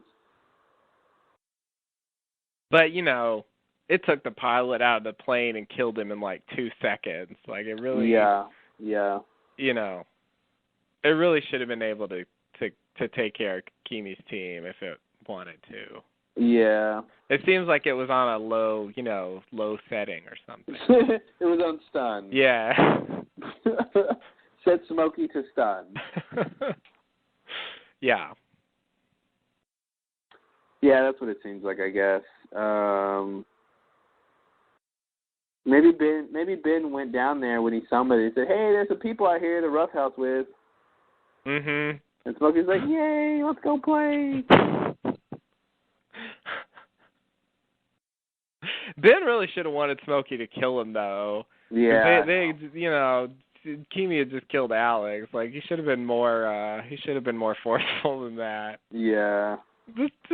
Just play around with him. Play around with them. I mean, it really was just to buy them some time to escape. Yeah. You know, I don't know what Ben said. I'm really curious on what he said. Maybe there's is there an alarm code or something? Mhm. You know, we got a 315 out here. You know, which means like, people trying to, destroy the island or something. I don't know. Right. But why does Smokey listen? Yeah, that is the question, right? Yeah, I just don't get. I do think Smokey has like some kind of consciousness. I mean, it may be very low level, but I do think it has something. It directs itself. It knows. It has some idea what it's doing, and it can perceive things and make judgments based on that. Yeah, but I mean, it could be like a computer program too. Where it can do those things, but it's not really conscious. Oh dear. Yeah, maybe it wouldn't pass the Turing test. But, yeah, that's the thing. I mean, it can take input and then computate and evaluate it and make judgments, but it doesn't admire the stars at night. Right. Yeah. Okay. I mean, that's the level of consciousness I think it has. Yeah. It definitely can do that stuff. It definitely sort of wants things or goes after things. It knows how to blow up a tree. Right. Definitely knows that. Do you? I mean, maybe this is a silly question, but are they really blowing up trees when they do that effect? I think they probably do it where they have to replant them, and they do it in such a way where it's new trees, it's trees that weren't there or something like that. Yeah. I think they have some kind of arrangement. Yeah. I don't think they can. I think there's people who sort of make sure they don't actually like destroy the real trees that are there. Hawaii was such a paradise before Lost filmed there for 6 years. Like blew up half of the island. It's another Smokey episode. Yeah. I go blowing up the west side now. Can't go anywhere in this town without a blown up tree. Yeah, I was just thinking maybe they build like artificial trees to rig, like some sort of fake looking tree thing. Mm-hmm. They have shown them do that. Like they do put stuff in there for scenes sometimes. It's not all just stuff that's there already. So yeah. I think when they're showing them get blown up, there's that. There's also CGI for some of the shots, I think. Yeah. Well, good. I'm worried about the trees. Yeah, me too. I mean, Frank was worried, Mhm. Don't burn that cabin. Don't burn it. Yeah, I loved it. He's like, guys, this is a good way to start to torch the whole place. Yeah. I thought the same. When I was looking at it, I was like, did they burn that cabin, like, in the middle of that field? Like, I don't know. I mean, I guess they did it the right way, but... I assume they had firefighters off screen standing by. Yeah, it looked really intense. Like, it was a pretty big fire. They had already probably dug, like, the fire stopping line or whatever. Yeah. All that stuff. So yeah, you're right. That ash is probably flame retardant. Yeah. You're right. But it worried me. Yeah. It was. You don't often see something like that. No. Big fire. Yeah. Yeah, I can't believe we burned Jacob's cabin and then we burned Jacob. Wow, burn, baby, burn. Yeah. Yeah, they're just burning stuff. It's weird how we're done with Jacob the moment we get introduced. Yeah, I know. Jacob was in one episode. So much for you, kiddo. You're out of here. It's so weird. That has to be, the shortest character. Yeah. For a big character, like he was there and then done in the same episode. Yeah. I'm wondering if he might come back in some other form. Yeah? Yeah. Maybe, how about this, dude? Oh, man. How about this? How about this theory? So how about Loophole was the original Jacob-like person leading, Grandmaster of the island. Jacob pull a Ben, and Jacob got in control, and then Loophole basically can't kill Jacob because he doesn't maybe have a physical form or something like that. So he can sort of just like be a bystander, but he can't sort of stop Jacob from doing what he does. And then he basically engineers the Loophole, and then he can get a physical form with Locke. But then of course you got this thing about Ben killing him. But then maybe I'm saying maybe Jacob will still be around somehow, but like ineffectual. Right. I see. Maybe. And I don't know what you get out of that, but yeah, I kind of don't want to be done with Jacob. Yeah. Seems like I hardly knew him. Yeah, it seems weird to cast that role and really just be done with it. Yeah. Yeah, I wouldn't be surprised if it's that kind of thing too, that whole Widmore Ben, Locke Ben thing of who was in charge and who's in charge now and kind of a thing. Yeah. Yeah, I could see that. Jacob and Loophole, the original odd couple. Wow. Who's Felix and who's Oscar? I think Jacob is Felix and Loophole is Oscar, I guess. He's more the neat freak, Yeah. That Jacob statue area was fairly tidy. Yeah, although the cabin was messy. He's patient, He's something. Punctual. Maybe. Who even knows? Well, he was late to see Alana, so I don't know. Oh, you're right. Whoops. Maybe he's Oscar. Maybe he is Oscar. Maybe he's dead. Oh, yeah, he is. Yeah, what if Jacob, now that he's dead, goes in Locke's body and resurrects that Locke? Oh, man. Wow. 2 Locks. 2 different island entities. Battle at 11. Wow. That would be insane. And then Jacob's like, I found my loophole, too. He out-loopholed him. Yeah. Nice. Yeah, that'd be crazy. There's no Locke, but there's still like 2 different Locks. Man, this show's getting crazy. Getting crazy? Sorry. You're right. This show is crazy now. It's past crazy. Crazy was Smokey, really. But, for the show, crazy was flash forwards. That's when it got really insane. Yeah. And then Super Crazy was really just this whole season. It was just, and every episode was even worse than the one before in terms of crazy. Yeah, definitely. Yeah, with earlier seasons, it really seemed like, except for Smokey, it seemed like a lot of stuff, it was like, no, it's less crazy than you think. Yeah. And it's sort of been true with Dharma like that, too. No, they're just as boring as anything. Yeah, but then they bring up other stuff, but that stuff really is there's just no way to make it not crazy.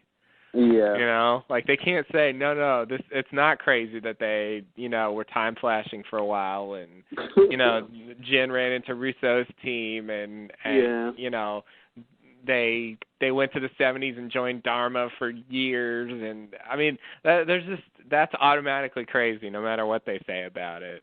Oh yeah. And same thing for this stuff. I just can't believe what we're watching at this point. Yeah, it's a little ridiculous. Yeah, how did we get here? I don't know what's going on anymore. This is not the show that I originally started watching. Yeah, this is not what I signed up for. You didn't, they didn't tell us this was. Remember in the beginning there was this whole concerted effort, it seemed like, to stay away from sci-fi. Yeah. Yeah. And then they went way sci-fi. No, I think they've kind of said it that in the early days ABC was really dead set against doing anything sci-fi. And so they said it was sort of their secret that Lost was a sci-fi show. Oh. But once they were successful, they sort of got the Cloud to take it in a sci-fi direction. Yeah. And so when they did, they really did it. They went all the way. They sure did. Time travel and island entities warring over centuries and just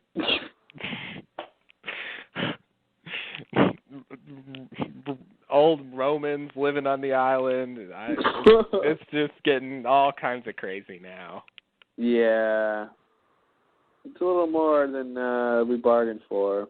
The Egyptians used to be there, maybe.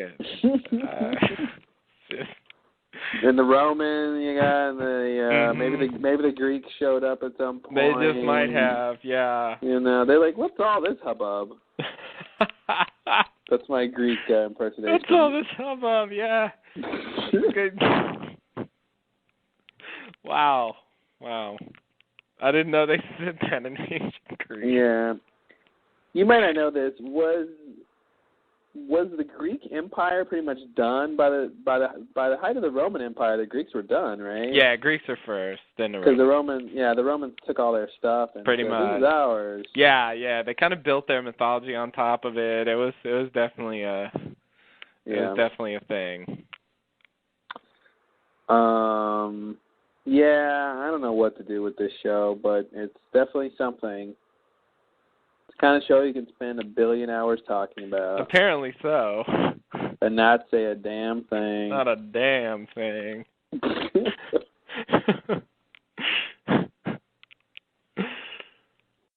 All right, so now we're in the last scene of the big finale. We're back at 77. Jack wakes up as Kate tries to get Sawyer away from the shaft. The entire drilling tower collapses to the bottom of the shaft, where we find Juliet not yet dead. She wakes up and sees the bomb. Crying, she crawls over to it and bangs on it with the Dharma rock. She begs for it to explode, and she pounds and pounds. All turns to white. Lost. Wow. That's the last scene. Wow. What an ending. So, R.I.P. Juliet. So, yes, R.I.P. Juliet. But on a minor note, we do see Jack again after he gets hit in the head with the toolbox. Do we? Didn't you just say we see Jack? Did I say Jack?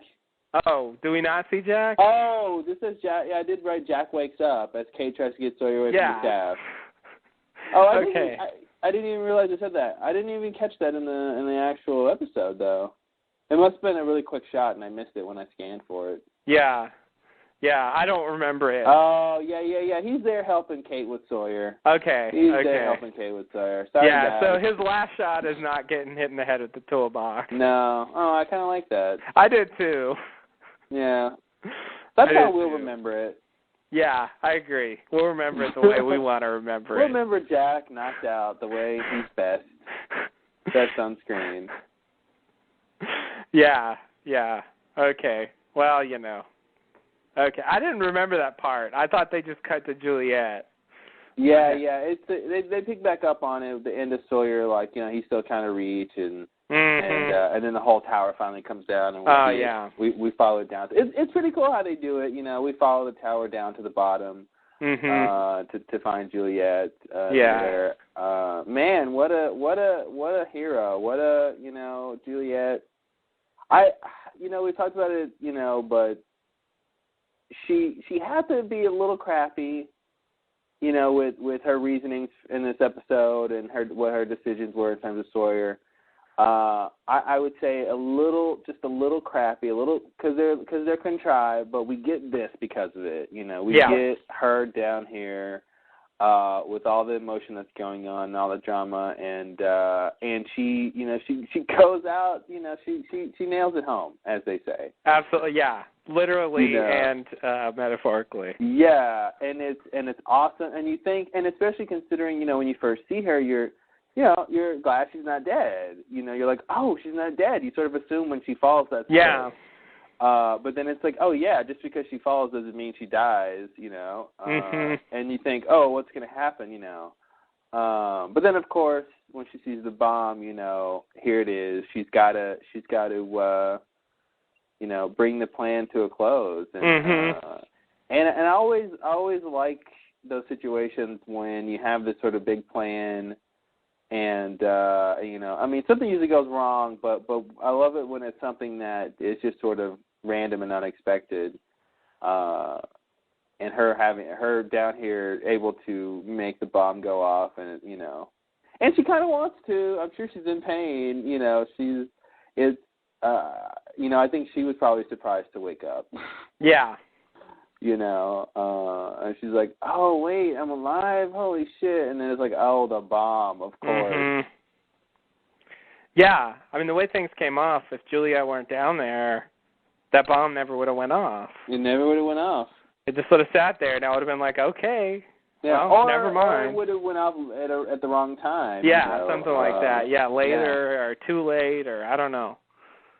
But yeah, I have to say I really like the fact that they actually gave the final moments of season 5 to Juliet of all characters. Yeah, I think you know what I was thinking earlier today. I'm not really sad that she's dead. Like as much as I like her, I'm not really like, oh, I wish she was back kind of a thing. I mean, I do, but it's a weird thing. Like the other deaths, I was a little more like,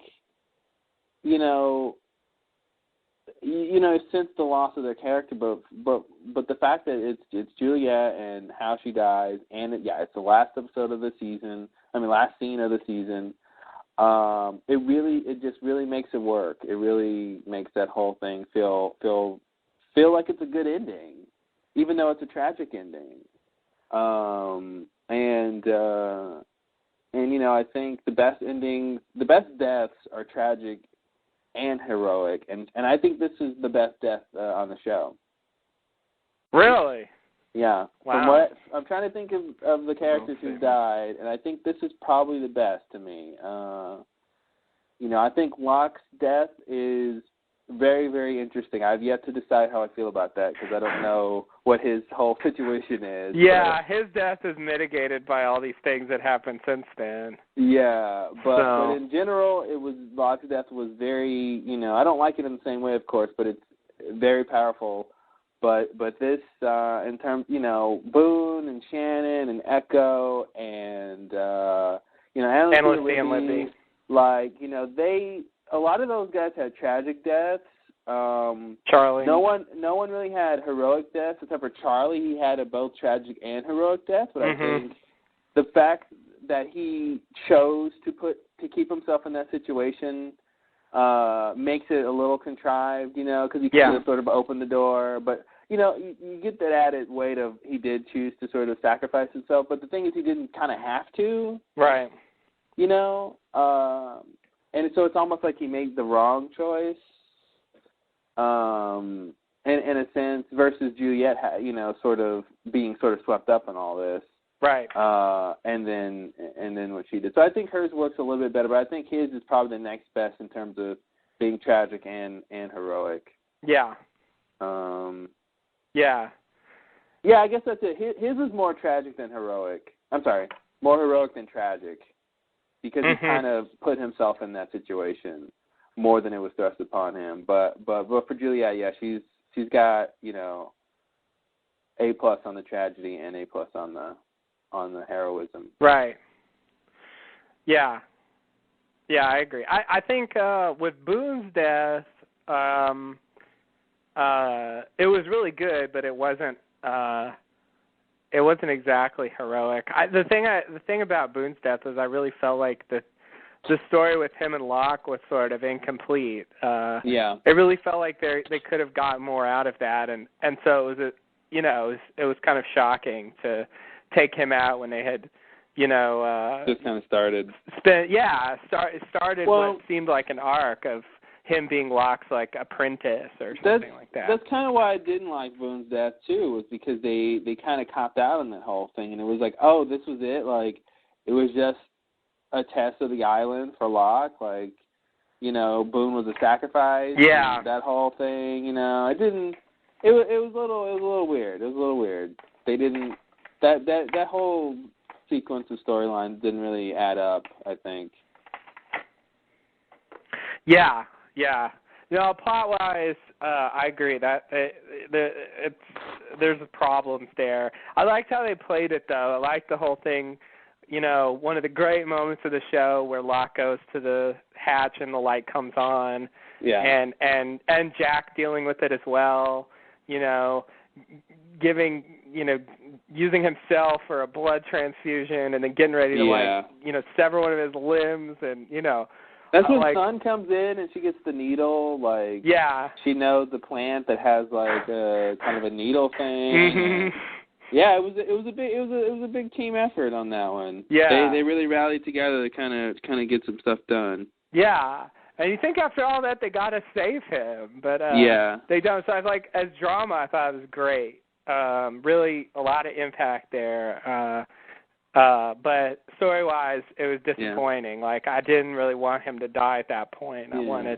I wanted more out of their story. And the sacrifice thing. And I just feel like they haven't pushed that enough. They've said the words, but I still don't really believe it. I'm not prepared to buy the island demanded that he sacrifice Boone. And in the first couple weeks he was there, and then all this other stuff happened, and somehow that sacrifice in the first couple weeks was part of the plan. It just doesn't work for me. Yeah. I don't buy it on that level. So and that's the thing. What I really like about Boone's death is how the other characters deal with it. Not really the death itself or how it relates to Boone as a character. So in terms of the character themselves, Juliet's thing's better, I think. Yeah. Because it's about her and not about how people react to it. Mhm. And it's definitely heroic, and I was really surprised, and I wouldn't necessarily think she was dead if I didn't know she was on that show. I would be I would be debating the possibility that she turned out to be alive. I would agree. I think the fact that everyone is pretty much assuming they're gonna jump to the future or whatever.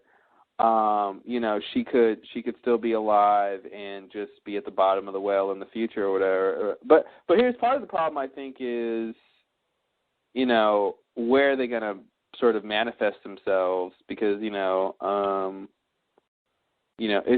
kind of like that thing with Locke where, they time flashed when he was going down the well to the orchid, by the orchid, and the part of the when they time flashed, the Earth was sort of in between them, so the rope got stuck in between. So I figure something like that would happen with Juliet, if she flashed, and they eventually built a swan over that, so they, that shaft isn't there anymore. Mm-hmm. So she would sort of be dead unless they have her just appear somewhere else on the island.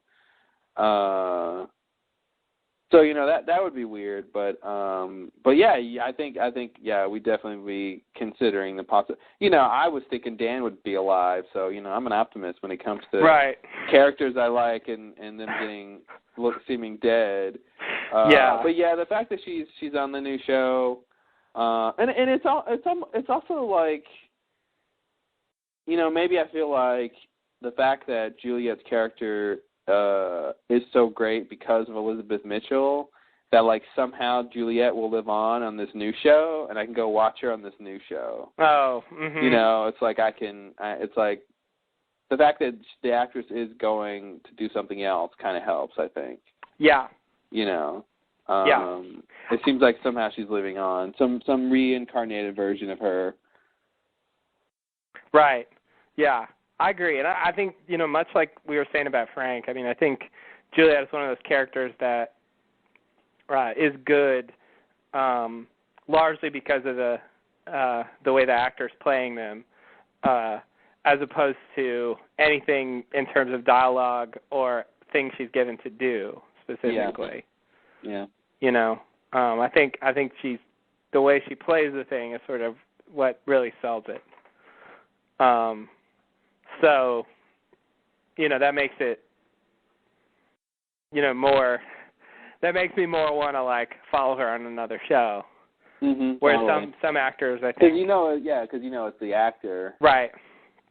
Yeah, where some actors are good if they have good material, you know, and can be perfectly bland otherwise. I think in her case, she made sometimes bland material better. Totally. So yeah, I don't know if I'll watch the new series, if it even gets picked up, but, you know, I'm at least vaguely interested in it. Mhm. For that reason. But yeah, I think, you know, she was a weird character. I'm surprised she made it this far. Yeah, I think, you never know where they were going with her character. You know, the whole thing with her and Ben, and then, you know, she has the whole thing with Jack when they capture him, and then she ends up going with the Losties, and you're like, what's her big deal? You know, what's her, you know, it was kind of about her wanting to get off the island, but, you know, like everybody else. Yeah. But it was, you know, it was weird. It was cool because she was an other. She was a former other, so she had skills and she kind of knew things, and you know, yeah, she really brought a lot to it. But it was kind of like, what's going on? And then, you know, then she kisses Jack at the Tempest, you know, and it's like, okay, they're gonna start their romance, but no, that's not gonna happen. So they kind of were just bouncing her around, but she was just always good. She was, you know, if she was around, you know, it was good times. You know, she always, you know, had a quip or something witty to say. It's a runway for the aliens, you know. Yeah, she was good with the looks as well. Yeah, she had great looks, and I mean, yeah, even in this finale, I mean, this season really, I mean, there's a lot of times when they cut to her for a look, and that's it. Yeah. You know, and that's all you need. Like the scene with when they're in the Dharma house trying to decide what to do, and you know, right before she tells Kate the code and everything, you know, they cut to her and you see that look. Yeah. Stuff. Yeah. Yeah, definitely. I kind of get the sense that they were. I don't know if they ever figured out exactly what to do with her. It kind of seemed like she was just floating around. Like in the early days, she was totally plugged into the plot. And like brought on for a very specific reason, you know, and she definitely played a big role in this. And I definitely think her character was probably one of the best things to come out of that early, you know, first 6 of season 3 arc. Oh yeah, totally. Without her, that would have been unbearable. Yeah. She makes that stuff bearable.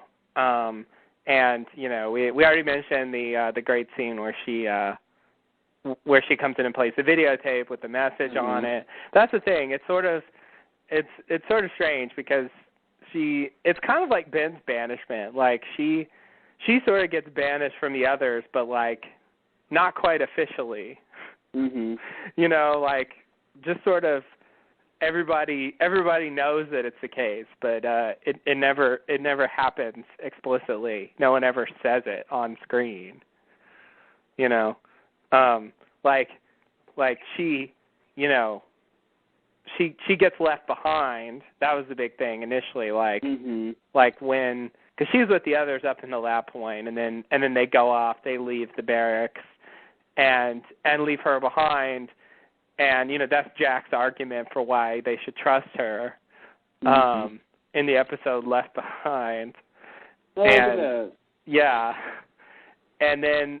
then she goes back with them to the camp, and then there's that whole drama where Claire gets sick, and you find out that they put an implant, and Juliet had to fix her to get their trust. Oh man, forgot about all that. Yeah.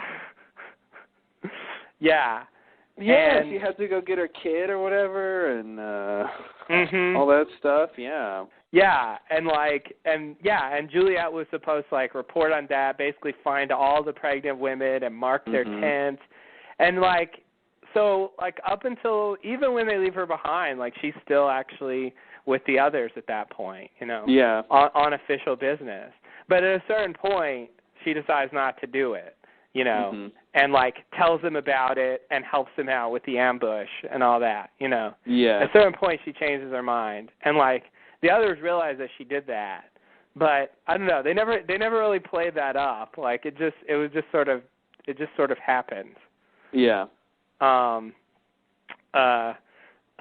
it was sort of after that where she just became a part of the group that I thought she kind of lost her way and was just bumping around aimlessly, and they sort of brought back some of her backstory with that other woman plot, which I kept expecting to come into play, and apparently never will, which is strange. I don't know what they were doing with that. If their plans changed, or I really don't know why they included that.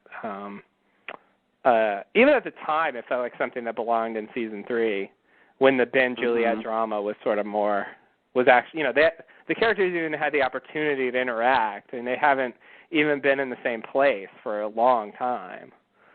Yeah.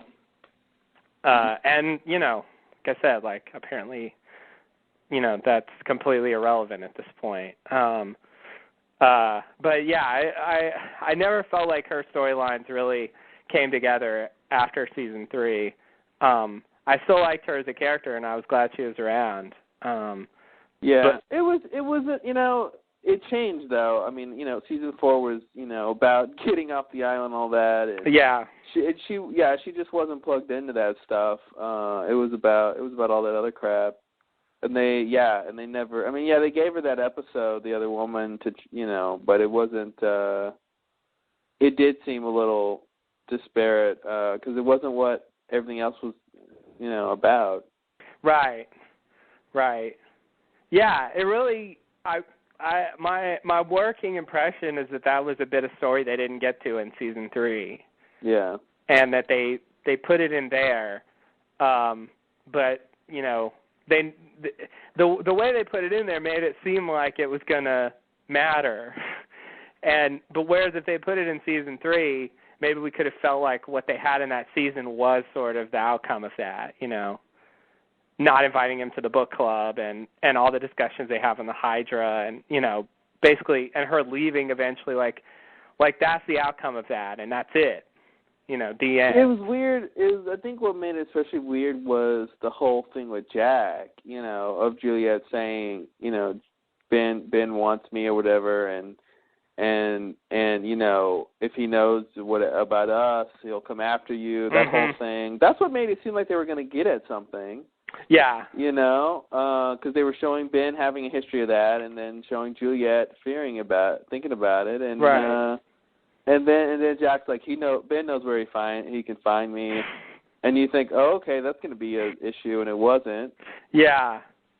I mean, Ben was with Locke. Ben had nothing to do with Jack in the 4th season. Yeah. Once they got off the island, and Ben got off the island, you know, they never discussed Juliet at all, at least not on screen. You know, Ben certainly didn't seem to care or even necessarily know whatever their relationship was. And then, of course, once they got on the plane, they were separated again. So there was never really much of a chance for it to become an issue. Yeah. But you're right. It seemed like they were going somewhere with that for that reason. And yeah, I don't know. I wonder what they were thinking. I kind of, you know, I want to put that with some of the other sort of dead ends they've gone down, you know, over time. But the thing is, at that point, they did know, you know, they did know they had the end date, and they should have had sort of a better sense of where the show was going. There should have been less dead ends by that point. So that's why I expect more, I guess.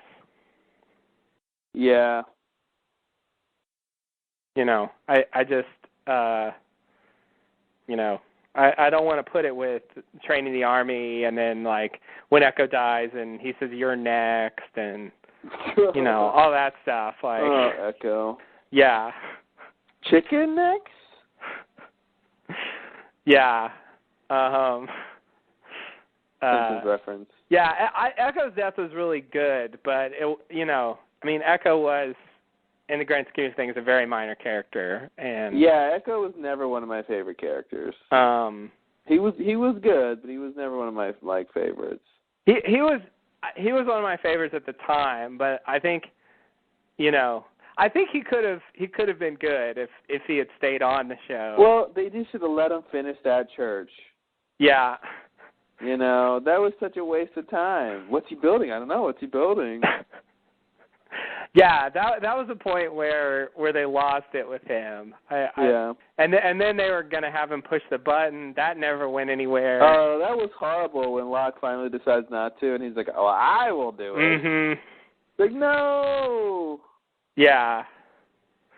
Yeah, but I don't think once he started building the church, I don't think he ever recovered from that. No. I liked his death episode, but it was just about time. They just needed to get rid of him because he just wasn't, they weren't doing anything good with him anymore. Yeah. But in the early days, I thought he was good, but you just can't get into it like you can with Juliet because she's been around much longer than Echo was. Yeah. 3 seasons. Yeah, she's been around for a lot of stuff. And she never figured out the fertility thing. She never figured it out. No.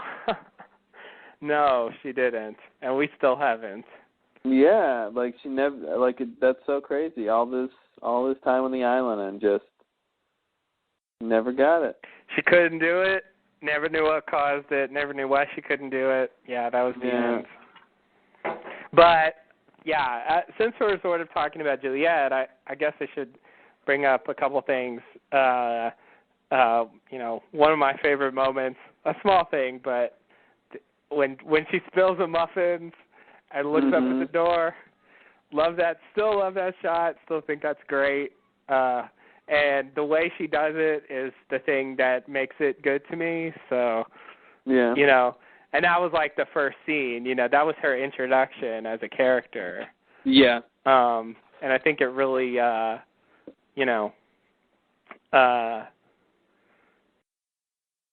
was a good intro, really got a lot about her across.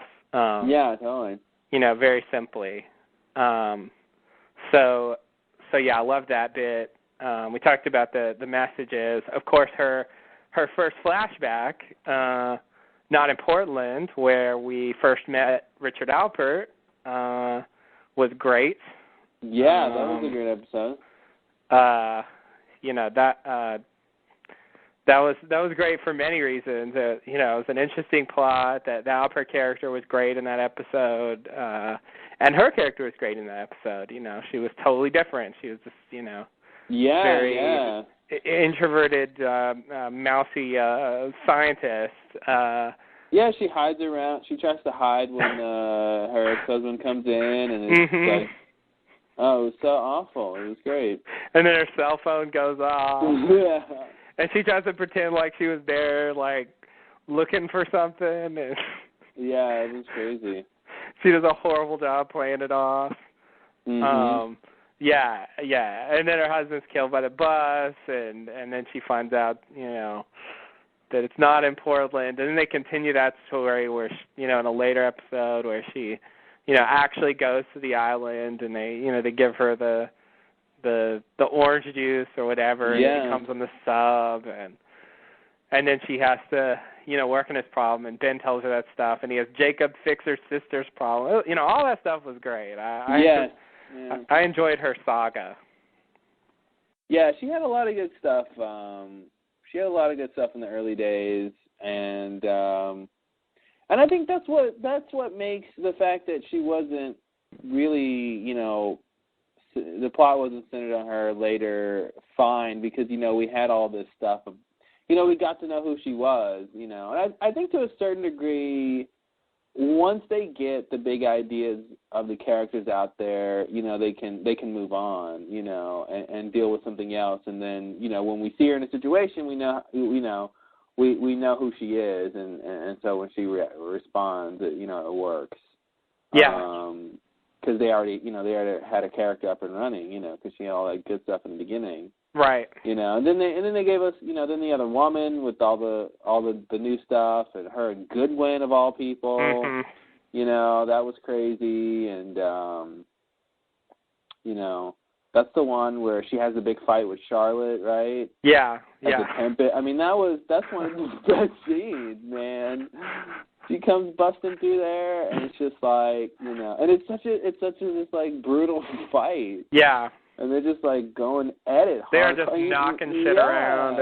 And you don't know what Charlotte's capable of. Mm-hmm. She's on this team or whatever, but from the freighter. But Juliet just like she just doesn't stop. She just it's a like battle royale. It was great. Mhm.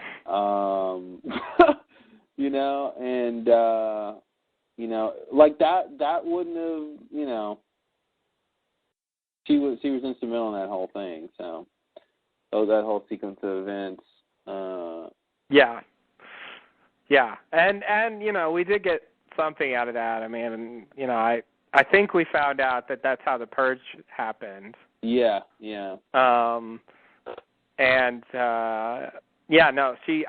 Without her, they wouldn't have sort of known about that place. They wouldn't know what to do. I mean, they put her in there.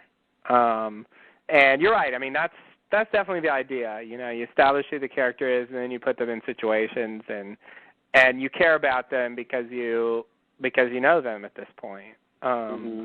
So yeah, I agree. That is the idea. But still, somehow I felt that she didn't really get much to do. She was kind of just standing around during season 4. Yeah. Because it was about everybody else. Yeah. It was all the flash forward stuff and about the main losties and yeah, and they spent all that time with that storyline, and she just she's not part of that. I mean, that's the thing. Some characters just aren't a part of things. Like Desmond. I mean, what he's a part of on this show is pretty small. Yeah. He gets to pop his head into some things, but his sort of focus is pretty narrow. Some characters get more time than others, but it's she definitely made the most of what she had, Oh, yeah. Definitely. Yeah, totally. And all the LaFleur stuff. The whole LaFleur stuff was great, She picked up this season, because she was with the group that was time flashing, and she whenever we find out, she's the one that shot whoever that was on the boat. Oh, yeah. Oh, that was awesome. When they're trying to row, like, row faster. She's like, screw this, we need a rifle.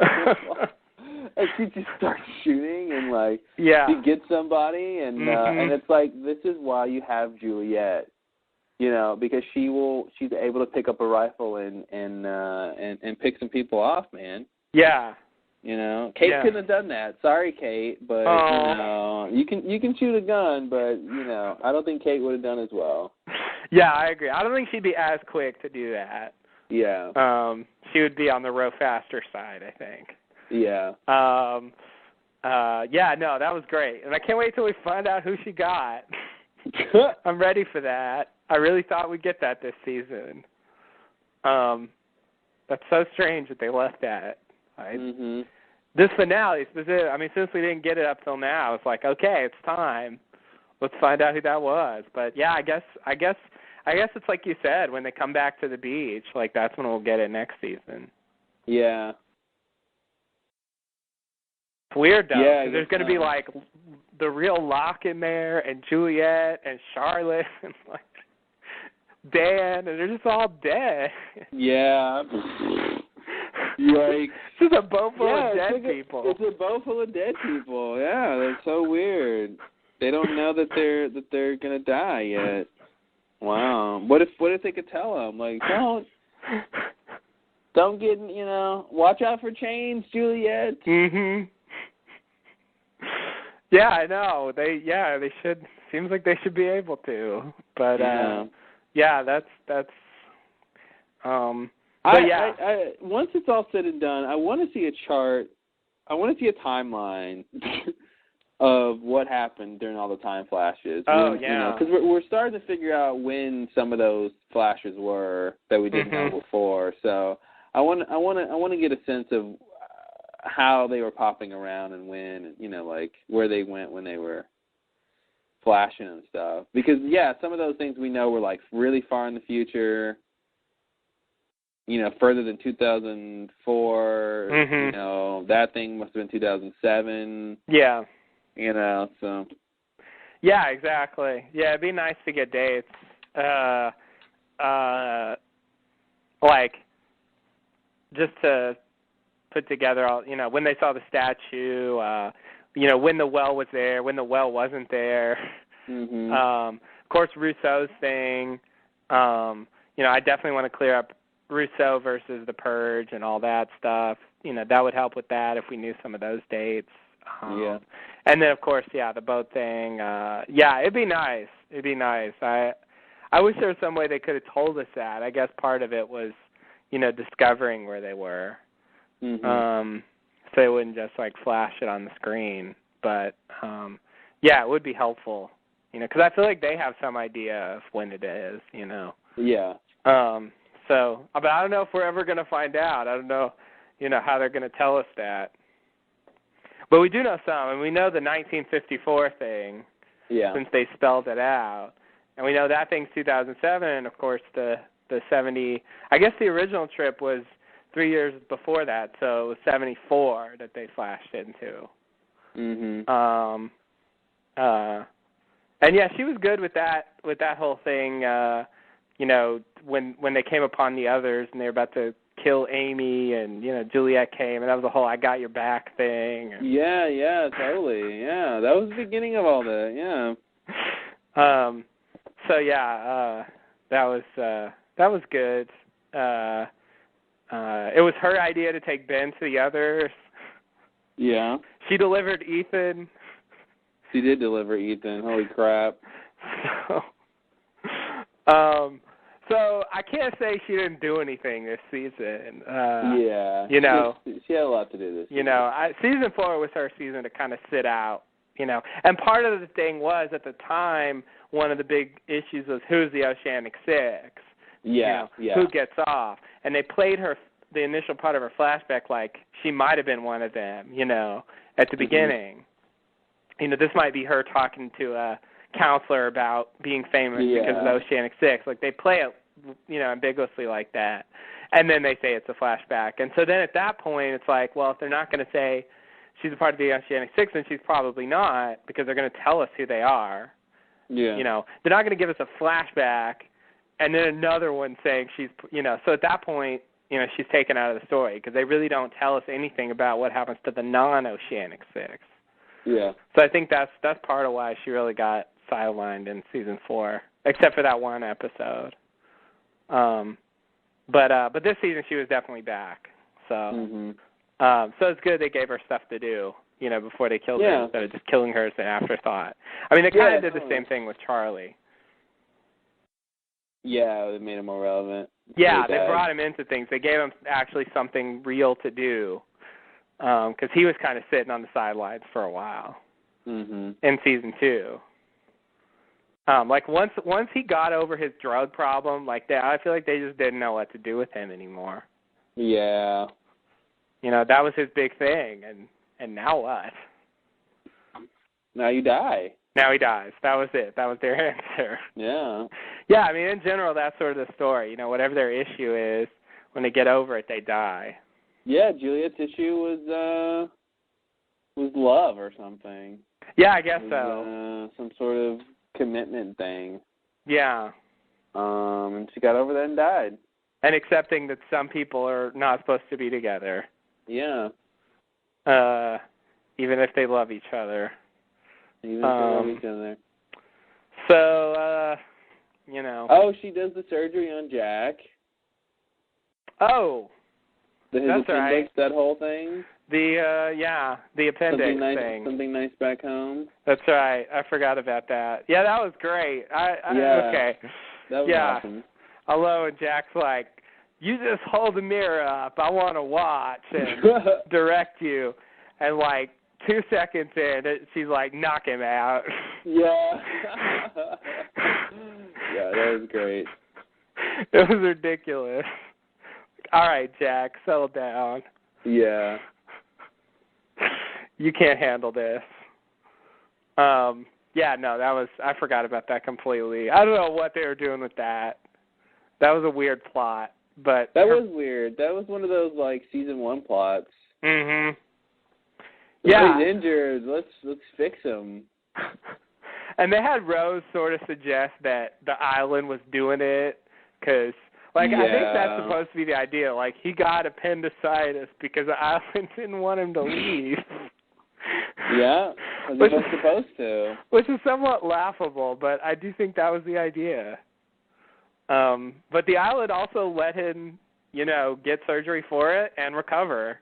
Yeah. So the island isn't that, didn't insist that much. But yeah, that was, what a plot. Even in the finale, like, he's still dealing with the fact that he just had the surgery. Yeah. Like, they have his scar and it's bleeding, and part of the drama is that he shouldn't be, out doing stuff, and he's going to do it anyway. Man. Yeah, Jack was up to a lot. Yeah. Jack definitely got less to do this season. He was he was much more of a background character. Guess that means he's going to die next season. I guess so. They're going to bring him back to do stuff next season. Because he's already back trying to be the man in action. Yeah, with that's this finale. True. So, yeah, he'll continue that next season and he'll probably die. Mhm. Spoiler They alert. brought him back at the end. I would say it really felt to me like Sawyer was the dominant character this season. Oh, Sawyer was definitely the dominant character, yeah. He had, it was before time. Yeah. It was Sawyer and Locke, I think. Yeah. With a little, it felt to me like just a little bit less focus on Locke than Sawyer. Yeah. Partially because Locke was dead. Locke was dead for some of this. Exactly, yeah. And he was still a little bit mysterious, so they didn't really delve into him too much. Yeah. His on-island antics. It's strange. I didn't think we'd ever get a season that focused on Sawyer so much. Yeah. They really changed his character a lot. I mean, or I should say his character really evolved, Yeah. He was always good, but he even when they would change him, like they never like changed him for the worse, really. Usually it was still pretty good. Yeah. Yeah. And then like the new Sawyer is cool because he's nice and dependable and Mm-hmm. If there's a problem, he'll get you out of it instead of saying like screw you. Right. I'm reading a book. Yeah. Instead of having to negotiate with him or like put up with his bullshit for 5 minutes or something. Mm-hmm. Banter with him or amuse him somehow. Yeah. Yeah, no, that was definitely. I mean, in the early days, like they showed some of the like good side of Sawyer, but it was always like the bad Sawyer could come back at any time. Yeah. And they had him come back several times. Yeah, they do. But yeah, it definitely seems like with this season, he really left the bad Sawyer behind completely. Yeah, totally. And just became like the de facto leader of the group, Mhm. In the 70s, and when the new people came, like he was still a leader because the new people didn't know what was going on. Yeah, they had no idea. They didn't know who the president was. Exactly.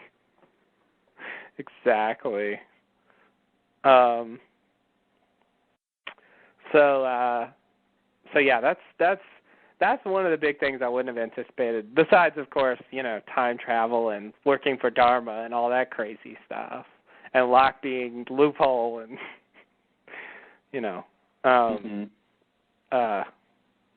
focusing on Sawyer and really bringing his character to another point at where he's still good. Sometimes characters change and they get crappy. Yeah. But Sawyer Man. He still got to be. See, that was the thing. They made him good, but he was still kind of the con man. You know, he was still using his con man skills to get by day to day. You know. Yeah. Because to be a good con man, you got to be smart. You got to be a quick thinker. You know. Right. And so he has those qualities. So it's fun to watch him sort of get out of situations. And you know, when Horace first finds him and he's like, you know, how'd you get here? And he takes a deep breath and he goes, oh, you know, blah, blah, blah, and he just launches into this, you know, this story he's making up as he goes, and you know, he's just emoting, like, the drama and stress of it all, and it's just like, man, you're just totally, you know, you're totally making that up. I love it. Yeah. You know? Yeah. I must have got caught by the reef, and blah, blah, blah, you know? Yeah, and that's a tough, I mean, what he's making up there is a story that he's going to have to live with for the next 3 years. Yeah. And, you know, he doesn't necessarily know that at the time, but still, it's tricky to just on the spot come up with an explanation that's going to hold up. And so yeah, no, that was a good scene. So speaking of characters that got good, Horace went down a few pegs this season, I think. Man, he spiraled. I think he just like really just did a nosedive. Pretty much every subsequent episode, he kind of got less interesting. Yeah. Until, like, Rosinski's like, no, I'm in charge. And then it's like, okay, Horace, you're done. Like, you're a wimp. He just doesn't have anything, you know? He just doesn't have anything. And his shirt says mathematician, you know? And it's just like, I don't believe you. I don't really think so. Yeah, I'm not buying it either. I want to see a single bit of math he's done ever. Yeah. Yeah, no, that's, you know, he was good way back when we had no idea what he was about. But you know, this season he just got boring. And boring. And Radzinski, who we didn't know anything about, just, you know, was never good. He was never ever good. Like the only good thing about Radzinski is the hearsay version of him from Kelvin. Yeah, exactly. The guy who did the blast door map is interesting. Yeah. This guy that we saw is not. He's just this belligerent, insecure math scientist. Yeah. You know, like, he was just too much of a character. I mean, I don't know how you can, you know, you usually don't see scientist types, you know, so you know, militaristic. Right. You know, or so aggressive, you know, so whatever he was. It was weird, you know. I mean, Chang is like your typical scientist, I guess. Yeah. But Rosinski was weird because he didn't come across as a scientist. But then at the end, it's like, oh yeah, he's the like lead swan designer or whatever, you know. And it's like, oh, okay. So we're supposed to take him as that now. That was a little weird. You know, because before we were like, oh, is he just some guy who is doing the model of the swan, or he's just designing it? But it's like, no, it's his project, pretty much. Yeah. You know, even though, like, you know, I mean, what were the guys in Ann Arbor doing? The swan team that Dan came with. Yeah. Like, if they weren't working on things Rosinski should have been, you know, thinking about. It was just weird. I don't know. He never quite solidified as a character, I think. He was doing a little too much. He was kind of all over the place. You know, he was the guy who's, you know, securing the site, and he's like the security guy, but he's also the science guy, and it was weird. Yeah. I think he just had a little bit too much, like, on the security side for me. Yeah. You know, they made him both things. Yeah. And it just doesn't mesh very well. Yeah. You know, if you're going to make him that guy, it's hard to buy him as the scientist who's behind it all. Yeah. But if you're going to make him the scientist who's behind it all, it's hard to believe he would be like this. Yeah. You know, so you just can't. I don't think those go together very well. yeah, he was a disaster. He's going to cut that thing out of the orientation video and make the blaster laugh, and it's hard for me to believe any of that. It's the only thing I can cling to about his character, that like someday he gets good, maybe. Yeah. But it's just like, even if this guy, if this is the guy who does it, I'm just gonna be like, ugh, I don't want to watch that. Yeah. Maybe he changes when he's in the Swan or something, but personality-wise, he's just ugh. I know. You don't have to deal with him. I know. Yeah, he's just irritating on a personal level, and that's that makes me not want to see him at all. So yeah, if they have to have that actor back, it's too bad. It's too bad. Yeah. They definitely ruined that. So another example, slightly less extreme. Well, no, maybe significantly less extreme, but I think Pierre Chang definitely went down a few pegs this season as well. Not as bad, but he's the enigmatic man of many aliases from the orientation videos just will never be the same after this season. The worst. He definitely went down. Not as dramatic as Horace, and not a complete zero from that Rosinski was. He never took off. No. But yeah, he definitely went down, and I think the worst for me was when he checked in Jack. That was just too much. I'm just like, not only is he, just some scientist guy who's like running the projects, but because Amy's out with the baby or whatever reason she was out, he's got to check Jack in. I'm like, this is a guy, like, we're supposed to believe Chang checked Jack in? Like, what? It just was too much for me. It was too much. That was the worst Chang moment for me. I think that was rock bottom. And then I think with the Miles stuff, he got a little bit more interesting because that made him, that made it less about the orientation video guy. It made once I realized, okay, he's just a regular guy. He's not that interesting. And then they had the whole Miles stuff. So he got back up a little bit from the lowest point for me. Yeah. No, I agree. Like if you're gonna let go of the orientation video guy, then the Miles thing helps. Yeah. But I just long for the orientation video guy because he was mysterious. You didn't know anything about him, and when you find out, it's just like he's just another guy. Yeah, he's just another guy. Nothing crazy. Why did he use those goddamn aliases? Yeah. What was with all the secrecy? Like it just never seemed like that kind of operation. Yeah, that was the problem too. I think Dharma went downhill this season. Yeah, Dharma in general. It was just like, wow, this is what you were doing, guys. Yeah. Hot dogs and punch. Yeah. Uniforms with a chef logo. With the chef gets a uniform. Oh, that's great. The syrup really brings out the ham. Yeah, ham and syrup. Ham and syrup. Yeah, it wasn't that great for Dharma either. This season. Yeah, demystifying anything is going to be kind of disappointing, but I guess I don't know.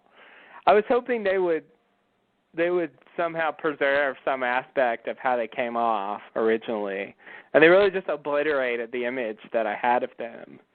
Well, Dharma seemed like an organization that was doing crazy, interesting experiments on the island, and what we saw this season, they didn't do any crazy experiments on the island. I mean, they were trying to build the station that did the first big one or whatever, but that was the whole thing.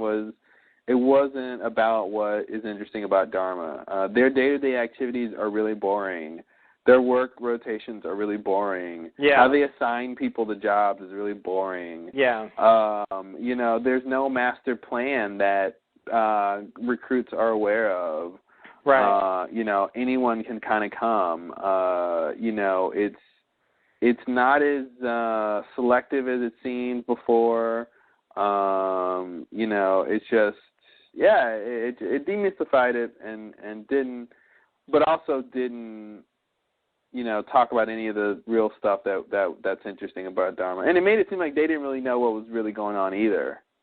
That was another big question, was how much do they know about the history of the island and the properties of the island, and they really just seemed not really equipped to handle what they were doing. Yeah. The guys at the Orchid almost burst through that thing. If Chang didn't stop them, that would have been an incident. Yeah. And then they were going to drill down here, and if the Lossies didn't most likely stop them, annihilate this incident thing, and that would have been. So it's just like at every turn they're screwing up. Yeah. And they build their barracks over, ancient tunnels with hieroglyphics and a nuclear bomb. Do they even know about that? Yeah. Seems like they didn't. Yeah, it seems like they didn't. So yeah, it was upsetting. It was upsetting to see how uninteresting the Dharma is. Yeah. And the impression I have now that we sort of know the story of the incident, they evacuate the island, and they do hang around for longer, but I get the impression that the experiments never really got off the ground, that, like, they encountered problems and, basically just were reduced to, like, maintenance. It seems like, I want to know what their heyday is. When were they really getting stuff done? I feel like they did stuff at the Hydra, but for how long? How long did they actually get any experiments going? And, yeah, it seems like once people are evacuated, that's the beginning of the end, really, and it seems like it had just gotten started. Exactly. Yeah, they were still constructing the stations when they evacuated, and so it's the bigger experimental ones, besides the Hydra.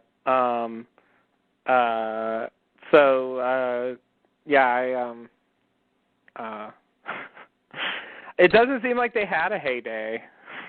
Yeah. Like, they didn't get the chance to have a heyday. Like, they encountered so many problems just trying to build the stations that they never made it to the point where they could be in full operation and really get some science done.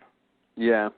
I get the impression some kind of skeleton crew stays there until the purge, and basically just, pushes the button, maybe does some maintenance of the stations that are running, and just sort of lives there, Mhm. Well, there should have been other experiment stuff like the there's like the big 6 things that Dharma was working on. Some of that stuff they should have done at some point. They got to be doing the whole paranormal research and the other big projects that they were doing. I feel like somebody was doing something, but I don't know when.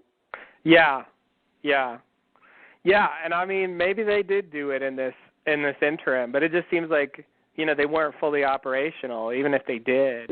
Well, Chang said that that he called to evacuate all non-essential personnel. So yeah. And the grave looks like it's got 20 to 30 people in it or more or whatever. So, I feel like there's enough to really to do things. Not everything, maybe, but, they've got to be working on something before the purge. But it doesn't look like it really comes to much or has, much impact. So whatever they were doing, it didn't, may not be worth it. But. Yeah. Well, and the Orchid, based on the video, seemed to be about, time travel. Yeah. Which is somewhat interesting in light of the fact that Chang does find out that people came there from the future. Yeah. And knew about the incident, and that's another weird thing. They seemingly they only knew about the incident because the incident happened. Mhm. And people came from they were able to prevent it because people came from the future. But Chang like actually finds out, and like I just wonder what impact that had, if any, on what he did after that. And you do have the the Orchid Station with the time trial stuff. Somehow I want that to come together and do something. I feel like you can't just brush off the fact that happened. Yeah, maybe Chang, after the hydrogen explosion, maybe there's no bodies, and he is wondering if they got sent to the future or something, back to their time, and so that propels him to do these experiments to see if it's possible or something, or to recreate it. Maybe he's trying to get himself to the future to see his son again or something, or I would imagine it definitely makes an impact, especially if he never sees his wife and kid again, which he doesn't look like he does. Yeah. So he's a scientist. I feel like he would definitely be interested in studying that stuff. But it begs the question: what was he building the Orchid for in the first place if it wasn't that? Right. Yeah, definitely. I don't know. It's like, it seemed the same way with the Swan. Like, they were doing stuff, but they didn't quite know what. And then they encounter something, and it's like, oh, this is what it'll be about. Yeah. Now we know what to do. Because we happened to encounter something at the place where we were building anyway. Well, the goal was to be able to manipulate electromagnetic energy, but it just, whatever that means. To what ends, I guess. What can you do if you can manipulate it? Like, what does that really mean? So that's the thing. They had a plan, but they just weren't like really capable of not screwing up.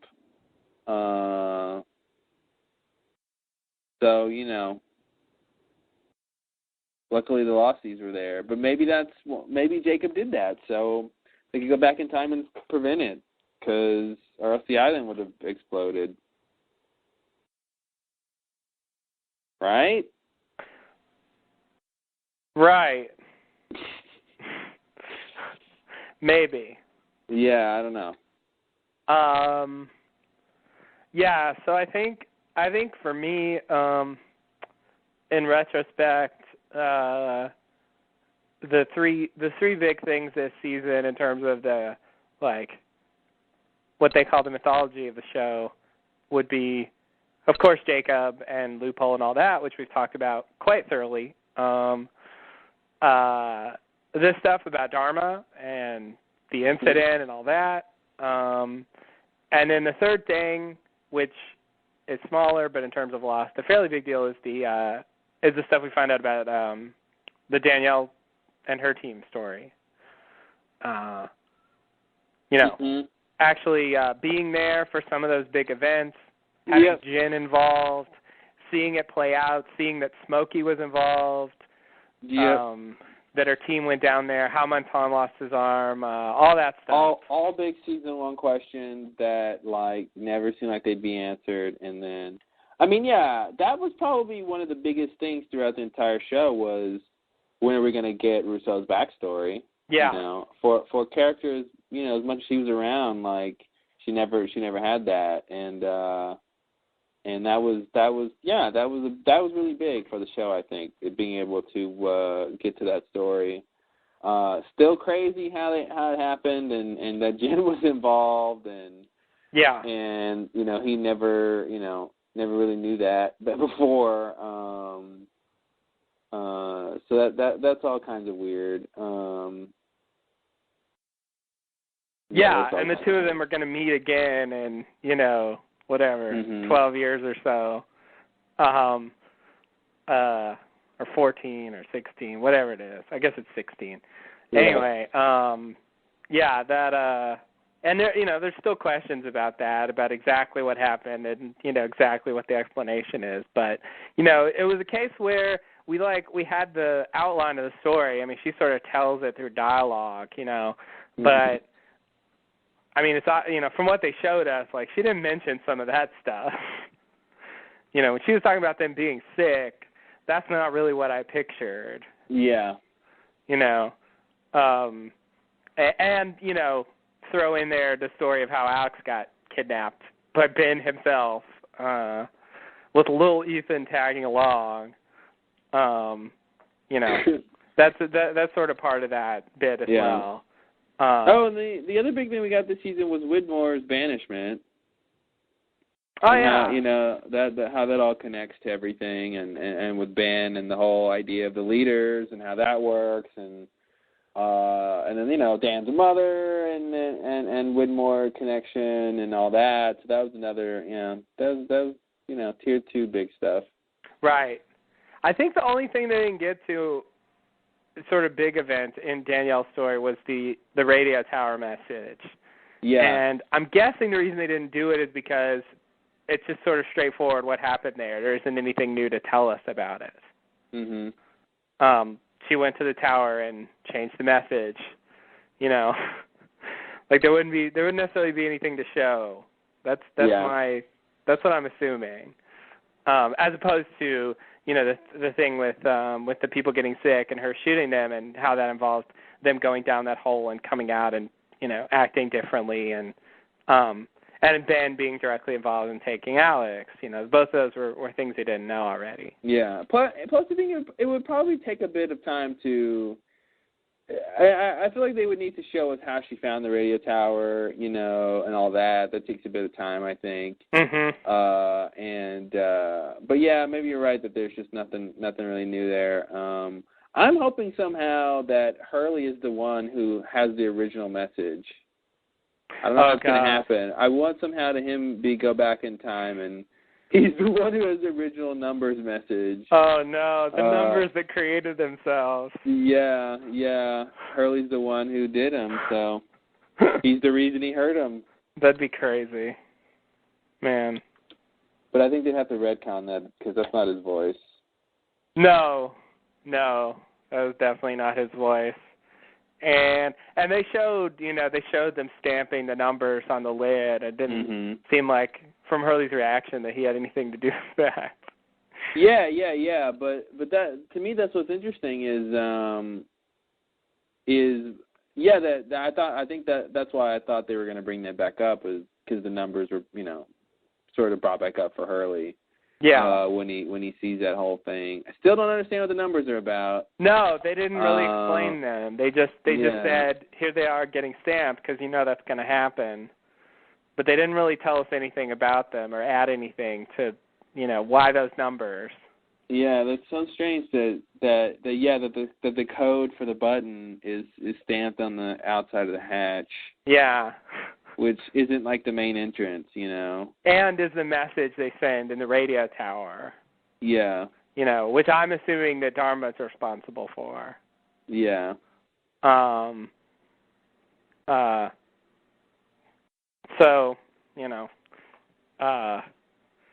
don't know. I don't know if they're ever going to explain the numbers at this point. I think they'll say something.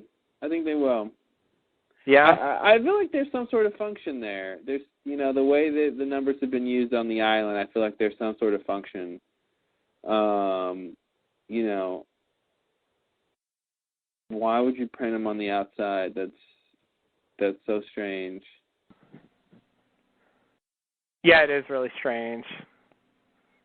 I can't resist the urge to reduce it and say, and say they thought it'd be a good ending. Yeah, and I kind of feel like maybe the numbers are on there just so Hurley would see them and try to get locked and not blow it open and all that. Yeah. Basically. But I also feel like they have a reason in their head why the numbers are on there. And it may not be that interesting, but there should be at least a reason why Dharma put them on there. And why they're on the radio tower and all that. Right.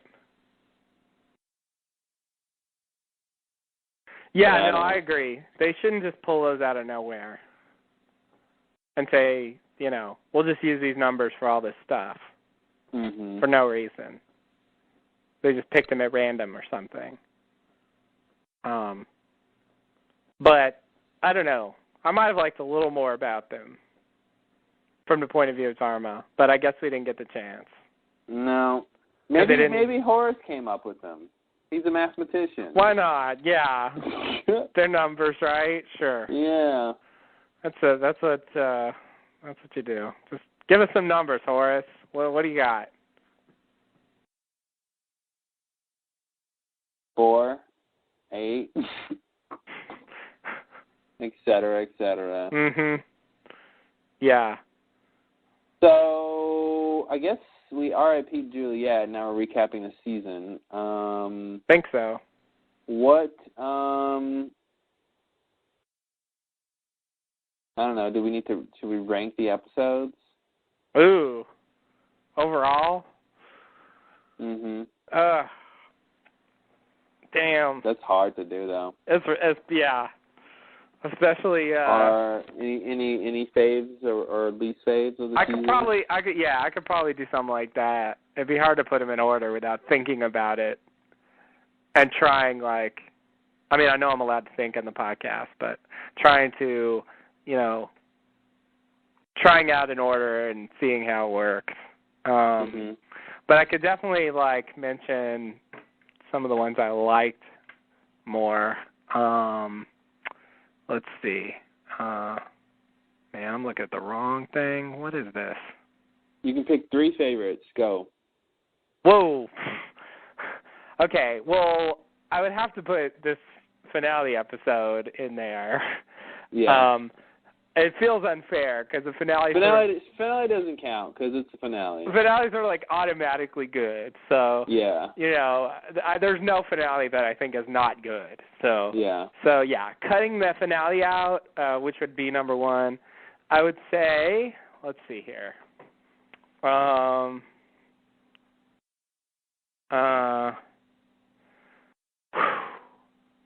Wow. In general, the episodes were pretty good this season. The quality was pretty consistent. Yeah, exactly. Since they were more consistent, it's harder to pick because it wasn't as quite stand out. Oh, that one was crap as it usually is. Mhm. But let me see. I remember Jughead being pretty good. Yeah, Jughead was good. I think I like that one. I think This Place's Death was good. Is that the one where Locke dies? No, that's The Life and Death of Jeremy Bentham. Oh, yeah. This Place's Death is the one where Charlotte dies. Oh, okay. And where we get the first Rousseau bit. Oh, okay. With Jen.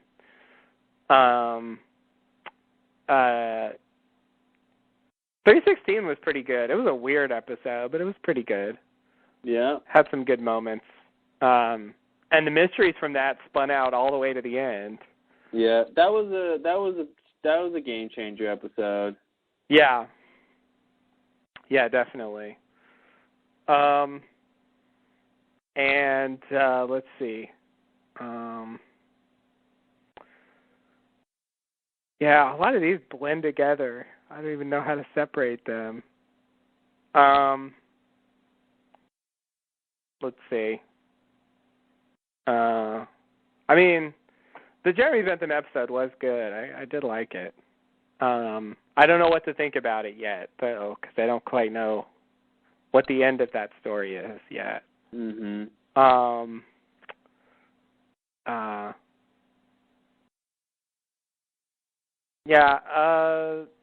Let's see. I thought Dead is Dead was pretty good. Yeah. My 3 would be 316, Life and Death of Jeremy Bentham, and I want to pick LaFleur, but I want to say Dead is Dead also. So if I could have 4, those would be my 4. Okay. But it's hard, especially that middle period. Especially that LaFleur stuff. Yeah. It's all kind of similar. Yeah, LaFleur, Namaste, He's Are You, Whatever Happened was this, continuous flow of stuff.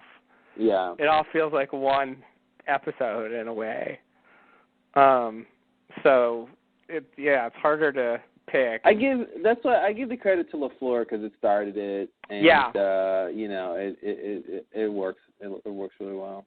Yeah, LaFleur was surprisingly good. It's an episode that if you described it to me, I would expect not to like it, but it actually was good. Yeah, I like it. I'm tempted not to say that because it wasn't, it wasn't sort of as big in terms of what happened as some of the others, but yeah, that's a good one. In parts, I liked the Variable. Yeah. It had its moments. So yeah, I would probably say 316. 316, Dead is Dead, and 316, Dead is Dead, and oh god, this is killing me. And the Jeremy Bentham one, with runner-up LaFleur and the Variable and This Place Is Death and Jughead. Ouch. Yeah. Too many. But those are the next tier. Yeah. For me, I think those would be my three. I'm a little iffy on that. They're pretty close. The first and second tiers are pretty close. Yeah. Like more so than usual. Yeah. No, this season was a nice ride, and it's the kind of thing where anyone watching it for the first time when it's out on DVD will have a good time. Yeah. It'll be a nonstop thrill ride. Yeah, definitely. Oh man, seeing that straight through, that would just blow me away. Yeah, it would be pretty phenomenal, I think. Yeah, even week to week it felt, Yeah, it was pretty big. Like it moved really briskly. And I think like season 4 to me had like clear standouts and clear like lesser episodes. Mm-hmm. And like mediocre ones, and it's just sort of easier for me to identify which ones those are. I struggle with this season, but yeah, I think I agree with what I said, and your picks are good too. I just sort of reordered them a little bit. Yeah, it's besides the finale, like I didn't think, I don't quite feel like one of them was like way ahead of all the others. Yeah, and I don't think there's one that's really worse than the others. Yeah, I agree. Yeah, there wasn't one where I felt like, oh, this was a waste of time. Mm-hmm. They got nothing out of this. No, they all did something. So yeah, it was a good season. They pulled it together. The scene where we find out that Kate gave Aaron up, and she comes in, she gets into Jack's house, and he comes home and looking for a drink, and she's in the back, and she's all like noir, and it's so dark. I love that scene. I love that so much. I think that's one of Kate's best scenes for years. Years. It's one of her best scenes on the entire show, like ever. It really is. I haven't liked her in a scene like that since probably the early days when it was about what does she do. Yeah.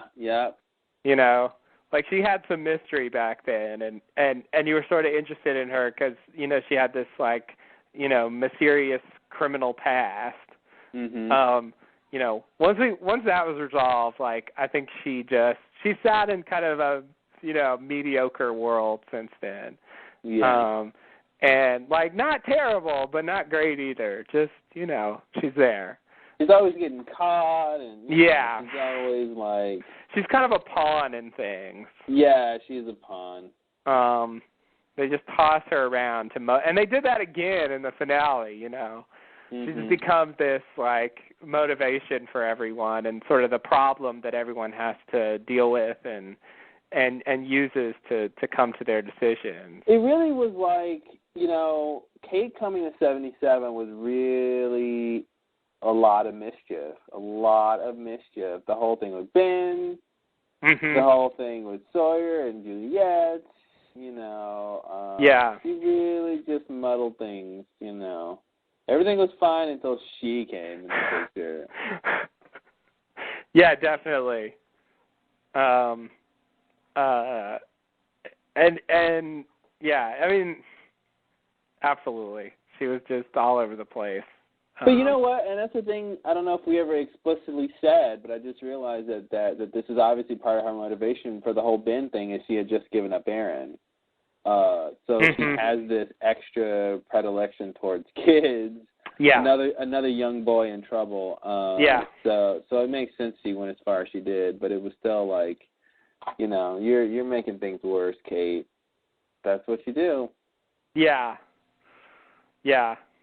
Definitely. And Ben's like, you know, lost his mother also. Yeah. You know, and she knows that, you know, because she talks to Ben's dad. Mhm. So they're absolutely going for that. Yeah. Yeah. Yeah. I didn't really catch that at the time, but in retrospect, yeah, that's what they were doing. Yeah, totally. But yeah, that 316 scene was good. She actually pulled off being, you know, mysterious and interesting. You didn't quite know what her motives are, why she did it. It just came out of nowhere, really. It came out of nowhere, and it was so well set up. You know, the whole like slow, like dolly into the bedroom, and you know, like I said, when I saw her, like she looked dead. Like I didn't know what was going on in this scene. Like who the hell and what's going on, and you know. Yeah, it was a lot. It was a lot going on. It was a different kind of lost scene. Yeah. Yeah, definitely. They haven't done a scene like that. I don't know if they've ever done a scene like that. It was weird. It was jarring. Yeah. And that was one of the things that made that episode crazy. It just felt so out of sync with the way the show had been. Yeah. Up until that point. 16. And I think for this season, that episode got the most posts on the forum. Yeah. You know, it really generated a lot of discussion, and I don't know. I think that episode was, you know, it got a lot of it was a lot changed, and it, you know, really. It really brought the story to a completely new point, and you know, it was a good one. Yeah, DNC wrote that one. Good stuff, guys. Good stuff. Yeah, they wrote that one and the Jeremy Bentham one. They did a fair amount of episodes this season. Yeah, did they do all the good ones that we named? I don't think they did all those good ones. I think. I don't think they did LaFleur, for example. Yeah. But let's see. Oh, and they also didn't do Dad is Dead.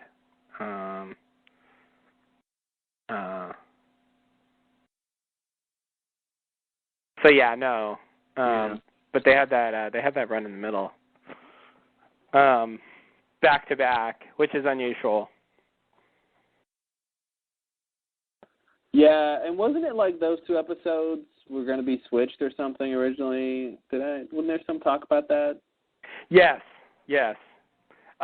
According to them, the story they told, which, you know, it was for the public, you know, maybe it isn't true, because, yeah, some people have definitely said they switched them. But what I heard them say was that they wrote them both at the same time, sort of simultaneously, and then decided which order to put them in. Yeah.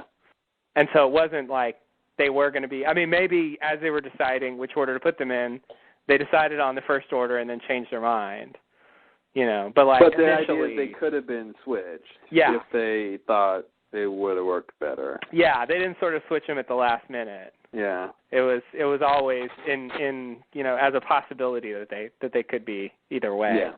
And it definitely was different. You know, Caesar and Alana came off different because we didn't see the next episode first.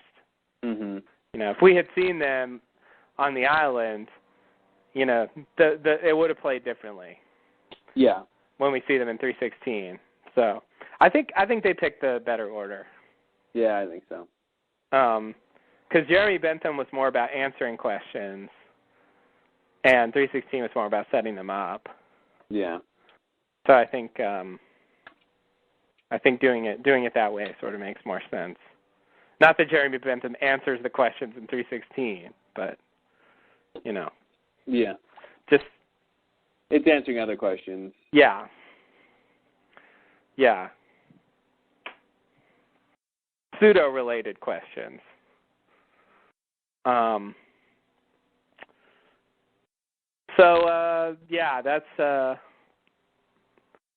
That's season 5. That's season 5 for you. Boom. I mean, it's definitely one of my favorite seasons. It's been a while since I've seen the 1 and 2, but I definitely like it better than 3. I'm pretty sure I like it better than 4. Yeah. Yeah. Yeah. 4 was uneven. This was a pretty even season. It was high quality all the way through.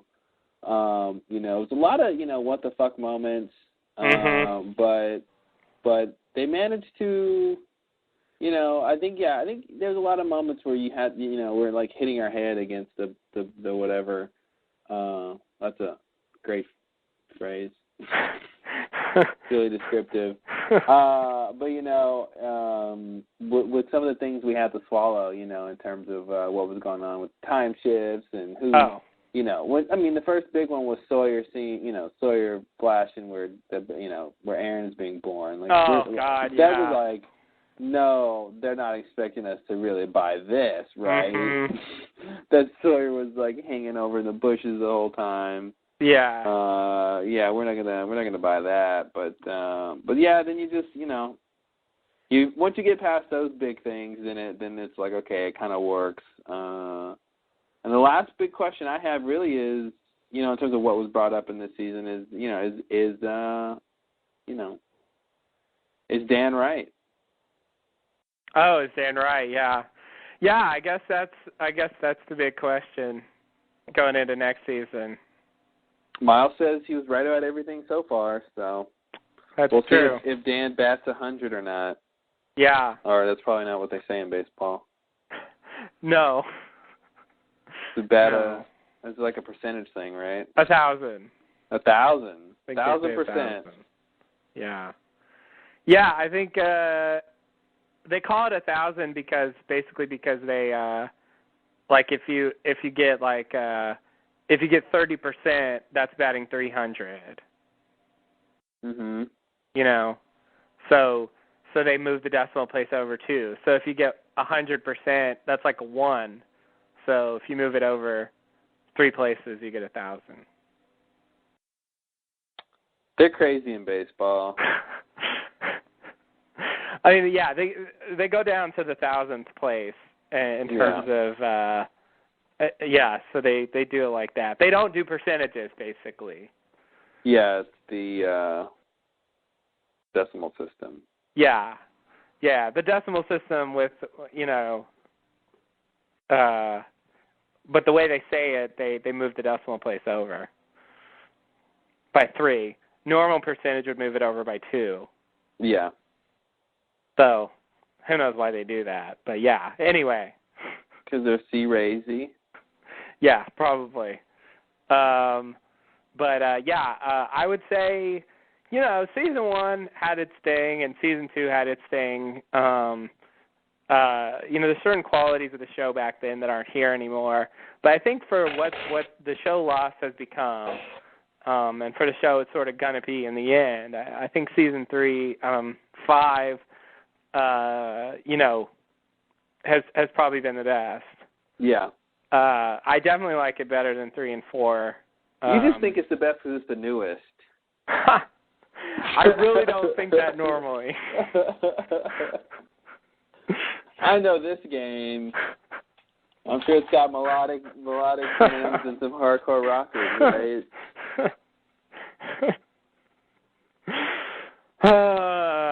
Yeah. And the producer said it was the best thing that he's ever worked on. Did they give you a charge this time? Made you feel like a real musician?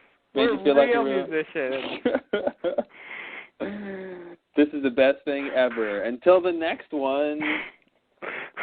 Oh, that Oh, last man. one? Oh, God. Yeah, the last one was the worst thing ever, yeah. But We this just, new on thing? this one, we just wanted to do everything we didn't do on the previous one. Yeah. Because that was terrible. I never want to look at a chart again. It just ruined everything. Before you were happy when you had charts, and now charts were the worst thing ever. How can those both be true?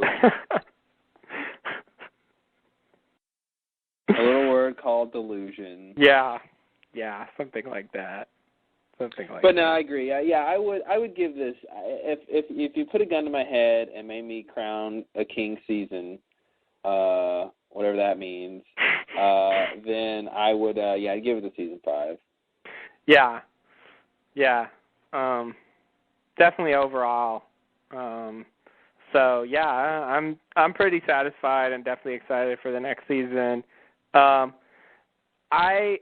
I want to, as I've said many times, I'll just throw it in at the end. I don't want Dan to be right in terms of I don't want them to negate the plane crash.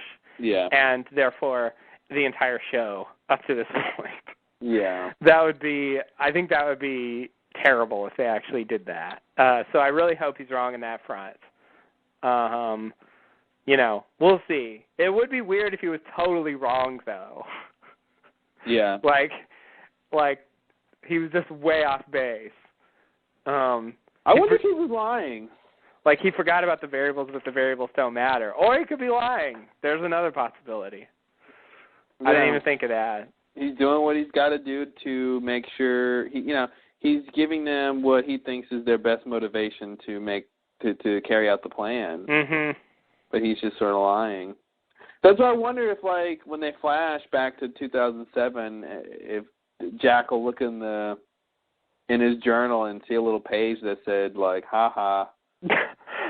Or, see a little note that says, like, the references that Dan knew what was going on or had a sense, or, if the bomb goes off and you're still alive, but but things haven't reset, then, that's an outcome I thought would have a 5% chance. You know what I mean? Or something like that. Right. Yeah. But you got to wonder if that journal's going to be around. Oh, God. Because it seemed like it was just, to tell them how to dismantle the bomb. Pretty much, yeah. That's all they did with it. They tried to make him look at it before, but it never really worked until this season. Yeah. Where they actually got vital information from it. Like, before he would just turn to it and it would be like, there's nothing there to look at. And it sucks for Dan that he did all this to come to the island, and part of the reason he came was because he had the sort of memory issues. Mm-hmm. And he hoped that he could sort of get those fixed, and that would help him with the rest of his research or whatever. I wonder if we're supposed to believe that, either A, he never got that and he never really recovered, or B, if that, since we know he went and helped with Dharma, if his memory problems did sort of resolve themselves, and that's why he was able to figure out what he figured out. Well, it's kind of odd that he left the island for most of the time. Mm-hmm. Yeah, like I'm wondering if he had gotten cured when he decided to leave. Yeah, because it wasn't that long. It wasn't that long in terms of, in terms of his relative time after he did like that memory test that that he left. So, if he had already recovered, I mean, they didn't really establish whether, how good his memory was. But I'd like to think he wouldn't leave until, Yeah. And he already had 2 out of 3. Yeah. A little bit more time. Maybe the flashes helped, He didn't really seem to be having memory problems on the island. No, he didn't. I mean, the only time when they brought it up in that card scene, I mean, otherwise he seemed fine. He didn't forget who people were or anything like that. Yeah. So I guess I'm going to assume it worked, and so he was okay with leaving. Yeah. It's weird that they brought that up. I guess that was just his motivation to come to the island. And it didn't really do much more than that. But I thought it was a bigger deal in season 4. I actually thought the island was making him lose his memory. Oh, yeah. That's what I thought was going on. Because the light, it scatters strangely. Exactly. Oh, God. I'm glad that got resolved. Oh, wait. Yeah. Oh, the scattering light. Yeah. Whatever, Dan. I don't know what that means. Yeah. Dan was good. It's too bad. Yeah, there are a lot of characters sort of disappeared this season. Those freighter guys, they're not doing very well. No, it's just Miles, right? Miles and Frank. Yeah. Yeah. Yeah, the rest of those Miles characters are dead. Frankie Miles. So, yeah. And then, probably Juliet and Locke, who knows what's going to happen with him. So, that's a lot to take in. Certainly in terms of the show, like, Locke should be the biggest death because he's been, the longest-running character. But the thing about Locke is that, he's still on the show in some form, so it kind of doesn't feel like he died, even if he did. Yeah, I just don't think, it just seems weird to me that his death scene isn't his death scene. It seems weird to me that we're supposed to take the scene where Ben kills him as his true death scene, because we sort of did. Yeah. But then they tell us, oh no, wait, they bring him back to the island and he's alive again. So we go, oh, okay, that was just a means to an end. That wasn't really his death scene. But then it's like, well, this isn't really Locke. So it's hard for me to believe that now they really want us to go and now say, oh, okay, that was Locke's death scene. And the Locke that you knew was never coming back, and if you want to R.I.P. Locke, then that's your scene. I just don't buy that. I don't buy that. I don't think Locke would die that sort of passively like that. I don't know. I don't think Locke's dead. It's really disappointing. And it feels like a reverse replay of the thing from season 3 where Ben shoots him and then he's laying in the ditch and he finds a gun and he's about to shoot himself, before Walt shows up. Yeah. Like, it feels like, basically another version of that where he's going to kill himself first and then Ben comes in and kills him. Like that was a warm-up for that scene somehow. Like, if they could have killed him back then, if the plot were far enough along, they would have done it then.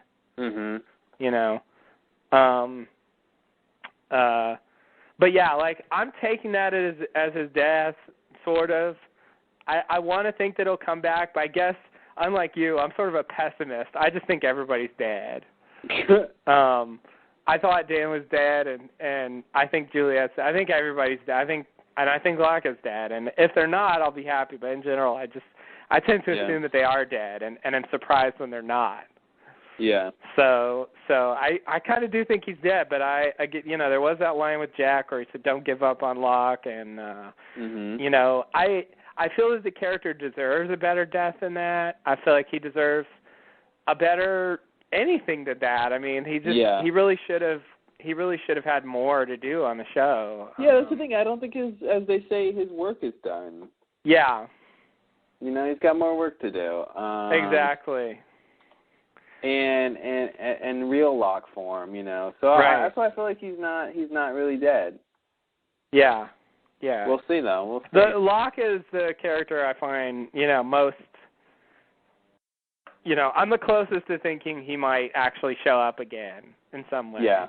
Yeah. I'm still going with dead, but it's just by a tiny bit. I'm much less confident than I have been about other characters. So, and I hope he comes back. I think he deserves a real story ending. Yeah, I agree. I think he deserves a moment like Charlie and Juliet. Yeah. He deserves a moment where he is consciously doing something and not just being murdered. Right. Getting murdered isn't really that interesting like that. No. Yeah, no. I think he needs more, and I feel like. And like, murdered while he's in the process of killing himself because he failed on his mission. Like, that's just so pathetic. Yeah, it's just too pathetic, and it's just, they're really just crapping on his character if they make him go out that way. You know, and I think the fact that his body is around is a good thing. Like, if somehow we found out that, you know, Locke was really Lockhole, but they couldn't find the body, then I think I might have a different opinion about it. But something is weird to me with the fact that they have the body, and I feel like that body's going to reanimate or something strange and magical. But that's my optimistic hope. Right. Right. You know. Yeah, I mean, he's basically been sort of crapped on as a character since like season 2.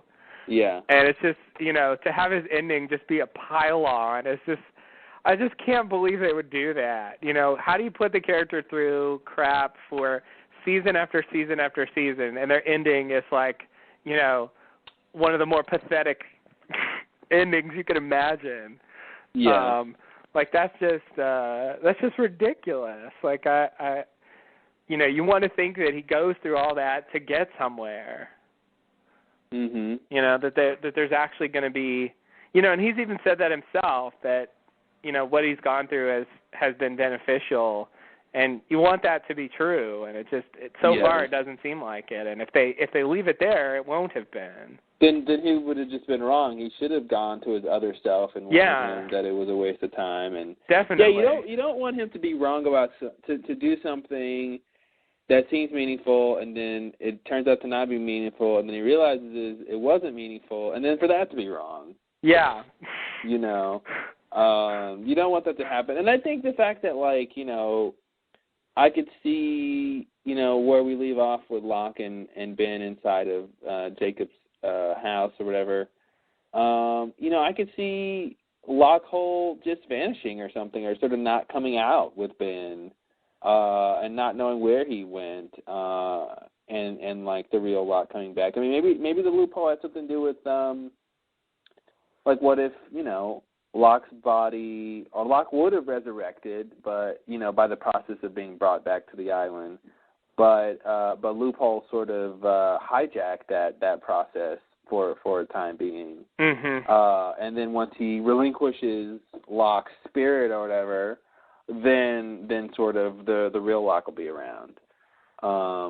You know, he might not, you know, the Locke hole might be temporary is what I'm saying. It might not be, you know, if they're sort of two things or something, he might be able to let go of his influence or whatever. Mm-hmm. Because I think I don't really see Locke hole sticking around. Yeah, what's he going to do now? Yeah, I think it seems like whatever he would go do, you know, I don't think he'd really be around we'd see him doing it, you know. I feel like he'd go to wherever he was before all this. Mhm. But, you know, we'll see. I'm optimistic that we'll see the real Locke. Although I'm thinking we might get extended plot lines with this fake Locke. You know, they should know it's fake Locke though, but I feel like somehow they might draw that out at the beginning of the season. Mhm. You know, and then like Jack comes back and has to deal with the fake Locke and. Yeah, I could see him doing that. Maybe they don't. I don't know. Mm-hmm. It does seem like they should know that. I mean, they set up that pretty much everyone's there. They're looking at the body, and Sun asked the big question, and so that suggests they all infer the same kind of thing from it. But we'll see. I mean, yeah, maybe some of them are like, I don't know, but that's Locke in there. Yeah, I mean, if Lockhole comes out and says, "I don't know what to tell you guys. I'm as alive as I ever felt, and I don't know how that's my body." I mean, what are they going to do? I mean, it's got to be Bram and Alana and Richard who pushes the truth. Yeah. You know, but if they can't back it up or don't have the evidence or don't really know what's going on, then I could see Lockhole sort of getting to stick around for a little bit. Yeah. Yeah, I kind of want to say he'll be around for a while, too. I don't know. Seems like the kind of thing they would want to have for the plot. Yeah. Yeah. Yeah, I agree. But Lockhold did accomplish his goal, so he could just leave. Yeah, it seems like he won't necessarily need to be there.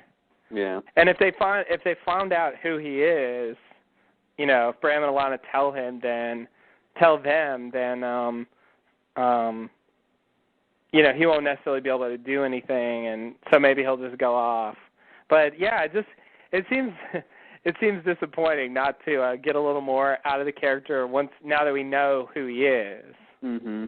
That would be a little disappointing to me. I want to see a little more Locke, because we only saw him for a tiny bit at the end, sort of being himself.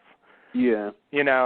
And I guess I'd like to see a little more of that, with the knowledge of what he is and what's going on. Mhm. So, but I have no idea. I'm always certainly with this season in general, I don't really know where they're going to go in the next season, and I can't quite envision what they're going to start with or what the big thing's going to be next season.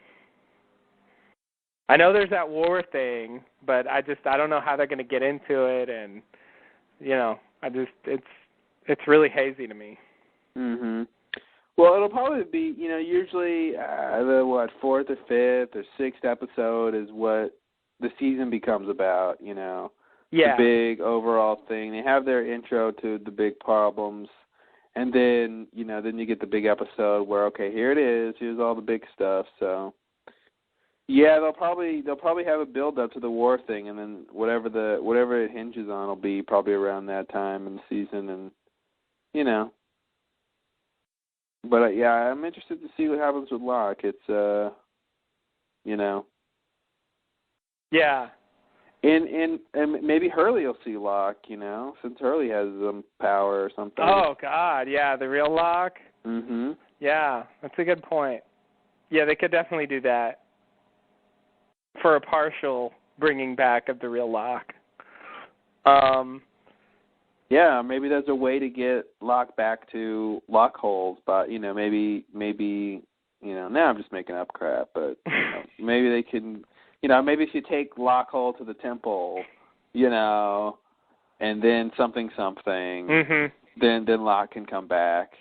Right. So they gotta figure out how to do that. Something like that. But I have to say, this season really flew by. It felt fast, and we'll get the same number of episodes next season. And it just, this show's almost over, really. Yeah, it's almost over. If the episodes were done, we could finish watching the show in, a couple days. Yeah, it's weird to be this far along. I can't believe we're really hitting the end. It felt like the show would just go on forever. Yeah. Even when they're like, yeah, we're going to have 6 seasons, it's like, oh, yeah, that's a long time. Oh, yeah. Yeah. Then it's like, oh, yeah, it's not that long, is it? It seemed so long that, it didn't feel like they'd ever get there. Mm-hmm. But, especially this season, it was just so fast. If next season goes by this fast, it's really going to be shocking when it's over. Yeah. If they don't have a surprise 7th season. I got my fingers crossed for the big surprise 7th season now. You thought it was over. That was only the beginning. Yeah, exactly. Now you know how it ends. Find out how it begins. On the season 7 of Lost. I can see it. That'd be awesome. A secret 7th season. Yeah. Yeah. Oh, man. Imagine how big that would be. The greatest hoax ever pulled. Was when Carlton and Damon convinced the world that season 7 didn't exist. Yeah. Yeah, no, that would be Yeah, they get people to tune in. I think after that, everyone finds out at the season 6 finale that there's a secret season. Yeah. Yeah. That'd be sweet. Yeah, definitely. Because they're gonna hype next season as the last season. Yeah. So everyone's gonna expect that, and they'll probably get people tuning in. Like, okay, the show's over. Yeah. Finally, better watch it. Even if they haven't been keeping up, they might check out the DVDs, or they might even just watch Previously on Lost or the clip show or something, and be like, all right, I'll just I'll watch the end part because I watched it years ago or whatever. So then you get to the end, and it's like, no, wait, there's more. There's more. But we still don't know what Smokey is. Oh, you will. Oh, you will. Just Season wait. 7. Yeah. And then maybe Elizabeth Mitchell will show will be canceled by then, and she can come back in season 7. Kind of a Kane situation. Yeah, we'll get Juliet back. Yeah. God, what would they have done if Kane were still on? Man, you know what? It probably would have been good for Richard if Kane was still on. Yeah. Some of the stuff, his character went downhill this season too. We kind of talked about that a while ago, but yeah, his character went downhill a little bit. Not quite as much. Some of the others. Not as much as Horace or Rosinski. Yeah. He's still interesting, he definitely had a good time. He definitely went down. Yeah. Because whatever he has is due to Jacob now. Yeah. And so, that's whatever really the last mystery. The last mystery for him is what's his origin? Yeah. And what's the circumstances of Jacob making him not age? And that's right. really it. I mean, we found out all the stuff to do with Locke, why he was visiting Locke, what the test was supposed to be. I think we figured out the compass. I think that's case closed on which one he was supposed to pick. We got it. And all that stuff. So he really just has those two mysteries left, and really and the eyeliner mystery, but that's really the actor. So. Yeah, that's unresolvable. Yeah. Yeah, you're right, but it's clear from the way he says that. I think at some point he was an ordinary guy. Yes, and he was. Jacob made him not age, and so that takes away some of his mystery right there. He was an ordinary Roman. He doesn't have his own reason for being like that. Yeah. Just intrinsic to him. Which was the impression I had, before he said that. So yeah, I think that's the big thing left. So that is too bad. But he was in so much of the season and played such a pivotal role. I wonder who they would have gotten to do that stuff if Richard weren't around. Yeah. How that other stuff would have played. Because, he's the only character they could do that with as far as, making them not age and appear in all the time periods. Yeah. It would have been a lot. Yeah. Yeah. Someone else would have had to do that stuff, and yeah, I don't even know. I don't even want to know. But I kind of do. No, you don't. Because I like thought experiments like that.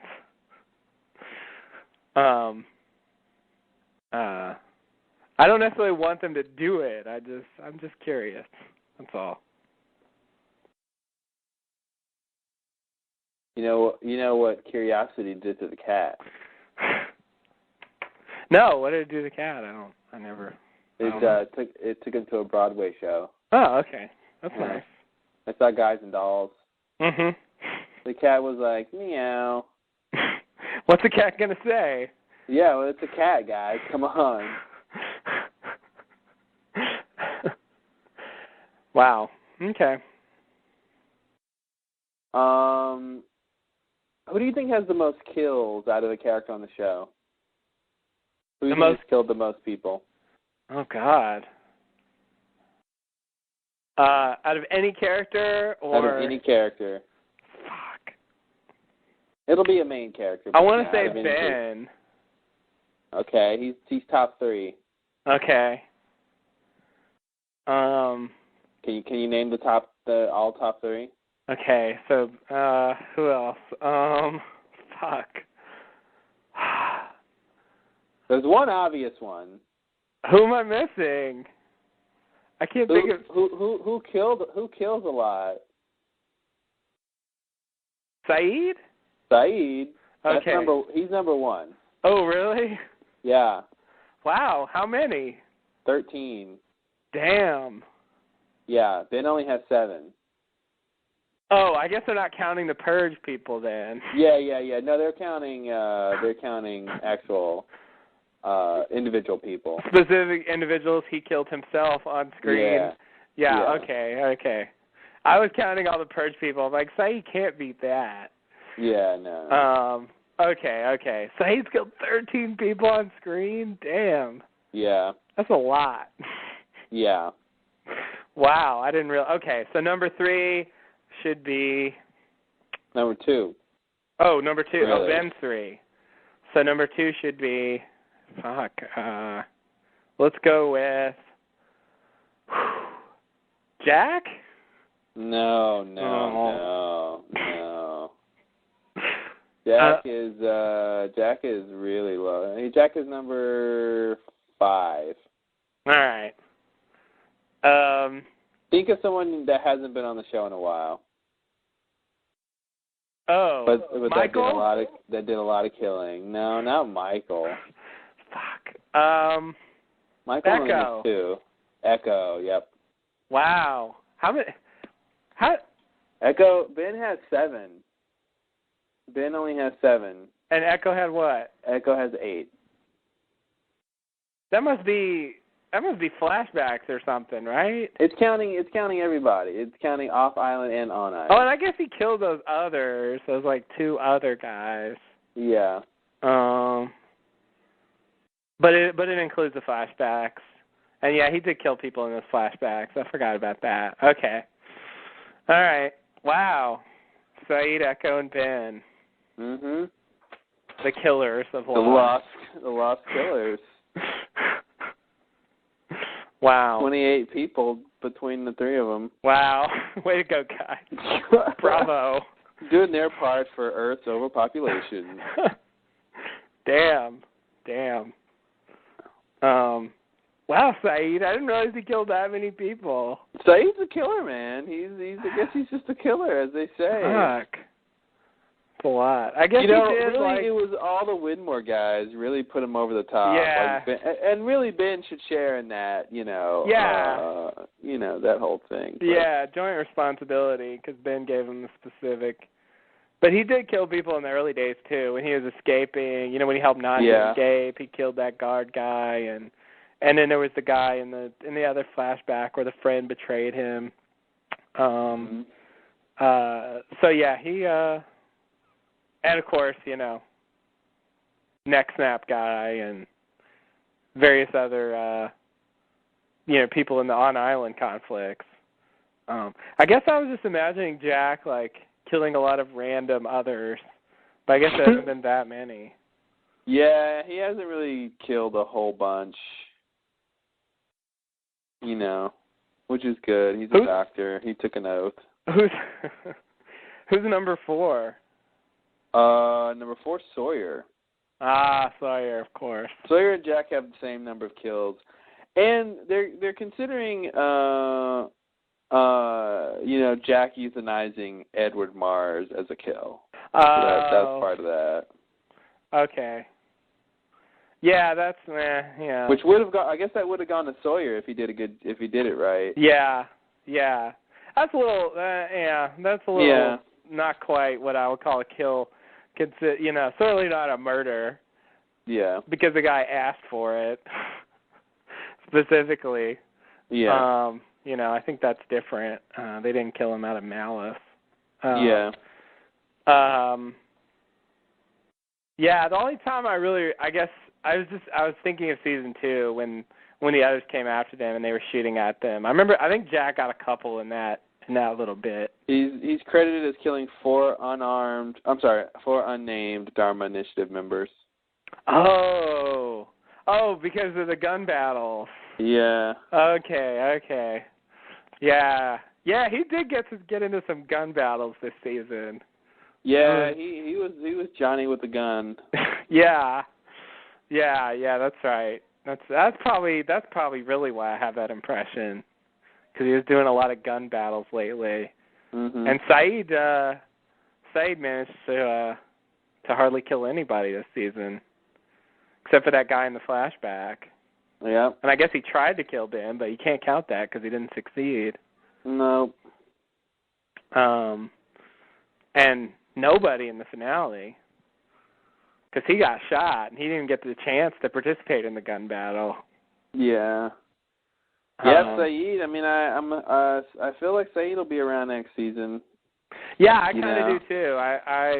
I think he might die next season, but I think he'll be there at least. Yeah. Juliet, I can't wait to see what the end of his story is. Yeah. I'm curious what they're going to do with him. Yeah, me too. Me too. I'd like to see, I don't know, something else. Some kind of resolution or whatever of the I'm a killer thing. Yeah, I'm just a killer and Yeah. Yeah. Yeah. Killerness. Yeah, I don't think they should end him on that note.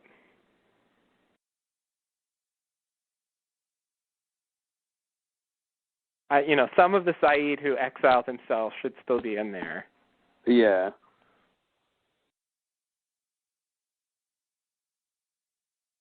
Crazy. Well, anything else for the season?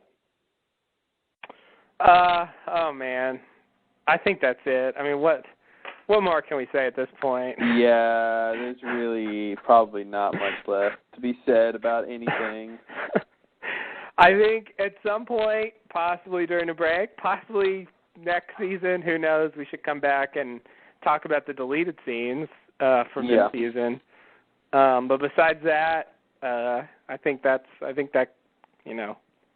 closes the book on this season. All right. Well, I got to say, if you made it this far, guys, then seek professional help. Please. But then listen to it again. No.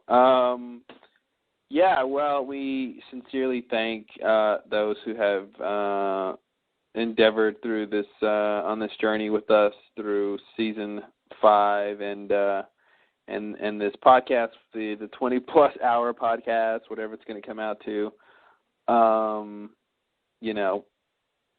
Luckily the show gave us all a great season ender. A lot of good stuff to talk about. Yeah, it definitely seemed like there was more to talk about than any other finale. So yeah, it made sense that it is the longest so far. Yeah. So next season finale, we'll take a crack at the 72-hour podcast. 3 days, guys. Oh my God. 3 days. The kind of podcast you listen to during Memorial Day weekend when you got that Monday off. The entire time. The entire time, nothing but LLD. Either stay awake and don't sleep, or figure out a way to listen while you're sleeping. Incorporate it into your dreams if you need to. Yes, it will permeate your subconsciousness. Your subconscious will be having a discussion with us. Yeah. We look forward to it. Yeah, no, can't wait. I'll see you there. See you there. Yeah, it's pretty. It's a lot. It's a lot. Hopefully, this podcast has been entertaining, and I can't wait what the final tallies are for those who have been tallying things. The tally makers. The tallywags. So I'm curious to see how many tangents people come up with that we've had, and how many times you said I didn't think of that, and so many and other such things. How many people got really plastered? Oh yeah. With their LLD drinking games. Mhm. How many spreadsheets got done? I hope a lot. An endless amount of spreadsheets. With each with multiple workbooks in them all, and so many cells. Some merged, some not. Some the same column width, some not. Some cells with formulas in them. Some cells with borders. All spreadsheets. That was my poem called Excel. Wow. Yeah. Nice. I didn't think there was much poetry in Excel spreadsheets. That's why I wrote the poem. Oh, okay. It's definitely untapped poetic territory. The whole Microsoft Office suite has a lot of poetry about it. Really, if you think about it, there's really a lot there. Word, you know, it starts with a blank page. You know, what does that mean? Right. What are they trying to say there? You know, there's there's a lot. There's a lot, really, because we're all blank pages. Right. With a blinking cursor in the top left corner. With a blinking cursor, yeah. You know, we're all subject to templates, and we all can be saved as another format if we allow ourselves to. Right. And that's really what growth and change is about, right? Saving yourself as another format. Something compatible, right? Yeah. If you have, you know, the 2007 Office, you want to be able to save it as, you know, as a Word 2003 document, so you can be compatible with other people in general. So right. I think the Office suite has a lot to say about life, and you know, I try to capture that in my poetry. So I see. Well, you did a good job. You really hit all the high points. Yeah. Of Excel and what you can do with the cells and the various options. There are very many options, like life. Right. Exactly. Wow. Yeah, I think Buddha would have come up with a lot of better sayings if he had Excel to work with. He would have been able to really demystify life through the context of Excel. He got a couple good ones, but right. Excel spreadsheets. All right, that's the last tangent of the podcast. Wow, that's a good one. It's a good one to go out on. Yeah, it's something, right? Came out of nowhere. No one saw it coming. So, all right. Well, that's it. That's it for us, right? I think so. You know, we usually, you know, talk about some kind of plans, but I think perhaps based on past experience, we should avoid making specific plans. Yeah. For the future, but you know, we might do something.